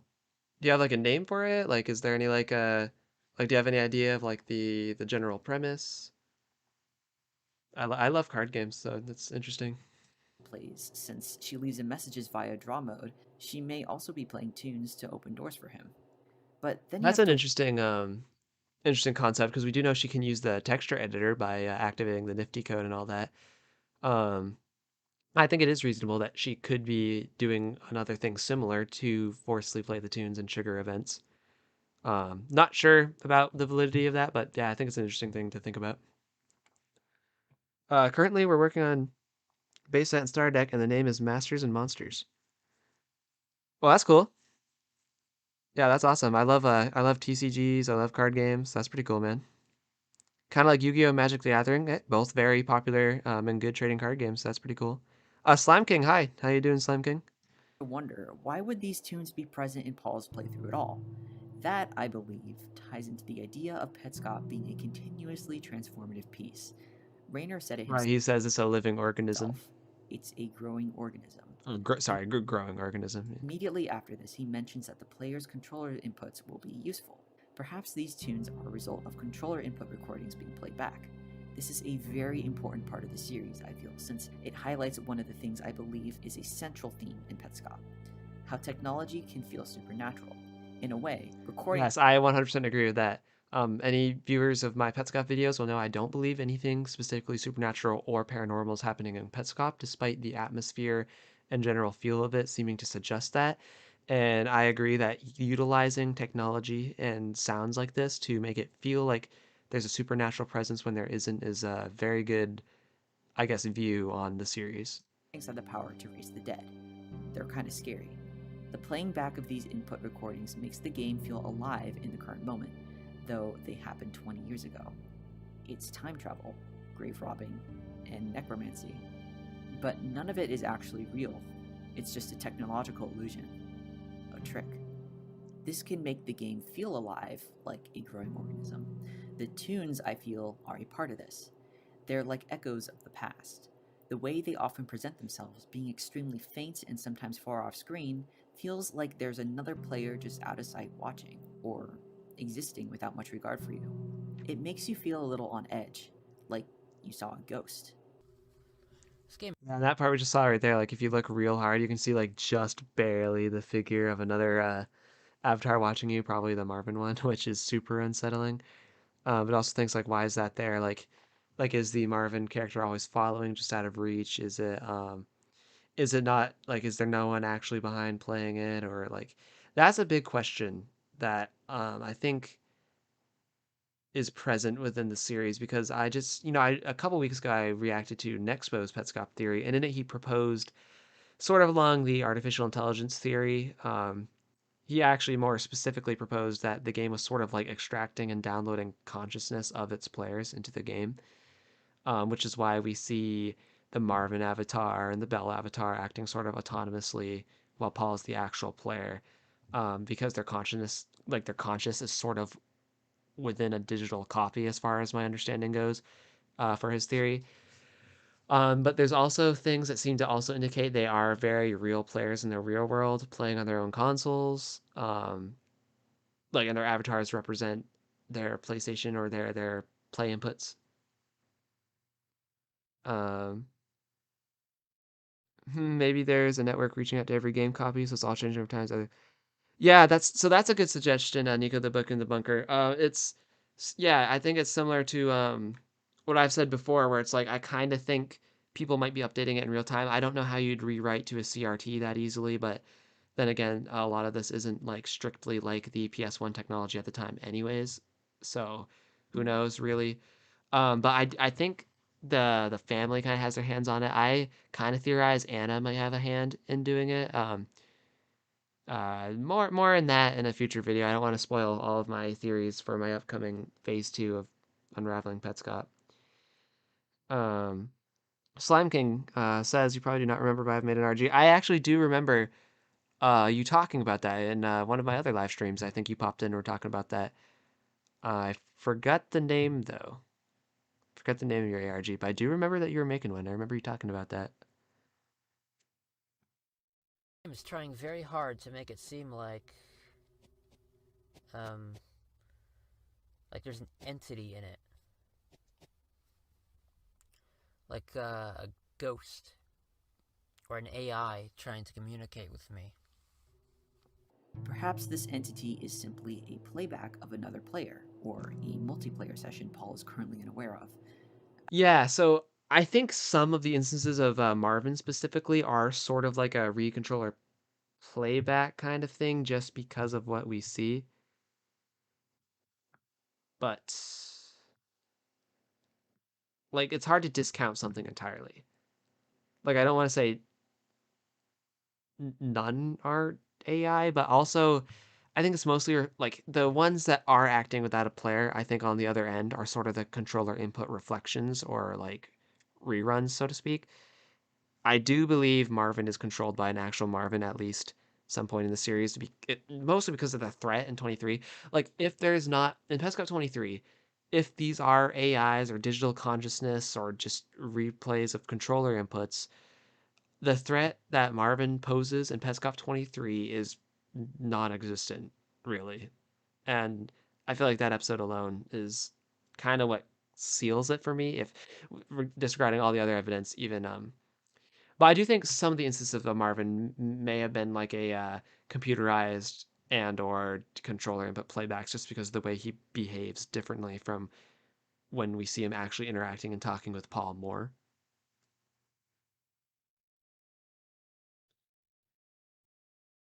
Slime King says maybe Petscop's a popular game and what Paul sees as a different player. Well, so the thing is, Petscop is kind of confined to this family network, so to speak. So the only players that would be in it really are Paul, Marvin, and Belle, and any of the people the family's overseeing. If there's more people trapped in the ghost rooms that we see in the school, um, it's a very confined experience. So it's not just like an open network popular game. But yes, I do agree that other players could be in the same instance as him if, like, say, Marvin, him, and Belle are all playing in the same world to maybe Paul's in hell. Hey man, maybe he does misspell it. When one of the times he first encounters Marvin, he tries to write hello, and he accidentally writes hell the first time, and Marvin just says "haha, funny" and runs around. I think it's definitely possible. But you know, I'm looking forward to what I might see next. It's very interesting, this game, because you can walk around and something will just happen. You know, because I created a new file, and I tried to be scientific about it. I went and did all the same things that I did this time, and the same things did not happen. None of the things happened. None of the oddities occurred. Like the thing in the mirror room, for example. Anyway, the actual implications of these tunes is something that is up to interpretation. I just wanted to bring attention to them since I feel that details like this in the subtitles were rather neglected once the series ended. They intrigue me, and I'd love to hear people's thoughts. Not in an algorithm way, but in a genuine way. There's so much to discover in the world of Petscop. Yeah, for sure. And I really appreciate Mysticete's ability to kind of extract and take out these smaller details and themes within the Petscop series, because there's 25 episodes, and finding these, consistent themes are always like very intriguing to me. And I like the way this YouTuber here, Mysticete, finds them and explains them in a coherent way that doesn't trap it into one specific theory. It's like this I found similar to his rotation theory in that it didn't narrow things super down to like it has to conform to this one ideology of the series. It's like, hey, this is a theme. This is what it could mean. This is the instances. These are the patterns, and these are what it could connect to. And I enjoy the the presentation style he has for that. Feels very, very refreshing and just a nice solid speculation slash theorizing on his part here. So another very good video. You know what Rainer says? I'm not leaving it on that. This one, I'll pull up his username by a guy named SaganHawkes, however you pronounce it. So you can go, if you haven't already seen it, go check it out on his channel as well. But pretty much today, and something I will say is, a lot of what these Petscop videos do, these longer ones, is they provide a kind of a detailed analysis episode by episode as well, which since we've done a lot already, I don't think we should really just like watch it all here, because the problem is I'm not going to have a lot to say specifically if they are just detailing what literally happened in the episode and we don't get to like the actual theorizing slash interpretational part. So I'll be skipping a good half of the video, getting right to the sections he calls the questions and the story, themes, etc. But so if you want to get the video in its full entirety, go to his channel and you can watch the opening. Looks like he gives a summary of what Petscops and creepypastas are, as well as just, the 1 through 24 analysis. But anyway, just so I can not just watch the content without saying much, we're going to skip right over to the actual theorization part. So we'll get into that. Did you know that After this ad plays, apparently.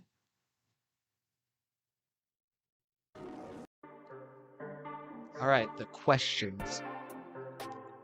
Alright, there's no way I can possibly cover every single question in Petscop, but I want to talk about the ones that seem most significant to me and seemed like I might be able to give satisfactory answers to them. Question 1. Are Paul and Care the same person? And if so, how? There are a lot of different theories and very prevalent question to start out with. This is a hotly debated topic, and the answers aren't just limited to Paul specifically being Care. We just watched an Nexpo video where he proposed that Care never even existed, and it was always Paul, which is an interesting take, not sure one that I agree with. As for my personal opinions as to whether Paul is literally Care, like the same person, and whether like a transition or rebirthing happened or what, I haven't had a concrete answer. Like I don't have like a one that I will stick to my guns on no matter what. I will say that if Paul is Care, there's kind of some logical hoops to jump through, but realistically, any connection between Paul and Care that's meaningful has some hoops to jump through. So let's see what this guy has to say about it. Interpretations of exactly their connections, but I would say that in some way, yes, they are the same. Not only are they exactly the same age and look very similar, but Care also seems to literally say things that Paul himself admits he said. As well, when Paul Okay, yes, and that I'll let it play before I dive too deep into that. Let him say a bit more. What I will say is that the point of Care being the exact same age and looking very similar is very important to this. So at the very least, they are twins, right? Like the same birthday, same day, same year. So they're at bare minimum, right? Like let's say you want to make as little connection between them as physically possible. Bare minimum, they're two people that are born in the exact same day and year. So no matter how you slice it, they're the same age. And the semblance, obviously, if they're not the same person, implies family, right? Like family connections. So a lot of people would say like twins are separated siblings, which yeah, once again, it gets messy real quick going down that rabbit hole of thought. creates Care's room with eyebrows in the child library, he refers to it as his Yes. room. And the cherry on top is that if Care is so closely related to Paul's family, it seems strange he never would have met her unless he is her. So yes, I'd say it's pretty clear that Paul is Care in one form or another. One explanation that is becoming increasingly Okay, so he has to acknowledge, if he says here that it's weird that Paul would ever met Care if they're related or if they're family or whatever, he has to acknowledge that if he is Care, there's some huge mental, like whether it be like suppression of trauma or like some other form of memory suppression, something has to be going on. Because in the first like few episodes for a while, Paul doesn't bat an eye. Like he doesn't bat an eye at the name Care, at the faces. And I believe he like when he talks about the resemblance, I believe he mentions it like he says like Belle was correct about them resembling each other, so it may suggest even he wasn't like picking up on that immediately. So if you're going to say that them being not the same person and not meeting each other is unrealistic, you have to also acknowledge that there is, in my opinion, equal part. Like I'm not arguing for either side specifically on this tangent right now, but I'm saying you have to admit there's logical leaps and bounds for either side of this argument. popular is that Paul is a trans man. This is a completely valid interpretation that definitely requires less suspension of disbelief than something like emerging timelines, but there are some issues with this. Number one is what some trans fans have actually had to say about it. This theory seems to lack intent from the creator, and so certain aspects or explorations that might exist in a work inherent to the trans experience are missing. It is quite a tired trope. Okay, yeah, so he just talked about Paul perhaps being a boy that transitioned to a girl. He also mentioned how it is less like brain bending than multiple timelines. The timeline part, I definitely agree with. There is no multiple timelines or universes in Petscop. I'm just gonna say it right there. I respect people that hold on to those theories, but realistically, let's be honest. If that was the case, there would be a lot more less subtle inclinations. Like to derive the multiple timelines or converging rotational universes theories, like it's such a sideline. It's like such a massive part of the plot that is consistently sidelined, if that is indeed the case. Um,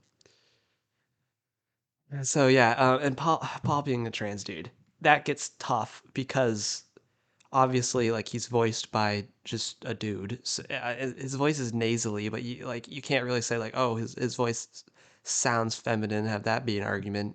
Um you still, even if he did transition, he still has to be like memory. Like I was just talking about, like the memories still have to be kind of screwed and conked up somewhere as well. And he's right, there is a, if that is the case, there's a pointed lack of attention brought to it by the creator, and there's a pointed lack of like consistent inclusion of that theme. So yeah, I'd have to say it's unlikely. To include trans representation, but only through vague metaphor or a need for an audience to piece it together, Right. instead of just, real representation. To some fans, this has been a great lens to view the story through, especially with some of its themes of families not accepting their children and rebirthing have been a great way to relate to certain personal experiences. So while I think this is a completely valid lens to see the story through, I tend to also agree that number one, we should expect more transparent representation, and also that it lacks the intent, and I think another explanation ties in with some other themes. But before we get into my personal explanation of choice, let's talk about a couple other possible answers. One is that Care is Paul's twin. There are some We just talked about this. Of Mr. Theory holes says. in this one, but considering the explicit references to family estrangement with Paul, I don't think it's too far-fetched. Another theory that I have... No, and Paul. So the Reddit post that kind of garnered some attention to Petscop way back was P.A. Leskowitz, which undoubtedly stands for Paul Leskowitz. And Leskowitz is the maiden name of Anna and the last name of Lena. Now, depending on whether you think Lena survived the windmill incident or not, that's a whole can of worms. Under this theory, you have to believe that Lena survived. Some people believe that Paul was eventually adopted by Lena or given by Anna as an adopted child to Lena. I think Nexpo was like for this theory. So Paul has the Leskowitz last name because that's hers.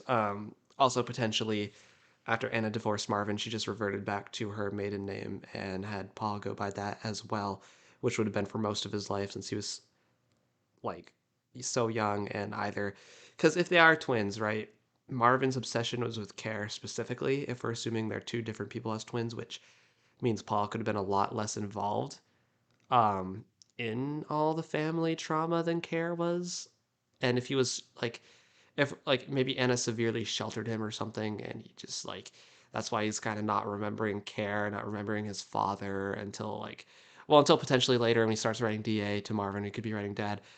Point is, if they are twins, there's some family separation shenanigans going on, which is very evident.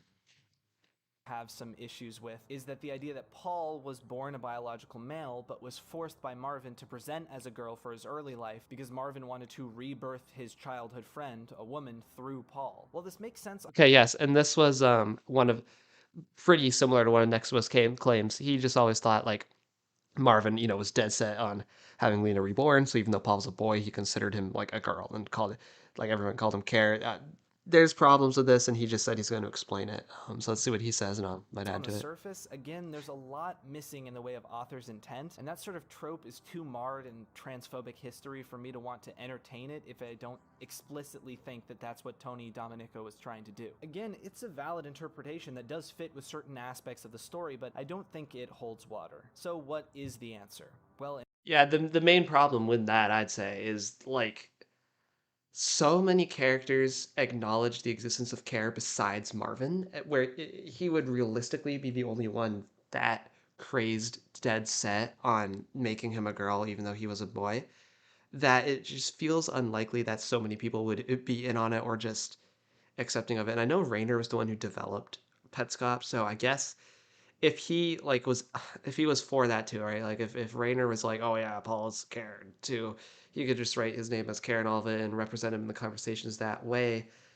And I have to remember when the conversation with Anna in the bedroom in Petscop 14, was it? Yeah, they where Paul says, "Oh, that resembled the conversation I had on my birthday last year."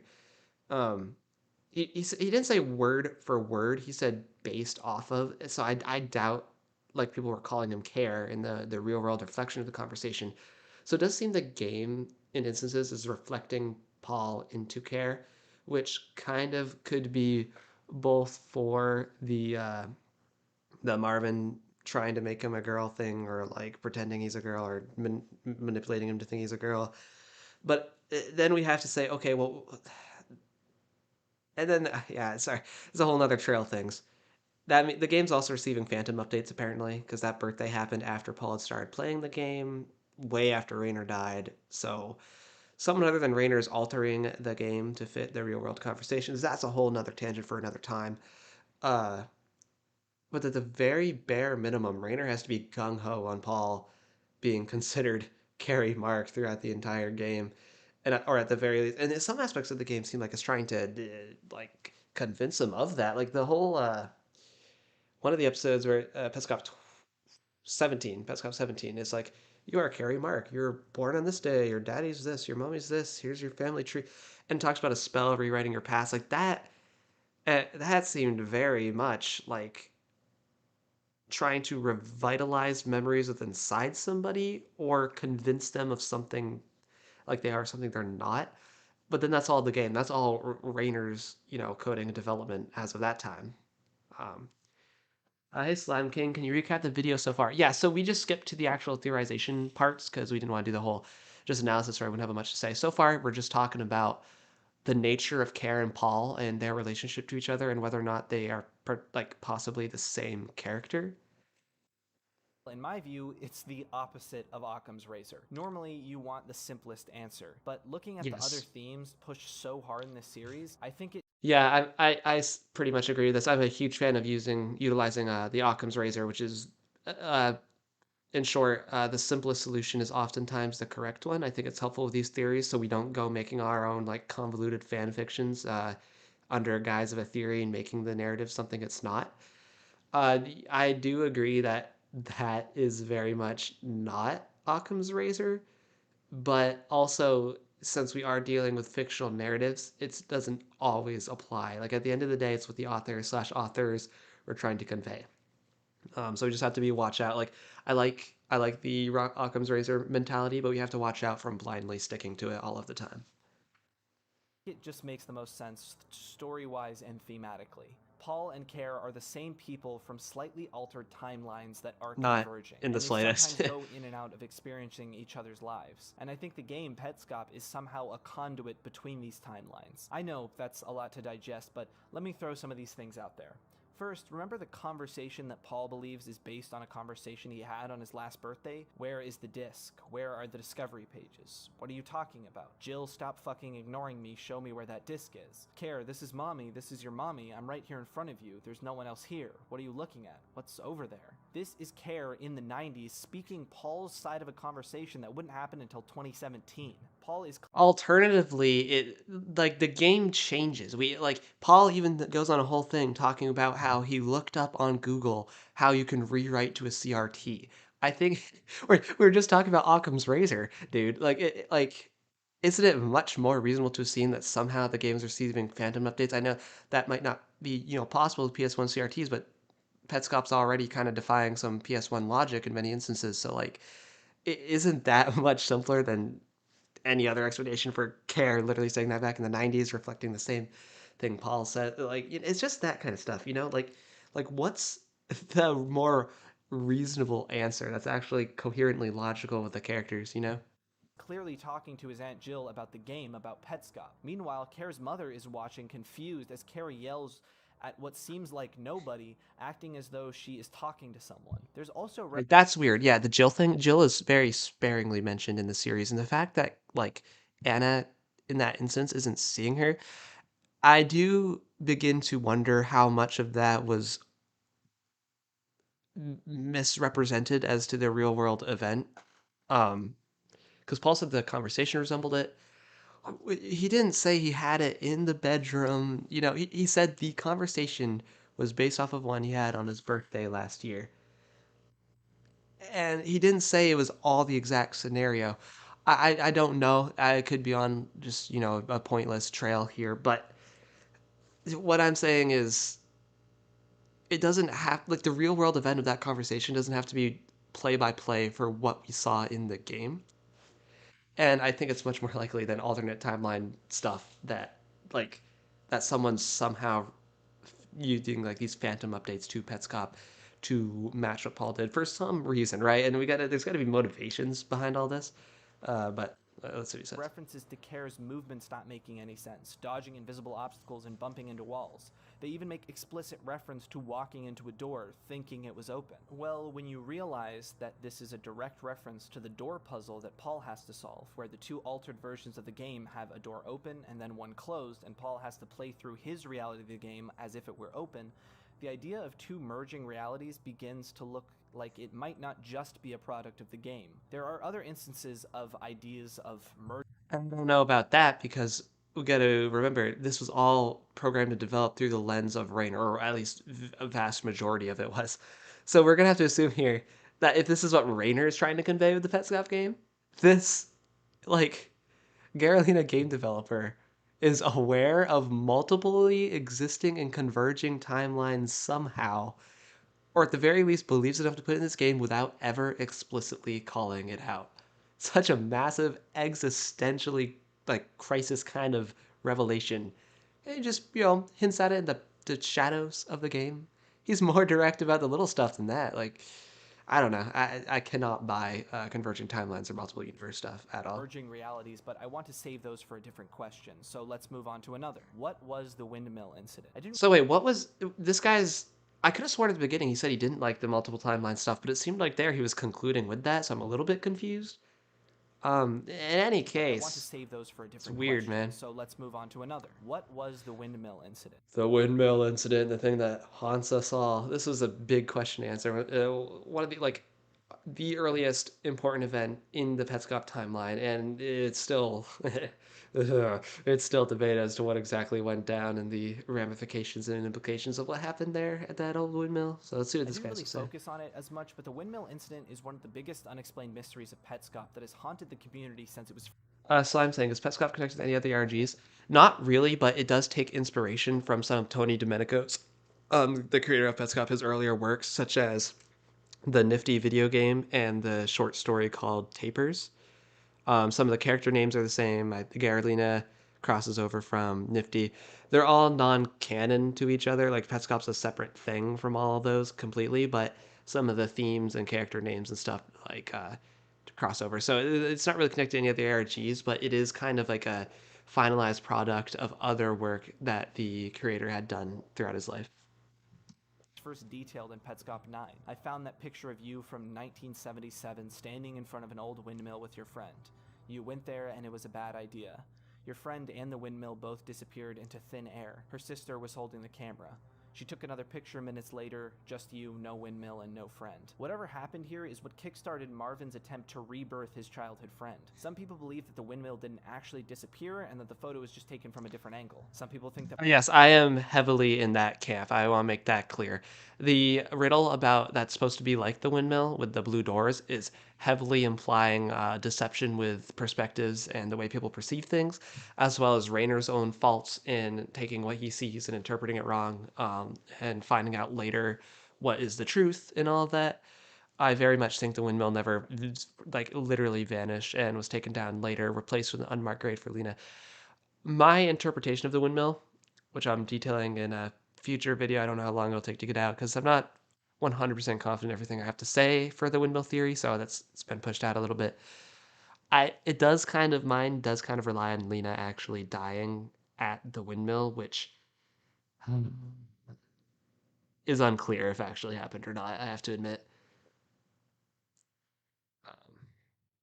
That Marvin killed his friend, and other people think that she just disappeared. Lena, Marvin's friend who went missing, on her headstone has the phrase, "they didn't see her." Along with the motif of cars and car crashes, some people think Lena was hit by a car. And one of my first... Which is highly unlikely for reasons I've said many, many, many times.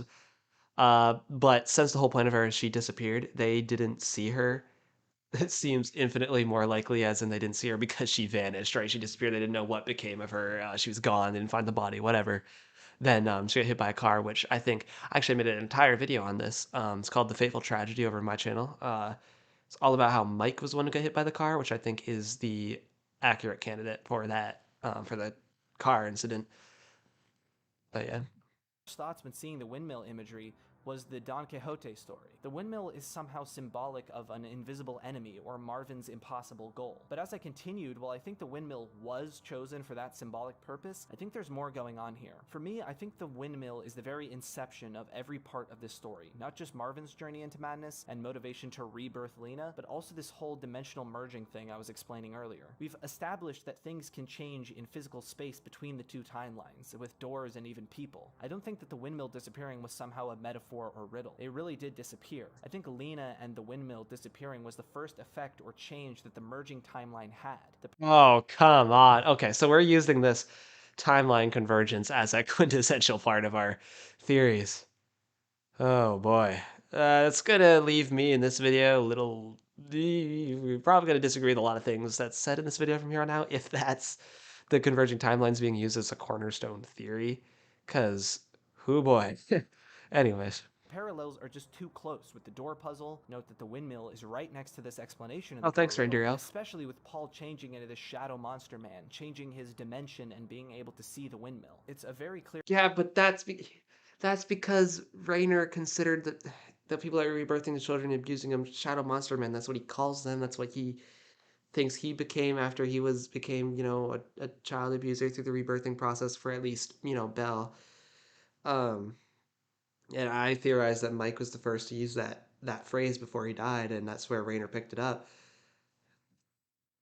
But yeah, I cannot get behind multiple timelines. I'm sorry, it's never gonna happen. In Petscop, with different realities changing space, perception, and even people. And the windmill seems to be an obviously important event that I can't reasonably assume that that's not what's happening. For one reason... No, you can't reasonably assume that's not what's happening. It's the catalyst for everything.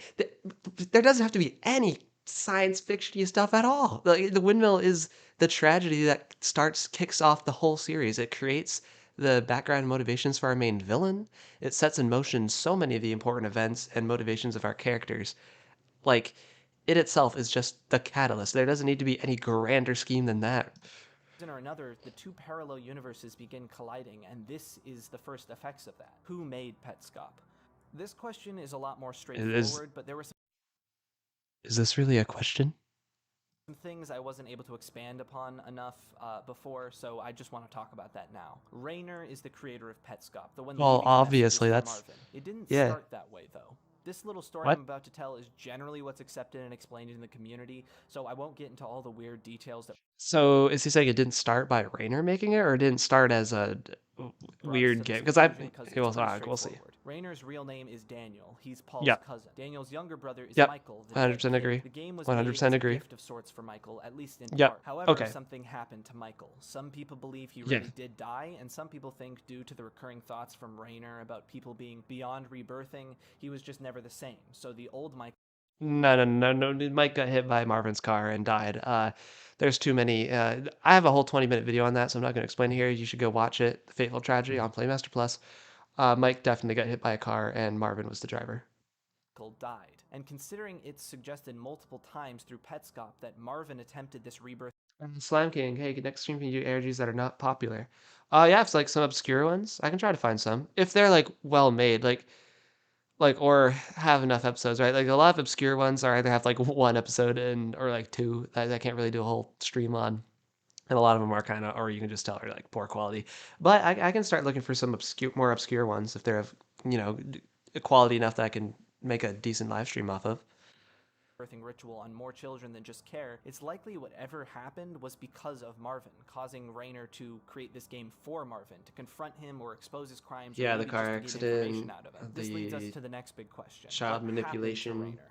Rainer's last message He makes it clear killed that himself he in the eventually bathroom. left the game to the family, meaning eventually it wasn't just for Marvin, but a sort of spite creation for his fucked up family. Rainer ending with the line, "check your bathroom," along with a previous anecdote about wanting a dog to be put down because it was never the same after it recovered from an accident. I feel that Rainer's nihilistic worldview and anger, along with the loss of his brother, drove him to kill himself. I think what the family found when they checked that bathroom was Rainer's his body in the I'm sure bathtub, there are yeah. more interpretations for that, though, considering I'm mostly based. Not really. Ever since the soundtrack came out and said the bathroom tomb in it, that sealed the deal. It's what happened to Rainer now. It's pretty much indisputable. Basing this on a judge of character and not necessarily because anything explicitly suggests that. Are Tiara and Belle the same? This video may have been made before the soundtrack came out, if he's not saying anything explicitly saying that, because that bathroom tomb is pretty darn specific, but yeah. It's pretty clear that in the real world, Belle goes by Belle, but in the game, this character calls herself Tiara while Marvin calls her Belle. Along with the dialogue about giving up. It is a weird discrepancy, and I mentioned in one of my videos, it changes. Marvin called her Tiara in a certain episode in the school,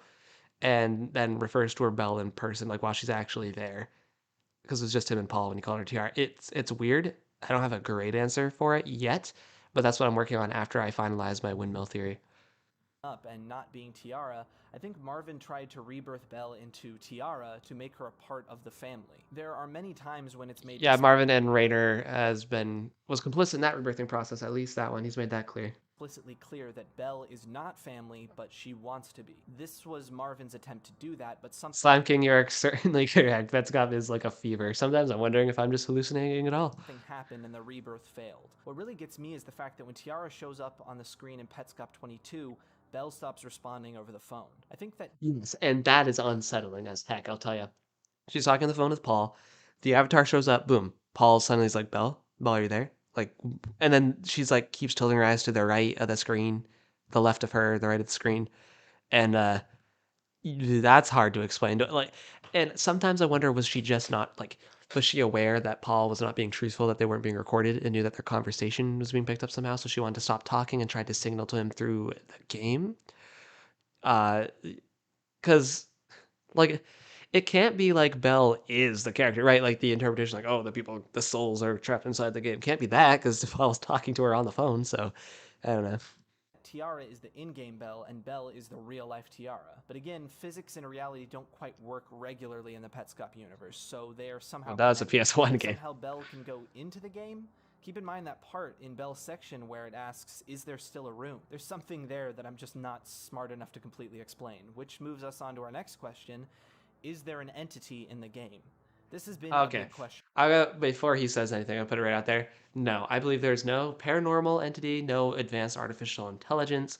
Petscop is the themes of any of that inclinations are immediately shut down or redirected, and is not a central theme. So, essentially, no, I don't believe there's an entity within the game. For a while, was everything put there and designed? Slime King, hey, can you tell me all the bad stuff Rainer has done? Yeah, so Rainer pretty much, it all started for him after his brother died with a car accident with Marvin, in my interpretation. And Rainer's obviously devastated by that, and it kind of prompted him to start looking into what Marvin is up to. And Marvin is into the rebirthing rituals, right, to get his missing friend Lena back. And Rainer, desperate for his brother back, I believe, started getting into the rebirthing too, because he talks about trying to rebirth Belle into Tiara.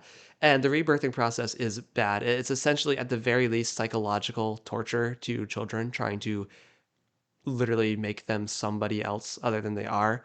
Like, effectively killing their current persona to get, like, a phasmiel, just like a reflection of someone else. It's pretty disturbing. And I think Raynor kind of dabbled in that because he makes it clear that he tried to rebirth Bell into Tiara. And I think it was kind of an effort to get his brother Mike back. But once he realized the depravity of the process, he stopped and then was like, "Oh, Marvin is a bad dude," and started investigating Marvin. Um, and so then he got hyper fixated on figuring out all of Marvin's crimes, why Marvin was as psycho and insane as he was, which led him to the windmill incident, the old Lena disappearance. Ultimately, I believe, led to him digging up some graves to find the. If Lena's dead, I believe he dug up her body at the windmill site with the unmarked grave. Uh, at the very least, he dug up some graves to find, I guess, like he said, like photos are scattered in them. So, long story short, bad things he's done. Uh, Mentally tortured in an attempt to rebirth at least one kid, and dug up the graves of other potentially dead children or dead people. Then killed himself in Marvin's bathroom as a final parting gift because he couldn't deal with the tragedies and guilt that he had to suffer through. So yeah, Raynor's Raynor's the guy who made Petscop, and he's a messed up dude. You can kind of see his views, and his main philosophy is that like once someone's traumatized, they're not going to get over it. Like they're never going to be the same, which is can be seen as in his desire to put a dog down after he got a broken leg, and then end his own life once he was traumatized and all that. So yeah, pretty tragically messed up guy. Designed by Raynor, or is it haunted in some way? Well, yes and no. I don't think it's haunted by a ghost, and I think Raynor was very specific in what he put in the game. But there is a self-aware entity in the game, and I am almost 100% sure about this one. Paul first I don't know. This idea that I don't know there about an that. entity in the game in Petscop 6, but dismisses He does an immediate Wait, what? idea because of this. The way you know there's a ghost in a game trying to communicate with you is if it comes out and stops being distant. If you can have a real-time back and forth with it. That which is I think a very indicates important distinction. And up to that point, there wasn't I think it's saying anything there that isn't could one. reasonably be explained as a strange game development choice. But in Petscop 11, Marvin introduces exactly that real-time communication. Marvin's in-game character walks right in and literally talks to him. He stops being distant. This dialogue system means they can literally have that real-time back and forth. I think Paul's distinction in Petscop 6 was very... That's if you think it cannot be a physical player in another place typing it out. I believe that even though it was impossible for PS1 at the time, that Garalina or some other adaptation into the PS1 was able to make it a multiplayer experience to some extent with personalized copies for Marvin, Paul, and Belle, hence their characters being specific to them on other people's screens. And the fact that you see every time someone talks, it puts in the controller combinations for them as well.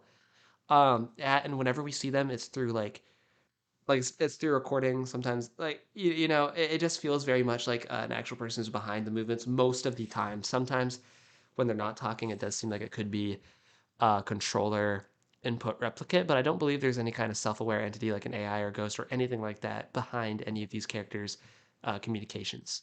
very purposefully to set this up. Clearly, something being inside the game is implied. So, is it Marvin's ghost? I don't think so. What most people assume, and I'm inclined to agree because I don't have a better explanation, is that it's an AI created by watching and learning from how Marvin played the game. That's what all those characters running around in Petscop 17 were. The AI running... And I don't 100% disagree with that like vehemently.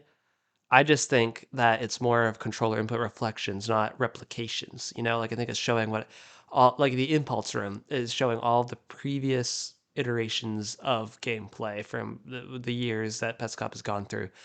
I don't think it's creating self-aware AIs. I don't think it's extracting consciousness of any kind. I think it's simply showing reflections, which in a way corresponds with the description of that Petscop has. In a way, recordings have the power to bring back the dead because you're viewing, like, even if the person's dead, you're viewing what they did in the game. In a sense, they're back, which I think is what that description is symbolically meaning. Running through tons of tests, learning how to replicate Marvin. And I assume something similar happened with Tiara/Belle. One question I don't have an answer to is how these AI are connected to real life.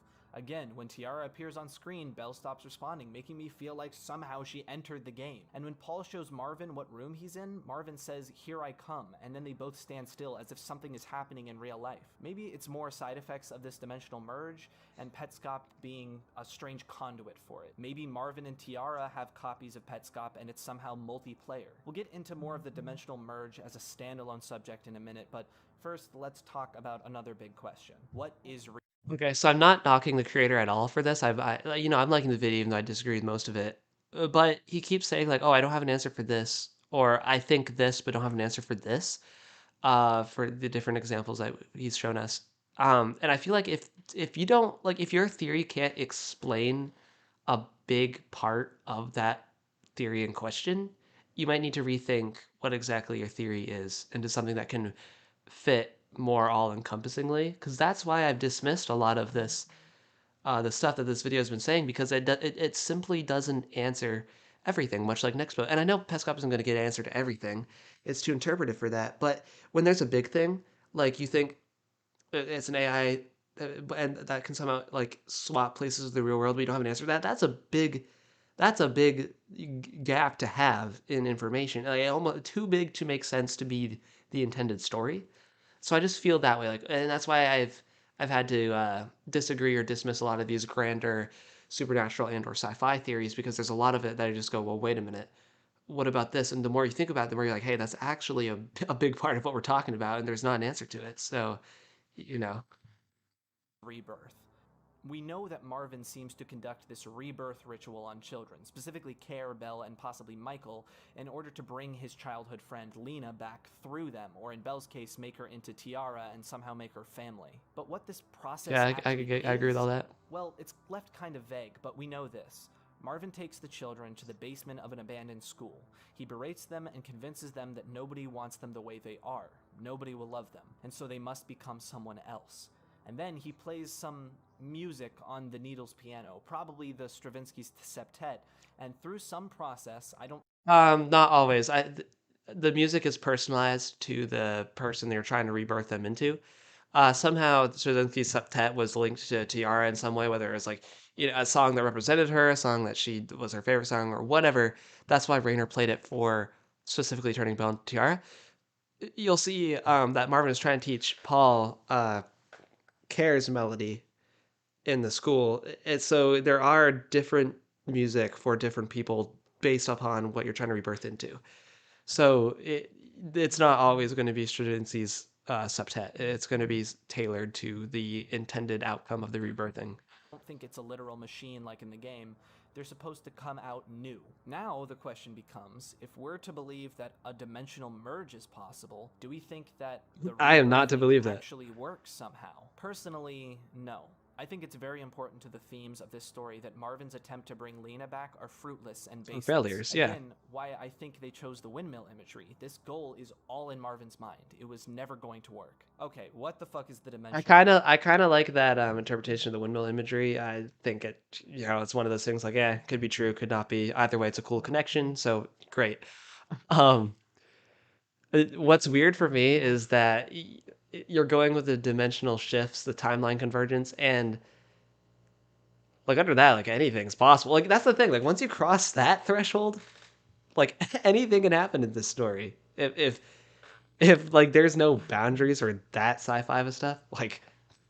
So I don't know. I find it interesting, the dichotomy of being very grounded in what rebirthing is and being very sci-fi and what like timeline stuff is. Merge. Finally, we can talk a bit more about the root of this whole theory. I just think it was important to answer those other questions before and ease us into this idea. Now, what's tricky about this is that I think the rules of this timeline merge are left vague on purpose. It's used as a device to explore the larger themes of childhood and trauma, so to be honest, I don't think there are clearly defined rules. But I can give some further evidence that I think points to the story revolving around two similar but slightly different universes colliding. Think back to Petscop 17. As the exposition is being given about Care's past, the dialogue interrupts itself. Have these statements always been true, or have I cursed you? Is there such a thing, a curse that changes your past? Something similar is said in Petscop 14, after Paul realizes that part of a conversation he had in 2017 was somehow in the game. Paul says he looked up if someone could have have tampered with the game, and the answer was, some things can't be rewritten. This is very specific sentence structure. Firstly, to me, it reinforces that Care was predicting something that Paul would say later. Rayner put all that dialogue. I mean, I just interpret it as like some things are done as like what's done is done. It goes along with Rayner's philosophy of trauma is irreversible. Like it just goes with the themes of all the story. You don't have to stretch it into this converging timeline dimension. Sorry, I'm not trying to knock this theory so much, but I do not agree with it in the slightest.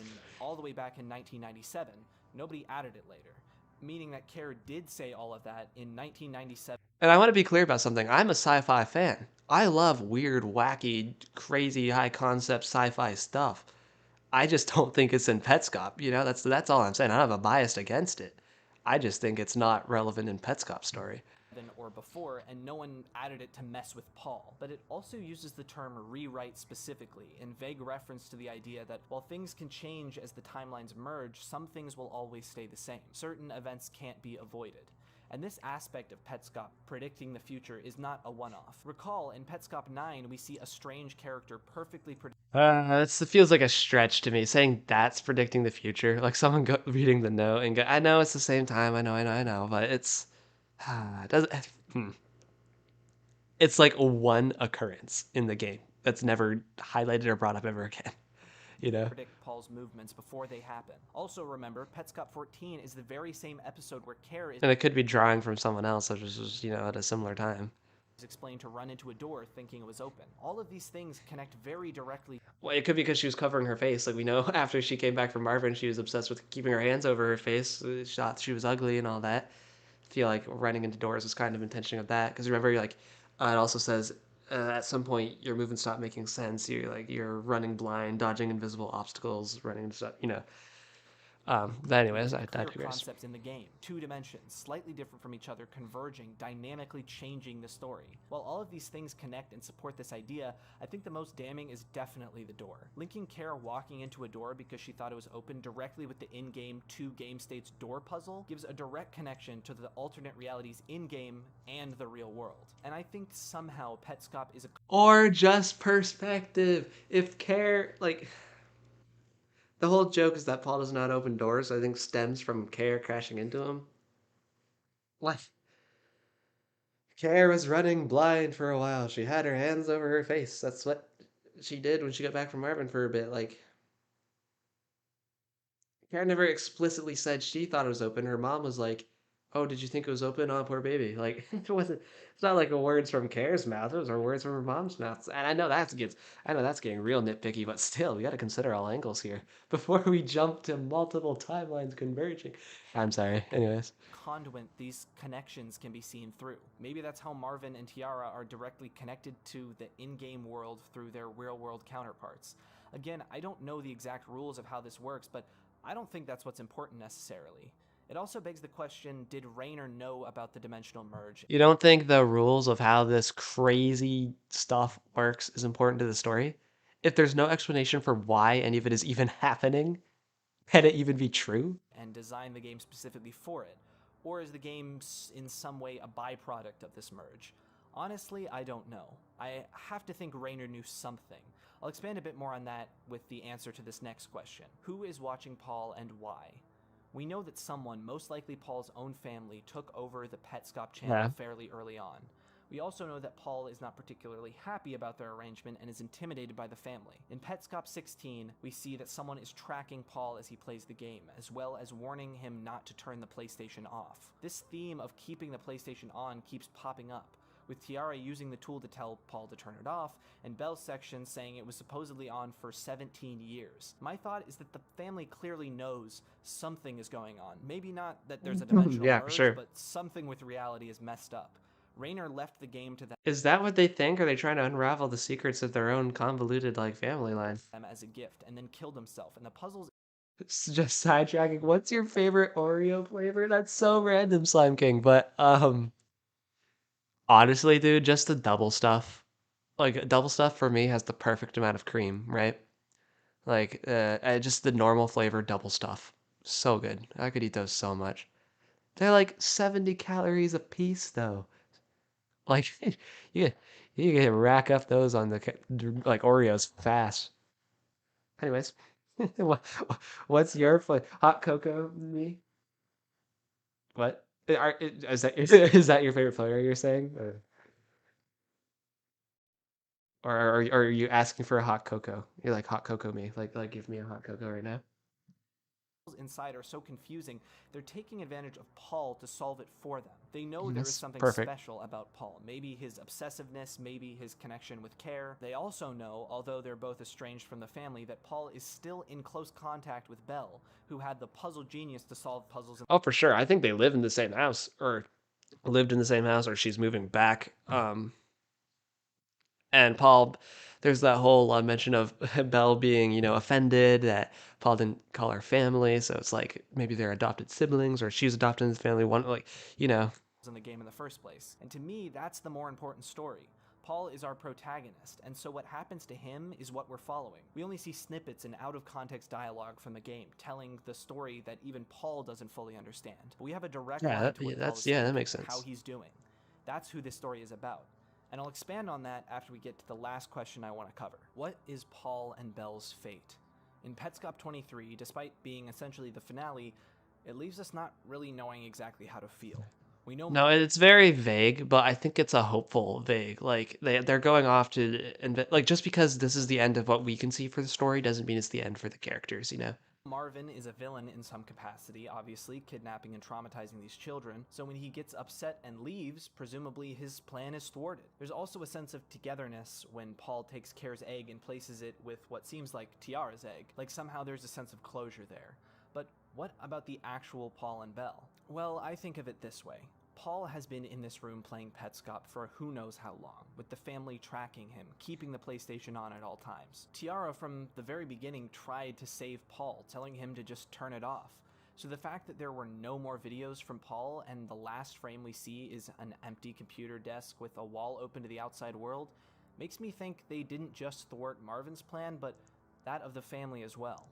Paul turned off the PlayStation. He left his family trauma behind. The real bad ending would be if Paul just kept playing forever, letting his past hold its grip on him. But instead, I think this is a very good interpretation of the ending. I didn't agree with almost all of this video, but that interpretation of the ending, my thoughts. Paul moves on, and it seems like Belle probably does too. That's my thoughts on the ending anyway. There are still so many questions that I don't have the answers to or any idea close.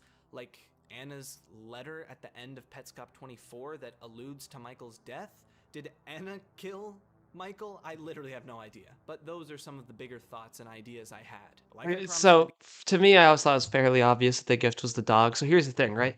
The only time Mike was ever mentioned in a pet, like a digital pet one, was Tonith's description. And Tonith has a broken leg, and it said it relates to the dog who has a broken leg who got hit by a car.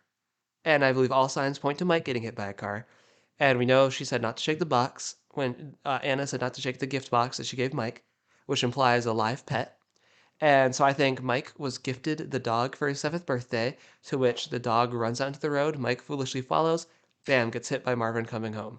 Seems like an all-encompassing explanation to everything involved with Mike. That I did an extensive deep dive into that. I already have a video at it on my channel. Once again, The Fateful Tragedy. Go watch it to hear my coherent thoughts. But yeah, I think that's what's up with Anna's letter. At the beginning of this video, I do want to... Slime King, how's Paul not dying of for starvation? They are sustaining him, right? Like, they're keeping him in a ghost room, but they're keeping him alive. The only thing he's not allowed to do is leave. Like, they're keeping him alive. He has a bed to sleep in. Obviously, he gets waked up when the game's on too long. It's going to shut down. But the ghost room is more to trap people and force them to play Petscop. They're feeding him. Tell an actual, concise, full story from Petscop. There is a real story being told here. It isn't all just written in metaphor. So with all of that evidence and explanation out of the way, let's talk about what my interpretation of the story being told here is. Oh boy. Hey, an ad. We love ads.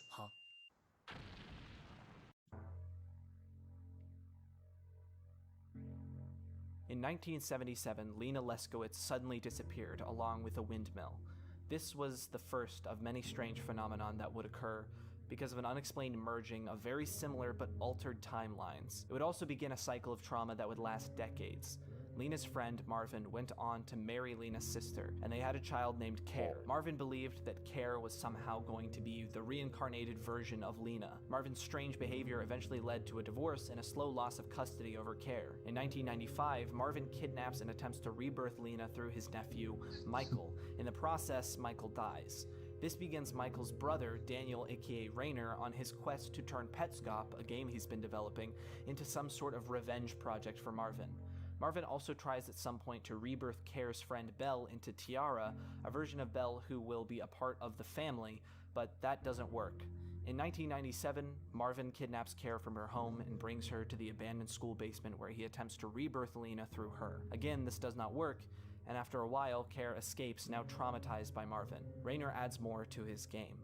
When Care escaped, she was not her old self anymore, and so the merge started affecting things even more. Paul, Anna and Marvin's child from the other timeline, begins converging with Care. Care starts seeing the world as Paul, sometimes seeing things that will happen in the future. Her reality she perceives is slightly different. She sees doors open that are closed. She sees obstacles that aren't there. History slowly begins to rewrite itself. Rainer finishes Petscop, leaving AI versions of Marvin and Tiara inside, and gives it to the family as a gift on Christmas before killing himself. Obsessed with the cycle or loop of trauma their family has been through, and determined to solve what strange mysteries lie in the game that might explain the odd events that have plagued them, the rest of the family begins trying to crack the code. Meanwhile, Paul/Care, who I'll now refer to as Paul as their characters slowly morph into each other as the realities merge, becomes estranged from the family, possibly even being adopted by the Leskowitzes, as evidenced by Paul's Reddit account being P.A. Leskowitz. He tries to leave this strange, tangled past behind, and Belle seems to do the same, but the family eventually realize the only two people who could solve this are Paul, one of the most directly affected by these strange circumstances, and seems to have forgotten most of his past, and Belle, who has the smarts to solve the puzzles inside. So they give Paul the game, get him hooked, and draw him back into the twisted cycle of trauma. They monitor him and push him to continue following the path the game has set. There are arguments, and Paul doesn't seem very happy about this arrangement, but they have him hooked. But finally, Paul and Belle decide to put a stop to it when, instead of following the directions and perpetuating the cycle, they close the loop. Paul plays a different song and puts Belle and himself, aka Tiara and Care, together.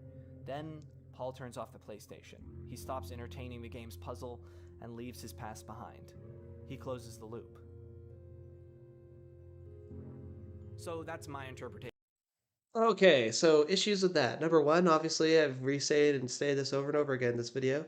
I do not think there's any timeline convergence. I think that is a way too big of a leap in logic for what Petscop is actually telling us and is presenting us to what we see to be true. Furthermore, I also don't believe that. I guess this is more of a inconsistency within the own theory. What if Paul could just turn off the PlayStation and leave? What the heck was the point of the ghost room? Like, in that, he was like, oh, like, Paul overcame it, right? The trauma, turned off the PlayStation and left. So they freed him from the ghost room? Like, no more captivity? They, like, it, like, that makes it very, like, I like the thematical element of the leaving the trauma behind, which I think is still present in Petscop no matter what, but, like, the idea that Paul could have had the autonomy to just leave at any time, I think, is unrealistic given what we know about the family pressuring him and the entire setup and behavior of the ghost room. Yeah, those are the major things. Obviously, no, I don't. Oh, and the AI. So this, I will admit, even though I think it's not canon to the Petscop lore, I do like how this theory manages to tie into the same story, a multiverse, converging timelines, advanced AI systems, and family trauma, all into one. Like, three different sci-fi elements interacting with very grounded elements at once is very cool. I just don't think it's correct to Petscop. Like, the story you told is interesting. It's complex, it's convoluted, has high thematical elements as long as weird, complex sci-fi elements. But I just don't think it's correct. I do not think it reflects what we actually see within the Petscop series. So it was an interesting story. Ultimately, one I do not agree with. Bye, Slime King. Thanks for your time. interpretation of the events of Petscop. Like I said way in the beginning, I'm sure there are plenty of holes with this theory that people could poke in, and that some people will have differing or even combative opinions about what the story being told here is. If you want some other opinions, I'd suggest checking out Nightmare Masterclass's video, Game Theory's video, and then I have no idea how to pronounce this. Okay, so Game Theory, I watched those. I won't be reacting to those because they're so old and well, not so old compared to some of these, but like what I mean by that is they were made before Petscop was even substantially finished. So it's not fair to judge them since they weren't working with the entire set of Petscop information. I think they were incorrect even with the information they had at the time, but their 6 episodes ultimately never finished, so it's not worth me doing a reaction to them. Masterclass just has so many, and his is very more analyzing the minutia of the actual details of the Petscop series. It doesn't get theories to the end. I could do a reaction to his last video, but I feel like his are a little bit too thoroughly analyzed for me personally to have a lot to say throughout, and it would just be too long of a stream endeavor. So I just think reacting to these wouldn't be, beneficial to my theorizing or entertaining for you guys without just watching the video yourself, like the source material yourself, because I would have a lot to say. But yeah, those are two very prominent. I like Mysticete. I've watched a few of theirs, and theirs are pretty good. I liked their Petscop and Tunes, Petscop and Melodies. Those are at the rotation theory, I believe they did. I'm sorry if I'm misattributing these videos. I believe Mysticete did all those, and I really liked all of those. It's probably a really. I don't think I've watched the story.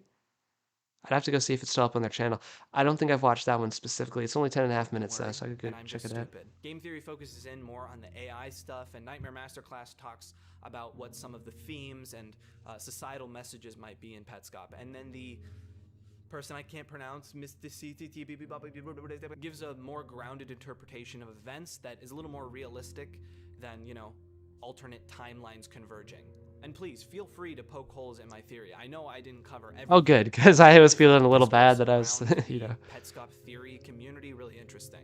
One thing that is very clear to me, though, is what Petscop is saying thematically. So now I want to talk a little bit about what this whole story... Yeah, and I do think that's what I think is really cool about Petscop, is no matter how polarizingly different our theories are, like just as a community, the themes the story represents all boil down to the same essential themes, which I think means Petscop getting its thematical message across excelled at. Story is trying to say.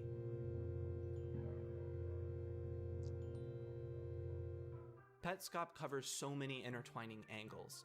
Childhood, trauma, family drama, the foster care system, the child care system, rebirth, murder. But I think the most important thing here is your past. In my mind, the exact legit... Honestly, I don't think there's Honestly, I don't think there's a whole lot of murder in Petscop. I really don't. There's death, there's manslaughter. I don't think there's a lot of intentional murder. These two timelines converging aren't very important because they're being used as a device to explore Paul's relationship with his family and childhood. Care in that timeline is his childhood. He was a different person in a completely different state of mind, and the trauma he's experienced caused him to push it all down. He was reborn in a way. And then his family draws him back into the same childhood trauma, that same cycle that left him scarred in the beginning. It explicitly tells him, you are Carrie Mark, his old self, drawing him back. His family essentially kidnaps him. The game forces him to relive the same family trauma from his childhood. The two realities are Paul's past interacting with his present thematically. It's also very much a story about found family. Although the game does give him some closure going against what Marvin, his abuser, wants, the real way he escapes is just by leaving it all behind.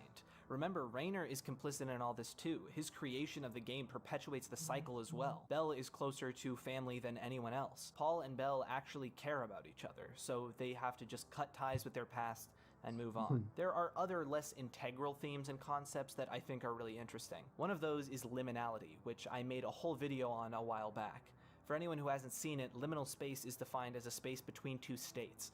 That can be literal, like a hallway or an airport, or physical, like the state of childhood or being between two jobs. Much of the game gives the same vibes as these liminal space photos, but the theme goes deeper. It follows childhood. Hell, the game itself always feels like it's in between two states. and Paul himself, while playing the game, is in a liminal space between his past and present. He's in a strange spot of reliving it and not being able to move on. And I do think there's something to be said about the Don Quixote reference. Marvin's pursuit of the impossible goal, which later evolves into the family's impossible goal of solving the mystery of the game. Their vision is clouded, and they're stuck in that loop because they keep making the same mistakes.